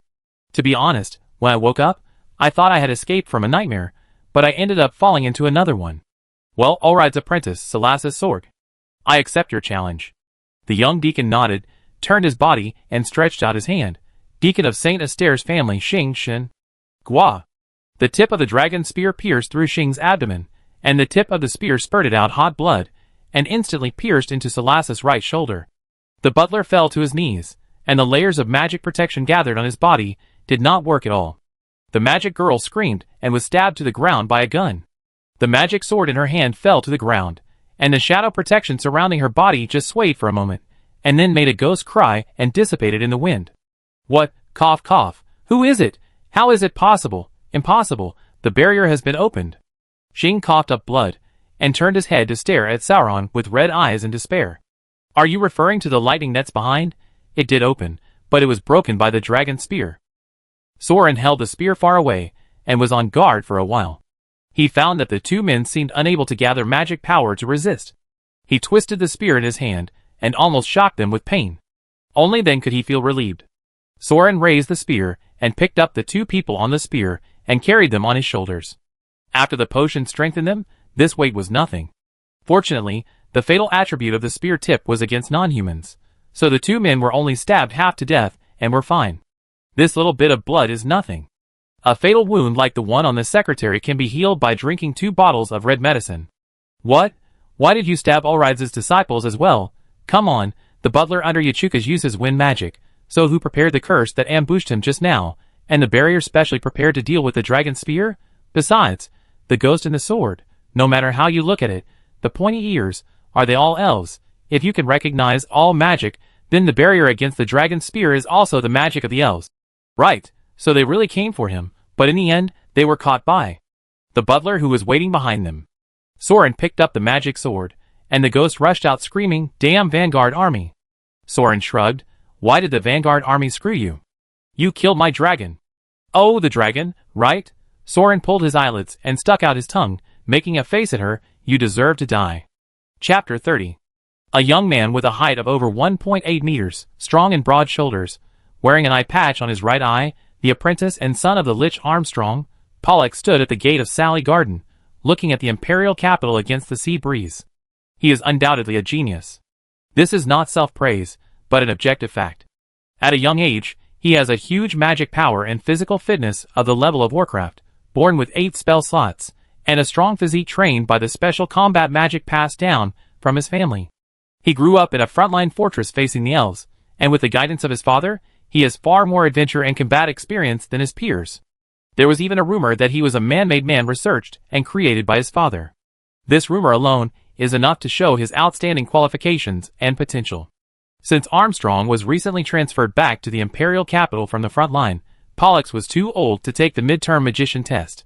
Considering so many factors, even Pollux himself thought it would be easy to get the first place this time. However, what he never expected was that there were too many freaks at the same level as him this time. Yes, it's the guy who came over with a gun. Don't you want to test his weight? Third seat? The second seat of this session, Seichen Essel, knelt on the branch of the willow tree and threw a handful of leaves on the head of the third seat of this session's midterm mage, Pollux, who barely got the third golden oak leaf. Pelusius touched the stubble on his chin. Looking at Soran, who was approaching step by step with a gun picking up 2 people. The top student of this year, the red-haired youth, Guild Caesarion, leaned against the fence with his arms folded, squinting his eyes at the tip of the dragon spear. The one strung on the spear shaft is the disciple of Allride's and Achuka's. Hey Guild, are you trying to scare people to death with this punctuation? Pelusius reached out and dug out the alchemical eyeball in his right eye socket, and took out a small bottle from his belt to rinse it. Disgusting. Seichen threw another handful of leaves. What's wrong? Guild also glanced at him. Pelusius shrugged and put his cleaned eyeball back into his eye socket. Oh, I thought I was dazzled and saw a ball of fire coming towards me. It's okay, the eyeball is fine. Ah, there are so many freaks this year. Such strong magic power? Guild was a little surprised, but he also knew that Polyjuice's artificial eye was a precious alchemical tool that could see the opponent's magic power. at least twice as strong as mine. In terms of magic power. Pelusius put on the eye patch. Why, are you interested in challenging him? Guilt shook his head. No, let's just be a knight squire. Not fair. Ah, squire! What a joke! With this kind of magic power, he's going to be a squire. Pelusius was shocked. Hey, Sijin, how did you hook up with such a pervert? Sijin threw a handful of branches as a reply, and at the same time jumped up from the treetop, and landed on the garden fence with his toes wrapped in the breeze, and rushed to the Death Knight squire, who came forward and spoke. Soran, you are not kidding me. You said not to alert the enemy, but you actually captured both of their disciples. Hee hee. Did you also get the death deed of Achukas? How about you just announce to the whole city that you want to assassinate Achukas? Book? Oh yes, here you go. Sauron handed over the notebook in his arms, and said before the witch got angry, it's Indicus's notebook. Then he glanced at the other two people who were stunned. The red-haired beauty was probably Sijin's best friend. The big one-eyed man might be the red-haired boyfriend. I saw them doing a fair duel, so I caught them. I can get some clues. By the way, he's bleeding all the way. If he doesn't get first aid, he's probably going to die. Fair duel? Can you interfere with a fair duel? Gilt's face showed a rare expression of surprise. Then his eyes swept to Soran's gun. No way. Vanguard? Although he was numb to being recognized, Soran was still surprised. Hack that voice, you are a man.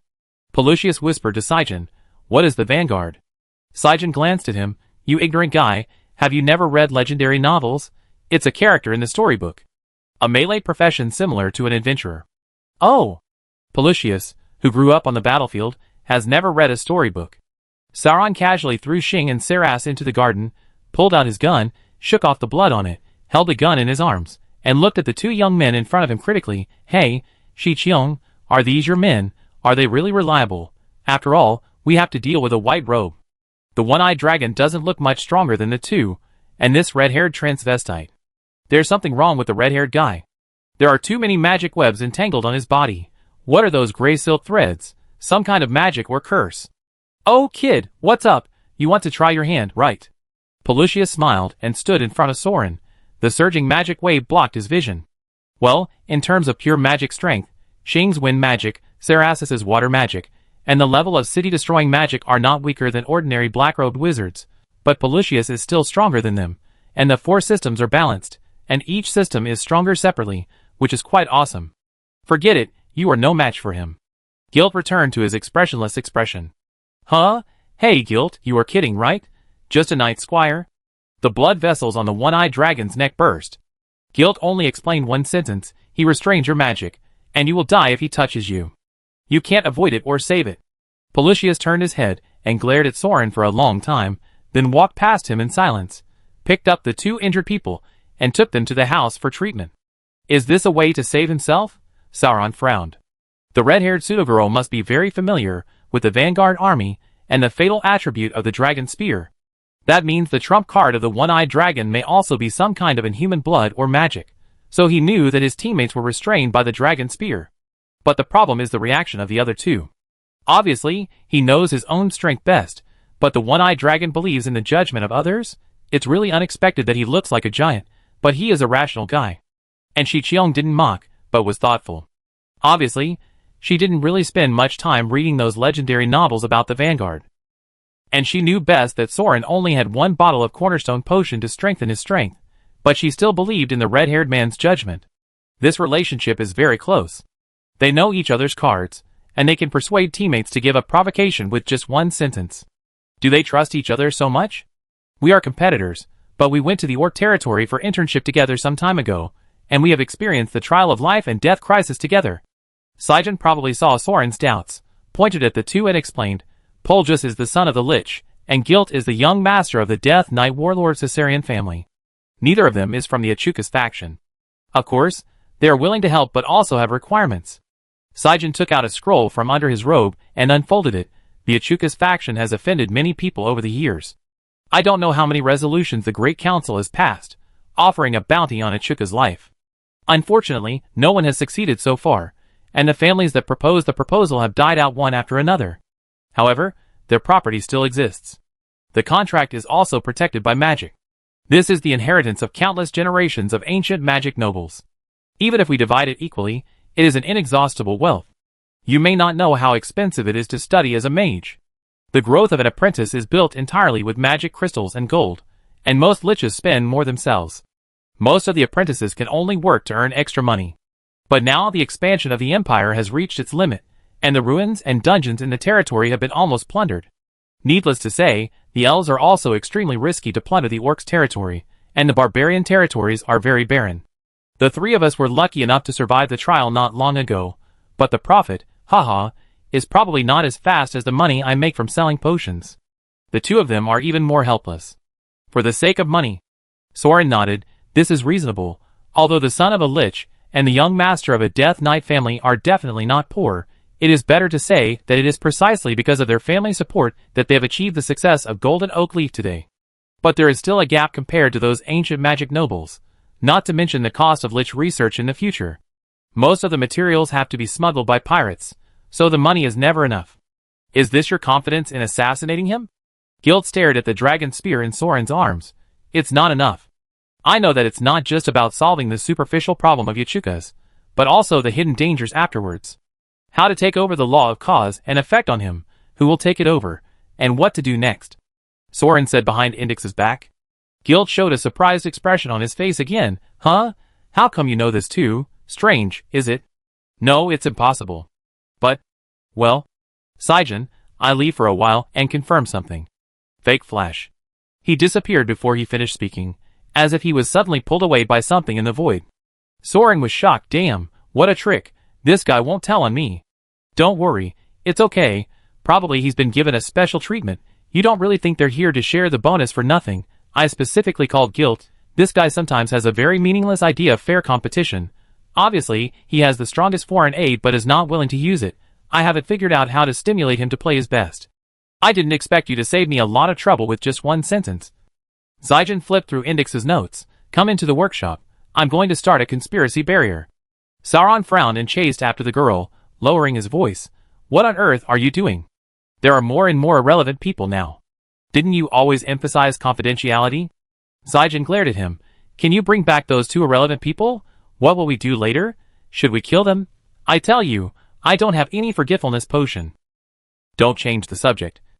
Soran was a little irritated. He didn't know if he was jealous because Sijin was closer to the other two men. He said firmly, we have a blood oath. Since you have decided to fight Achukas with me, don't hide it from me. Sijin stood in the garden and looked at him for a while, raising his eyebrows in irritation. Okay, each of them is as stubborn as a donkey. Why do you want to find these two, right? Pelechius, he can cast military-level forbidden spells. And he can use spell slots to cast instantly. Instant forbidden spell? Sauron was shocked. An intermediate wizard could cast instant forbidden spells? You can see his magic power. Besides that, he should have some other trump cards, family magic or something. I know that forbidden spells may not be fatal to Yachukas, but he is currently the most destructive mage I can find and trust. Last time in the orc territory, he single-handedly blasted the opponent's big shaman. He ranked third just because he didn't have low-level magic suitable for the exam. Well, that's a freaking deed. A human turret that should be useful. As for guilt, his qualifications are actually only excellent, so he sometimes feels awkward and thinks that he got the top spot purely by luck and cheating. Sijin shrugged, but to be honest, sometimes luck is also a kind of strength. If he was more honest and gave his all, Polyjus and I would not be able to compete with him. What do you mean? What is his luck? Soran was curious. How could a pure genius like Sijin and a pure beast like Pollux have such luck that they couldn't compete? Wait, special treatment? Who gave him special treatment? I don't know, but it's obvious. Some of the spells he used were not even known by his master. And Gil couldn't remember everything like me, but he could remove the high-level poison I put. If there wasn't someone at the level of a potion master behind him to help, it would be absolutely impossible. Sijin shrugged indifferently. In fact, there are many liches in the Empire who are bored and like to instruct other apprentices. Didn't you get Indicus's notes? But to be honest, the person behind him really knows a lot. I guess it must be the white robe. But Guild refused to use tricks directly, as if he thought he had a mentor and I didn't, so he cheated to win me. In fact, even if someone else gives you some ideas for solving the problem, you can't apply them to other situations if you are not a real talent. This guy can't figure this out, which is really awkward. However, there is no competition this time. Since we are going to plot against Yachukas, wouldn't it be a pity not to use the potential foreign aid? Obviously, these two people are people who are so arrogant and recognize strength, so it is no wonder that she called them here. But what surprised Soran was, Saijin, you don't have a mentor? Dead. Saijin didn't say much, just pointed to the greenhouse. This is what it left for me. As they talked, they had already walked to the workshop. Pollux bound Xing and Cereses with magic shackles and magic circles, and gave them healing potions to save them. Franny's magic girl Cereses was still unconscious, and Yachuka's servant Xing had woken up and stared at Soran and the others angrily. Try some truth serum or love potion, Pelusius suggested. Do you know how expensive that kind of potion is? Saijin rolled his eyes. How about you beat them until they tell the truth? Soran suggested. Are you a man? How can you hit a woman? Pollux glared at him. Then beat the man. Soran shrugged and pointed at the butler. What are you talking about? She's also a woman. Pelusius frowned. You, what nonsense are you talking about? I'm a man. It's a man. Butler Xing screamed. Ah, this voice. Pollux looked at her and took off his eyeball. This magic I can see through things. I don't mean to offend you. I just want to confirm whether you have hidden any weapons. Xing's face turned pale, and he suddenly put his legs together. How could it be? Really, the magic was lifted. What happened? Shi Qiong frowned. Pollux put the eyeball back. She seems to have done some extra body modification before. Ah, I see. Sauron understood. No wonder he was bleeding so much along the way. Maybe he was stabbed by the dragon spear, and the magic transformation on his body was broken. Can your spear break the magic? Saijin and Xing stared at him. Damn, pervert! Pelusius subconsciously took a step back. How dare you, a monster with X-ray vision, say that? Sauron almost stabbed him with a gun.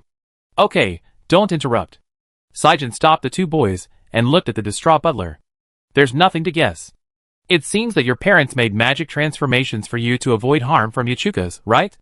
Ha ha, ha ha. Sarasia stopped pretending to be dizzy and laughed like a sickly girl. How ridiculous. You're still here to hunt me down. You're in such a state that you'd be dead if people find out.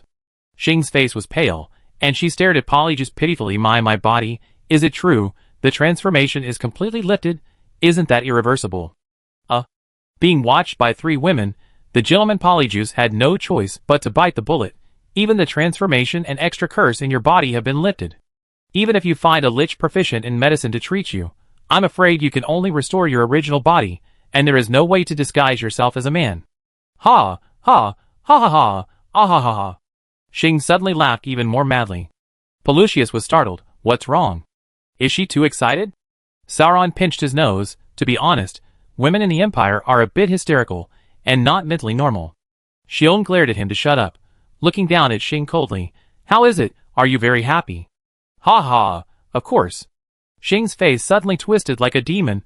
What a cowardly parent. Because of that damn guy. Just because of that damn guy. 2 cowards actually did that to me. They might as well have strangled me to death, or thrown me into the river. I thought I would have to drag that disgusting thing with me for the rest of my life. Ha ha ha, ha ha ha, ugh. Shi Qiong suddenly rushed up and kicked her down, kicking Xing randomly. Really, you think you are the most miserable, right? But someone wants you to survive. Someone did whatever it took to keep you alive. Do you know how many people want you to live like this? Then show them the minimum gratitude, you bastard. Be grateful for your life until today, you bastard. Xing just withstood Shi Qiong's kicks, gritting his teeth and holding on without saying a word. Humph. Sarasis struggled to get up, leaned against the wall and snorted. What kind of survival is this? If Yachukas finds out, you still die? Okay. Xing suddenly roared at the top of his lungs. Okay, I help you. You want to deal with Yachukas, right? I help you. Be grateful. Be cursed. Be contracted. I want to live. I must live. Idiot. You are all idiots. It's too late to understand now. Idiot. It's been 1,000 years. What have you been doing before? Idiot. Sijin screamed for a long time as if he had vented enough, panting and combing his messy hair. Why are you hiding in the corner? Why are you so close all of a sudden? They hid at the door unconsciously, and Soran and Polyjus, who were huddled together, were frightened. No, no, no. Go on, go on. Xiong was too lazy to deal with this pair of funny people, and looked at Sarasis next to him. Oh, do I have a choice? Forget it, I'm used to it, but... The purple-haired girl stared at Soran. Give me back the Banshee sword. She is my only friend. Give it back to me, and I will agree to whatever you want. Chapter 31. Sauron drew out the magic sword he had seized from his waist. Friend, the ghost inside is an elf, an enemy of mankind. Enemy? Oh, you Imperials are really like that. How many people have been killed by liches? How many people have been killed by elves? They are the few races that don't eat people, right? Sarathus turned his gaze to Soran's gun, and if we compare the number of people killed, who can beat the Vanguard? As long as it blocks your way, no matter what it is, it will die, right? Well, just embroider Vanguard on the battle robe. What kind of secret society is this? Can elves become ghosts? Let me see. Sejun was confused and took the magic sword from Soran. He closed his eyes and gently stroked the sword. The spells on the sword lit up one by one as he was infused with magic. Huh? When did Sejun's magic power increase? Pelusius asked Soran. I replenished her magic. You're jealous. Soran deliberately provoked him. Hey, you bastard. The one-eyed dragon rolled up his sleeves and prepared to start working. At this time, a silver light poured out from the magic sword, and the summoned banshee turned into a human form, interrupting their communication. It's really an elf. Strange, aren't elves not accepted by death and can't produce spirits? Sejun frowned. Ah, it's General Silver Dragon. But Pollux actually recognized her. Who? Let alone Soran, but from the expressions of Sejun and the two bound female mages, it seems that they have never heard of it. Oh, it's normal that you don't know. Pelusius was not surprised. She was the elven general, who led the team to suppress the independence of the Empire during the First War, and was defeated by the Prime Minister. But I remember the legend that she was beaten to ashes. Is it still sealed in the sword? How can you remember such a long-standing and unpopular thing? Xiong was shocked. Hey, you really think I'm a monster? There's no need to be shocked. Pelusius was helpless. She is still quite strong and very famous in the elven army. Before her death, she was the top general in the temple. It is said that she almost won the title of victorious because she killed too many vanguards. Now the main force on the border against us is called the Silver Dragon Knights. There is also her statue in the temple. The banshee put her hands on her waist and looked proud. You are so proud. You are dead. The First War? Sauron reacted. You experienced the Yachuka's incident personally, right? The banshee stared at him. Personally? Haha, I was the one who killed it the first time. Okay, you want to know, right? I tell you for Saras's sake. What happened 1,000 years ago? The story of the banshee is very simple. It was just another routine riot of the Vanguard army. Achukas, a human prince of a small vassal state, was instigated by the Vanguard army's grand commanders because of his bloodline of the ancient empire, and issued a cast iron order to call for an uprising. And the #1 fighter of the elf temple, General Silver Dragon, was ordered to support the local temple and suppress the rebellion of the old rival Vanguard army. The scale of the human uprising was unprecedented. They summoned all the leaders of the 7 Vanguard armies, and the mages of the local guilds. They were the best of the best. They even made a special prophecy that could defeat the elves. The elves were so tired of hearing the prophecies of the Vanguard army that the general meaning was that as long as the bloodline of the royal descendants of Saint Estelle was not cut off, the Empire would achieve the revival of mankind under their leadership. Although I learned from Xing that it was a big prophecy with no other way out, it was indeed what the crazy Vanguard army, who liked to gamble everything, did. Anyway, at that time, probably everyone thought that the human king in the prophecy clearly referred to Achukas, so as long as Prince Achukas was saved, they could move towards the future where humans would eventually win. But there was a small problem. General Silver Dragon killed Prince Achukas, the core of the future of mankind, who was hidden by layers of protection, with just one surprise attack. In fact, no one leaked the information. General Silver Dragon was simply strong. She observed the core of the intense entanglement of the law of cause and effect, so she cut the Gordian knot, found the prince, and killed him instantly. After all, killing the key rebel leaders, and then defeating the leaderless rebels one by one is a common process. But for some reason, the killed Yachukas seemed to be resurrected later. Because there were so many vanguards on the battlefield at that time, General Silver Dragon also died in the battle. Although she found the flaw in the law of causality, and forcibly reincarnated into a banshee, she was too seriously injured, and could not condense into a shape for hundreds of years. It was only recently that she hooked up with Franny Magic Girl Sarasis, who had no ill feelings towards elves, and she asked Aldris to bless her sword.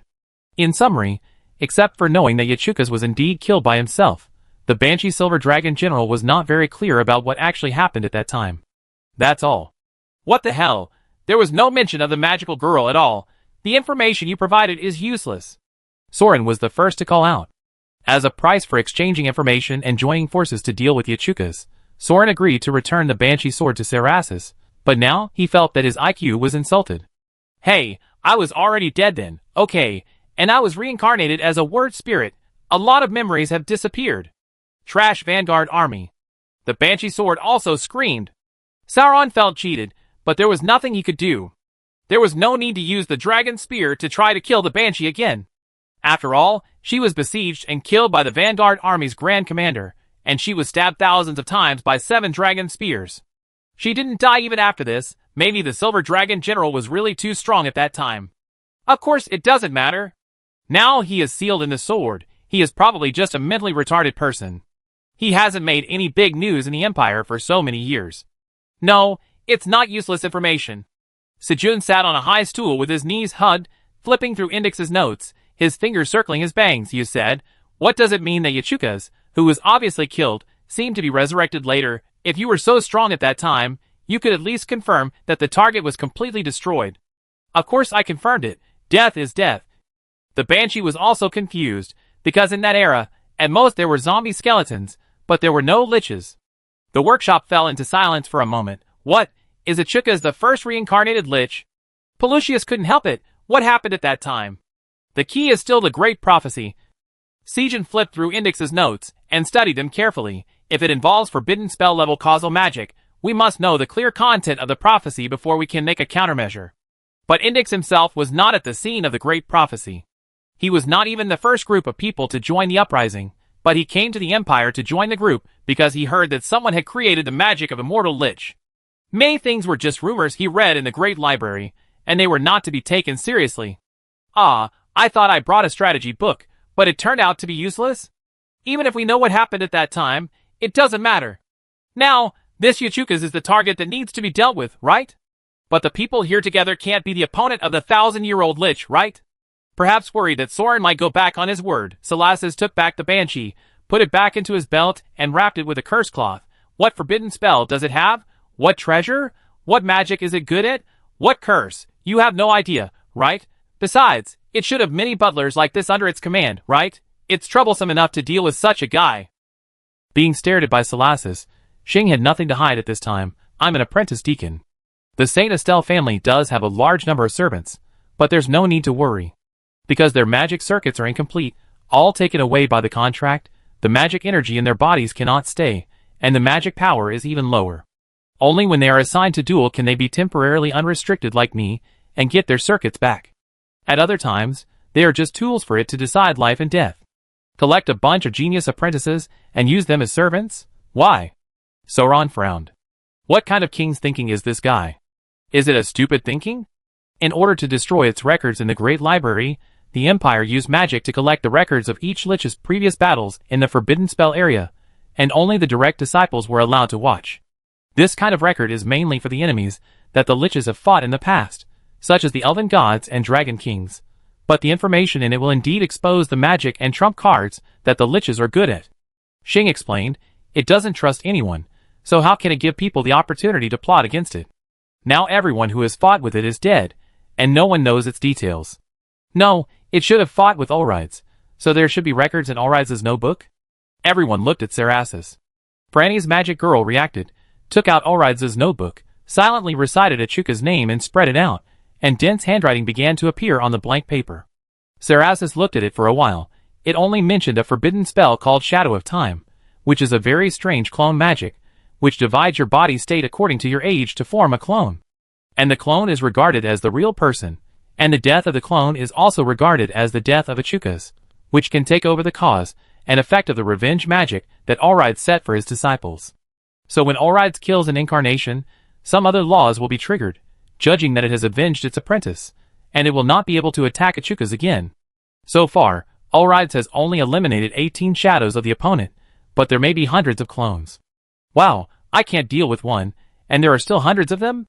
Pelusius sat at the table. It's useless if we can't break this forbidden spell, right? Should we go and ask Yachukas, hey, what kind of magic is your clone? How to break it? Ah, this is not its magic. Sauron reacted, this is Indix's magic. He uses it to slack off and read books. Shadow of Time, yes here? Xiong was interested. Well, it can be removed, But maybe it's better not to remove it. Killing the clones may make his scattered power concentrate again and return to the strongest state. But there will be a certain time difference. Killing all the clones at the same time may be easier. Wow, I must learn this. How many medicines can I prepare this time?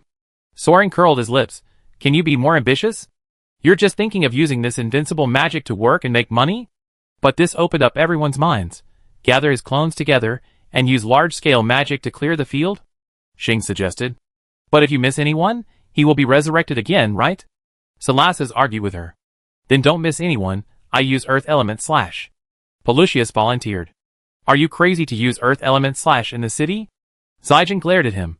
And don't forget, at least one of the clones will be wearing a white robe that is immune to damage. Have you thought about how to deal with this invincible body before his power gathers again? The obvious weakness of the white robe, I see, it seems that getting rid of Yachukas is actually quite simple. I do it, it's just a matter of one shot. Soran touched the dragon spear and seemed to see the chance of winning. If you really do it like this, you will definitely die. Gilt's figure suddenly jumped out of the void, holding a huge scroll under his arm, which was as huge as a rolled-up curtain. Judging from the color of the paper, it was quite old. Zijin raised his eyebrows. How did you get in? Is it the mission scroll of the Great Council? Xing jumped up. You are crazy. You won't take the assassination mission against Yachukas. He will receive a secret letter tonight. Gilt threw the scroll on the ground with an expressionless face, and kicked it away. The scroll rolled from one end of the workshop to the other. You can see that the old parchment is full of densely packed names and handprints. Look carefully at the dark red handwriting and stains, all of which are dried blood plasma. It looked like the cursed blood book in horror games, but Soran unexpectedly saw that the scroll was wrapped with extremely terrifying silver magic. This ghostly thing actually wrote a blessing magic. Everyone involved has a share. Come and read the scroll, and then sign it with blood. Gilt said expressionlessly, this is the Great Oath, the Blood Covenant of the Battle Alliance, or it can also be called the Cast Iron Order. What happened 1,000 years ago? Gilt's story is not complicated. This was a decisive battle in which the Vanguard army risked everything. There was no other way out at that time. Because General Silver Dragon was too strong. It's not that her personal fighting power was so terrifying that no one could defeat her, but that she was the first to develop and use the magic of tracing back to the past and reversing the ending, the law of cause and effect. This strange magic phenomenon, which is not sure whether it is a blessing, a curse or a prophecy, has always existed in this high magic world. For example, if the princess pricked her finger with a spindle, she would fall into a deep sleep until she kissed the prince, which would wake her up. This kind of magic is the law of causality. The cause and effect are stipulated, but the process is completely unknown. Whether it is a real princess or a man who claims to be a princess, if the finger is pricked according to the cause, they will immediately fall into sleep. And it is a magical sleep that ignores space and time. It cannot be awakened at all, and she will not even age and die. Even if you roll a big fireball and hit the princess in the face, as long as she has not kissed the prince, she will not wake up. But on the other hand, as long as there is a prince's kiss, it doesn't matter whether it is a real prince or a frog who claims to be a prince. All of them can break the effect and wake him up. Completely ignoring the general rules of physics, this is the magic of magic. In that era, human wizards were still summoning skeletons, and the elf temple was still singing blessings. The magic of causality was only carefully studied by prophets and astrologers, and even the gods were not very clear about its operating rules. General Silver Dragon, who has already started to play with the changes of causality, can be said to be a dimensionality reduction attack on a completely different level. It is not appropriate to call her a genius. That was completely at the level of the gods. It was just that for some reasons, the elven gods did not want to give the title of magic to General Silver Dragon. But General Silver Dragon's strength and achievements could not be erased. Every action of the Vanguard would be detected and ambushed by her in advance, and every decision would be predicted and countered by the temple in advance. Even with artifacts like the dragon spear in the ring, they still inexplicably always returned empty-handed, and suffered strange defeats again and again. The conspiracy against General Silver Dragon was even more obvious to her, and it was impossible to succeed. The Vanguard troops lurking in various places suffered a series of heavy blows, and countless warriors were arrested and hunted down. When the last 7 captains fought their way out of the encirclement of the temple with their last family, they had no other cards. For the revival of mankind, General Silver Dragon must die, so the captains planned a conspiracy to get rid of General Silver Dragon. Sorry to interrupt. Soran raised his hand. You were not here just now, But the Silver Dragon General is lying in that sword. Is it really okay to tell any conspiracy now? She will definitely show up at this time. Guild said without any surprise, don't worry, what is happening now is the law of cause and effect she wrote for herself before, and it is the inevitable outcome. The conspiracy is like this. First of all, it is the great prophecy of the Vanguard army, which chooses an inevitable path for human revival among countless futures. I've said it so many times that there's no need to guess. But this is actually a kind of causality, and it not only clarifies the future results, but also the process of achieving this future, so that until the predicted future comes, it will take an astonishing price to maintain this forbidden magic. Even the elves and gods will not try this kind of magic that is so costly and completely unstable that it may go out of control at any time. But the Vanguard did it. And what's more, these lunatics lack the minimum respect for the prophecy, because they don't really intend to sacrifice much to maintain this magic and realize the specified future. They were just using this great prophecy as bait to attract the biggest enemy in front of them, General Silver Dragon. Yes, the revival of the human empire, the last royal bloodline, and Prince Uchukas were all baits put out by the Vanguard army. It was the necessary price that the Vanguard army paid in order to solve the main problem in front of them, and achieve their goals by any means. Uchukas was not, at least not necessarily, the last royal descendant. He was just the candidate who seemed to be the most consistent with the ancient prophecy at that time. His role was to become the core of the cause, and effect entanglement of the great prophecy, and to lead General Silver Dragon into the ambush. Because logically, this was the last chance for the Vanguard army, and General Silver Dragon would definitely come in person. After all, it was Uchukas who was at the core of the great prophecy, and she had no conspiracy against General Silver Dragon. Although she was a magic genius, she was straightforward and her mind was quite single-threaded. In terms of the result, the Vanguard army achieved its goal with one ambush, and General Silver Dragon died. But for some reason, Uchukas was reincarnated, and it seems that the great prophecy judged that he was not dead. As a result, the great prophecy used as bait at that time has been effective until today. But no one knows what the specific content of the prophecy is. No, the lich who told Guilt these things actually knows, but it has been too long, and it really can't remember. Above. Oh my god, I'm really fed up with your style of half-speaking. If you want to tell a story, just finish it. There's obviously a sequel. Soran waited for a long time, but Guilt didn't say anything. He was almost going crazy. Because there's still one person missing. Wait a minute, some things can only be said after everyone signs. Knock knock knock. As if to confirm Guilt's words, there was a knock on the door outside. Xiong took a breath. Hiss, my workshop, you can come and go as you like. Everyone was on guard, and Guilt looked at Soran. 7 people, 7 guns, now is the most dangerous time. You are the only one here who has escaped death. You go open the door. I'm not convenient now. It was indeed inconvenient for him. Soran could see that his whole body was tightly bound by a spider-like magic web. If each of these threads was a causal prophecy curse or something like that, then this guy might cause more trouble than Uchukas. Of course, Soran really wanted Uchukas to come to his door directly. At least, he could die happily after he had figured out the matter. But the person standing at the door was not Uchukas, and Soran also knew this person. Ah. The purple-robed girl lowered her hood, revealing her eyes covered by a silk ribbon. She folded her hands and bowed slightly. Excuse me, I am Rivendel's apprentice, Scold. She bowed and took out a scroll from the bag she was carrying on her shoulder. I brought the great prophecy of the Saint Estelle family, and gave it to the last descendant of the royal blood. Then she held the scroll in both hands, walked past Soran, slowly walked into the workshop, and handed the great prophecy to Saijan. Chapter 32. For a moment, there was a suffocating silence in the room. No one spoke, and even the breathing was restrained. Sauron closed the door, looked at this and that, and felt anxious as if a cat was scratching him. What? Is this the great prophecy? Open it and take a look. Saijan glanced at him, but did not reach out to take the scroll. His emerald eyes were full of vigilance and stared at Scold, asking questions like a machine gun. Rivendell. A disciple of Mount Astrology? How did you get into the workshop? Are you sure who you want to give the things to? I am a natural prophet with a magical eye that can see the future, so at least I can see my future clearly. And in this future, I will stand here and give the great prophecy to the chosen descendants of the royal blood. Sick had raised the scroll in his hand. Saijan Estelle. This is impossible. Shing struggled to jump up. This is impossible. Since the founding of the country, every generation of the royal blood, whether direct or collateral, has been clearly recorded by the Saint Estelle family. Besides, she got the golden oak leaf seeds, and was noticed by Yachukas a long time ago. If it was really a branch family scattered outside, how could it survive until today, except unless it was Franny's side. The Franny royal family has pink hair and blue eyes, which is easy to identify. Saras has suddenly said, and they like to kill their relatives. In this generation, there are only 2 men and 2 women left. I have seen them all. Hair color and eye color.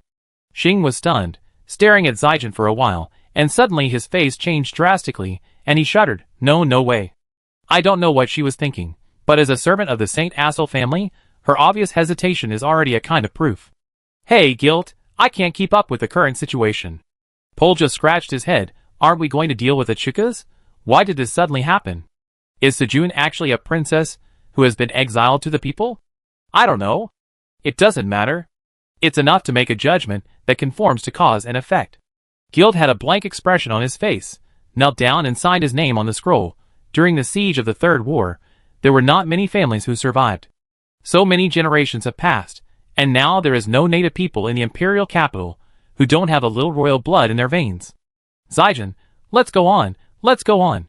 Yes, let's go on. Sauron was so anxious. This scroll is fine, I promise. But Zijin was obviously still hesitating whether to take the scroll of unknown origin from the hands of the girl of unknown origin for an inexplicable reason. No one spoke again. There were no fools present, although they were all young boys and girls, although they were still confused about why they were involved in such a thing, but at least they clearly realized that Yachuka's pursuit was actually far away. It was just a theoretical threat, and to put it bluntly, everyone has to die. But the great oath, the great prophecy, the law of cause and effect, the entanglement of thousands of years of grievances, if you really sign it as Guilt said, and learn the truth of the matter, I am afraid there will be no turning back. You don't dare to face it, right? It's obviously not your future. Skad suddenly spoke softly. His covered eyes seemed to look directly into Zijin's pupils. Do you know, in fact, I can choose. I can choose not to show up today, because the law of cause and effect on this line is too strong. All the lines are cut off after this point in time, and I can't see what will happen in this future. So, I didn't want to come here in the first place. If I didn't appear here, I could choose the one I like from countless futures, appear at the right time and in the right place, and reach a happy ending. Because I have seen it countless times.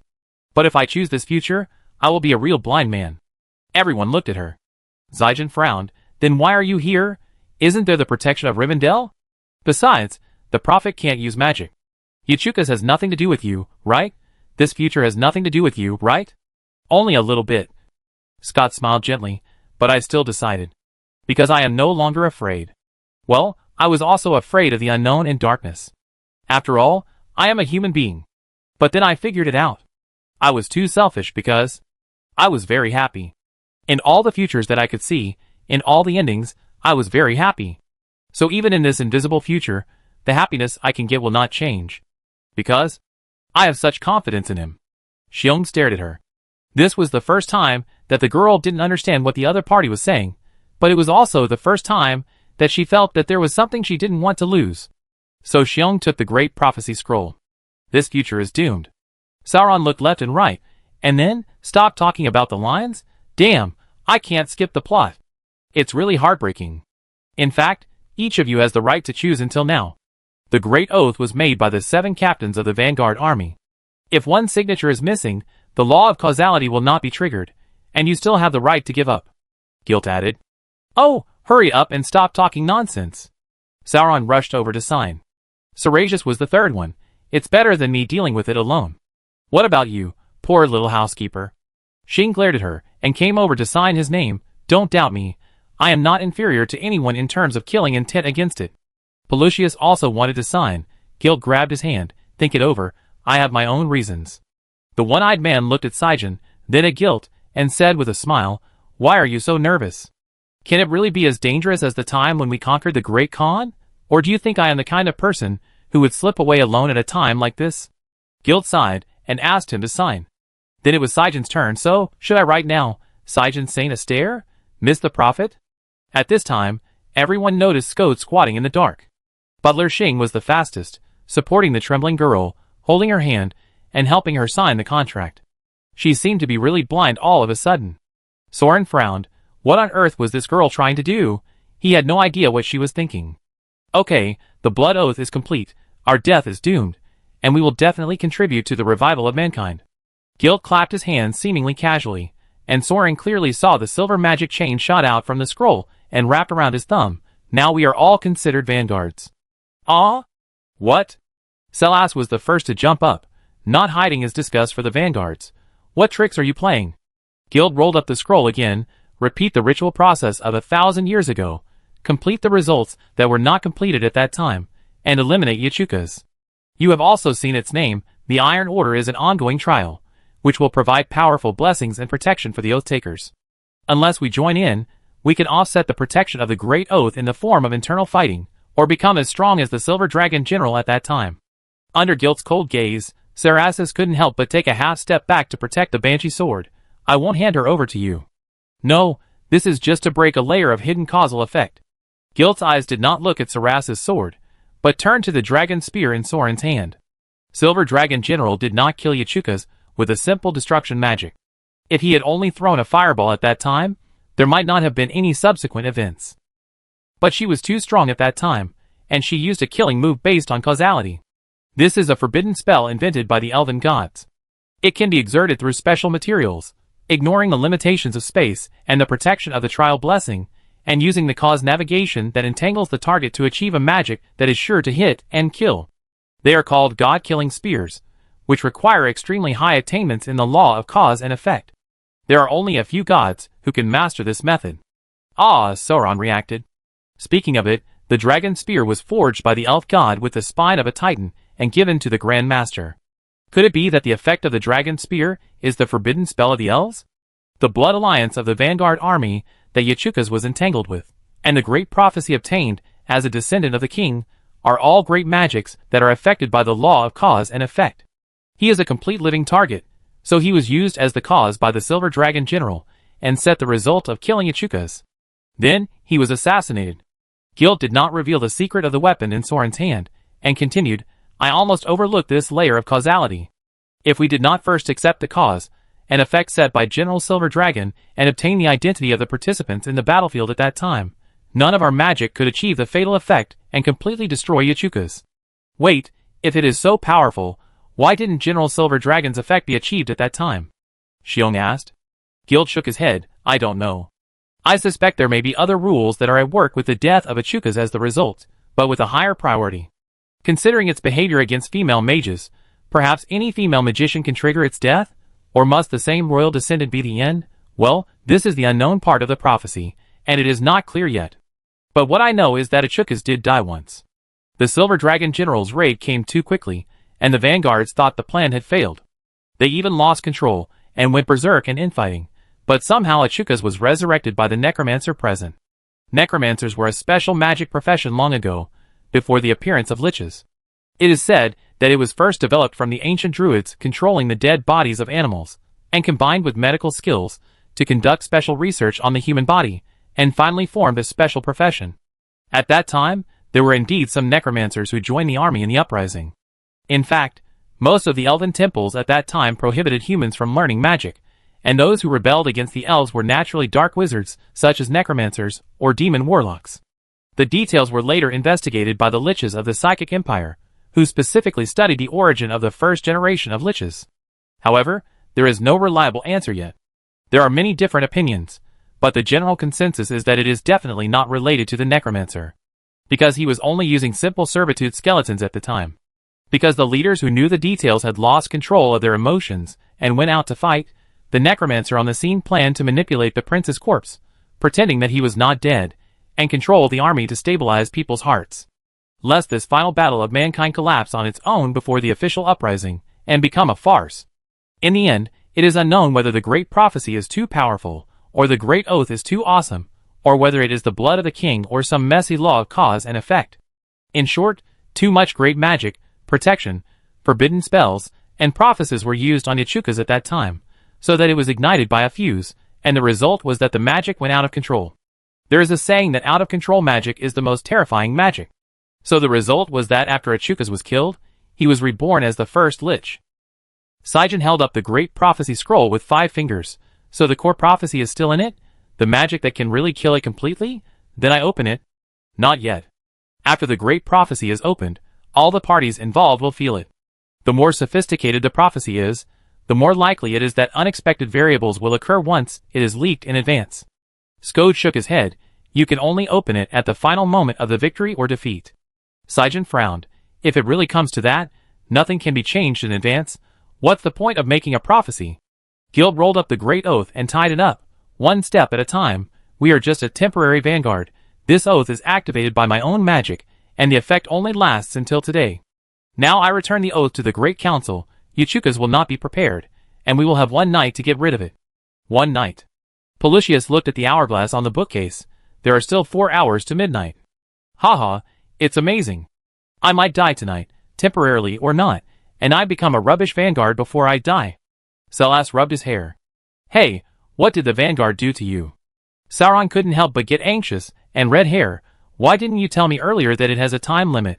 Give me 3 months to level up, and bring a group of people to beat it up. Wouldn't it be more likely to win? It took several months to plan, and the probability of it being discovered is too high. But tonight, even if we don't care about the need to prepare magic materials, it's too late to find all the clones of Uchukas now, right? Xing stood up. Okay, I try to find out its location. But, I know. Skod suddenly spoke. The future I can see ends tonight. I remember the locations of all the clones of Uchukas tonight, and I can draw them. Sijin stared at her. As for magic preparation, I have most of the materials in my workshop. And Soran, your potion, actually, I have it ready. Everyone was silent for a while, as if they suddenly realized that if the great oath to protect each other, the law of cause and effect, and even the prophecy and forbidden spells were all broken, then there was really nothing else to prepare. Only Guilt still had a calm expression, as if it was a matter of course. Don't mind it. When the legendary causal magic of forbidden spells begins to take effect, all accidental causal lines will be gathered together and reach an inevitable end. You will get used to it after seeing it many times. Flash. How many forbidden spells and causal laws have you experienced to be so calm? Sauron was speechless as he watched the red-haired man teleport away again. Xiong shook his head and smiled bitterly, clapped his hands and released the magic seals of several cabinets. Well, if I'm unlucky, I die tonight, and if I'm lucky, I make a fortune tomorrow, so it doesn't matter, just take whatever you need. At least you should practice all the magic you have learned before you die, right? Pollux was not polite, and went directly to the warehouse to select magic materials. Celesis rolled up the banshee sword and went outside the workshop to mutter. Xing helped the blind Skode to sit down at the desk, and the two began to mark the clone of Uchukas on the magic map of the imperial capital. Here, this is what other Death Knights ordered. Sijin put a medicine box in front of Soran. It's the end, start drinking. You are dragon blood, just drink it directly. Wait a minute, can't you mix it and drink it randomly? Besides, my main ingredient is wheat. It's not a coincidence that other people's is also wheat. Don't worry, drop a drop in the beer before drinking. As long as the potion does not precipitate, it will not cause much damage. As long as it can be dissolved, you can rely on dragon blood to withstand it. The first 6 bottles have various strengthening magic, pure combat magic, or magic resistance enhancement, as well as popular auxiliary skills. The potions that sell more are in stock, so choose for yourself.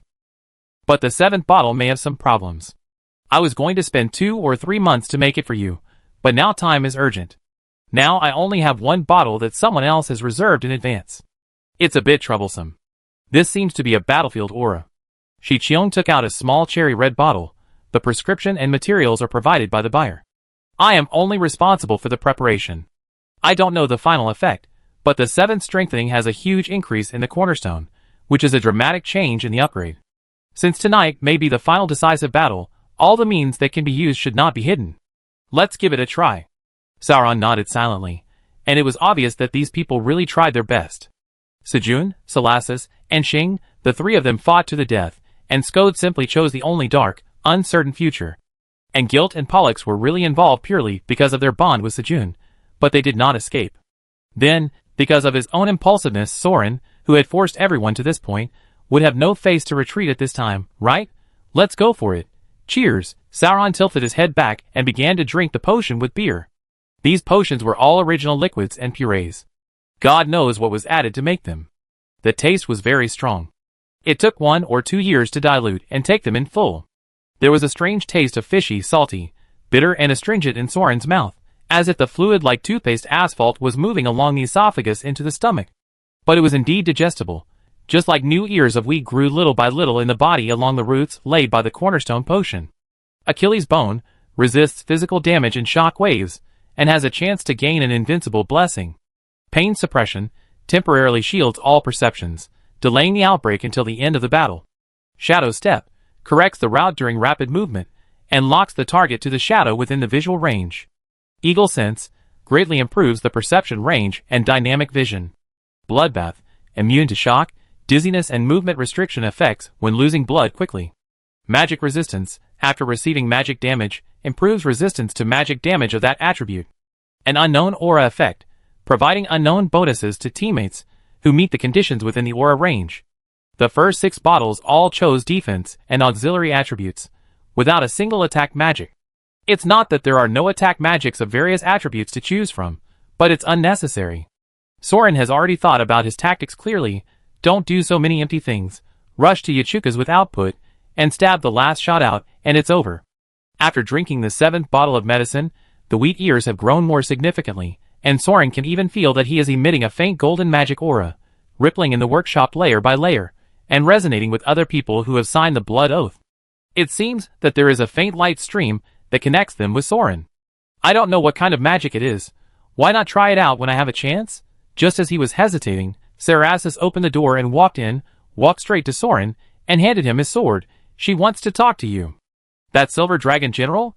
She has been an opponent of the Vanguard army for so many years, so I'm afraid she won't have anything good to say at this time. Soran looked at her suspiciously, but still took the sword. The Banshee appeared in front of him. In order to help Sarasis, I plan to make a deal with you. But before that, answer me first. How did you learn the magic eye that I developed, Vision of Causation? Chapter 33. The eye that can see the cause, process and result of magic, and can observe all curses and blessings of the magic net, sees the cause and effect. So you developed it, ah? I have no idea what you were talking about. Sauron quickly shut up. Sarasis and General Silver Dragon narrowed their eyes, and stared at him. I really don't know. I thought it was born. Look at that prophet. Isn't he born with the eye? Sauron lowered his voice. The eye is not born. It is a reward for completing the oracle trial. General Silver Dragon looked at Skode, who was riding on the other side. It must be that one of her ancestors completed the trial of the Oracle of Fate and obtained the ability to see fate. That's why her descendants can inherit the incomplete magic eye and see the future. As for seeing cause and effect, I learned it after completing the trial. How could it be possible for others to learn it? Sauron was shocked. What, you mean? I am a 1/8 or 1/32 half-blood, your great-great-great-grandson or something? Great-great-great, you're a ghost. I was only 200 years old when I died. How could there be any grandchildren? And how could it be passed down to humans? The Banshee was almost mad. Well, to be honest, 200 years old is a super old leftover woman, but maybe the elves' calculations are a little different. Then this girl is pretty miserable. No, why should I sympathize with her? It's all her fault. Even if you ask me, I don't know why. Do you want me to dig out my eyeballs for you? Soran held the dragon spear and smiled evilly. The Banshee stared at Soran for a long time. Maybe you are telling the truth. I have lost a lot of memories, but I will definitely find out. But first, since you have seen the cause and effect, I plan to make a deal with you. The requirements are simple. You must protect Sarasis in the battle tonight, and promise not to hunt her down afterwards. Haha, General Silver Dragon has such confidence in me. It's an honor for a short-lived human. Well, if we can really survive tonight, what deal do you want? Soran laughed. The forbidden spell I used to kill Yachukas, the god-killing spear. The Silver Dragon General looked at the familiar Vanguard dragon spear coldly. You didn't get the inheritance directly from a living person, did you? The seal of the dragon spear hasn't been broken yet. Now you should just be using negative emotions to force it into the body of the spear to partially unlock it, right? Why? No Grand Commander to guide you in these inheritances? Sauron put away his smile. He didn't think the elf was bluffing him. Compared to the understanding of the Vanguard dragon spear, perhaps only the elves who were opponents and forgers knew more about it. Aren't you afraid that if you reveal the details of the dragon spear, I will become a big trouble for you elves? And if I remember correctly, you are the ones who ambushed me first. What? Do you want to let it go? Shao Hei's revenge has not been avenged yet. The core reactor was in your hands, the dragon spear was in your hands, and the magic eye was also in your hands. And you are different from them. You are a real Vanguard. The Banshee said coldly, our cause and effect are entangled, and it is not so easy to resolve. But these have nothing to do with Sarasis, right? Soran frowned and looked at the silent purple-haired girl next to him. What is the relationship between you two? Are you a lesbian? Why is this elf so protective of you? You haven't come into contact with real elves before, right? Yes, their population is very sparse, but their territory is too vast. Sarasi spoke slowly. Elves are different from humans. They are a very sensitive and pure race. As long as you show sincere kindness, they will return 100 times of friendship. But if you have evil thoughts towards them, they will never sit and wait for death. In terms of obsession and stubbornness, they are quite similar to those rubbish vanguards. But they will never plot and go back on their word. I helped General Silver Dragon, so she wants to repay me. Simple truth, do you understand, vanguards? Wow. Did the vanguards really screw you? Oh, let me count. Parents, brothers, sisters, relatives and cousins on my father's side, relatives and cousins on my mother's side, more than 100 people, the old, the weak, women and children, were all killed by the vanguards. I was sent to a relative's house as an adopted daughter and only escaped. I was practicing black magic like crazy to seek revenge, but I was caught by these dead people as a genius. It was really a headache. But do you know what is the most interesting thing? My father and several cousins actually called themselves the Vanguard, but they supported other human kings and suggested that they should not start a civil war for the time being to solve the famine in the country. Therefore, they were regarded as traitors by both sides and were wiped out and executed. I can't even figure out which side did it, haha. Sarasis curled his lips, as if he was laughing at something. But what does my family mean? If you look at the civilians, there are too many families that have been destroyed. Just for the false title of human king, even the Franny royal family was almost killed to extinction. But I never expected that I would witness the birth of the real human king in this small workshop of the Empire today. Haha, it turned out that all the sacrifices on the Franny side were in vain. It's really funny. Sauron was speechless. It seemed that the internal strife there was much more serious than he had imagined. Perhaps he misunderstood his silence, and Sarasis took a step forward.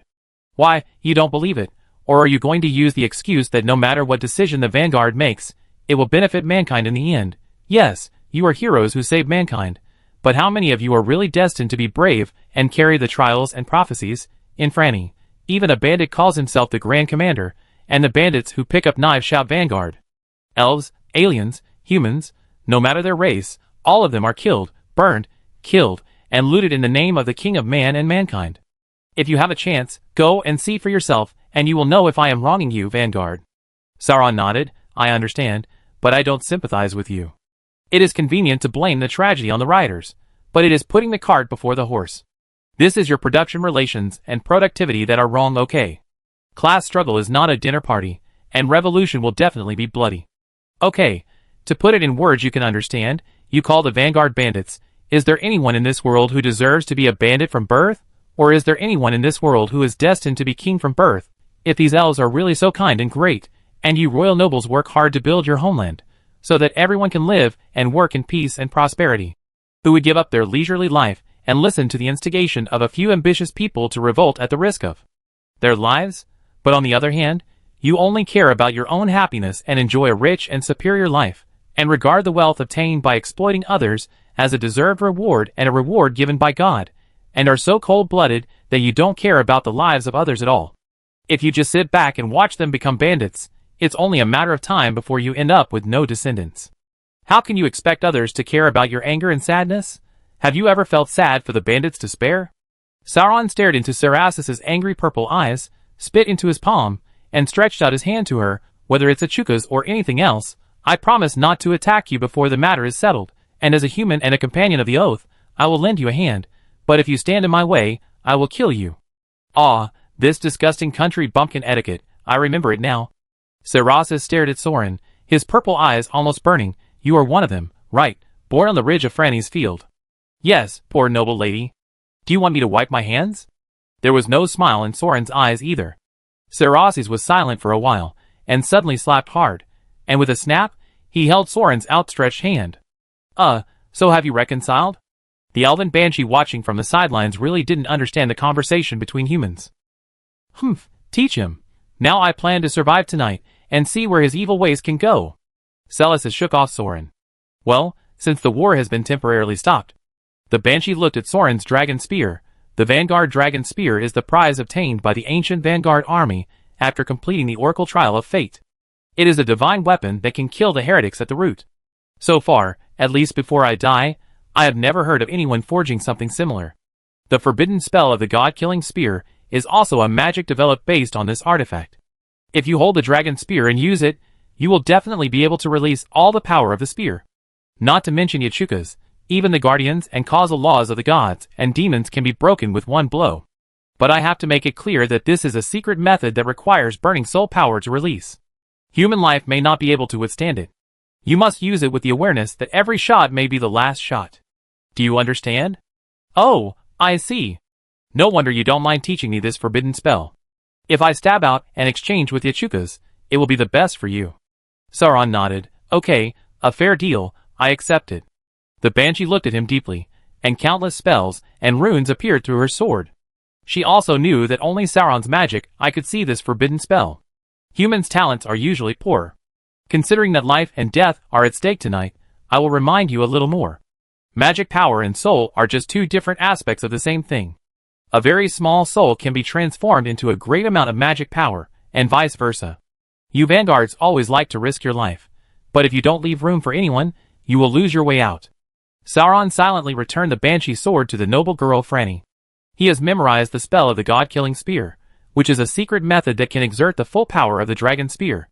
It is also a forbidden spell that may kill this life after stabbing. I can only say that it is the last killer. However, it is better to have it than not. When the whole team is really wiped out, we have to change it. Huh? What? What do you want? Sauron opened his eyes, and looked at Shing who was walking over with Skod in surprise. The trainee deacon didn't even look at him, but Skod bowed. I'm sorry about what happened before, my master misunderstood you. Oh, that guy. It doesn't matter, don't worry about it. Sauron is not crazy enough to want to kill a white robe. To be honest, it is reasonable for a lich to see his apprentice crying after being bullied and not come up to tear the person to pieces. But, can I ask, why were you crying? Skod blushed. No, it's not the right time. No, nothing, I sometimes have random thoughts. Sorry for causing you trouble. After this matter is over, well, if you need divination, you can come to Astrology Mountain to find me at any time. The master will not mess around again. Oh! Sauron scratched his face. He didn't want to have anything to do with these fortune tellers. A matter of Yachukas could be entangled for more than 1,000 years. How troublesome it is. Is it interesting to know the future? If I knew I would be unlucky in the future, wouldn't I be upset every day? Of course, if this little sister could predict lottery numbers or red cards in the casino, that would be another matter. Oh, you are so popular. Pelusius also walked in front of Soran, and strange black stripes appeared on his face, as if the magic circuit engraved on his body was revealed. What do you want? Your gun can break magic, right? The one-eyed dragon rolled up his sleeves, revealing 3 magic tattoos, like chains on his thick right arm. My magic power has been sealed by my father. Please help me to unlock it. Wow, this guy can still transform to improve his combat power. If his teammates want to carry the team, then Soran will not stop them. Is he really counting on him to save his life? So he carefully used the spear of the dragon spear to burn the flesh on the one-eyed dragon's arm. The magic power of the one-eyed dragon has at least increased by 3 to 5 times, and there should be room for further increase. Unfortunately, the workshop was filled with the smell of burnt meat. The female wizards frowned, covered their noses, and hid in the corner, and their disgusted eyes fell on Pollux. Is it useful? Sejun was also attracted by the smell. Well, but the circuits on my right hand are also ruined. Is this a divine weapon? Polygus was speechless. Why did he encounter such a freak? If it doesn't work, just cut it off and grow it back. Sejun threw a bunch of medicine bottles to the one-eyed dragon and called Soran, come with me. I say, what's going on? We're going to take action soon. Soran was having a headache. They suddenly came to talk to him. Didn't they know that it was unlucky to plant a flag like this before a war? I need to go see my family. Maybe I won't have the chance to see them after tonight. Wow. This flag is so long that I can't even pull it out. But to be honest, no one can predict life or death tonight. We really have to deal with a lich. Maybe it will be the last time we see each other. But isn't it too fast for their relationship to meet their family together? Sauron was still thinking about it. The two of them had already walked into the nearby civilian settlement. After a few streets, they reached Zygen's house. Did you see it? The top floor is my home. Is there any surveillance magic or unusual familiars nearby? Xiong pointed to an apartment in the dark and asked. Sauron realized it. No wonder he was called here. He was used as a magic radar. He was a little bit looking forward to it. No, I didn't see any trace of the magic network. This district is for local humans. It is a place for the relatives of mages who don't have magical talents. They all use kerosene lamps.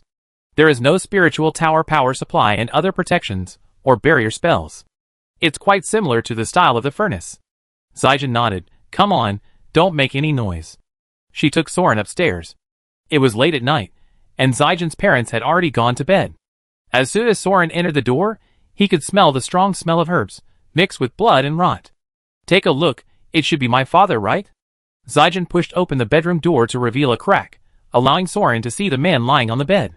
Soran nodded. He's missing most of his magic circuits, and he's cursed. So? Zaijin nodded, leaned against the wall, and let out a long breath. Well, that royal blood, probably inherited from him. I wonder why it has never been cured. How can it be cured when the original thing is taken away? You are learning potions for your father? Sauron looked around, and this family should be supported by Zaijin alone. No, for myself. How else can I live? Wearing a short skirt and standing on the street corner? Like my mother? Do you think I like reading books? I just don't want to go home and smell this smell. Xiong stared at the floor. Sometimes I secretly thank the teacher for dying early, otherwise how could I have survived until now? So what, am I the worst scum? Sauron was silent. When I was a child, I read a fairy tale, which was about a knight saving a princess.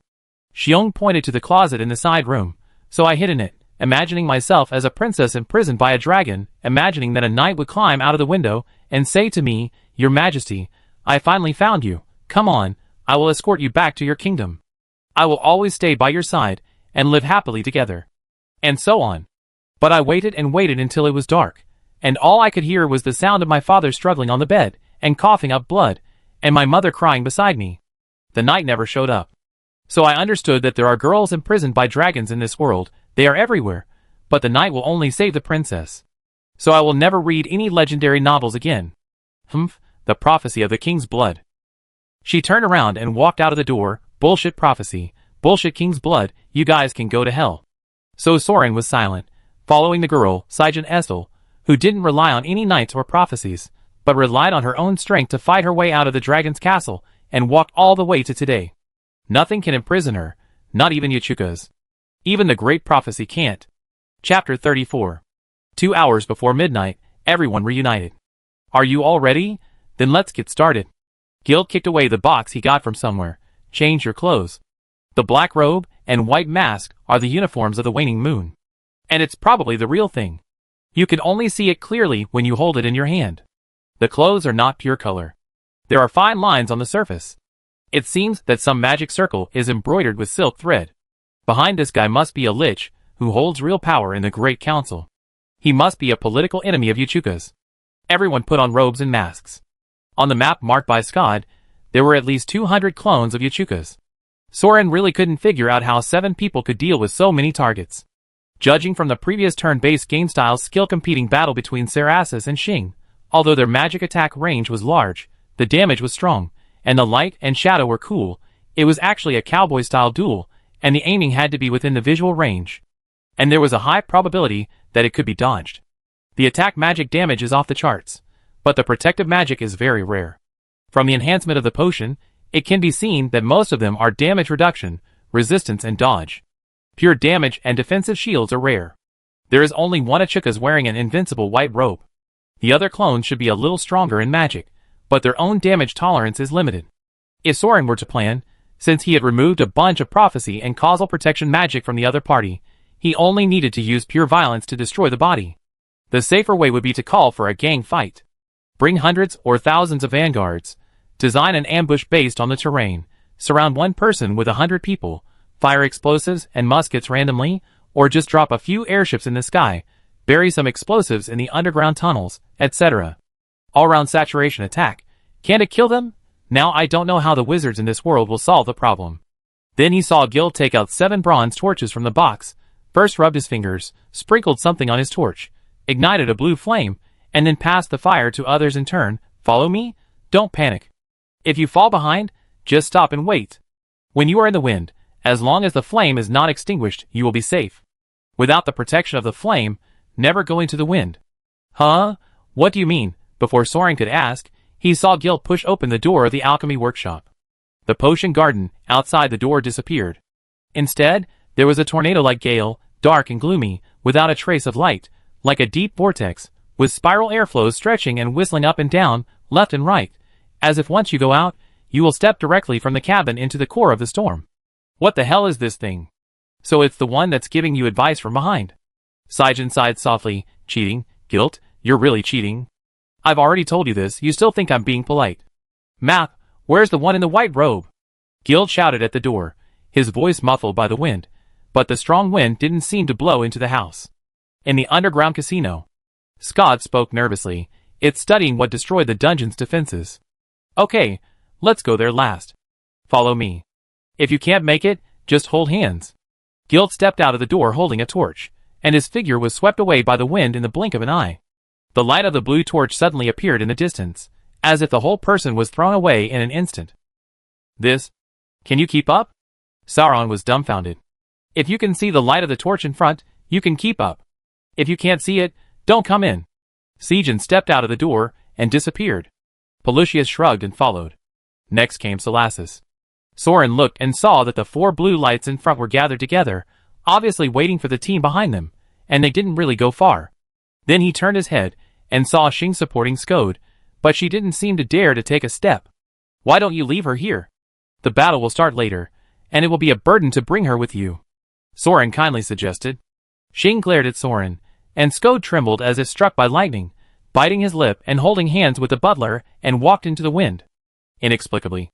Soran shrugged and walked into the wind. The moment he took a step, the wooden house behind him was swept into the deep void, like a fishing boat overturned by the waves in the storm. But it was actually okay, except that the dizziness and weakness of the feet came as soon as he took a step. In just a blink of an eye, he stepped on some solid ground, surrounded by some chaotic and dark fog. The other 6 people were also holding torches, and waiting not far ahead, as if they had agreed to go out for a hike together in the middle of the night. The main thing is to control the rhythm when jumping along the wind, so as not to collide with the person in front of you, and not to delay for too long and fall behind. But if you get used to it, it's not particularly dangerous. Guild glanced at the map, then led the way with a torch. Here, there is one. Guild took a few steps, holding the torch and poking at the thick fog, as if burning a hole with a flame. On the other side of the hole, you can see the manner of a noble family. A blond young man is leaning on the edge of the bath, with his head raised. He is in the sage time after the pleasure. The water in the pool is blood red. You can see corpses with cut throats lying flat on the edge of the bath. They are beautiful women. There must be at least 17 or 18 people, otherwise how can such a large bath be filled? Yachukas. Xing gritted his teeth. Well, they caught him red-handed. This scene was a minimum of death penalty execution. There was no need to even confirm the defendant's defense. Who will come? I have to maintain the magic. Guild looked back. Saijin held the torch in his left hand and pinched his middle finger with his right hand. He held his middle finger and thumb together as if he was lifting a silk thread, and then bit his middle finger and flicked it. Soran could see a purple silk blade flashing by, and the blond boy in the bathtub was cut open from the middle line. The bloodline and blood beads gushed out at once, and the marble bathtub behind him was cut open by the wind blade. A deep groove, the whole body slid apart to both sides, blood and organs sprayed. Guild shook the torch to turn off the mist, skipping the more disgusting scene. I think it's quite satisfying to do it this quickly. Sarasis raised his hand, but it should be able to sense that something has happened to the clone. Won't it alert the enemy? The passage of time in Hueco Mundo is different from that outside. It will only be synchronized when the gap is opened, and there will be a time difference when the magic network goes back. If we do it quickly, we can clear all the clones in a short time. Guild explained. Don't poke with the dragon spear randomly, the others are ready. He opened another hole, or rather, a gap. Then Xing fired a wind cannon, rolling the clone on the other side into pieces of meat.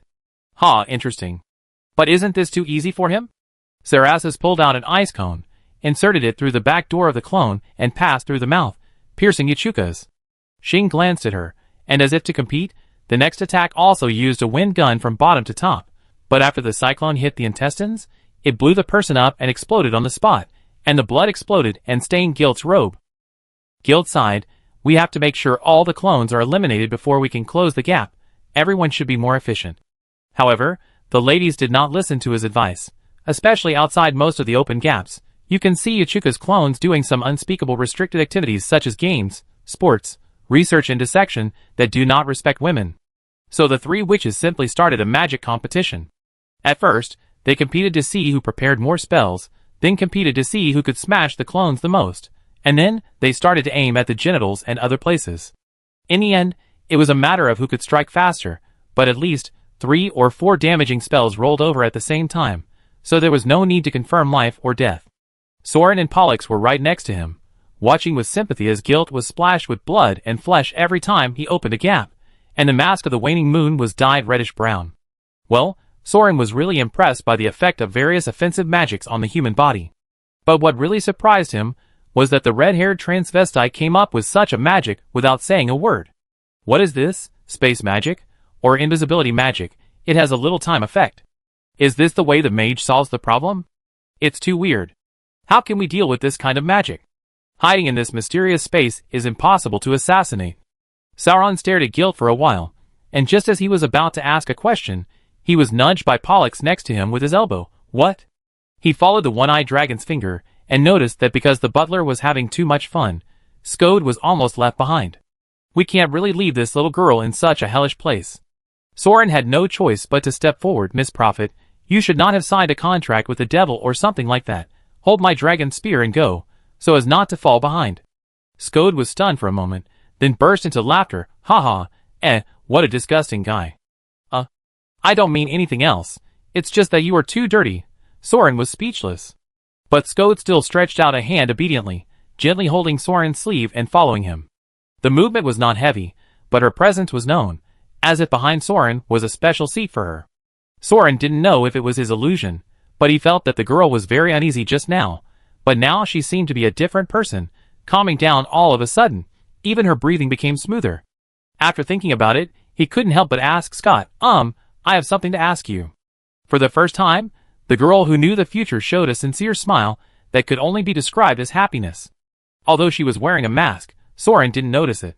Ask me, I will tell you everything I know. Then I want to ask. Soran held the dragon spear in his arms, reached out from his sleeve, and took out a crystal and held it in his hand. Your magic, I can see the future. Can you see how many soul crystals I have in my hand now? Scott's body trembled, and he was quiet for a while before controlling his tone. Sorry, I can only see what is related to myself. And I can only see it when I am asleep. I have never foreseen this future before, so I may not be able to help you later. I will be careful not to cause trouble for you. Oh, that's not what I meant. I'm just curious about how prophecy works, Soran explained. Then let me ask you this. If it's another timeline, another future you can see, the future Scooter suddenly decides to grab any crystals from her pocket. Then, before this future happens, can you see the number of crystals she will grab? When your time reaches that future point, and you become her, can you decide for yourself to change the number of crystals you grab to change the future? Is what you see random or destined? Is it free to change the future or does it come with a price? Scott breathed a sigh of relief. Sure, I said, I have the right to choose. If there is no other strong cause, an effect or prophecy interfering with my magic eye, then I can see multiple possible futures that coexist when grabbing 1, 2, or any number of crystals. In fact, I will also use a similar but more specific method, such as going to a certain place and doing something, to choose which timeline I will go to. But the impact I can make is actually very limited, and at most it affects only myself and a few people. The future is indeed very easy to change, but it requires key people to push it at key points. Sometimes there is no change at all, and sometimes because of different choices made by individuals, my future will also deviate greatly. But after this deviation occurs, the changes to the future will not be known unless I activate the magic eye to see. So strictly speaking, my magic, I can only see all the possible futures that I saw in my last dream. Unfortunately, I can't see many good dreams in the past recently. I don't know what she thought of, and her mood seemed to be depressed again. Sauron thought, well, what if it is a coin toss? Ignoring the objective events affected by free will, you should be able to see the front and back of the coin, right? Will the future result be random or predetermined? Or will we see both sides of the future, but which one will happen is completely random? Scooter was a little surprised. She had never thought about this question before. It should be random, right? There are too many possibilities for the future, But I don't think we will disagree because of the coin's front and back. Well, I will try it when I have a chance. Sauron nodded. Well, please, tell me the result. Scooter opened his eyes wide. What are you wondering about? Well, let's just say it's a hypothesis. I assume that prophecy is some kind of computing magic. Simply put, it is to calculate everything that is destined. Scott's voice trembled. Destined? Soran was immersed in his own thinking. Well, I have heard of such a theory that we can regard the current state of the universe as its past cause and future result. If a wise man knows the position of all the forces that cause natural movement and all the objects that constitute nature at a certain moment, and if he also has enough computing power to analyze this data, then in the universe, from the largest objects to the smallest particles, their movements are all contained in a simple formula. For this wise man, nothing is ambiguous, and the future will only appear in front of him like the past. Take tossing a coin as an example. As long as my computing power is sufficient, I can definitely calculate the heads and tails when it lands, because the future result has been determined by the past cause. Scott was in a trance, which Lich said that. Laplace's demon. Sauron shrugged. This is not the point. The point is that if you can predict coins, you can also predict people. People and coins are essentially the same. The atoms that make up people are not more advanced than the atoms that make up coins. You think you made a choice based on your free will, but in fact your free will is also determined by objective laws. Scott muttered to himself, no free will? Sauron nodded. Well, you also do astrology, right? Then your moon here also revolves around this world, right? That's good. If the moon is given self-awareness in its eternal movement around this world, it will be completely convinced that it is moving in its orbit according to its own decisions. In this way, conversely, there will also be a being with higher insight and more complete intelligence, watching people and their actions, and laughing at people's illusion that it acts according to its own free will. That is, the future is determined by the past. There is no free will in the world. Everything is predetermined. Well, it was said by Einstein. If the future conforms to the predetermined calculation, and you can see everything, then it can save a lot of money if it is extended to experimental prediction. It is simply a super calculation computer, a godlike overtaking on the curve. Of course, it is just a theory, so you don't have to take it too seriously. Scott grasped Soran's sleeve and lowered his head. Destined. This is you. The most romantic words I have ever heard. Huh? Romantic? What's so romantic about it? Sauron really couldn't keep up with the little girl's train of thought, so he had to ignore her for the time being. But what I said above is actually based on the reasoning of physical principles in another world, but the rules of this world may be different. Sauron looked at the killing competition of the witches in the gap over there, and all kinds of ice cones, fireballs, ground spikes and wind blades were flying all over the sky. At least it doesn't conform to Newton's law. No, that's not right. From the natural environment, Cow 1, Cow 2 and Cow 3 are all objective existences, and apples won't fly into the sky, right? But once magic is involved, it can easily violate the foundation of physics. I really can't figure it out. Can't figure it out? Awesome. Is there something wrong? Scott was curious. For some reason, Soran could easily talk nonsense when he was with her. Theoretically, Newton's laws are time-symmetric, microscopic processes are reversible and macroscopic processes are irreversible. But here, through magic, both microscopic and macroscopic equations are reversible. It's better to say that your world is too reasonable. I don't understand why magic can ignore entropy increase. Isn't it some kind of light and heat radiation, an aspect of energy? Or do we need to calculate ether or phlogiston here? Scooter obviously couldn't answer. Although there are similarities between prophet and physicist, they are essentially different. Oh, don't mind, just think of me talking to myself. Sauron shrugged. I also know that it's a bit stupid to forcibly bring the laws of reality into the other world, but people always can't help wanting to be lazy and apply the laws and experiences summarized in the past. But whether it is science or magic, we cannot fully understand the mystery of the beginning of the history of the universe until we further transform speculation into a proven principle. We can only respect the reality obtained by experiments. Compared with the laws of the universe, the problem of Yachukas is really a small problem. Anyway, let's do it bit by bit. If we can survive tonight, we will start with the coin experiment. If your vision of the future is really some kind of great magic that can replace the superhuman brain computer, then we will have many projects to cooperate with. Yeah. Scode nodded as if he had made up his mind, stood firmly with the boy, and walked into the unknown wind. Chapter 35. What a lunatic. How can you have so many clones? And the magic power of each shadow is so weak. What's the point? After a brief venting, Sarasa stopped, retreated and drank potions to restore her strength. She killed about 20 people, but casting spells not only consumed spell slots, But rituals and spells were also a huge challenge to physical and mental strength. Especially after being stabbed by Soran, she really didn't have extra physical strength. Now the replacement is taken over by Lucius, and there is also the housekeeper Xing, whose physical strength and hatred are obviously above everyone else. Most of the clones were killed by her. Zaijin retired earlier, drinking potion and observing. Indicus's Shadow of Time clones split the user's life period before death at intervals of at least 1 year, which means that a person who died at the age of 30 can maintain at most 30 clones. These clones will also age and die at the same time. After death, the memory, experience, and magic will return, and only after death can they cast spells to summon new shadows. However, Uchuka's maintained more than 200 shadows at the same time. He was actually killed very early, and it is possible that he split at intervals of 1 month. Therefore, the clone's magic power is extremely low, and it is purely a means of resisting death. I speculate that Alride's counterattack was some kind of complete beheading, which could eliminate the entire clone's magic, so it was forced to use this extreme split method to save its life. Celas looked around at the chaotic and lightless void outside the range of the torch, like an underground cave, as if there were holes and wind tunnels everywhere, and nothing existed. But what kind of magic is this? Since you have such a powerful method, why didn't you use it earlier? This is not a particularly powerful magic, it's just a group flash, a small trick to take a shortcut, and this is Hueco Mundo, which exists outside the world and between the worlds. The coordinates of the Uchuka's clone have been exposed, and there is no magic network to protect it, so I can use the most direct method to take you to attack its shadow.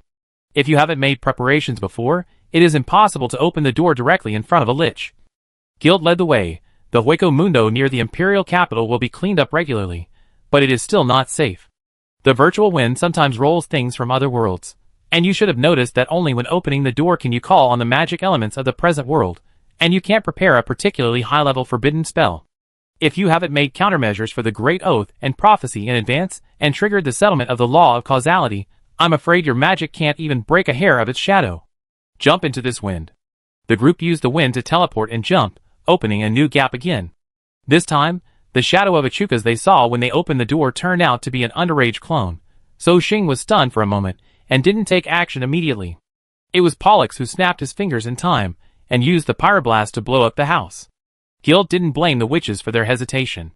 It was one thing to attack the enemy, but not everyone could really kill indiscriminately without humanity. In a sense, cruelty is also a rare talent. It's almost over. I think the shadow has been eliminated. His original body will retain some strength. Now recover and make final preparations. It's almost over. Soran was speechless. He just followed along for a while, but he didn't have a chance to appear. He didn't even see the face of the boss in the early stage. You are almost done? Are you here to gain experience? No, how can you get experience without taking any action? If you want to stab it, you can, but you have to get out of the gap. Guild said, the dragon spear may cancel the magic that opens the gap, or it may extinguish the flame of the spirit. If it gets out of control or explodes, we may die on the spot, or we may be torn apart by the virtual wind and thrown out from an unknown corner. Instant death is still relatively good. I once saw someone being blown into the wind, with his abdominal cavity torn open first, and then his internal organs rolled up and turned inside out, and then he was blown out of the doorway. He was not dead at the time, just like his leather coat was rolled up and then. Okay, stop talking. Soran was sweating. Wait, what is that? Lucius pointed to the mist in the distance. What is there? Are there other people besides us? Soon, others saw it too. There was a dragon lying in the thick fog. To be more precise, it was a ghost dragon, a spirit. The white bones of its shadow were ignited by ice and blue nether fire, the same color as the torch. At this moment, it was lying in the thick fog, and it was unknown whether it was asleep or just a wreck. Ah, it's its mount.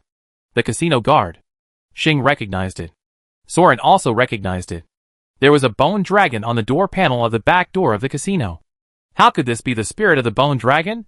Then it should be guarding the passage that jumps directly from Hueco Mundo into the casino. I didn't know that even Hueco Mundo was guarded. The casino's defense is indeed very complete. No wonder Uchuka's himself was wondering how the red dragon escaped. Don't be nervous, hold the torch and walk over. It won't intercept the patrol of the last quarter moon. Guild kept walking. Xing was a little nervous. Hey, are you really sure? What if we encounter the real patrol of the last quarter moon? This is a dragon. If it sees through our disguise. Don't you understand? Xiong waved his hand impatiently. There is no disguise. We are here to patrol the real waning moon. Xing was stunned until he saw the ghost dragon directly open its wings and let Guilt pass by. Then he reacted and spat secretly. So that's it, Yuchuka's is dead tonight. Isn't it dead? All the protections have been broken, all the sure kills have been activated, all the prophecies have been fulfilled, and all the clones have been killed. And he was completely defenseless in the casino. By the way, the original magic protection of the casino should have been broken when the imprisoned dragon escaped. Now 7 people jumped over along the virtual wind, all ready, just waiting for the gap to open up and inject their strongest attack. Could there be any accidents? No, this flag is too unlucky, think about it. Soran hurriedly slapped himself, and Skode looked at him inexplicably. Then, if you are ready, let's do it together. Oh! Wait, I got it. Sauron suddenly raised his hand again. Is this okay? Aren't you going to deal with this blood? Guild frowned. What do you mean? We can't change our robes now. This is used to isolate the detection magic. I mean the blood on your body. Sauron checked again. From the color of the magic, it seems to be the blood of the vampires.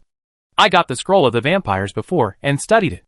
It seems that some ancient vampire magic can be activated through blood, such as illusions and damage magic. You have so much magical blood on you. It's as bright as fluorescent agent. Is it really okay? You are the only one who knows the way to this strange place and can open the door, so just in case, I confirm it. I'm not a magician, so I'm asking one more question. If you think it's okay, let's count down to open the boss now. A group of people fell into silence and stared at Soran. Standing still for a while, they all looked at Guilt. Vampire blood, are you sure? Guilt swallowed. No, I don't know, it can't know everything. Did the Blood Clan use any protective magic on Yuchukas? It seems that some of the Blood Clan are indeed loyal to it. Xing swallowed hard. Could it be that the Blood Clan also gave it a magic contract or something? Is it written in the prophecy? Xiong was angry. How should I know? Didn't they ask me to open it at the last moment? Read it now? Skod also shook his head. The Blood Clan decided to join the Empire after the outcome of the Third War, and it would definitely not be covered by the prophecy and cause and effect of the First War. Sorry, my future has almost nothing to do with the vampires. Pelusius took a little blood from Guilt's robe and licked it in his mouth. It does have magic power. What should I do? Is it possible to turn back now? Sauron falls sweat. Hey, what's wrong with you? Be more reliable, genius magicians. You suddenly lost your chain. Is it so big a deal? Anyway, there are always unexpected situations. Salas said irritably. There may be a magic that is not expected. So it is not expected. Can't it be killed? Yes, it may not be able to be killed. Xiong's voice was cold. If it is just ordinary magic, it is another matter. But if it is an ancient causal blessing of resurrection, it may cause the causal law and protection that we were preparing to remove before to be judged to be settled after a kill. And after it revives, ordinary magic will not be able to cause fatal damage to it. Xing also wavered. Prince-level vampires often visit the Saint Estelle family. If someone gives it a magical blessing of resurrection, no, after so many years, there must be someone who gives it such a blessing. Otherwise, how could there be magic in the clone's blood? Guilt nodded and added, the worst possibility is that one of the clones we just killed has been resurrected. But it has so many clones. It shouldn't be so extravagant to do this to every shadow. Moreover, in another hour, I will not be able to maintain the great oath we just signed. A suffocating silence spread. What to do, at this time, suddenly discovering that there is such a mistake? Isn't it too late? I break the magic? Soran suggested. Even if it's true and has resurrection magic, it still has to rely on the blood magic of the vampires, right? I use the dragon spear to remove its vampire or other enchantments first, and then you can use remote output to trigger the law of causality to end it. Is that feasible? There's only one problem. Guilt was silent. You have to walk out of the gap and shoot. What if it kills you right away? Skord grabbed Soran's arm nervously. Saijin looked at the two of them in silence for a moment. I go out with you and open the prophecy. Then Yuchukas will definitely focus on me. Now that I'm dressed as the waning moon, it doesn't matter if I'm exposed. Doesn't it like to torture magical girls to death? It shouldn't let me die so easily. If there's a chance, Soran can take action. Pelusius frowned and said, I also. No, Saijin's plan is the best solution. Guilt said, I've jumped too many times with you, and I can't provide more help. If it's not an instant kill, but a short battle, we have to consider that the dragon in the casino will rush over from behind to disrupt the situation. Only you, Peliguis, can stop it temporarily. We have to find a way to kill Yachukas and evacuate before the vampires in the casino react. We should even be prepared for Zygen and Soran to lose their fighting power, so Xing and Sarasis should be ready to clean up the mess. To be on the safe side, it is better to attack through the gaps.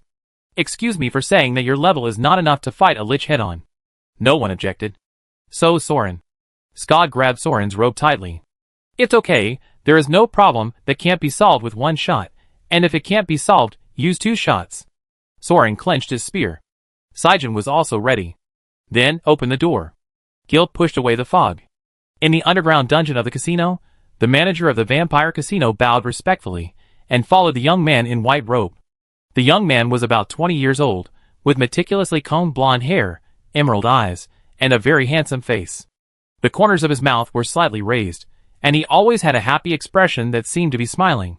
Under his robe, he wore a slim armor made of mithril, and his slender fingers were full of colorful large gem rings. Although this accessory is a bit rustic, it is a last resort. After all, it is either the royal ring of this kingdom, or the emblem of that dukedom.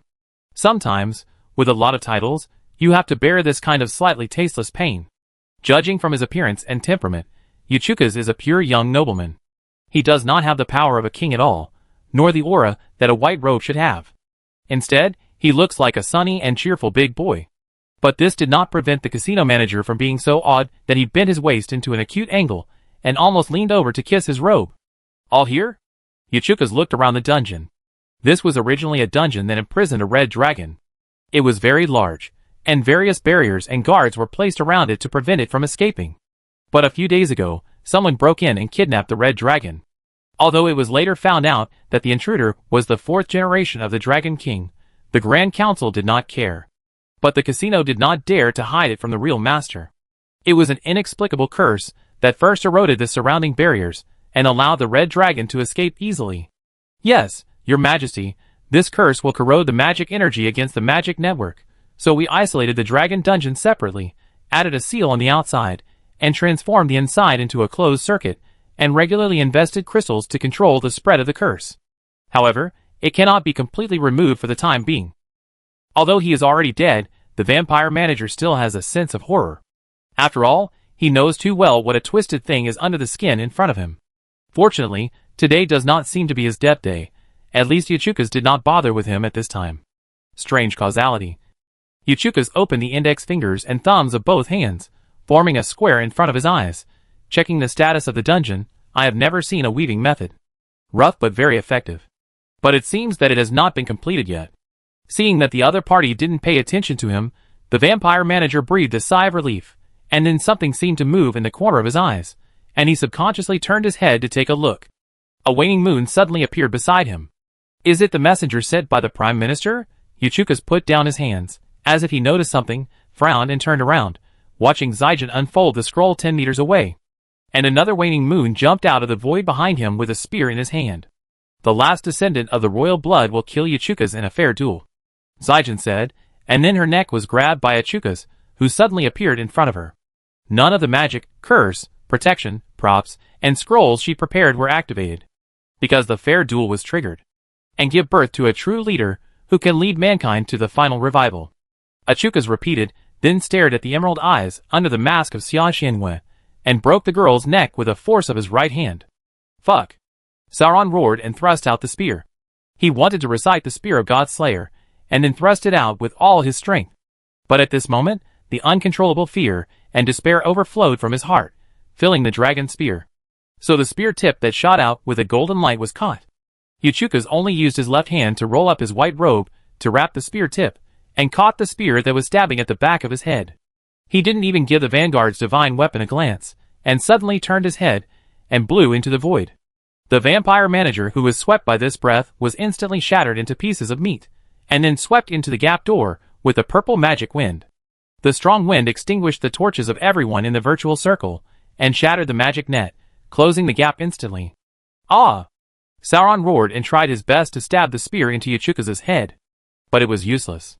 The magic power overflowing from the 10-meter-long spear almost ignited the air, and burned the dungeon into gold. But the fatal part of the spear head was wrapped in a white robe, so Yachukas held it tightly in his palm, and could not move it at all. If you have to talk about fatal flaws, the dragon spear also has them. If the tip of the spear can't hit the target, it won't work. Uchukas turned his head and flicked his right thumb to flick off the mask on Zaijin's face, revealing the stiff face of a girl, and smiled. Ah, I guessed it right. It really is the smell of a woman. Fuck hack fuck. Go to hell, you bastard who should have been cut into pieces. Soran cursed wildly. Vanguard. Uchukas raised the tip of the dragon spear with his left hand and stabbed it in the opposite direction. The strange force carried the spear shaft and passed it over. The spear shaft instantly slipped out of his hand, tore Soran's palms apart, stabbed his abdomen and smashed the whole person flat into the wall of the dungeon. Soran vomited blood in pain, but still held the spear and refused to let go. TSK, potion enhancement? Uchukas raised his eyebrows, grabbed the dragon's spear, and stabbed Soran randomly. Seeing that he was still alive, he simply threw Zaijin's body aside, bent his right knuckles a few times, and flicked them out one by one. The sharp wind blade rushed towards him, chopping Soran into blood. If it weren't for the potion enhancement, he would have been torn into pieces long ago. Wow, he's not dead yet. You're really tough. Achilles enhancement. Uchukas was a bit bored and picked up the dragon spear, holding Soran in the air. TSK, this spear, Freddy's Vanguard? Who gave you the confidence to jump in front of me like this? Do you know what the qualitative difference is? I've had enough. I have arranged so many fair opponents for you rats, who come out in waves. Can you at least challenge them one level at a time, and weigh your own weight first? You are so ignorant. Uchukas raised the spear and smashed it twice, as if he wanted to shake off the dead fly stuck on the spear, and smash Soran silently. Blood splattered everywhere, covering the walls and the ground. The shaft of the dragon spear suddenly shortened to 2 meters, and Soran's body was dragged along the dungeon, blood and flesh blurred. Uchukas held the dragon spear upright, picked up the boy who still refused to let go, grinned happily, and bathed in the blood rain sprinkled on Soran's body. Oh, there is still a breath. What's wrong? What did you say? Last words? Tell me. Soran raised his head and looked at Uchukas. The lich opened his eyes, and the smile on his face disappeared. In Uchukas' eyes, the boy who should have been dying looked clear-headed, with only clear murderous intent in his eyes. And in Soran's eyes, the lich, covered with his own blood, was already entangled. The black oil-like curse that spread throughout the dungeon, following Soran's blood and the attraction of dragon blood filled with magic, broke out from the closed loop, like an octopus's tentacles, drilling under the white robe, against his slim magic silver armor, drilling into the gaps in the armor, into the pores and blood vessels, filling its huge circuit overflowing with magic, and embracing Uchukas. Let go, Soran said. Then the curse finally had its own purpose. The fingers of Uchukas holding the tip of the spear were torn apart by invisible magic tentacles. Kill it, the magic spear. Then Soran said. 1 shot is not enough, so 2 shots. The dragon spear shortened to less than 2 meters for the first time, so short that it seemed like a sharp cone in the hand, shining with dazzling brilliance. It was like a meteor picked from the sky when Soran fell from the sky, flashing with dazzling light, and smashing into the top of Uchukas' head with the roar of the young man's heart. Ah! The lich had just opened his mouth, and before the fear could escape from his chest, his entire skin was evaporated in the bright light, and the twisted humanoid flesh and blood burned without a trace, and the bones fell to the ground and shattered into ashes. Magic power and curse, all turned into nothingness, only the white robe fell to the ground, without a trace of dust. The dungeon fell into silence and darkness, as if all the magic, all the light, all the hatred and blood, were all burned to ashes in the moment just now. Only the boy covered in wounds, and the sound of a person breathing heavily were left. He looked at the Vanguard pistol in his hand, which had pierced through the skull of Uchukas like of a draw and smashed the lich to ashes, then looked at the ashes covered by the white robe, and finally, looked at the body of Zaijin lying quietly on the ground. Soran was silent for a moment, hesitantly looked at the palm of his right hand. Why, it didn't hurt. He thought about it, took out the letter paper that the girl had sent him before, and wrote in blood with trembling hands, Zaijin. After waiting in the darkness for a while, and it seemed like waiting forever, the ink on the letter paper began to dance. Wow, the shadow at this time is really useful. Oh, you are okay, right? How is it? Get rid of Uchukas. Soran crumpled the letter paper into a ball, and threw it next to the body of Zaijin. No, Zaijin's shadow. He dragged his bloody body, and slid down against the wall, hiding in the darkness, like a lone wolf, licking his wounds. Couldn't you tell me in advance, damn it? Chapter 36. Soran stood on a pure white square, with no extra decorations around him. There was only a cylindrical tower in the center of the square, connected to the equally pure white ceiling. Looking up, you can see that the high ceiling is like a mirror image of the square, about 40 to 50 meters away. The strange thing is that it is not necessarily called a ceiling, because Soran can clearly see other waning moons wearing black robes and masks, walking in the square on the ceiling, converging towards the central tower, or leaving. When they move, it will be like raindrops hitting the water, causing ripples. The white ground and the white ceiling extended infinitely far away, with no end in sight. It seemed that except for being connected by the bridge-like tower, the two parallel planes would never intersect. Finally, they disappeared at the end of the sight, leaving only pure white nothingness. The light source of the entire space came from nowhere, and neither the tower nor Soran himself left any reflection on the white square. And this vast and strange space did not seem to be a product of the Earth's natural birth. At least with the current technological level of this world, it is absolutely impossible to create such an anti-gravity field. It is probably a product of some kind of magic. Killian is waiting for you. The waning moon beside him spoke to Soran. Soran took a look at it. It was not a disguise of those teammates, but a genuine waning moon lich. His dragon spear, which was shrunk into a vajra, was wrapped in the white robe left by Yachuka's and held in one hand. The other hand was on Soran's shoulder, sealing all the magic power in his body. Well, he didn't escape, but was arrested by the local police. Of course, Soran didn't want to escape, and he didn't have the ability to escape. The wound cut by Yachuka's was so deep that the bone was visible, and it had not healed yet. The effect of pain suppression was slowly erupting, and the pain swept through his body layer by layer like a sea wave, shaking his nerves. The effect of the bloodbath was triggered again, causing Soran to still maintain a clear mind, so that he could not faint and pretend to be dead. What's even more unfortunate is that this tower, which is obviously a product of magic, actually has no elevator. Can you carry me up? Soran tried to negotiate. Xiaxiu stared at Soran for a while. Killian is waiting for you. This guy seems to be really not very smart. Soran finally understood why Xiaojin was discovered right away. Xiaxiu didn't have so much nonsense. After being half-dragged and half-pulled up several floors, Xiaxiu opened a door on the wall without any markings and took Soran in. This might be someone's office, with a solid wood desk and a recliner, but it might not be, because there was a row of wine cabinets around, full of wine bottles. Maybe it's a wine storage room? Wait here. Wait for it here. Waste Moon put the white robe wrapped with the dragon spear on the desk, then stretched out her hand, pointed at the ground and drew a magic circle, pushed Soran into the magic circle, and disappeared with a sound of baya. Soran sat down cross-legged, then tilted her hand, and lay diagonally in the magic circle, panting. He really had no strength at all. Whatever happened, it didn't matter. At most, he would be a brave man again in 18 years, and maybe he could wear it back. He lay there with his eyes closed for a while, half asleep, and didn't know how long it had been, until someone knocked on the table. Open your eyes, Soran. Soran opened his eyes and looked up, and saw a man sitting at the desk, looking down at him, and asked, how many people died? Who? Oh, your 7-member adventure team? No, no one is fine. All rides led them out of Hueco Mundo. Well, but if you sleep any longer, you will probably be the only one who died in the team. The man's voice answered.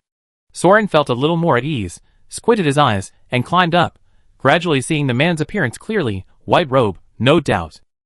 The exquisite slim-fitting dress under the white robe is angular and stretched by muscles.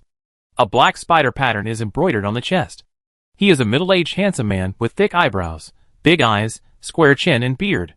He has a strong aura of an old-school movie star and a gangster godfather. In other words, he looks a bit like Marlon Brando. Well, did he apply cologne? Yeah, I can't go to see Franny's eldest princess like this, right? Marlon Brando said, tearing off his face and throwing it on the table. He touched the skull, and his ribs opened and closed. Huh, it's suffocating, but you know what? She is really beautiful, and she is almost the same as their family's first ancestor Lily Yuan. Well, this should be the first time we met. The skeleton suddenly froze, not knowing what it was thinking. Soran endured the pain and thought for a while, are you the Prime Minister of the Empire, Killian? The tool man who was said to have long since given up, the supreme leader of the Psychic Empire. Although it seems that there is really no obvious difference between the white robe leader's lich and ordinary skeleton soldiers. Ha ha ha, yes, there is no obvious difference, just an ordinary human being. Killian laughed and waved his hands, and a crystal wine bottle and a gold wine glass inlaid with gems appeared in his hands. Nice to meet you. I am this term's Prime Minister Killian.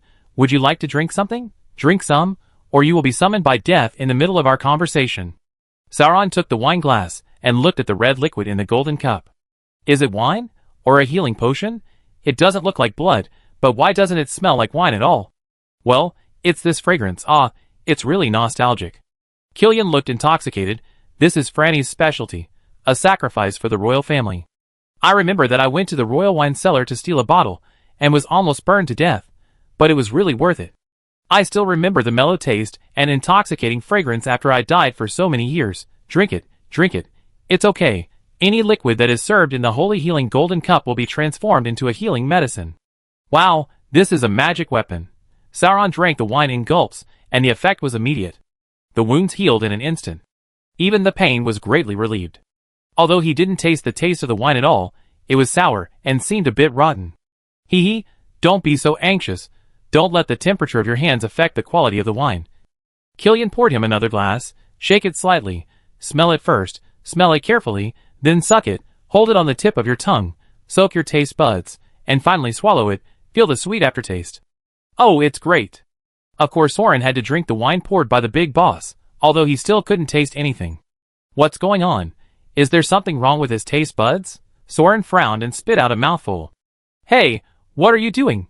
It's a waste to taste it carefully. Killian was furious. But why can't I taste it? Soran suddenly reacted. You took away the taste of the wine? Smell, while tasting slowly. Killian filled his glass again. Well, you used the pain suppression potion to strengthen it, so you also feel it. The pain didn't disappear, it was just suppressed. When the magic time limit expires, the pent-up pain will burst out as it is. But without the passion and killing intent during the battle, the slow and endless pain is more likely to drive people crazy. Some people become addicted to using this magic to avoid pain, pushing the pain into the future infinitely, but there will always be a time when the magic power is insufficient, and the debt must be repaid. So later, the magic of pain transfer was developed, so that everyone within the range of the spell will share the cost of pain. As for what I am using now, it is a further modified version of sensory deprivation. All your current physical senses are deprived and transferred to me. Don't worry, it will be ineffective if you leave a certain range of the caster. But you see, I helped you bear the pain, and now you can talk soberly, right?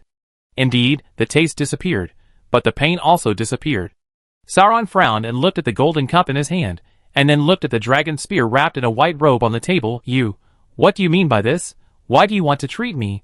I just killed a lich, and isn't it illegal to be a vanguard in the Empire? If caught, they will be executed. Yes, according to the law passed by the Grand Council, he should be beheaded in theory. Killian nodded, but according to the law of the Grand Council, in theory, Yuchuka should have died long ago, right? Sauron understood that the law of the jungle is the only truth of the Empire. As the Prime Minister of the Empire, are you just going to let it go? Who said I don't care? Killian looked like he was wronged. I have arrested you. Oh, you mean Achukas? How can I help you? Haven't I given you enough advice? Soran was stunned for a while before he reacted. You are the one who is instructing the red-haired guy behind his back, but since you know Achukas' details so well, why don't you just? Killian spread his hands and made a gesture of being a humble man, then filled Soran's golden cup and motioned him to drink quickly. I can't do it, neither magically nor morally. After all, it was me who chose Achukas as bait for the prophecy, and it was me who tricked him into signing the cast iron order. As a Grand Master, it was not fair to plot against his own supporters. And you want me to squeeze out all his value, and then get rid of him?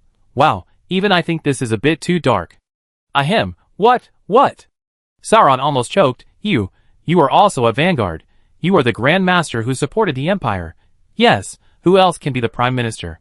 But you are a lich. Killian laughed so hard that he was shaking. What does it matter? Vanguard is not a special profession. It's just a matter of stance. As long as you insist on what you think is right and put it into action, a dog can call himself a vanguard, so why can't a lich? It's better to say that this way, you have eternal years to implement your determination. What's the big deal if you can't use the dragon spear? Well, I have to admit that it's mainly because if I personally take action against Achukas, there are too many O's that need to be lifted, the impact is not good, and the other troubles that may be caused are too great. Compared to the problem it caused, it is really not worth it. That problem? Sauron frowned. He killed so many people. As long as it does not affect the revival of mankind. Killian looked at Soran quietly and firmly. Obviously, there is no room for discussion or compromise on this issue. But how do you know it won't affect it? Sauron was annoyed by the other party's stubbornness. He strangled Zaijin to death. If she hadn't used the shadow of time, your great prophecy would have been changed. Sejin. Well, this is also what I am wondering about. Killian stood up and paced around the room with his hands behind his back. Because in theory, among the 4 girls in your team of 7, she is the least likely to become the descendant of the royal blood. So our plan did not take her into account from the beginning. What? The great prophecy was given to her, and you are talking about this now? And what does your plan mean? Soran frowned. Look, I'm not really an asshole. The prophecy has already written that the descendants of the royal blood will kill Yachukas, and give birth to the leader, who will truly lead the revival of mankind. So although it is not convenient for me to do the Yachukas thing myself, I will not do nothing at all. Killian walked around the desk and sat down. Every few generations, I will select some talented magical girls to guide them. Although this work will be carried out by Aldris in the later stage, I will also help when I am free. It's just that the ones we selected were not favored by fate in the end, but it was Zaijin who opened the prophecy. Why can't it be Zaijin? Isn't she talented enough? I just got the notebook tonight, and I mastered the shadow of time in less than 2 hours. Soran didn't know why he kept thinking about this, but he couldn't help thinking about it. I thought he rushed out with blood, but I thought his teammates had already abandoned him and escaped. She is a genius, but she is too conspicuous, so I checked it out. Killian spread his hands, but I found that she had already been registered by the Saint Estelle family. She signed a contract with Yachukas when she was still a baby, so she was not chosen in this generation. Soran looked at the lich behind the desk. What? Her father himself is a collateral bloodline, and he is very clear about the attitude of Yachukas towards magical girls. So when Shi Qiong was just born, in order to let his daughter survive, he took his daughter to the main family to sign a contract. So Shi Qiong's natural magic circuit was incomplete, and could not store any magic power at all. Because it was stripped too early, although the remaining magic circuit closed by itself, it caused a weak constitution and very little magic power. It was a premature aging constitution, and no matter how much it was strengthened, there was a limit. Not to mention that the contract is still in the hands of Yachukas. To Zaijin, Yachukas is invincible. He will be killed instantly if he is touched. There is no possibility of a fair duel, and defeating it to fulfill the prophecy. Killian looked at Soran standing on the other side of the desk. So the problem arises. You just said that he strangled Zaijin to death, so this duel should be won by Yachukas, right? Then what happened later? What means did you use to bypass the cause and effect of the prophecy and erase it? Was the future of this great prophecy fulfilled or changed? Zaijin's magic circuit was taken away from the beginning? So did she know? That's why she used the shadow of time? Didn't she abandon him? No, it was only that night that she confirmed that her father was missing the circuit. And those messy causes and effects and prophecies, just thinking about them gives me a headache. Soran was dry-mouthed and drank the wine in the glass in one gulp. I don't know. How should I know? I am the stupidest one. I rushed in and messed with something that had nothing to do with me. How did you kill it? God-killing spear. It was taught by the Silver Dragon General. Aren't you the Grand Commander? Don't you know the Vanguard Dragon Spear? If one shot can't solve it, stab it twice. Killian lifted the white robe on the table, looked at the dragon spear that was shortened to the state of a draw, and tapped the table with his knuckles for a while, thinking, really, interesting. More and more interesting. Well, this is the only thing I want to confirm. You can take your gun and leave. Soran came to his senses, and found that the magic circle around him had been lifted at some point. He looked up and glared at it. Is this the end? You really want to let me go? And let me take back the dragon spear? Killian shrugged. Why, are you staying here for a midnight snack? I have a general idea of your situation. You are a servant of the Obvious family, right? If you want to eat for free, go back to the Death Knight Guild. This is the pseudo-Sea of Sleep, and there is no cafeteria. No, this is a question of eating for free. Are you really not going to punish me? Soran scratched his head. What? Do you think I should punish you for the death of Yachukas? Or in addition to this, have you done anything else that deserves punishment? Killian asked back. Soran quickly shook his head and took back the dragon spear. No, no, no. Killian looked at Soran suspiciously, but didn't care much. Although I will not accept the Vanguard eradication mission issued by the Parliament, there will always be others who will accept it, so you can only wish you the best. But every Vanguard has its own destiny. You can't hide from it. Just accept it calmly when the time comes. As for the bounty for conquering Yachukas, it will be divided equally among the 7 of you after deducting the damage you caused. The mission was issued too long ago, and most of the clients have died, so it is a bit difficult to settle the account, and it will take some time. Wait for the notification of the waning moon. There are no other questions, right? Return the golden cup. It's useless for you to take it away. Only the first cup of holy healing that everyone drinks is effective. Damn! Did he drink so much wine just because he was greedy? Soran put the golden cup back on the table in silence, and suddenly thought of a question. You said that the chosen one of this generation is not Saijan. Then who did you choose? Aldris chose the magical girl of Franny. Killian was silent for a moment, and answered the question irrelevantly. Soran narrowed his eyes. You are not behind the red-haired man because of this, right? Because of his appearance, he was mistaken for a woman. The Prime Minister snapped his fingers. Take him away quickly. Then a waning moon jumped out of the void, and grabbed Soran's shoulder. Bayou of flash. The next moment, Soran was thrown headfirst onto the bed in the bedroom of Aldris's house. Damn, this idiot. Soran wanted to get up, but a dizzy feeling broke out. He was out of the range of Killian's perception deprivation magic, and he drank so many glasses of wine in his stomach. The drunkenness instantly knocked down his remaining rationality, and he collapsed on the bed and fell into a coma. Chapter 37. After a night of fighting, Soran had exhausted all his energy. He slept until the afternoon when he was awakened by a knock on the door. Bridget? In order to prevent the remnants of Achukas from coming to his door, Soran held a dragon spear in his hand and looked out the side window before opening the door. At the door was a skeleton carriage that was delivering goods. The squire's armaments that Alfred had customized for him a few days ago were delivered. Sauron opened the door with mixed feelings and stared at the silly smile on the face of the courier skeleton. It was really weird, as if everything he experienced yesterday was just a weird nightmare. When he suddenly woke up, the genius magic girl, the one-eyed dragon, the transvestite magician, and Achukas all disappeared. In the end, he was still the only one left. Then Soran looked down and saw Alfred's signature. Well, no matter what the prophecy oath was, at least he helped the knight to stab the last shot. Alright, that's enough. Soran sent the courier away, pushed the grocery cart to the warehouse, and changed into armor customized for his body shape. The breastplate, arm guard, and combat boots, when worn together, had the magical effects of patience and toughness. At the same time, he added an anti-magic plugin. If he had such a suit last night, he would not have been hacked half to death by the wind blade that Achukas casually sent. Of course, if he really wore such a suit at that time, he would have been hit by a wind cannon directly on his head if he couldn't handle the opponent. But this doesn't mean that armor is useless in the magic world. On the contrary, it is very useful. Because this world is relatively lacking in magic shield spells.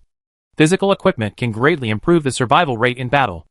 Especially after witnessing the dazzling killing magic of the young magicians last night, Soran also had a general idea of some basic energy magic. Fireball, Ice Cone, Earth Spike, Wind Blade, pure 4-element magic is not a particularly advanced spell, and can be launched through a ritual with a little consumption of magic power. So unless the opponent has prepared special protection magic or causality, this kind of simple elemental shaping magic is not particularly strong in terms of destructive power during the battle. But it is still enough to attack the fragile human body. For example, the wind blade can split the shallow bricks and stones, but it is difficult to cut the high-strength steel plate.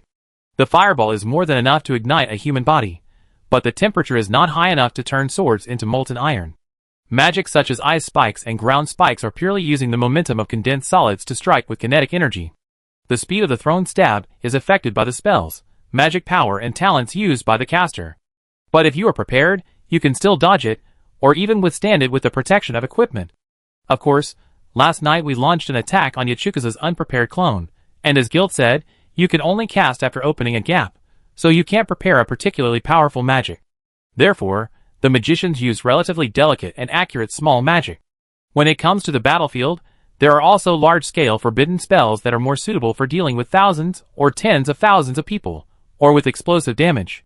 But on the other hand, just like Sauron's simplest armor now has anti-magic armor plates, as well as resistance to extreme temperature changes and toughness to resist momentum impact deformation. In addition, the series of strengthening blessings provided by the potion.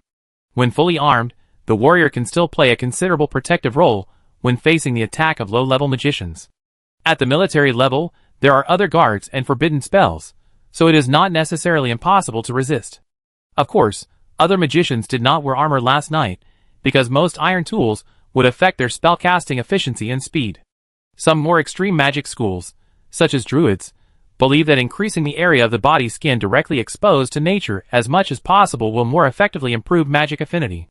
And they believe that this is also one of the main reasons why humans' magic affinity is not as good as that of beasts. It might not matter to Pollux. Witches certainly can't really go into battle bare-chested, but they will still choose loose wizard robes and skirts. As for Soran not thinking of wearing armor, it was purely because he didn't have much combat experience, but he was really slashed by the wind blades several times, and he decided not to take off the armor unless it was not necessary.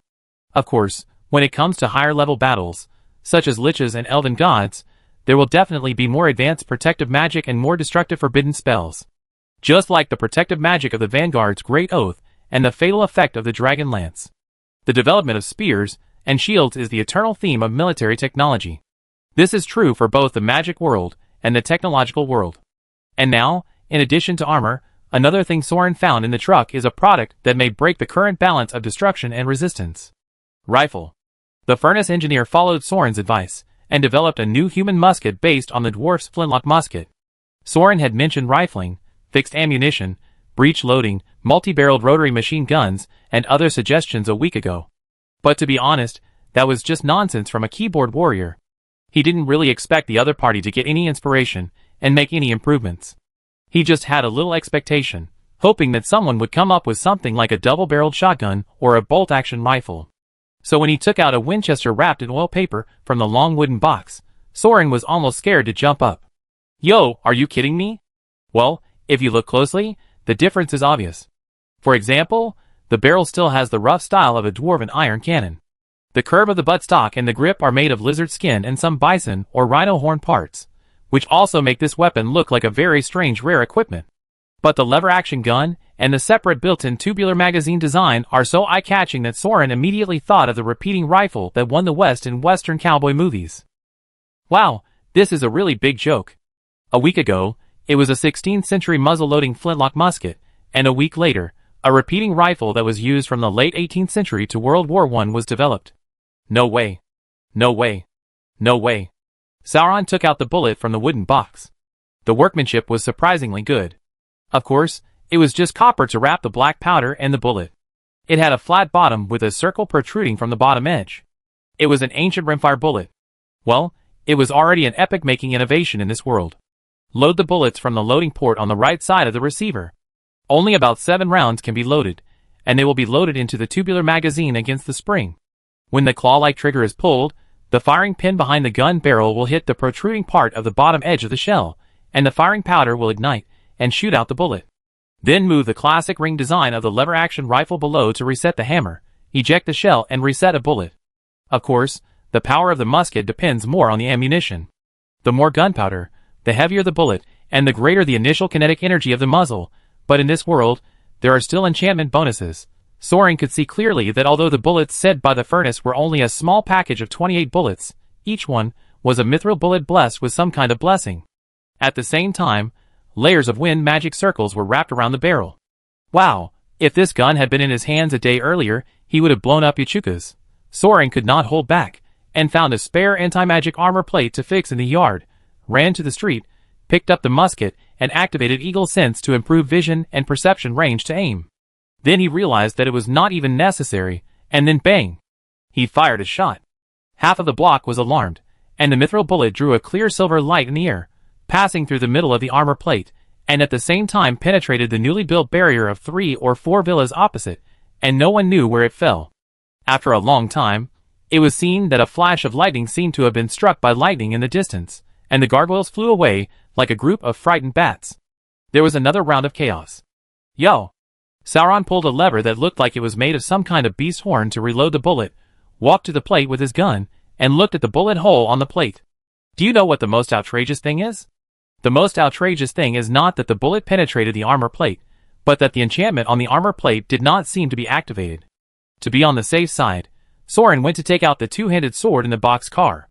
It was the one Alfred had picked for him before, and it was enchanted with the magic sword of Fengying, and the magic energy wrapped around the sword body could be clearly seen. Soran tried to swing his sword to chop the armor plate. He didn't use all his strength, but just hit it hard, leaving a white mark on the armor plate with the sword blade. The effect of the enchanted wind shadow was triggered, forming a magic sword with wind magic, which chopped down again at the same angle and speed. It can be clearly seen that the moment the magic sword hit the armor plate, a silver light flashed, offsetting the wind magic sword. No, it didn't offset it, it just weakened it. You can clearly hear the sound of the second magic sword chopping on the plate armor plate, but the force was much smaller, and it didn't even leave a mark. So the armor plate does have an anti-magic effect, and it is not a low-quality product. So is the first shot because the magic power is too strong, so the anti-magic effect is not shown, or does the resistance magic also need time to take effect, and if the speed of the bullet, bow or sword is too fast, it will not work? Soran does not have enough bullets to experiment for the time being. This kind of enchanted bullet is probably a custom product specially prepared by the furnace for him to deal with Yachukas, so he could only put this question aside for the time being. The most urgent thing now is to escape before Xia Xianhua comes to arrest people, buy a new mount. Then go and inform the Vanguard of the furnace that Yachukas is dead, and don't make any big news about riots. Well, it's really inconvenient for Xiao He to die like this. He didn't appear for a few episodes, and he was killed in seconds after running around and struggling. It's really a pity. There was an old-fashioned musket on his saddle, but I didn't have time to take it away. Although I can shorten the dragon spear and put it in my pocket to ambush people now, I have changed to a new rifle, and there are 2 long swords, and I am wearing a full set of armor, so it is not convenient to move around. Alas, Soran is now beginning to envy those mages, who can teleport with a void flash and summon a bunch of things with a snap of their fingers. But he doesn't even have an 18-slot bag, which is really miserable. Soran can only rely on the 11-way movement to rush to the nearby airship tower. Skeleton airships, skeleton carriages, and skeleton ships in the underground river can be regarded as public transportation for both cargo and passengers. Of course, it is not as convenient as getting a mount and riding a motorcycle. And Soran doesn't recognize many place names. He finally confirmed the route to the lizard's lair, and argued with the ticket-selling skeleton for a long time before he bought the airship ticket. Because many freights are fixed point, they have to transfer twice in the middle, so the skeleton's intelligence is not enough. He calculated for a long time, but couldn't figure it out. Finally, seeing that the ship was about to leave, Soran had to pay for 3 full tickets. Well, let's not talk about it. The airships of the Psychic Empire are still relatively low-end, without any shocking magic technology. They are just simple hot air balloons with wind magic, and at most they can be tied with bone dragons, gargoyles, etc. to flap their wings to turn. Soran studied it roughly for a while, and lost interest when he didn't see any anti-Newtonian magic. He found a seat near the window, propped up his elbow and chin and looked at the city on the ground. A human king died last night, a white robe that dominated half of the empire in a sense. But the city was still sleeping, with no sign of being awakened by the aftermath. Soran was sure that the death of Yachukas would not be so easy to understand. Its family and disciples, the blood clan loyal to it, the 4 death knights, the vanguards, and the prophecy and causality that did not know what the current situation was. Soran got a headache when he thought of it. And there was Saijin. What was this girl like now? Dead? Or not? Is the shadow of time really a powerful magic without consequences? Then Saijin, who abandoned him and fell in the darkness deep in the dungeon, would have become the same as Yachukas? And did she use a clone to protect herself and betray everyone else? Especially Soran. When he rushed out to face Yachukas, he had no way out with the shadow. What does this mean? It is enough to use a clone to accompany him to death. Is this how Saijin treats him? With inexplicable thoughts filling his mind, Soran did not know how to respond, so he simply ignored it. He just threw all the messy thoughts behind his head, unconsciously looking at the spreading city, the rolling clouds in the sky, the towering psychic tower, the bad letters, gargoyles and airships coming and going. There are also the wyverns and griffins playing and chasing in the clouds. Oh, a griffin. I actually saw a famous magical beast from the fantasy world. What good luck. Soran activated Eagle Sense again, strengthened his vision and took a look. It was indeed a griffin, with a griffin head and a lion body, and another with a griffin head and a horse body. Because Ha is more famous, they look similar, but are 2 different creatures.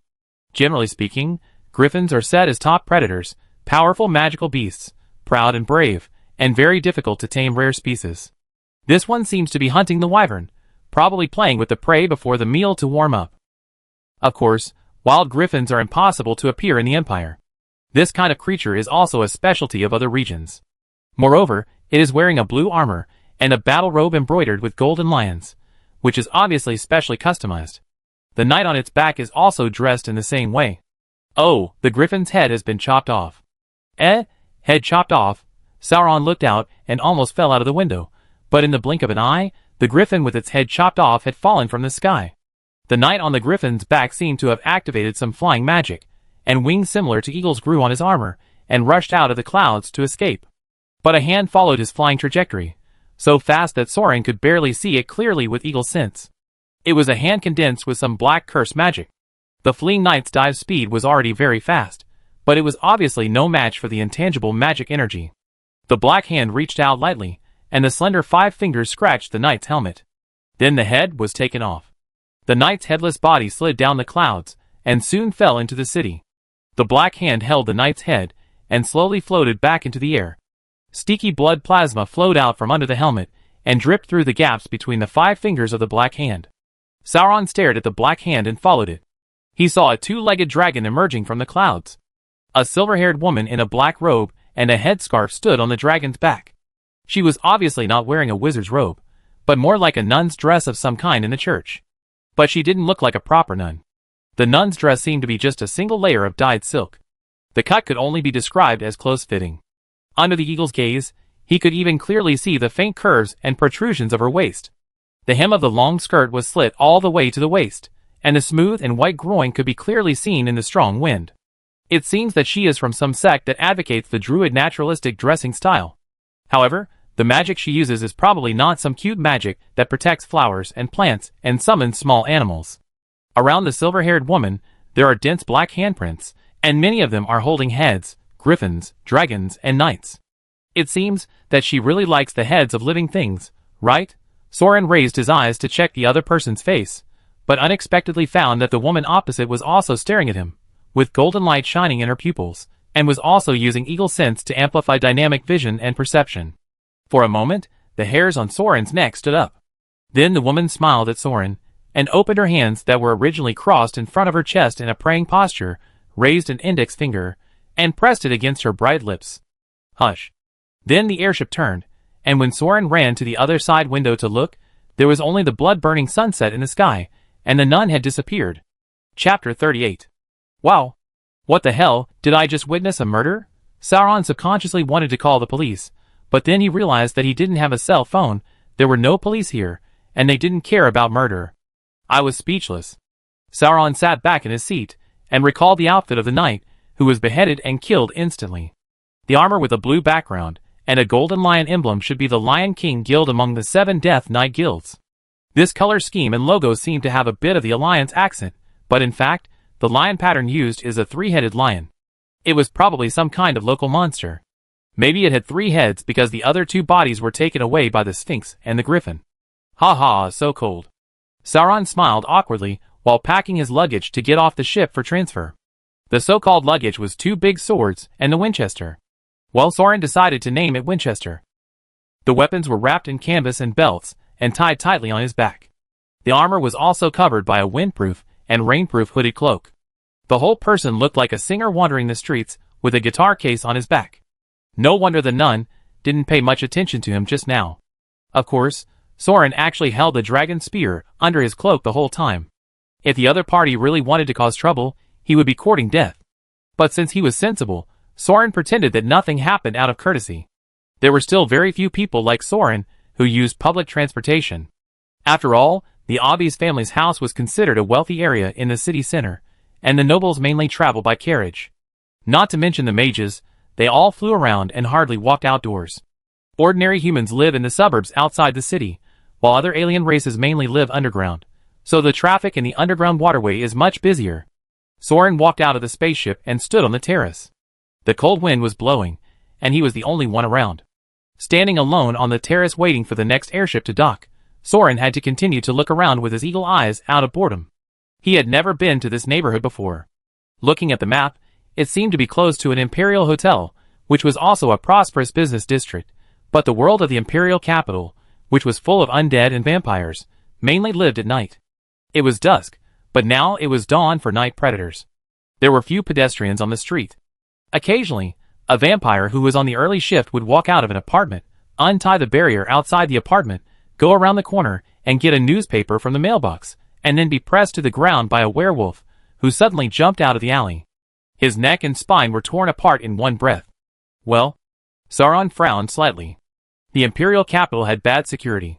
Then he saw a group of werewolves coming out of the alleys, sewers, roofs, and caravans. They were furry and looked like a group of gray rats from a distance. Then, with a wolf howl, they ran and jumped wildly with all four paws, and rushed into the apartment building where the vampire had just walked out, one after another. Then, screams, explosions, and howls came one after another, and messy magic rays broke through bricks and windows and shot into the sky. The scene had just begun, and the airship for transfer arrived at an unfortunate time. Soran, who wanted to watch the big movie, had no choice but to board the ship. But it was probably the advantage of the werewolves. Although the vampires would not die instantly if they were directly exposed to the sun, they would be weakened and hurt. It was dusk now, but the sun had not completely set. Most of the vampires were probably still lying in their coffins. The werewolves were charging, and through the window of the airship, Soran could see the smoke and flames rising from the battle zone from afar. Wow, so arrogant. Soran has never had much contact with werewolves. He only occasionally sees the untransformed ones on the street, or it is more appropriate to call them beastmen. Except for the obvious animal ears and tail, other physical features are very similar to humans. This is also the first time Soran has seen transformed werewolves. Each one is as strong as a brown bear, and some of them are at least 4 meters long. One jump can cross a street. There are hundreds of such monsters rushing in groups. It is not something that ordinary armies can resist. Even with Winchester bursts, it doesn't seem that easy to deal with such monster infantry. I don't know how effective silver bullets are against the werewolves in this world. It's better to give machine guns and heavy artillery. Suppressing infantry charges still depends on firepower density. But Soran soon didn't have much time to think about how to deal with werewolves. The airship flew over the city wall and headed for the outer city, and Soran could see that the huts and caves of the humanoid aliens in the suburbs outside the city wall were completely messed up and turned upside down. Thick smoke and explosions were everywhere. From time to time, mushroom clouds of flames and explosions rose slowly. On the ground, people like ants crowded together and fought. Even Eagle's magic eyes could not tell who was fighting who. Orcs, ratmen, kobolds, halflings, cryptmen, and lizardmen were fighting and biting each other. Some groups were united in the form of races and war groups, while others were clearly fighting among the same race. Ghosts and monsters fought and bit each other, and smoke and blood plasma stuck to their bodies. It was soon impossible to tell who was on which side. Damn it, what's going on? Sauron frowned and rushed onto the airship deck. The area close to the Imperial City wall was the most intense. After passing through that airspace that was almost a war zone, the intensity of the battle was significantly reduced, but it was still clear that groups of battle groups and teams of dozens or hundreds of people were gathering towards the city wall gates one after another and joining the fierce battle. Moreover, the teams that came back later had neater equipment and larger bodies. Later, even army-sized flags and cavalry began to appear. It was obvious that the fight broke out due to some unexpected situation, but the parties behind reacted and reinforcements were quickly sent. Ah! Sauron suddenly thought, no way, if there must be an unexpected situation, could it be the aftermath of the death of Echukas? It has been almost a whole day, and the center of the imperial capital is where the liches stay. It is still calm for the time being, but the Death Knights who support Echukas, the Blood Clan, and the allied alien races outside the city have obviously shown unusual movements. Could it be that they are really related? Was it the unusual movement of Echukas' men, or revenge by Echukas' enemies, or was it a bystander who jumped out to take advantage of the situation? All possible. After all, who could have expected that the King of Man, who had been arrogant for 1,000 years with many protections and blessings, would be shot down by Sauron in 1 second? It is normal to be caught off guard, and then the conflict suddenly breaks out. But in this case, although I was beaten like a blood bag, I am actually quite strong. Sauron got off the boat with random thoughts, and continued to transfer. This time he arrived at a deserted intersection in the suburbs. The number of people waiting for the boat at the airship docking tower increased instead. Soran looked at them curiously. They seemed to be a family of vampires, 1 man and 3 women. They all looked young and handsome. They should have transformed into the blood race at a very early age. It was impossible to tell their specific relationship at a glance. Their clothes were very classical and aristocratic, with chicken cage racks, lace, corset bras, and silk hydrangea decorations. They were probably the most popular styles hundreds of years ago. Not to mention, although the men wearing stockings were quite eye-catching, the 3 female vampires wearing stockings were more pleasing to the eye, and their chests were propped up by the corsets, which was quite magnificent. Ahem, don't get me wrong, I have no other intentions. For safety reasons, Soran is just studying the strength of the magic energy in the blood vessels of these vampires through their exposed skin. In conclusion, these vampires are just trash with a combat power of 5. The other side was much more afraid of Soran's appearance. They seemed to want to board the ship, but when they saw Soran walking down the deck with a big sword on his back, they froze in place and held their breath until the airship left, and they didn't dare to come closer, still staring at Soran from a distance. Wow, do vampires still need to breathe? They shouldn't, right? Perhaps he felt that it was not going to work so long, so the male vampire said, "Sir, you came to the manor. Are you looking for someone? Or do you have something?" Manor? So there is a collective farm nearby that supplies food to the living people? Just passing by. Soran continued to use eagle sense. Don't tell me, this magic is really useful, and it is worthy of being passed down from the druid era. The eagle has dynamic vision that can detect prey from 10 kilometers away during high-speed flight, and can even see insects clearly from 100 meters away. Needless to say, the vision is much more sensitive than that of humans. Oh, you're just passing by. Okay. The 4 vampires looked much more relaxed. But they didn't relax for long, and gathered together again in a tense manner. The 4 seemed to have seen something, and their faces became increasingly pale as they stared at the back of Soran, and they really looked as pale as zombies. Soran turned his head, and saw that from the edge of the field in the distance, hundreds of people holding torches and pitchforks were rushing towards the airship docking tower in a menacing manner. Soran could see clearly that most of them were ragged serfs, and some of them still had chains and shackles on their hands and feet that had just been cut off. And not only humans, but also orcs, dwarves, goblins, ratmen, and all kinds of races. The races that were fighting at the city wall not far away, and even preying on each other for generations, now stood together, holding torches and walking side by side, and the anger in their eyes was even more blazing than the torches.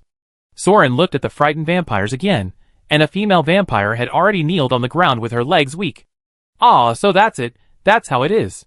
It turns out that the dead can also be afraid. I wonder if the dead will leak urine. Are you the slave owners of the manor? Overseers? Want to escape? Soran asked casually. Are you a warrior? I hire you, protect us. We have money, a lot of money.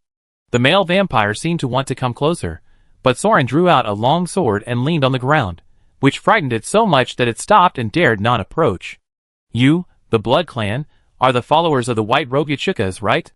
What's wrong? How could you be forced to escape by hundreds of peasants? Where is the prince? Where is the guard? Where is the magic? What is happening now?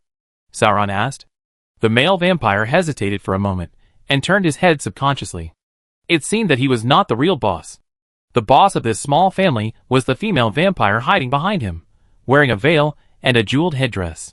Soran had noticed her a long time ago, not only because of her bigger chest, but also because of her strongest magic power. Of course, this power was limited, which was the level of an ordinary red-robed magician. The blood oath has been lifted. The masked female vampire said, "Our magic is temporarily ineffective. I'm afraid something has happened to the original human king. But it doesn't matter. We still have 4 princes, and there is Juyu in the white robe. As long as we choose a new original and sign the blood holy grail, we can regain the blessing of eternal life. Your Excellency, you are still human, right? Don't you want to become an eternally youthful blood apostle? This day will always come, right? Why not choose it earlier?" The female vampire pushed away the family beside her, took off her veil and shawl, revealing most of her shoulders and chest, and slowly approached Soran. Obviously, she had already noticed where Soran was looking. "I am an earl. If you are willing to help me, I am willing to give you the title of Blood Knight." "No, the inheritance right of the direct viscount, no," she said as she knelt down, moved her knees, raised her swan-like neck, and crawled towards Soran. "Blood bride, I am willing to sign a marriage contract with you, give my primordial blood, become your blood bride, and share the Earl's wealth and eternal youth with you. As long as you save my life and protect me, my power will return when the new ancestor is born. You see, isn't it a fair contract?" Soran watched the Countess crawling over and hugging his legs. She was so shameless that she even wanted to stick the long sword pillar here. An old cow eating tender grass. "It's really fair. I help you stop the peasants who are in rebellion, and you run away? No, you just need to keep silent." The Countess looked at the airship coming from the clouds in the distance. "You just need to protect me to board the ship and leave. Let the 3 of them lead away the mob." The other 3 vampires fell to their knees in shock. "So cruel? Selling your sons and daughters like this?" Sauron curled his lips. They are just blood slaves. Which maid do you like? Okay, take them all with you. When we get on the ship, we can serve you together. The Countess used the advantages of her female body to climb up carefully, almost wrapping around Soran like a python, and getting into his arms. Sure enough, everyone who wants to survive can do anything. Soran looked at the approaching airship and the crowd below, which was still some distance from the tower, and sighed. Thank you, I will serve you well, I will thank you very much. The Countess came over and pressed against Soran's back, wrapping her arms around him like an octopus, reaching out to Soran's neck, opening her bright red lips, kissing and sucking on the artery in his neck, then raised her head, her pupils blooming with blood. You jumped down. The male servants and maids stood up trembling like zombies, and jumped down from the tower like puppets without any control. One maid broke her leg and fell to the ground wailing, while the other two ran madly for their lives. The crowd holding torches rushed up with a roar, directly drowning the maid who fell in front of the tower, and divided into two groups of people holding pitchforks and sickles to chase the fleeing people, and soon caught up with them and hacked them to pieces. But some people still saw the Countess and rushed to the tower with a roar. Heh, I thought you were going to take this opportunity to suck my blood. Sauron boarded the airship's deck, and the female vampire was almost entangled with him. How could that be? I have vowed to be your blood bride. I will give you youth, wealth, power, and eternal happiness. She blew air into Soran's earlobe, but she couldn't help but tremble in her voice. It was obvious that she was extremely scared after seeing what happened to her maid at the bottom of the tower. Finally, someone rushed to the top of the tower with a torch, but then roared in anger because they were just one step away, and the airship set sail again. Ordinary people couldn't jump over, so they could only smash the torches on the side of the ship to vent their anger. Ha, ha ha, ha ha ha, wait until I regain my strength. I will peel off your skin, kill all of you damn thugs, kill your whole family. The female vampire who survived by chance cursed hysterically, her body trembling uncontrollably, and she looked like she was about to lose control of her bladder, if she was still physically able. Ha, isn't it fresh? I think you haven't experienced this kind of emotion in person for hundreds of years. Are you satisfied now? Soran smiled, grabbed the Countess's neck, and before her smile of surviving a disaster faded, he stabbed a sword into her abdomen. The burning blood enchanted by the sword was triggered, and the magical blood was ignited in an instant and turned into flames. The blazing flames came out of the Countess's 7 holes, shining for only a second, and then burned her skin from the inside out, leaving only a charred and smelly skeleton in Soran's hand. It's their turn to enjoy the taste of fear. Soran threw the charred skeleton in his hand back to the tower, and it was skewered on a farmer's dung fork. The crowd was silent for a moment, and then burst into loud cheers. The flame has been ignited. Chapter 39. When the sun sets again, the black night sky covers everything, and the flames of the prairie fire can no longer be concealed. The entire plain is on fire.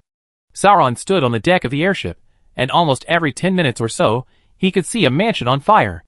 The crowd holding torches spread across the plain like fire snakes.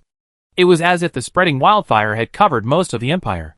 This level of organization could not be explained by the riot caused by the sudden death of Yachukas. Maybe the Vanguard's plan is not just about the furnace, but also about the secret contact with the manor plantations in various places. However, the blacksmith boss can still stop the Union a little, but there is no way to notify everyone completely. So when the news of the death of Yachukas, and the removal of the two-way protection magic between it and the vampire spread, the actions on the manor side began spontaneously. The flames were lit, and Soran couldn't extinguish them, but it was not yet a particularly critical point. It was clear that Yachukas' forces were under siege by everyone, and no one should have time to take care of the manor's affairs for the time being. Moreover, the Prime Minister of the Empire, Killian, is actually one of the Grand Commanders of the Vanguard army, so he should not let his subordinates be bloodily suppressed. But there is an Iron Dragoon regiment over at the forge, and they will not be lenient in suppressing the riot. We must hurry there as soon as possible. In sharp contrast to the chaos in the manor is the nest. Soran jumped off the airship and saw that the lizard men were already on guard and began a large-scale martial law. Because the nest is located in the swamp area leading to the underground river. The terrain is easy to defend but difficult to attack, and the residents are mainly lizardmen. There are also ambassadors sent by the lizardman civilization, and there is really no intersection with Yachukas. I am afraid it is the safest area outside the imperial capital at present. But Soran can still clearly feel the tense atmosphere when walking on the street. Many lizards are wary of his obvious human face. Obviously, They also know that the Empire is on the verge of some kind of civil war. Buy a hunting lizard as soon as possible and leave. The situation is so tense, I have to rush to the furnace to confirm the situation. Soran found the shop where he bought Xiao according to his memory, and found the fat lizard that was as fat as a toad. Hey, I want to buy a hunting lizard. The toad blew out smoke rings. 1,500 crystals. Seeing Soran was silent for a while, and pulled out the big sword, the toad quickly added, "It's really this price." The patrol team was urgently expanded, and all the hunting lizards were ordered. I still have a ground ankylosaur that is dragging the goods. Do you want it? I count it as 50 crystals for you. Ground ankylosaur. Soran looked at the big guy eating grass on the side. This thing is not as fast as him running. I'm in a hurry. Do you have any other mounts? A pterosaur or something will do. Pterosaurs aren't cheap, and they need to be trained. If you're in a hurry, you can rent one. The toad pointed to the step pyramid in the center of the nest. The temple priests ride pterosaurs out for training every day. You can pay a little money to let them give you a ride. Oh, it's a taxi-like service. That's not bad. It can be used for the time being. The beliefs of the lizard men are quite interesting. They say they worship gods, but it can also be considered ancestor worship. Because their gods, from the appearance, are mainly dinosaurs such as Diplodocus, Triceratops, Tyrannosaurus, and pterosaurs, as well as crocodiles, feathered serpents and other saurian creatures. Lizardmen worship these gods not because they can provide some kind of magic or miracles. It seems that at a certain point in time, a part of the community of gods began to actively evolve in the direction of intelligence and miniaturization, and thus evolved from animals to today's large-scale and diverse civilized groups. So theoretically, this group should be called lizardmen, or intelligent life forms of the lizard class. But lizardmen are almost the same. Anyway, there is no difference to Sauron. In short, lizardmen have a deep symbiotic relationship with the dinosaurs, lizards, subdragons, and monsters they raise. They are food sources, tools, comrades, and blood relatives. The only difference is that their ancestors made evolutionary choices in different directions at a certain time period. Therefore, lizardmen have a special respect and gratitude for their ancestors. In the entire civilization system, the lizardman's temple is the absolute center. The high priest of the temple is also the leader of the region. As a civilization older than humans, they naturally began to study the application of magic very early. The priests always claimed in their prayers that even the elves learned magic from them. But frankly speaking, from what Soran saw with his magic eyes, they have gone astray. In front of the step pyramid, the lizardman priests are performing a classic spellcasting ceremony. A group of lizardman priests wearing colorful feather crowns and gold ornaments began to dance around the bonfire, singing and dancing as lively as a party, but it was actually a serious magic ceremony. When the priests jumped and sang, the magic power in their bodies would resonate with the natural magic network. The increase in the number of people and the background music was also to enhance this resonance. Then when this resonance reached its peak, a high priest would sing the lead, or a blood sacrifice would be performed, which was to complete the final part of the magic casting and transform it into a magic effect for attack or enchantment. In principle, this is a huge natural magic energy caused by the combined efforts of dozens of priests, and naturally has extremely powerful magic, but in reality it is not the case. At least in Soran's eyes, the level of these half-baked priests in the nest is very poor.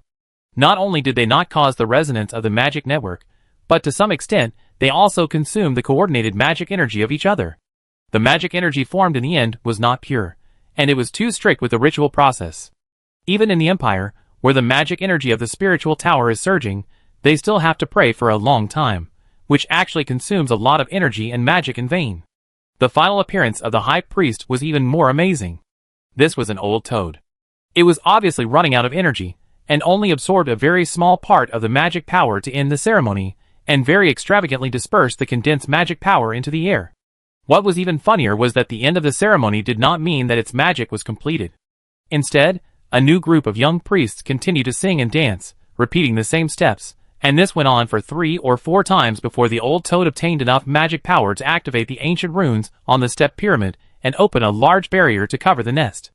The bricks of this pyramid were probably transported from other continents. It was a really ancient magic barrier, so old that the magic protection it provided might not be as good as the plug on Sauron's breastplate. So weak. Really so weak. These guys were actually regarded as allies that the Psychic Empire could rely on. Then, as if to answer Sauron's answer, the ceremony entered the second half, a blood sacrifice. The lizardmen warriors dressed in bright feathers and fur entered the altar pyramid. These warriors were obviously evolved from ankylosaurs, tyrannosaurus or triceratops, and they looked very fierce. They divided into 2 teams of 100 people, and after a battle cry, they began to charge. Both sides used heavy sawtooth machetes and spiked hammers, not because they used heavy armor, but because the scales of these warriors provided strong protection, and they had to be hit hard with armor-piercing weapons to break through. The scene was extremely bloody and violent. The lizard warriors fought much more fiercely than the mercenaries at the city gate. The specialized temple warriors were only slightly smaller than those wolf leaders, but they were much stronger than humans anyway. And the wielding of machetes and hammers was obviously very methodical and skillful, but at the same time, they would not abandon the means of attack of claws and teeth, and fought flexibly, fiercely, and fearlessly. Only after the entire opposing team was annihilated did the survivors roar and shout for victory. So the priests stepped forward to heal the victorious warriors, and at the same time, the magic power that had just been gathered and wasted by the priests and scattered in the surrounding air also gathered into the wounds of the injured warriors, which was a disguised blessing and strengthening. Broken bones will become stronger after they grow back. The temple guards trained in such day-to-day death battles will not be really stupid and stubborn when it comes to war. They will wear various armors and weapons and equipment supported by the Empire, and ride on Tyrannosaurus, Triceratops, and Pterosaurs, which are like brothers, to launch a powerful assault. It can be said that among the anti-elf alliance of the Psychic Empire, only the Lizardman Temple Guards can fight against the 1,000-year-old sword masters of the Elf Alliance in a head-on battle without losing. May Tyrannosaurus bless you, young human warrior. Soran turned his head, and found a 4-legged lizard with light blue scales and an orange-yellow crown. Ahem, the lizardman greeted him. It must be said that although this race looks a bit shabby, and some of its customs are bloody, it is still quite polite. May it bless you, wise lizard. Soran roughly knew that the lizardmen didn't like to be called lizardmen. To give an inappropriate example, it's like a person doesn't want to be called an upright dog by a dog. In short, it shouldn't be wrong to praise the other party's wisdom. The light blue lizard seemed to smile, and Soran couldn't really tell the expression. Then he stretched out his claws and pointed at the statue of the Tyrannosaurus next to him. That's Tyrannosaurus, it only protects those who fight. Thank you for your kindness, but I'm just a smart little businessman. Are you interested in souvenirs? The claws, scales, or eyeballs left by the temple guards? I know that the liches can make good potions and amulets with these materials. If you are interested, just a little gold and I will pick some for you. Oh, the vendor. Sauron also saw that there were thin lizardmen who looked similar to this guy cleaning the corpses on the altar. Well, if you can give me a piece of the hardest armor on their bodies. Sauron wanted to try the effect of the bullet.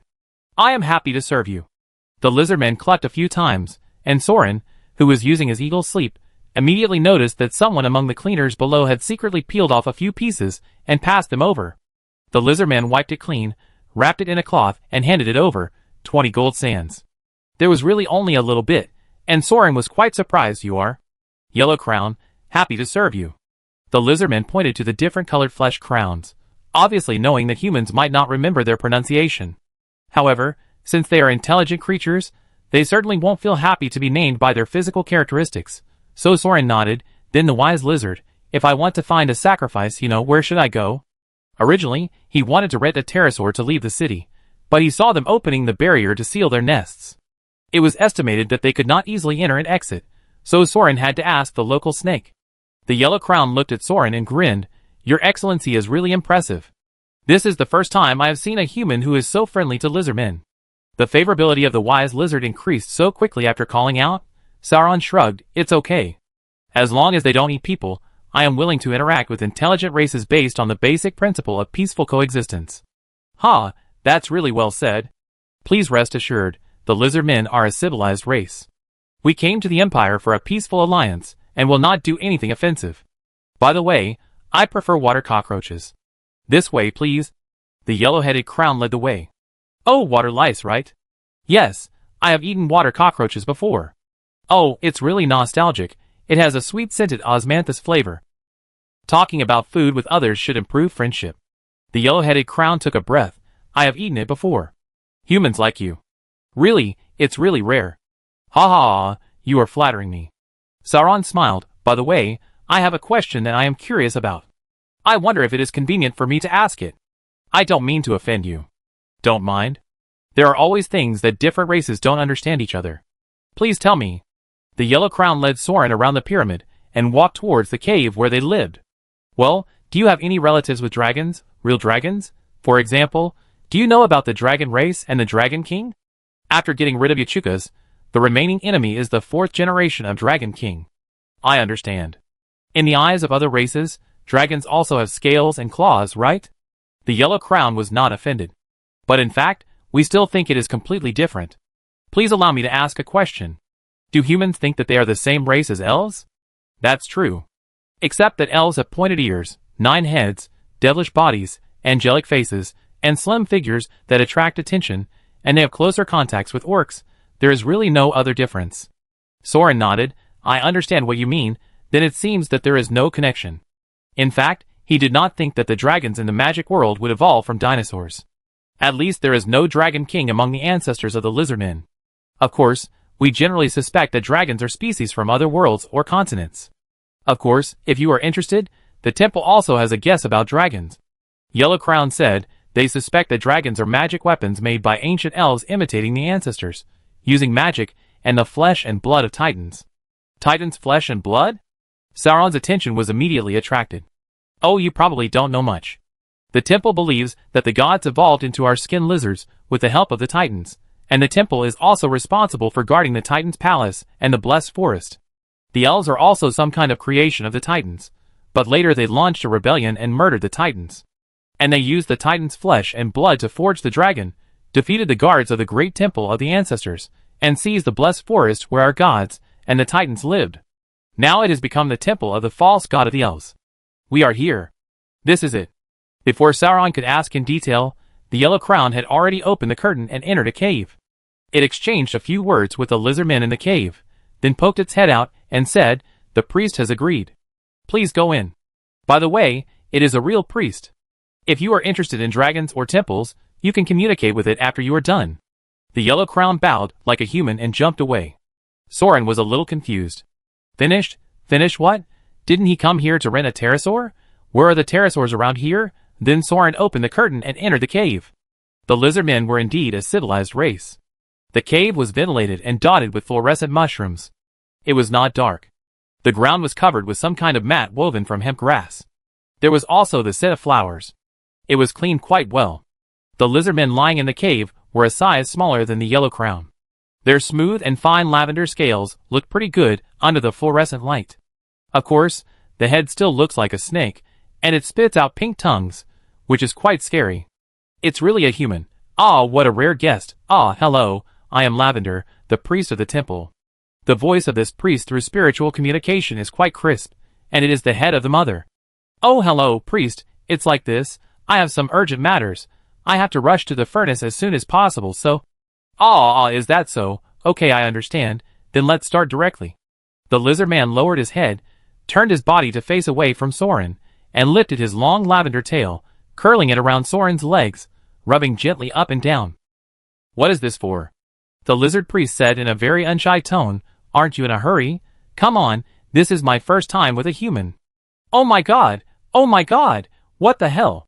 Well, I think maybe there is a misunderstanding. I heard that I can ask the priests of the temple for help and rent a pterosaur to take me to the furnace. Soran was completely embarrassed.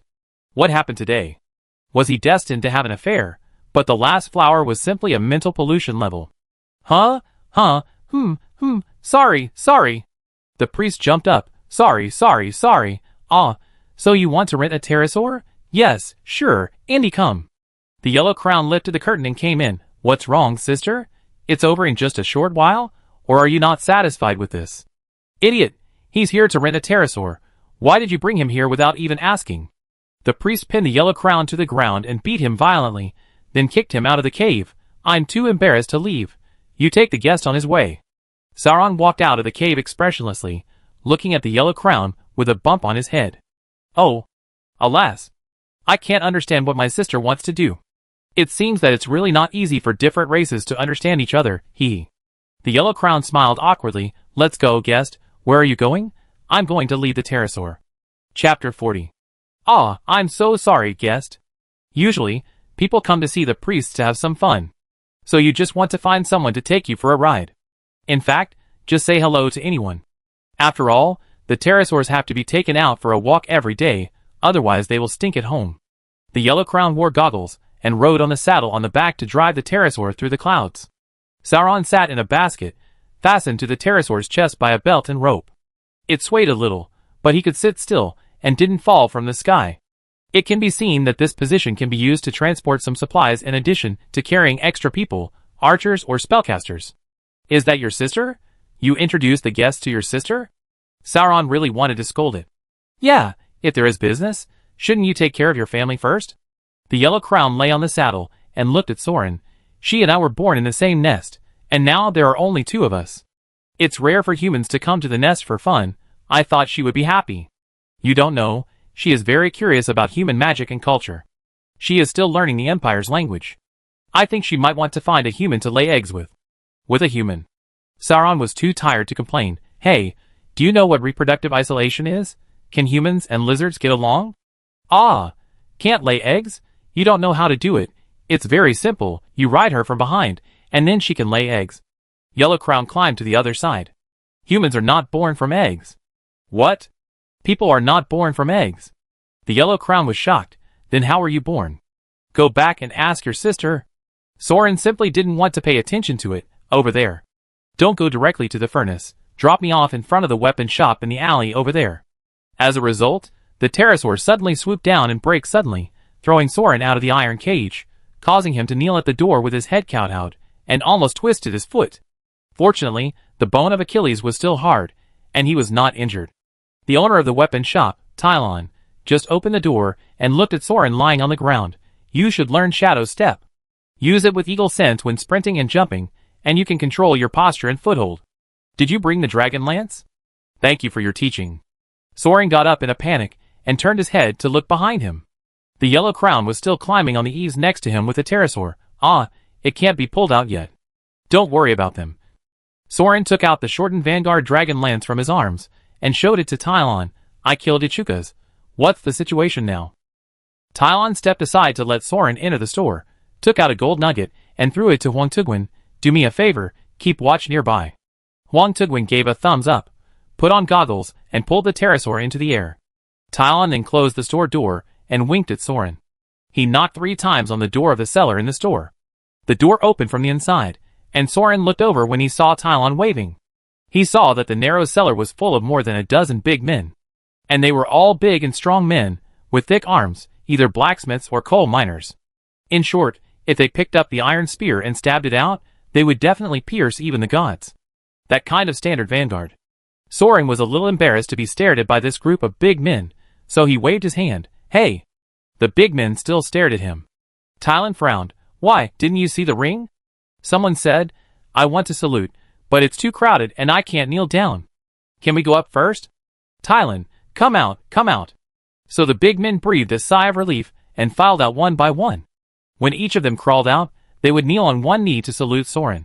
This seemed to be some kind of ritual, and Soran held a dragon spear with his right hand wearing a ring, accepting everyone's recognition. Soon the blacksmith shop was full. Including Soran, there were 18 people. These are the captains of the mining area. Each of them can gather at least 100 guns. Tyrant added in a low voice, You moved too quickly. I just notified the mining area. I heard that the farm has been fighting. Burn every vampire they can find. There are 2,000 people in the mining area alone? Soran confirmed. Not 2,000 people. There are 20,000 people in the mining area near the capital. A captain looked at Soran and Tylon. We are on a day off today, and there are more people going down to the mine. If you need help, we can contact the mine boss outside the imperial capital and ask them to hide in the mining ship. We have hidden a lot of weapons in the abandoned mine tunnels. Enough? No, there are enough people. There are 100,000 people in the furnace. Women can also use muskets. Tylon looked at Soran. The Union has stabilized the people, and they also sent the gun you want to modify. Yes, this is this one. How about it? Will it work on Ichukas? Soran pulled out his Winchester. That Ichukas was killed with one shot from the Vanguard dragon spear.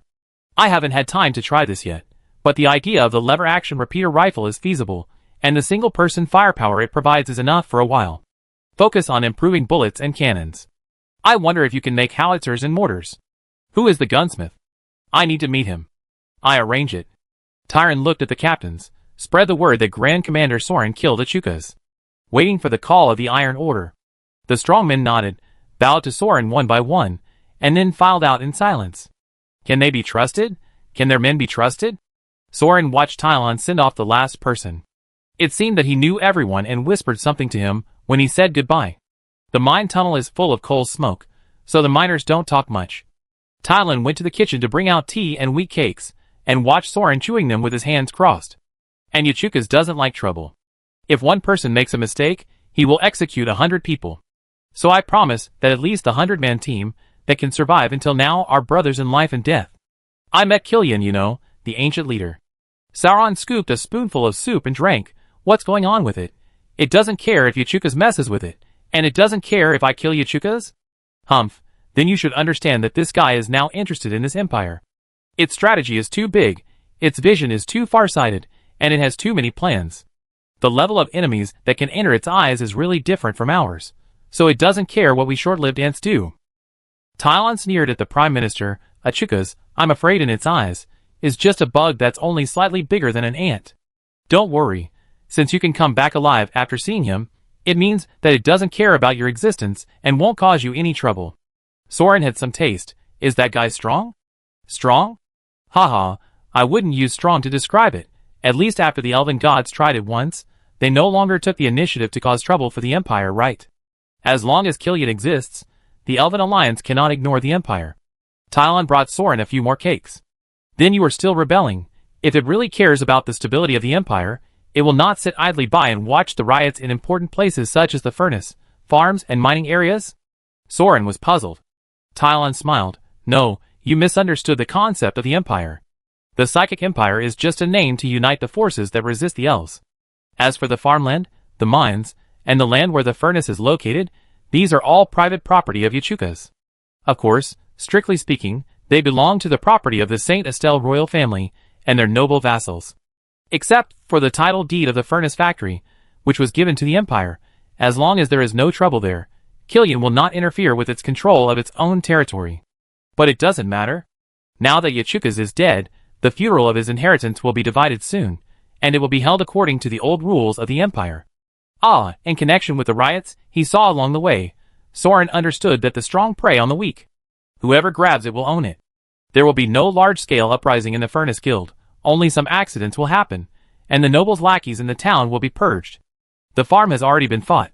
We will send some guns and supplies over, and try to grab as many manors and fields near the town as possible to ensure food. The mining area is more difficult to deal with. There are too many forces eyeing it, and it may not be our turn to divide it up. Tylon briefly introduced the situation. Sauron nodded. Do you need me to do anything? Yes, the manor plantation is to ensure the necessary food for the living. The undead are not very interested. Even if other forces come, we are sure to fight back.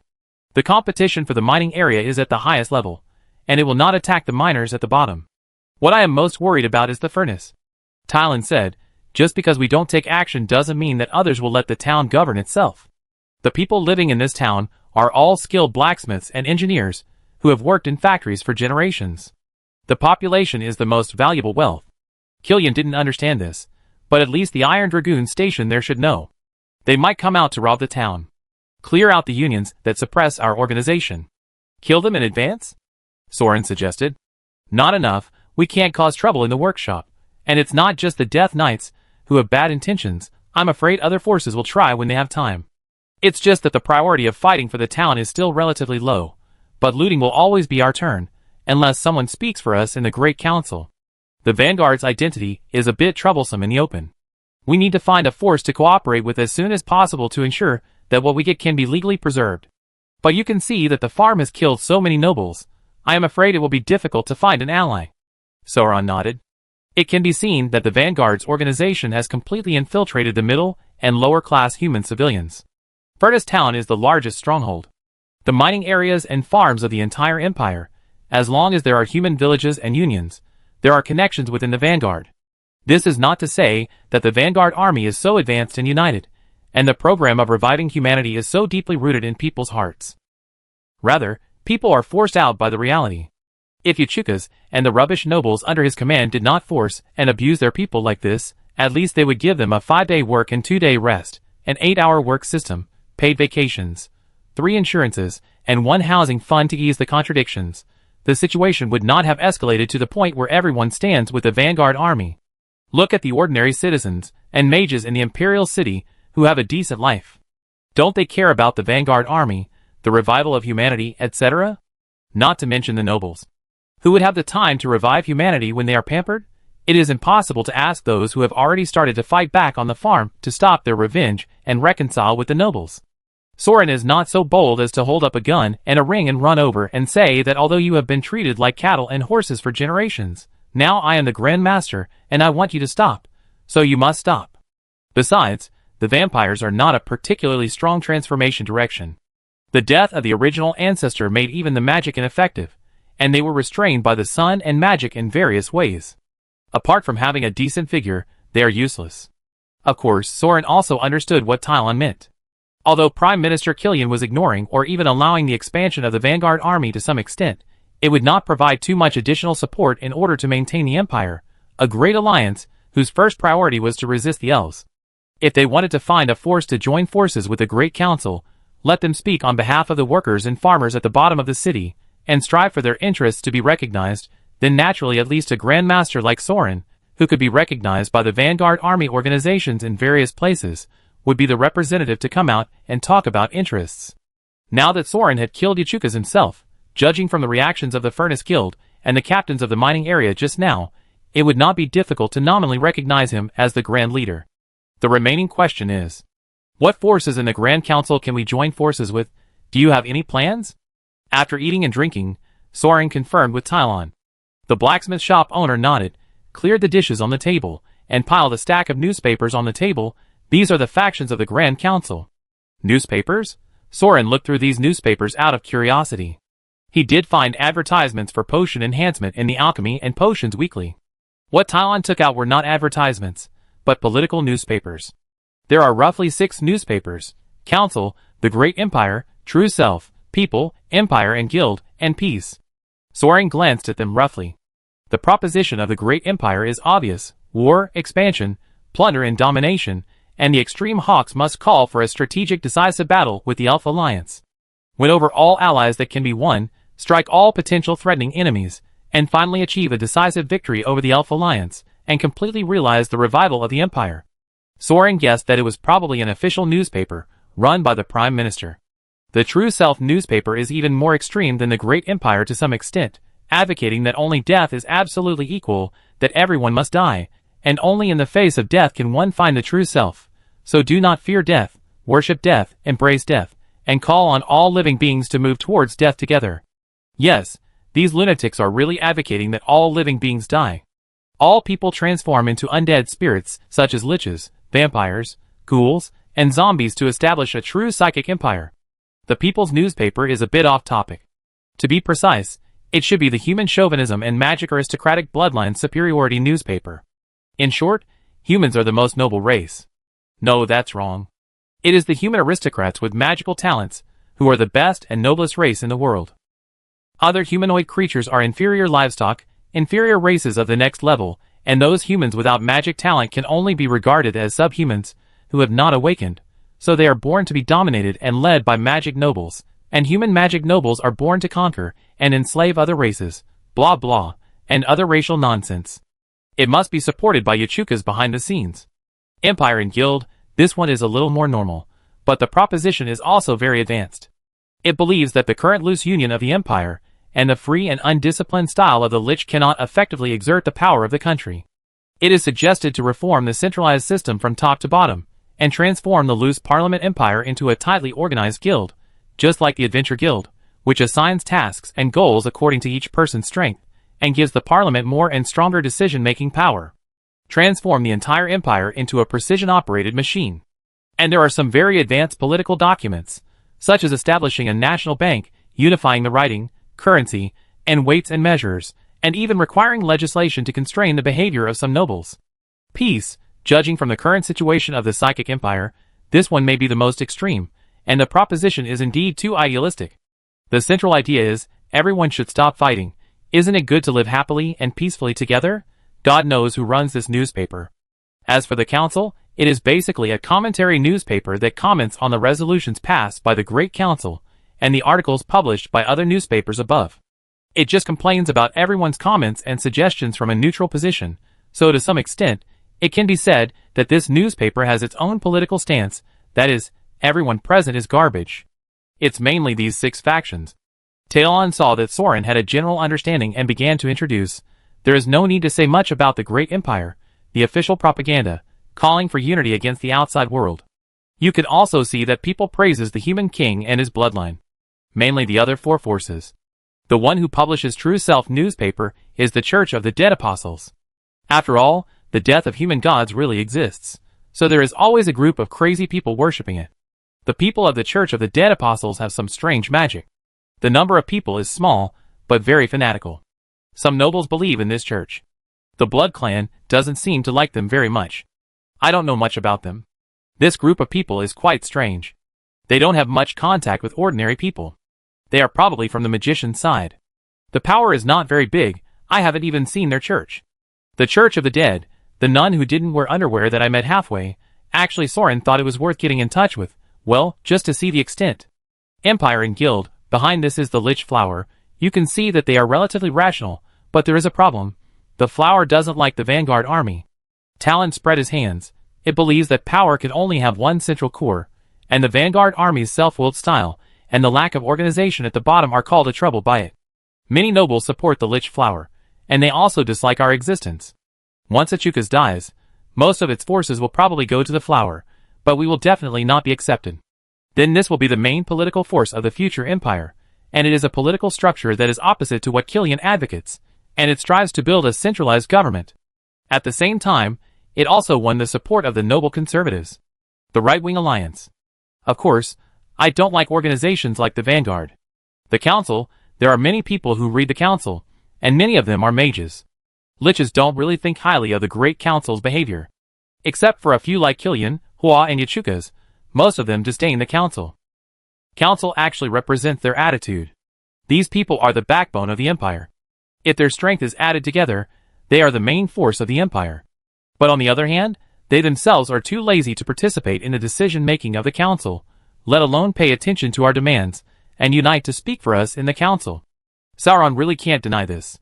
Look at Sijin and Pollux, they haven't even heard of the Vanguard army. But when Talon said this, his meaning was already very clear. No way, you want to join forces with peace? Sauron's eyes widened. The owner of the weapon shop nodded. I came into contact with it by chance, and later I found out that the guild behind peace is a smuggling guild that ships goods to the elves. Are you interested? Come with me to meet an elf.